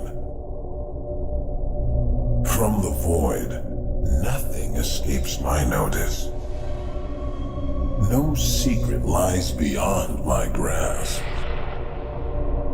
Yet, soon I must finally step from my hidden bastion to wage battle alongside my brothers and save them for a greater cause to come.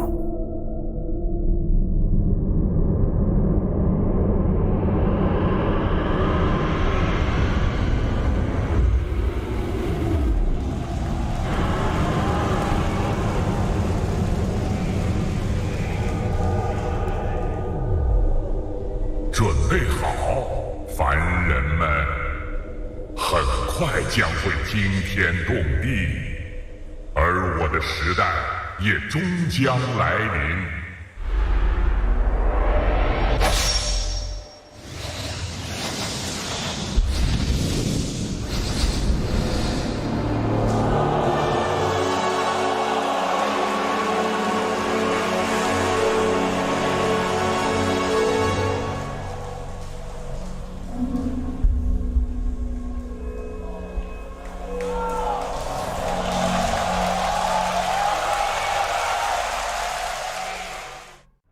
Do you want to know what I really love? It's that first little moment when they realize this isn't a game. Are you ready for your moment?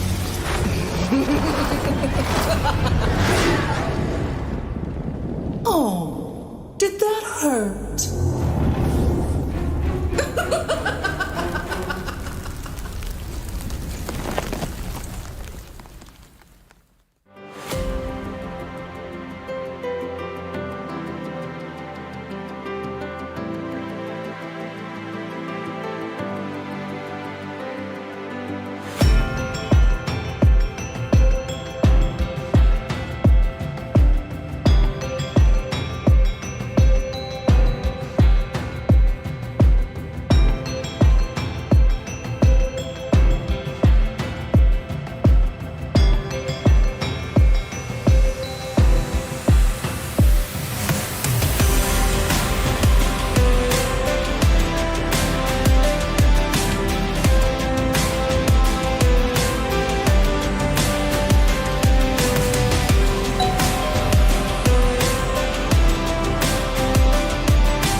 back to the Top Clans 2021 Summer Invitational. We're here watching the last match of the day between Crocodile and Meow Meow.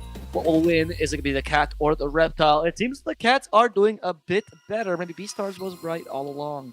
Well, anime reference for the day. My name is Al Plus. Joining me here is Seek and Strike. How are you doing, my friend? We're going to see maybe a very exciting game number 2. I'm doing well. Maybe Crocodile will one-punch the cat. I believe that's the anime. And then they will bloodbend him. The bending thing is all Avatar, which is not anime. It's American animation. And the One Punch Man has none of these characters. Okay, well, what they're going to do is Crocodile is going to cook up a meal. It's going to be so good that the cat is going to not be able to control themselves, and it's going to explode. That's probably the plot of Food Wars. So yeah, some sort of episode that I haven't watched. Draft number 2. The Clinks. That is Clinks and Coddle. Yeah. That is the ultimate. Like if you're the drafter, which is Sanity, right? From Meow Meow, because he's the captain. I'm assuming he's the drafter too. That is the ultimate compliment. I can't imagine anything, but you've changed the drafts completely for Crocodile, and now the Omnite got through. God, Meow Meow is making me regain my sanity. Oh my goodness, this team is wonderful. Well, that would make a lot of sense, right? Considering that they have a sanity. Yeah, exactly. So they now I get it. I get it completely. He makes perfect sense. They have sanity to give. 5 It doesn't make you go remaining. insane. Who is going to be? He just came through the qualifiers, right? Insanity is not playing in the. Oh, Insanity is just a. I don't know who he is. To be honest, I don't think he's a role player. Yeah, he's just a wannabe one. He's just a dude. Yeah. We're all just dudes, aren't we? Yeah. Well, not everyone. Some people are not dudes. It's like around 50% of the population. Well, I mean, really, you're either technically a dude or you're not a dude. Right? Yeah, that is true. It's a very binary in that sense. That's how Jeff Bridges, the Big Lebowski, looks at the world. Yeah, that's true. Yeah. But to him is also the being my dude or not my dude. Right? Is that true? Yeah. Raise Because the what's his name? The super annoying guy, Big Lebowski, is not his dude. He hates him and he wants him to die. Well, you either, just like you either my dude, you're not my dude. It's either my carpet or not my carpet. Yeah, it's true. really what the movie's about. That's a very good scene, actually. That's a great movie. I forgot how great it Ties the whole room together. The Shadow Demon pick against the Go Omni Knight. We have seen this as a supposed 5 counter seconds for a while. remaining. I think it's still Omnite's so fine. I don't know why people were so afraid of picking it. I don't know. Have we seen it? I think we've seen a couple, maybe one game. We've always seen the team that has to first pick always Just pick pick Shadow Demon, and presumably what I've at least thought. Maybe you start to disagree here a little bit, especially. I guess we'll put it to the test of this game. Is that it's either good or not good versus Omni Knights. Either way, we're going to get the Shadow Demon Luna, so Crocodile, if they are going to have to face an Omni Sven, they have a bit of a combo for themselves to throw right back at Meow Meow. Very catty of them. I think the Omnite Sven though is still strong here. I mean, obviously the Demonic Purge makes it a bit scary. If you really want to, 5 seconds remaining. deal with the Shadow Demon, you can actually go for Slark here, and that's really good as well with the Omnite for different reasons. And then the Shadow Demon Demonic Purge doesn't feel as strong, because Slark can always just pounce and move forward. But honestly, Sven is fine, and Sven has a great match against Luna too. So I like the Shadow Demon. I don't like the Luna as much. I think the Luna is once again Crocodile concentrating more on their draft and not what potentially goes well with Omnite. Because most of the heroes that go well with Omni Knight, Sven, Slark actually also really good. Huskar. Well, yeah, Huskar. Not that hero, but like Lifestealer, for example. All these heroes are great against Luna. Like, none of them have a bad matchup against Luna. So it's very weird that you choose a Luna. It's not very... It's like, oh, we've already countered him. We're good. Don't worry about it. Wouldn't mind seeing... I think it's a little bit early for a Kunkka, especially with that lane, the mid lane matchup. But like, eventually, I wouldn't mind seeing something like a Kunkka, to be honest. With an Omni Knight. I think it's nice to have that combo for the safe lane for your hard carry, but I think it's also doable with just any strength mid laner that could use a Dispel. That's going to be kind of an area of control, because then you can play Water Kunkka, you can play Damage Kunkka, you can play Utility Kunkka, all that bonus damage, essentially, that you cleave off of. It just feels nice. I'm thinking about what they want to go for now. To Sven, not to Sven. I think they're really thinking about it. I get the reluctance to pick Sven, just because of the Shadow Demon, of course. I mean, that'll happen to any carry. That's just Shadow Demon, right? Like, yes, there are certain carries you can pick to make it better. Yeah, but Sven is probably the worst. That's my... Like, if you pick Slug, for example, it's more acceptable, because then Disruption is still annoying, of course. Yeah. But Demonic Purge is not as big, because you have pounds. Sven does. So for now, they're gonna... This is the ultimate gamer move. Delay the choice. If the Yeah. hard choice, just delay it. Just buy it. Just buy Helm. Yeah. What do we do? What do we pick Sven? Do we not pick Sven? Do we think Ursa's go? Oh, Helm. Okay, we go Helm. I think Beastmaster's a good choice though. Shadow Demon, if he goes 5, is very bad against him. There's a Slark ban, see? So they think the same thing as I do. The Beastmaster is okay against. It's not the greatest against Luna, but you do destroy her in the mid game anyway. And Shadow Demon usually considered pretty good because he stops the Primal Roar, but he's so weak against the creep that doesn't really matter. You just destroy him with a creep. So at one point, you just throw him out of the fight with the Helm creep. That's it. I've seen this lane not go too well though for Beastmaster.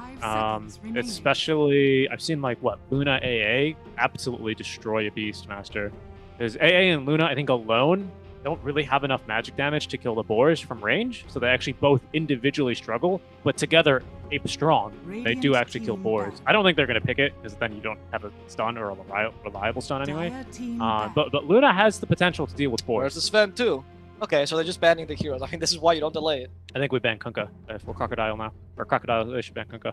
I would agree with you. I think kick Kunkka Kunkka. from Yemi was really strong. That or Visage, honestly. Yeah. Valid. Some respect. Valid. What carries do you have then from Yami now? Because these are the two heroes I was thinking about. I don't think Lifestealer's that good. It's not like a Shadow Demon. Their whole point of Lifestealer is you catching up to them, so I feel like Demonic Purge is a bit too strong. Jug is still good. Spectre, more HP for dispersion, hard to spell. Radish Resist feels nice. You know, that Shadow Demon can go for the break. I still think that's Yeah, I mean, we that's what I've said before too, and he just doesn't get there. I mean, that's true. That's true. Yeah. I mean, if you go for the axe, for example. Yes. We did see a naked axe earlier today, didn't we? On not a naked, it was Brown Boots axe, Shadow Demon. So we've seen it Yeah, once exactly. before. So I don't think it's. I think the Jarkop's actually better. Honestly, a healer that doesn't get bothered by Shadow Demon too much. It's also really good here. It's CK. It's great. It's Lycan bent. Lycan is Lycan he's bent. Yeah, man. Lycan would have been ideal. Yeah. No, I was just checking. He usually is first phase, but I didn't see it for Crocodile. Obviously, because I banned him instead. Yeah. Sorry, what was your suggestion? CK. CK is really good because Reality Root is a mobility spell, so you actually don't get bothered by Demonic Purge as much. Yeah, but Guard Angel is great. Waves are a problem for you, right? Well, not really, because your illusions are too tanky. Well, yeah, but, they but will. you give them things to bounce to, they're gonna explode you. I wouldn't say so. The illusions are tanky, so they bounce to you as well. I think I'd rather have no, because there are too many illusions. Because there's too many. Like maybe in the early game, yes, but you blow up. Like CK is a burst damage hero though. You blow up Luna, and then when she has to defend herself, she can't hit you. She has to Eclipse, and the Eclipse does no damage to you because you have illusions. CK versus Luna is a good matchup. It's very similar. Have you ever seen a Luna versus like PL matchup or Nagasarn? She struggles. I have. She struggles a lot. But the CK illusions are limited. So does Nagasarn, so she still destroys Luna. Well, Terrorblade also does. Like no illusion here is bad against Luna. She theoretically has cleave damage, but you're right about the glaive interaction.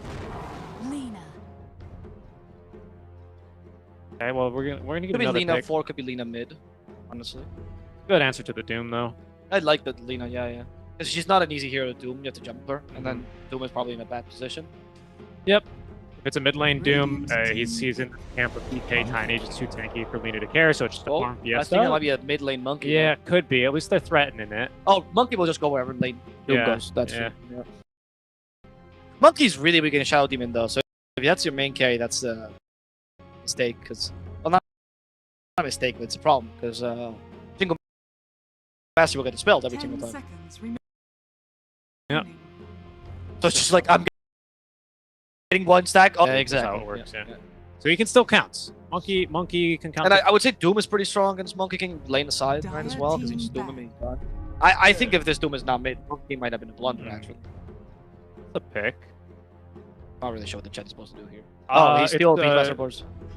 Yeah, still the Beastmaster boars. It's I mean, that's it. That's the thing. That's the biggest. I think now we have to ban Marana basically for Crocodile, because then you could run Lena mid. Monkeys. Well, I mean. And Meowmeow's their last pick actually is really tough. 5 seconds remaining. Of course, that's what I think. Yeah, no, true.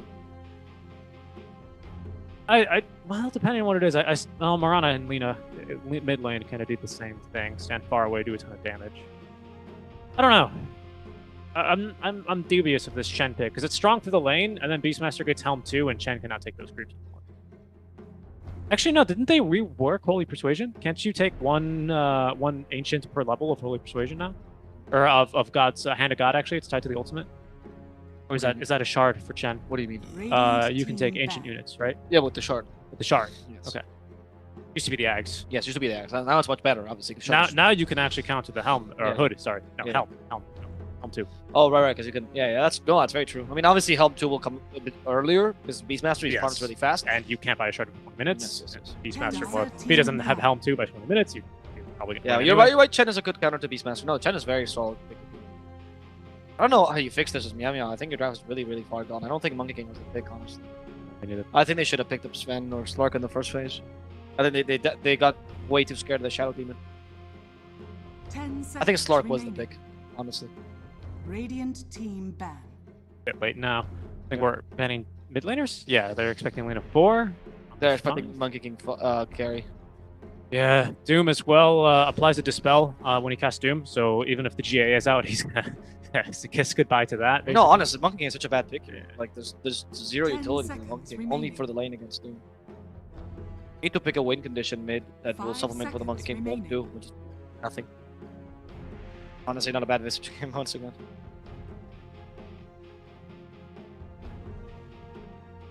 Yeah. Visage. I wouldn't mind Visage or Kunkka here. Oh, that's the Kunkka. No, gun. Kunkka. Yeah, I actually would really like the Kunkka as well. I think Visage is okay here because just because you need a win condition, you need to win fast. If you win fast enough, then the enemy team won't respond as quickly, especially with the push that you have with Beastmaster. Yeah. It's That's true. I mean, your only saving grace is you have a bad draft though. the ultis are few and far in between. Teamfight's really scary for Crocodile. Demonic Purge, Eclipse, depending on the build for Luna, of course, might be really weak, might be really strong. But Doom, of course, always insane, 10 and seconds remaining. Hand of God as well to buff your teamfight overall. Yeah, you could look to play it a little bit earlier, especially with the Beastmaster push. It feels like when Chen gets Shard, though, he's going to take a lot of win from your sails. Yeah, it's just honestly pre-20 left. Right, And- that's what you have to do. And the Omni, he's here for GA at least, but not for the crucial targets. He's not going to be the save. He's just a generalist now, unfortunately.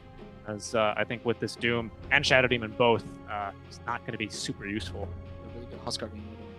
for Crocodile. Yeah. No, they're not gonna pick it, but it's You may now select your heroes. not a hero I would consider good against Visage. It's quite the opposite. Right? Really? It's great because I mean Requiem, yes, does beat him, but then you're hitting Visage with the Requiem. And I feel like the familiars kill you. Razors don't do much against you in lane because you have Great Cloak. Well, I He's mean, the ranged. raises don't do much, but I think it's like 40 damage is what you need to do. So if you right click him once, plus it's Visage is very, very strong shit. He doesn't have a lot of HP generally. It relies on the cloak. So if you like hit him with the 3, which adds magic damage every single time, because of the stacks, I think actually it's just fine. Obviously for like the purposes of Requiem, he's not going to die to the Requiem, but you'll sweep him up with the following 3 raises and an auto attack easily. The problem is with the familiars. That I do agree with you. That's an issue. That's an issue for the SF. Grave Chill is actually super annoying as well for the Shadow Fiend. Normally quite a fast hero. That's how he tends to win a lot of his early trades, repositioning himself to get that long distance raise. Might not have that opportunity. Even if Visage doesn't Grave Chill him and sap his move speed, if Visage just Grave Chills a creep and then runs away, SF's not going to be able to keep up. So I agree. It is a weird pick, but I think it's a very skill-based one, and SF can probably get some kills onto Visage point. Not with Requiem. No. That's the weird thing. No. I don't feel like this is the optimal last pick for Crocodile, to be honest with you. I think there were better picks. But at the same time, I feel like they still won the draft. Because Meow Meow really... I think this Monkey King pick is the biggest crux of the draft. I think CK was better, if I'm honest with you. I think CK was the pick here, considering that they banned you. CK. Yeah, Prepare for last pick battle. SF as well. A little weird. I wouldn't have That's what I said, minded... I think it's the only bad pick about I Crocodile. wouldn't have minded like a last pick Venno, honestly, and then you just try and beat him with the... Oh, why not? What? Actually, fuck Venom. Why not? Sorry, screw Venom. Why not Viper? It's Viper. No, true. I mean, I know Viper suffers a bit against Visage in the physical damage later. No, it's so good. You spit on the ground and Viper or Visage has to leave. Yeah, exactly. That's why. And on top of that, you destroy Monkey King, you destroy Omnight. Viper was the pick. You're very good against the Beastmaster as well. I mean, to be honest, you do give a lot of value though to the Omni there, because you're not going to get 5 stacks. I mean, you're going to get 5 stacks for a second, and then you're going to have to Oh, restart. because Heavenly Grace? Yeah. Sure, but if that's the only issue. If that's what he's using Heavenly Grace for, I think it should. You know, like he's not using. Let's say you do that on the support, right? He's using Heavenly Grace on the lean. Well, what else is he using Heavenly Grace for this game? Just for the Monkey King to make sure he has more strength. Honestly, Yeah, pretty much. that's what I mean. Like I don't think it's the spell. It's not like the Oracle. Anyway, I still think it's Crocodile's game, to be honest. But if Meow Meow play this really well in the first 20 minutes, they do have a chance. They have a really solid early tempo draft. And that's the only thing good that they have for most of their picks. The lanes are really good for it. But what lane? The Monkey King Doom lane is great. The Visage versus Shadow Fiend lane should be fine with some rotations. That lane is not good though, and that's where a lot of your momentum comes from. Chen is going to absolutely screw this Beastmaster. I guess you're right. You know, that's the thing. I agree. Can you go for the Axis build? Or the use build? You know, Because Lena's a really strong laner, and with the Axis, I think we actually beat the Chen. You know, that's an idea. That is an idea. We'll see what Sanity tries to go for. This is the way. Actually, yeah, that's the way you start building Chen. By the way, now the armor aura now, and then the Lightstone is always really funny to see. You just trade really nicely. Sanity's like lying. Secretly, he's like, guys, what do I do? What do I do? Guys, there's a Chen. There's a Chen. I never expected this. Yeah, the Monkey King lane's gonna go well, but you know, Toy Story had a strong Monkey King lead and fell apart really quickly, right? So it's not just the lane you need to win. He needs a little bit of space. So I think he's gonna struggle. I think he dies very easily this game. He's gonna get annoyed a lot by this, by the burst healing of a Chen. He's gonna be annoyed a lot by the Shadow Demon existing. He's not gonna get a lot of help, at least as much as they probably envisioned when they first picked this Omni. But early, it's doable. We need a lot from Sanity though. If he can deliver in that bottom lane, I give Meow Meow a 2 paws on.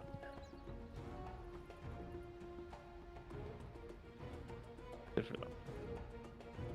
See, a little bit of a pause. The lag too.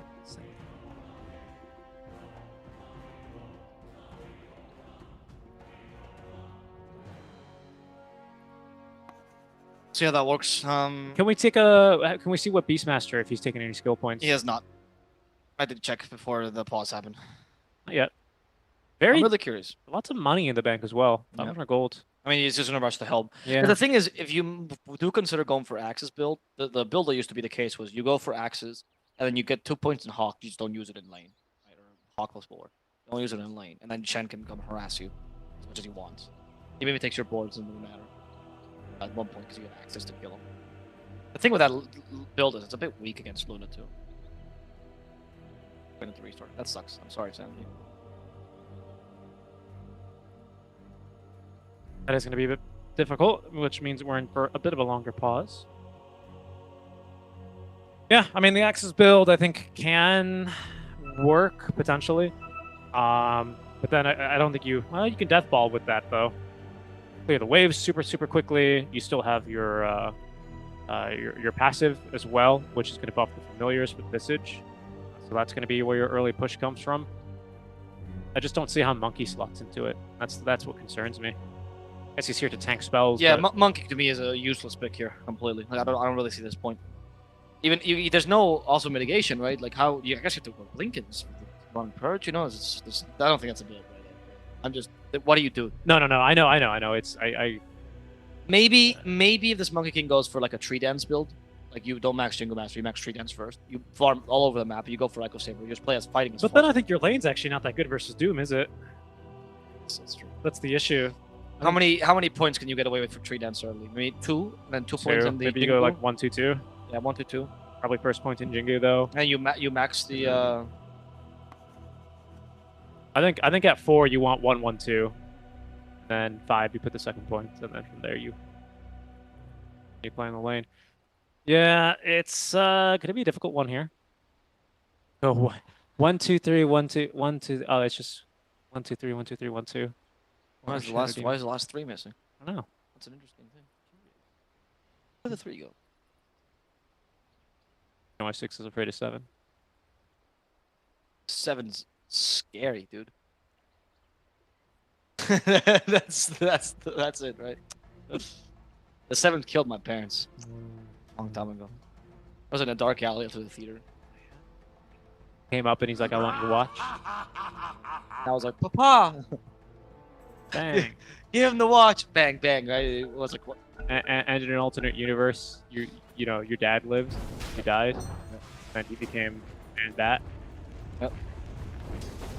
No, actually, this is the Spanish version, so I was too lazy to do anything about it. I just went to the police. And then they're like, file a report, we'll get around to it. Yeah, exactly. Never happened. It was crazy because the guy didn't even take the guy's watch. He just let my dad die on the floor. Oh. I said the guy. Oh, wow. I meant my dad.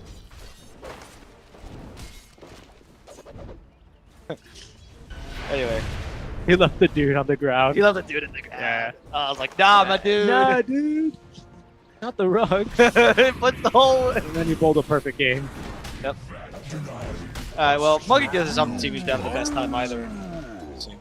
At least Doom can't be closest. I don't know why I possessed him to pick this Monkey King, honestly. That's how I do it. It's not even like it's that good in the mid game against Doom, you know? If Doom goes for the Perch Kick, you're screwed, regardless of a Shadow even existing. Right? Oh, he did go for Access. Alright. Alright, respect for that. I think that's the best bet you can make. Yeah, otherwise Chan is super validated. You lose the game because you need to win the lanes. If you don't win at least 2 out of 3 lanes, you're gonna lose the game. And this way, he's gonna win the lane. I don't think he's gonna destroy the Luna, but he's gonna win the lane. Because Chen does nothing. I think, like, unless it's a total outclass, don't get me wrong. I also don't think Visage can lose this lane that bad. Like, I think SF can kill you twice, and then you get birds, and then you bully him away anyway. You're not gonna win the lane though until 6, right? Like, you just fall. Okay, caught Shadow Beam. He did go for Boundless Strike right now, so no 3 dances yet. Yeah, I think this is fine. 1-0-1, so you have kill potential. Otherwise, yeah, you go 1-0-2 first, just to kill the Doom, potentially. I think you go for Orbital Corrosion this game too. Yeah? Is there a chance you can kill the Shadian before he gets the Demonic Purge off in the fight? Because if that's the case, Monkey King actually has the game.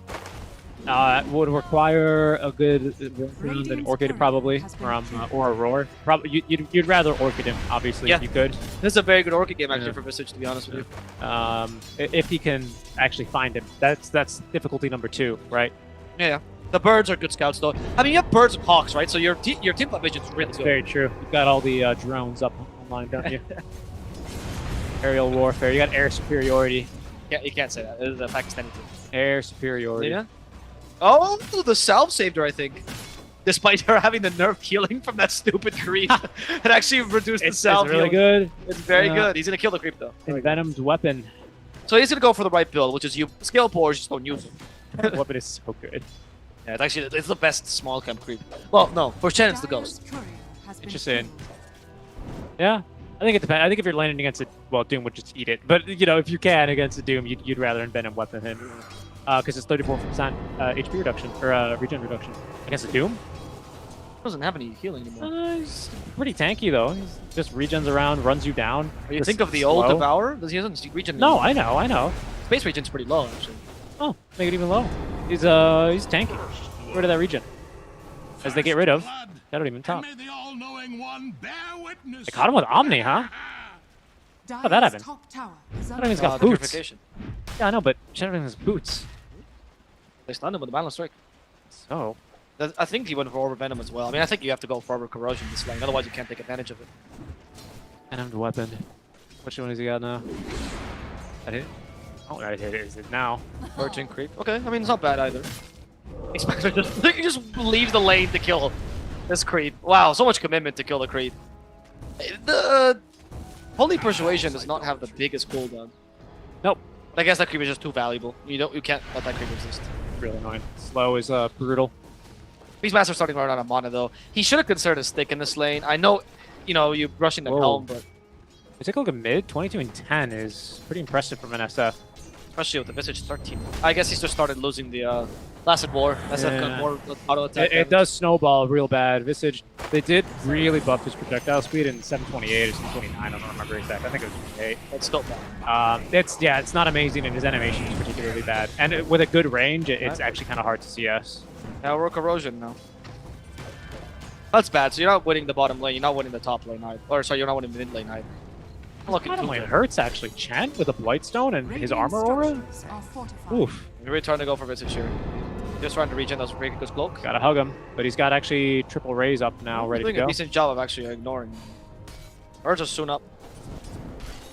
Yeah, these lanes are not going as well as Miami needs them to go. Don't get me wrong, this is not over by any means, but like, you wanted more out of these lanes. Yeah, you've got 20 denies total in your mid and safe lane right now in favor of Crocodile. It's really, really good.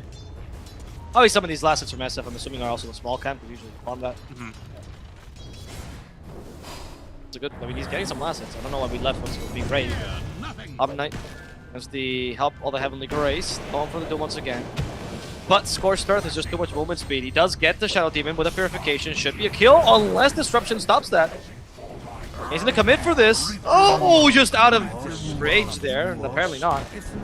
That was longer than the melee range he's supposed to have, I'm pretty sure. Just Dota thing. You say as Doom swipes across half the lane. Swords in Dota are actually the best. Middle tower is under attack. True.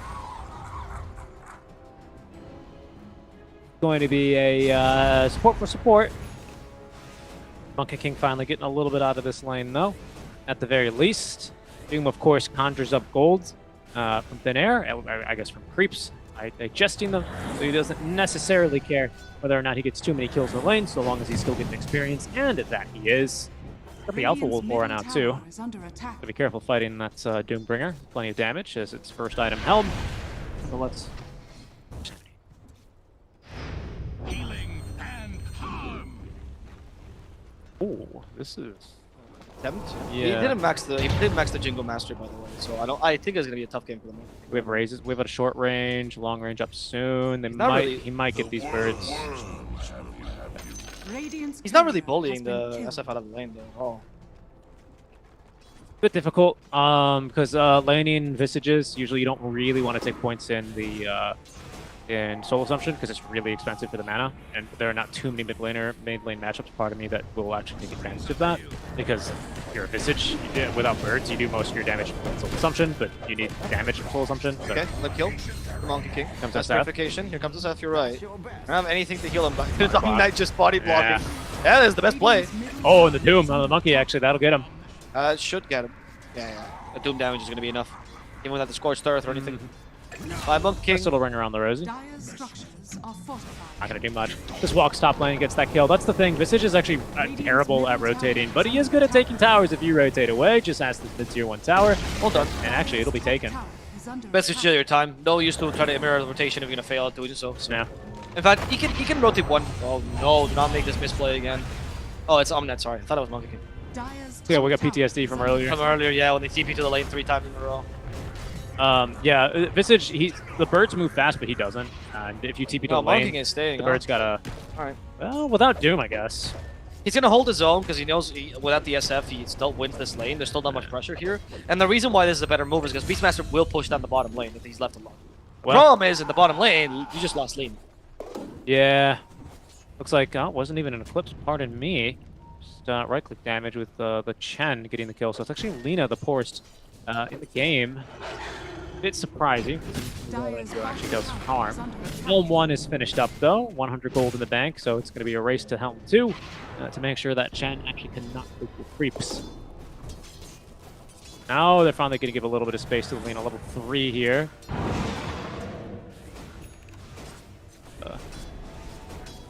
Tough for her to find any CS. It's like 1v1 we watched earlier.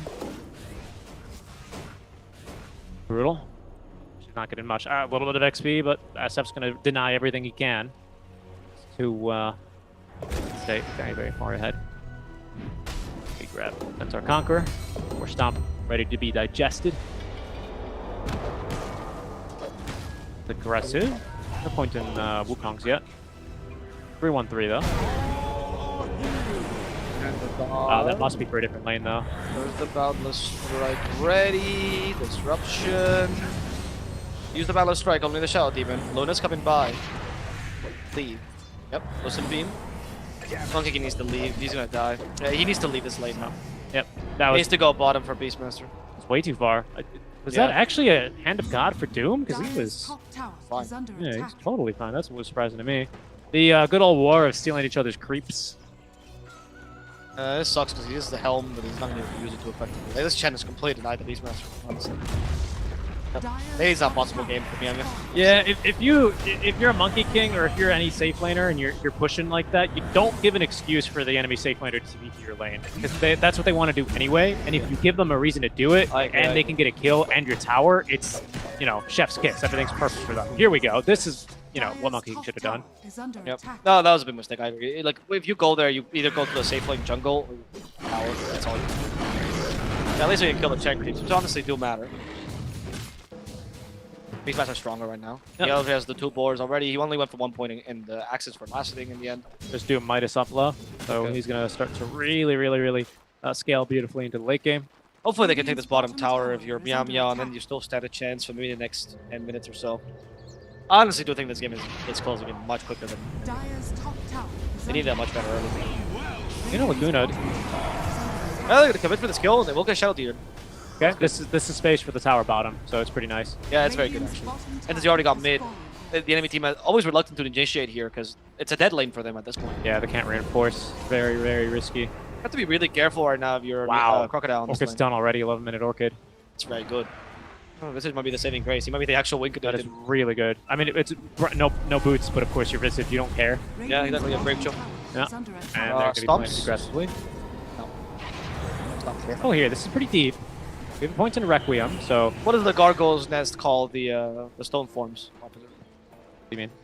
What are the Visage players call the stone forms? When you hit the bong? Yeah, bong. Bong? It's bong? Yeah, because the bells go bong. Bong. Like, you know, like OD is dropping the hammer, right? That kind of stuff. Like, people come up with names and things. Or like weak brewmasters, we call them get him drunk. Put the cinder brew down. What do you call it when you lift them to the tornado? Or for 4 times in a fight? Make a puke. They're already or drunk. 8 times, yeah. Some of the flashy people like to call a drunk person the roundabout. I guess if you hit them, especially if you get the 25 talents, and then you yourself have the shard, you ring their bell. Is another really good one. Ring their bell, okay. Yeah. Especially if he's an ABBA. One's really good. Nope. Life Sucker A. That's a bonk. Oh. No need. No need. Because He Orchid could die. could die to Soul burn. Bonk. Bonk. Yes, indeed. That's how the Orchid goes. Gonna be bullied away. It's kind of a risky spot to be pushing, especially when there's a Primal Roar already. I'm surprised about. I mean, they have a really good positioning to cover her. Yeah, they have a really good positioning. Do it, Shadow Demon here. Do. Good cast range on that roar though, especially if you just TP even for trees. That's the concern I have. I agree, but it was a good positioning by the support, so I kind of understand. They knew that the TPs were not really what they wanted to do here. We got Echo Theory on Monkey King, which is not ideal, but it's a start. He's currently matching the Luna in terms of farm, which is probably the best you can ask for. And this is the power spike from Yamia. Like this is what you have to be fighting perpetually. Roar the Shadow Demon if you can. Tumbler's Toy, sorry. Tumbler's Toy. Tinker's Toy is a different thing. Tinker's Toy is The travel. We used to be. I think the Shadow Roar is totally worth it because you just want to get as many kills as possible right now. You want to maximize your power. Yeah. I think actually they might look to push that tier 1 top. I'm not entirely sure because the creeper is not yet there and you had to roar. We have Demonic Purge when he respawns. Doom is available as well with a Blink Dagger mighty soon as well here. As he just needs a couple, well, basically one more Devour, and he's got himself the Blink Dagger on top of that Midas. And we're on Boots. Doom. Fast. Close the gap easily. And even though Monkey King has got decent farm, he's not really going to be able to hold his own if he is affected by that ultimate. Sanj, SNY for SF. Good BKB. Goes Chen. Mind me, just taking a stroll. Radiant's top tower is This is what happens if you let Beastmaster take you. That's what he's saying. Let SF kill you. He's gonna take your soul. I love it. The creeps are all in a very straight orderly line behind him. It's yes, master. It's like you ever see that show where they bring in prisoners to scare children? Yeah, that's what it was. It's true. That's true. Oh yeah, now they're playing bait. They're in school. They're in school right now. Yeah, either that or I let Doom eat you. Yeah, they've got 2 to actually count on Lina. They don't want. They want to go around. Just a free target. There's maybe the Doom drop. Demonic Purge as well. They want him dead, and they'll get him dead as well. They're gonna try and ring the bell of Doom, but denied. Denied the Visage. Great, that's incredible. Can they get some counter kills here? With the power roll, birds are still here. There's the Wukong's command, so at least like ESF. That's a win. That's a win. That's huge. You put much less effort into this. Oh, Eclipse from the Luna. Okay, he just jumps in, trying to fight this. Laguna Blade's ready as well. Lightstrike Array will hit. And the beautiful stomp for the Chen. But it's not going to be enough. Save the Luna's The neutral even stomped. The neutral stomped as well. He's against the Chen. He's rebelling. But unfortunately, it's not going to help Monkey King enough. The Valor Strike might, though, as he gets healed back up. The neutrals keep stomping. Stomping the Chen. The creep revolution is here. And Meow Meow gets away with Monkey King's life just because of the neutral stomps, honestly. Otherwise, he was dead. Yeah. That's impressive. That is impressive. I've never seen that before. There's so many stomps in there. That's incredible. I've seen it twice, actually. Oh, no way. This is alive? But he is. They're going to kill the Chen. Alright, now I see why the creeps are stomping. They clearly knew their objective. No longer will we be subjected to Chen's rule. No longer will we be dominated by the helm by a 1700 gold item. No longer will we be consumed and digested deliciously by Doom's By Devourer. Satan himself. We stomp when we want to stomp. Nobody tells us when to stomp. Ice Frog gave us these 4 hooves, and I'll be damned if I'm not gonna stomp when I feel like it. Do that you call? Well, that's it's a game for the neutrals. We're just missing the Ench, really, aren't we?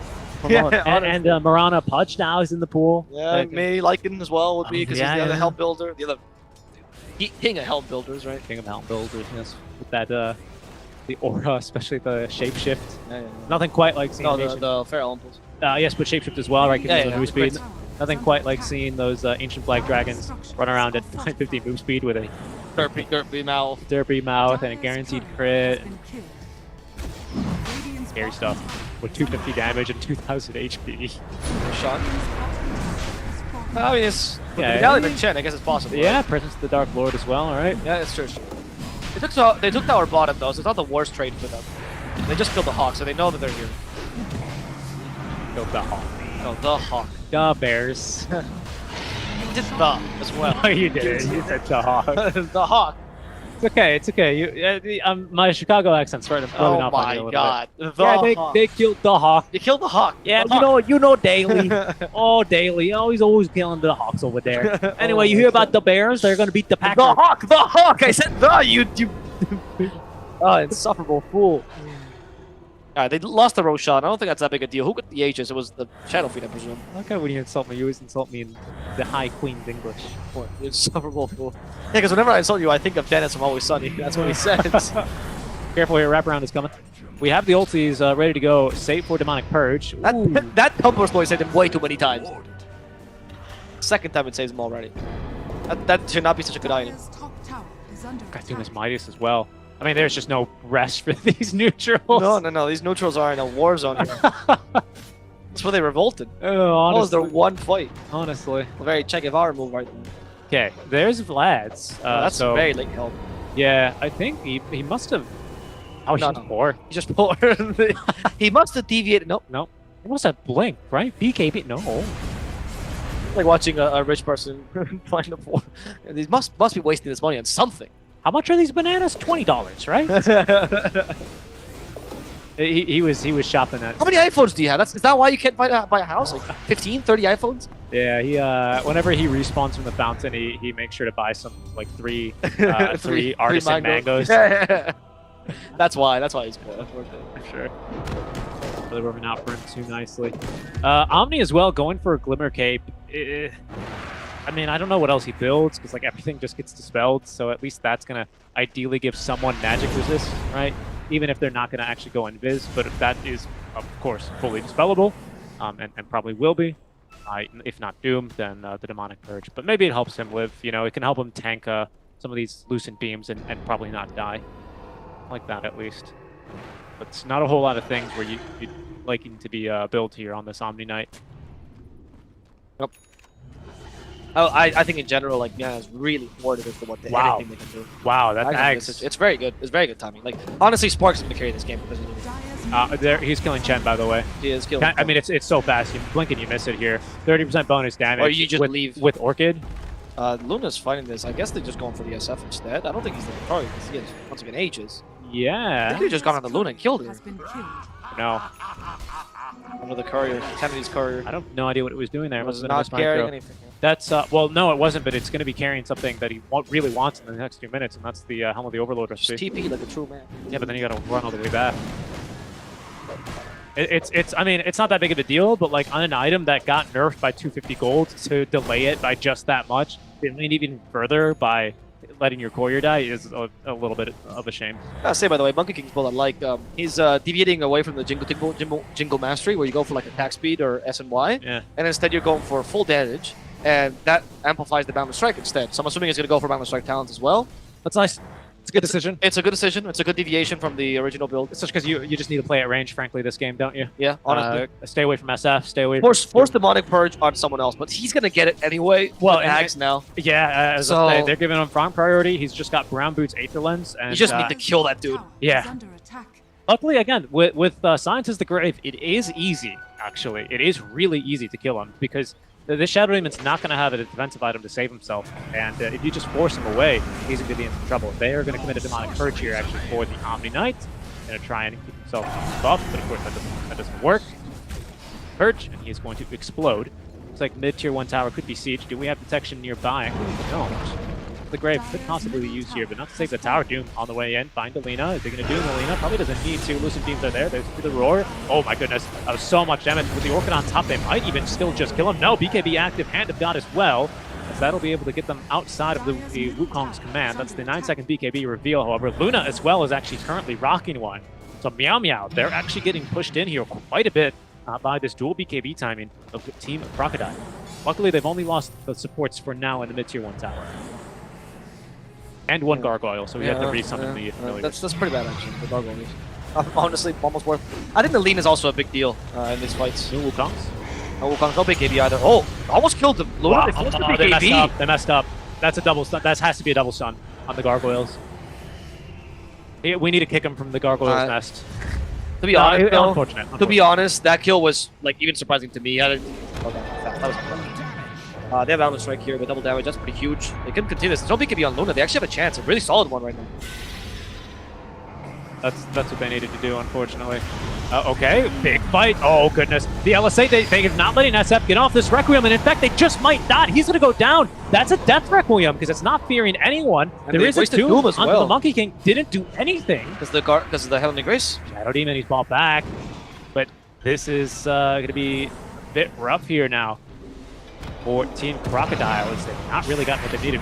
Whiff on the Boundless Strike. That'll happen every now and then. No worries, though, with SF dead. Oh, they're going to kill Luna. Even dying. Alone to the Visage. Oh, wow. Sparks is carrying this game hard right now. Like, oh my goodness. Not because the rest of his team is bad, but because the rest of his team has been countered in the draft. He's the only one that's free, and he's taking that role and with great pride. I am very impressed by his performance as well. And there's our Ancient Granite Golem as well, a little bit more HP for everyone. Probably the only one he can find. I'm sure he actually would rather have a dragon, to be honest, at this stage, just to help the push. But you take what you can get. Yeah, honestly, it doesn't matter, especially because before Chen gets shard, you want to take as much damage as possible. No? Follow Chen. Chen is a really easy kill, so maybe the shard is not as impactful, to be honest, because he is a really easy kill. Yes. You just need to be a bit careful with your creeps. It's a bit different playstyle, but it's not that hard to stop. Nona Plus is going with Yamian. Everyone is kind of an easy kill with Sounds of the Grave. It's so good. I think it's a little bit excessive that it gives you free pathing. I think the invis is fine, but it's really imba. And the damage is also really good. That's what I mean. I think the damage is fine because that's kind of how Visage used to be played. It's kind of like a burst damage hero, like 5 seconds and then retreat. Yeah, you'll remember this, of course, when the familiars used to have that weird damage stacking thing. I mean, that was a thing forever. I know. But then they removed it. I mean, it's been like 3 years since it's been that. But I get what you're saying. For the majority of Dota, that's what it's been. And it's actually going to dump Luna. Luna's got BKB. Oh my goodness, she's just going to die to Monkey King.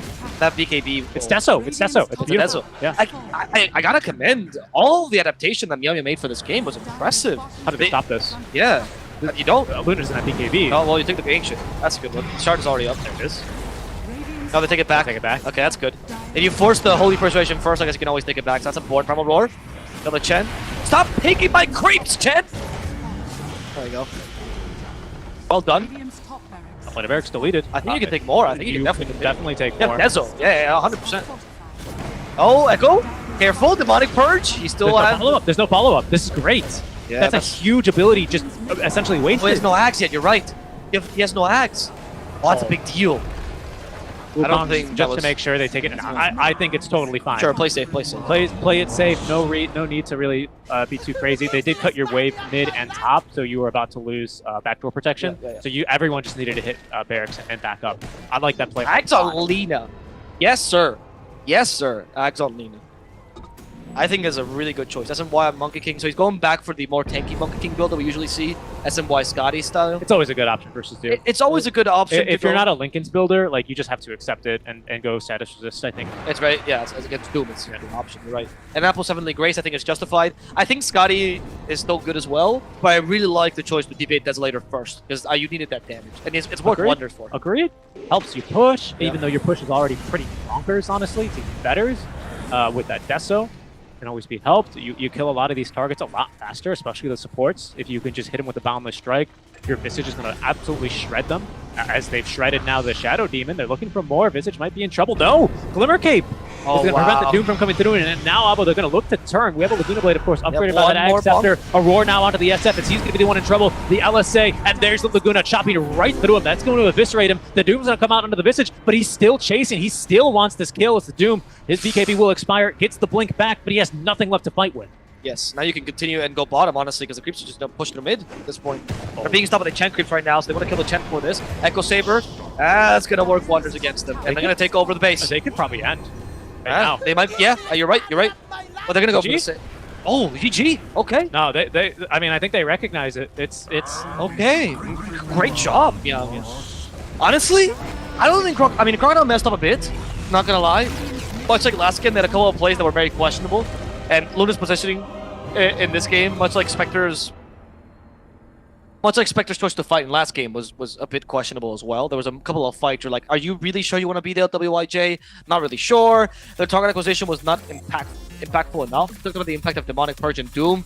Oftentimes we didn't really see that happening. We didn't really see the right targets being used. The team fights were very haphazard. So yeah, Crocodile, a couple of mistakes there. But honestly, full praise from Yao. What a game. I agree. What a game for them. I think this is the type of game where, just to kind of make me think about what Crocodile could have done, it's that type of game. And SF is not this type of mid laner, so it's very difficult. SF was a big mistake. That was the big mistake. I agree. I think if it was like literally a puck, even though into an Orchid builder, it's hard. But we needed someone to cut waves and just delay that game.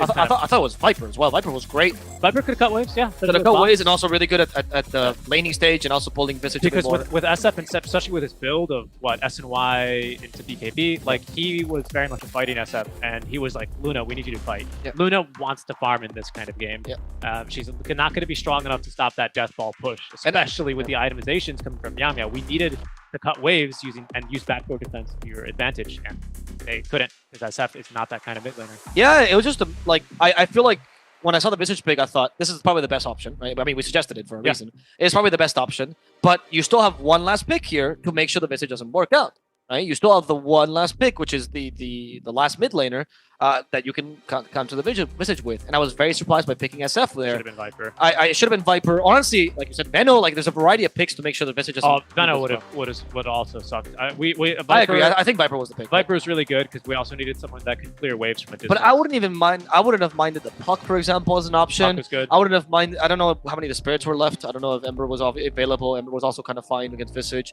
Like there was a couple of options that would have worked. Pango would have been fine too. I don't know if he was available as well. Yeah. Pango could have been perfect. Yeah. I'm just saying that the SF was definitely not fit. That said, though, the rest of Mia was countered, and I think this is a really good example. It is a test of fire for a team. So very impressive for Mia. A really good game by all the players. The MVP is without a doubt Sparks, and we'll see that later after the highlights, which we should be getting on any second now. But the whole team played well.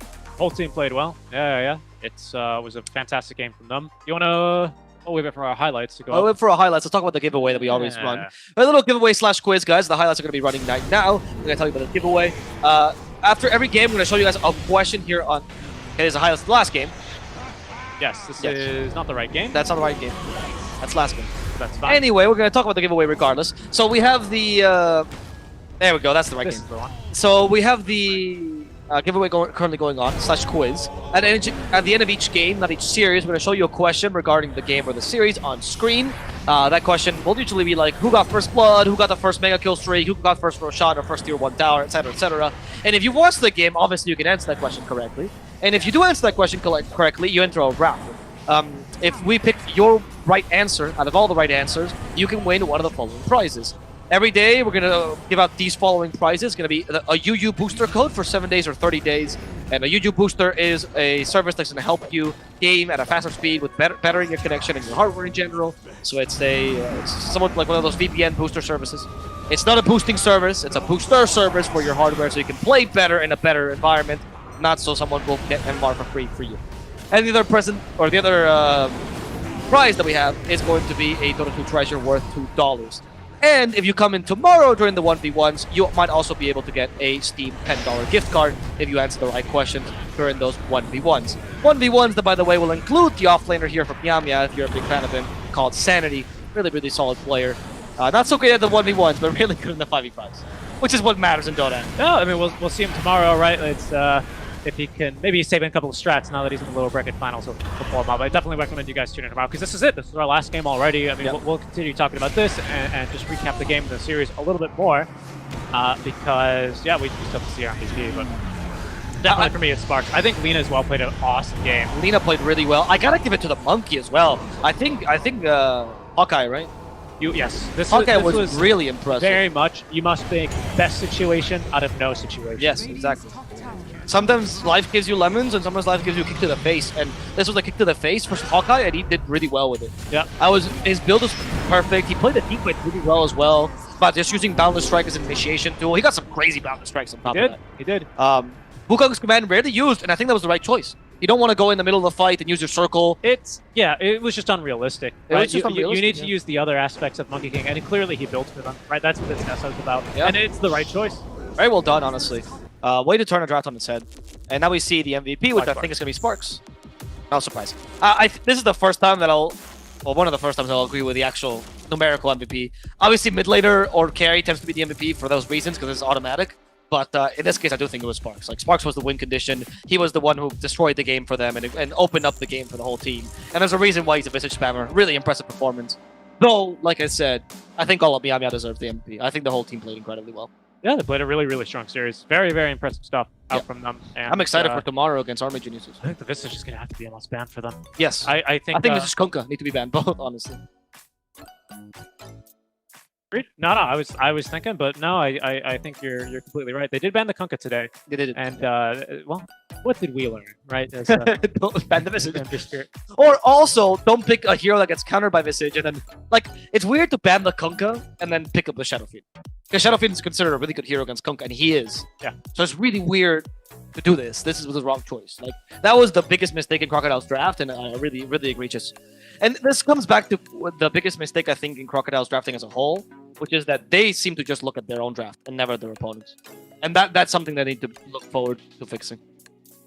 Yeah, I think generally I agree with you. I think this game, I think they probably got caught up a little bit too much into it, because I think you had the Chen as a response to the Beastmaster, you had a Shadow Demon as a response to the Omni Knight, and this is kind of what you were talking about. You didn't really account to the cores as much as you needed to. Yep. And I know it's really easy to just hyper focus on what you see, but you need to also focus, and this is the hard part, and why, you know, when we do draft analysis, we're talking all this, oh, maybe they can do this, maybe they can do this, because you need to consider these things and draft with that in mind. You can't just focus on what you see on your screen, because there's 120 heroes in Dota that you can pick, right? You gotta keep that in mind, and I don't think Crocodile did that in this second draft. Yep, I agree. Oh, to be honest, Meow Meow with the Monkey King pick also wasn't all that impressive, but hey, no, they made it work. They played it so well. Well, with that, guys, we hope you've enjoyed the cast today in general. For all the viewers that stuck today the whole day, we really appreciate you. Thank you for watching this Dota with us. It's been a pleasure for myself, Avo Plus, and Seek and Strike to cast this tournament for you guys, the Top Clans 2021 Summer Invitational. We're going to continue to cast this tomorrow, of course. I'm not saying goodbye forever, but we are saying goodbye in the meantime, as we're going to give you away to our wonderful host, Evangeline, and we are going to take a break, a night break today. So, thank you for joining us, guys. Thank you for watching this wonderful game. Thank you for all your undivided attention.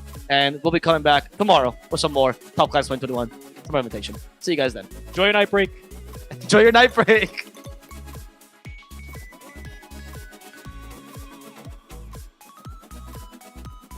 Wow, thank you very much, our wonderful casters.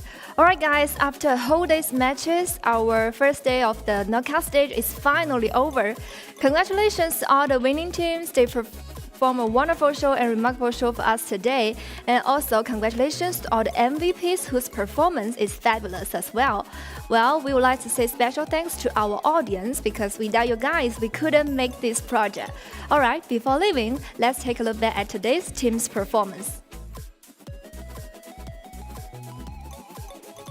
Well, the first round was Team NY versus Team Vessuwan, and the score was 1-0. The winner was Team NY, and the second round was Team Mystery versus Team AG, and the score was 2-0, 0-2, and the winner was Team AG. And the third round was Team Carol Pro versus Team Toy Story. The score was 1-0, and the winner was Team Carol Pro. And the last round was Team Meow Meow versus Team Crocodile, and the score was 2-0. The winner was Team Meow Meow. And tomorrow we'll have matches Team NY versus Team Crocodile at 12 p.m. and Team Mystery versus Team Carol Pro at 1 p.m. And the winners of these two rounds will compete with each other at 3 p.m. Team Army Geniuses versus Team Meow Meow at 6 p.m. And tomorrow we still got solo matches as well.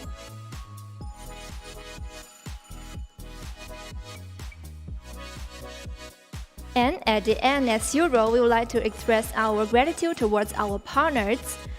Many thanks to TikTok, UU Game Booster, NetEase Fever, Moon Studio, ePods, String Gaming, and TNC, Facebook, Twitch, Likey, Video, our TV partner Egg Network, YouTube, and InfoFab.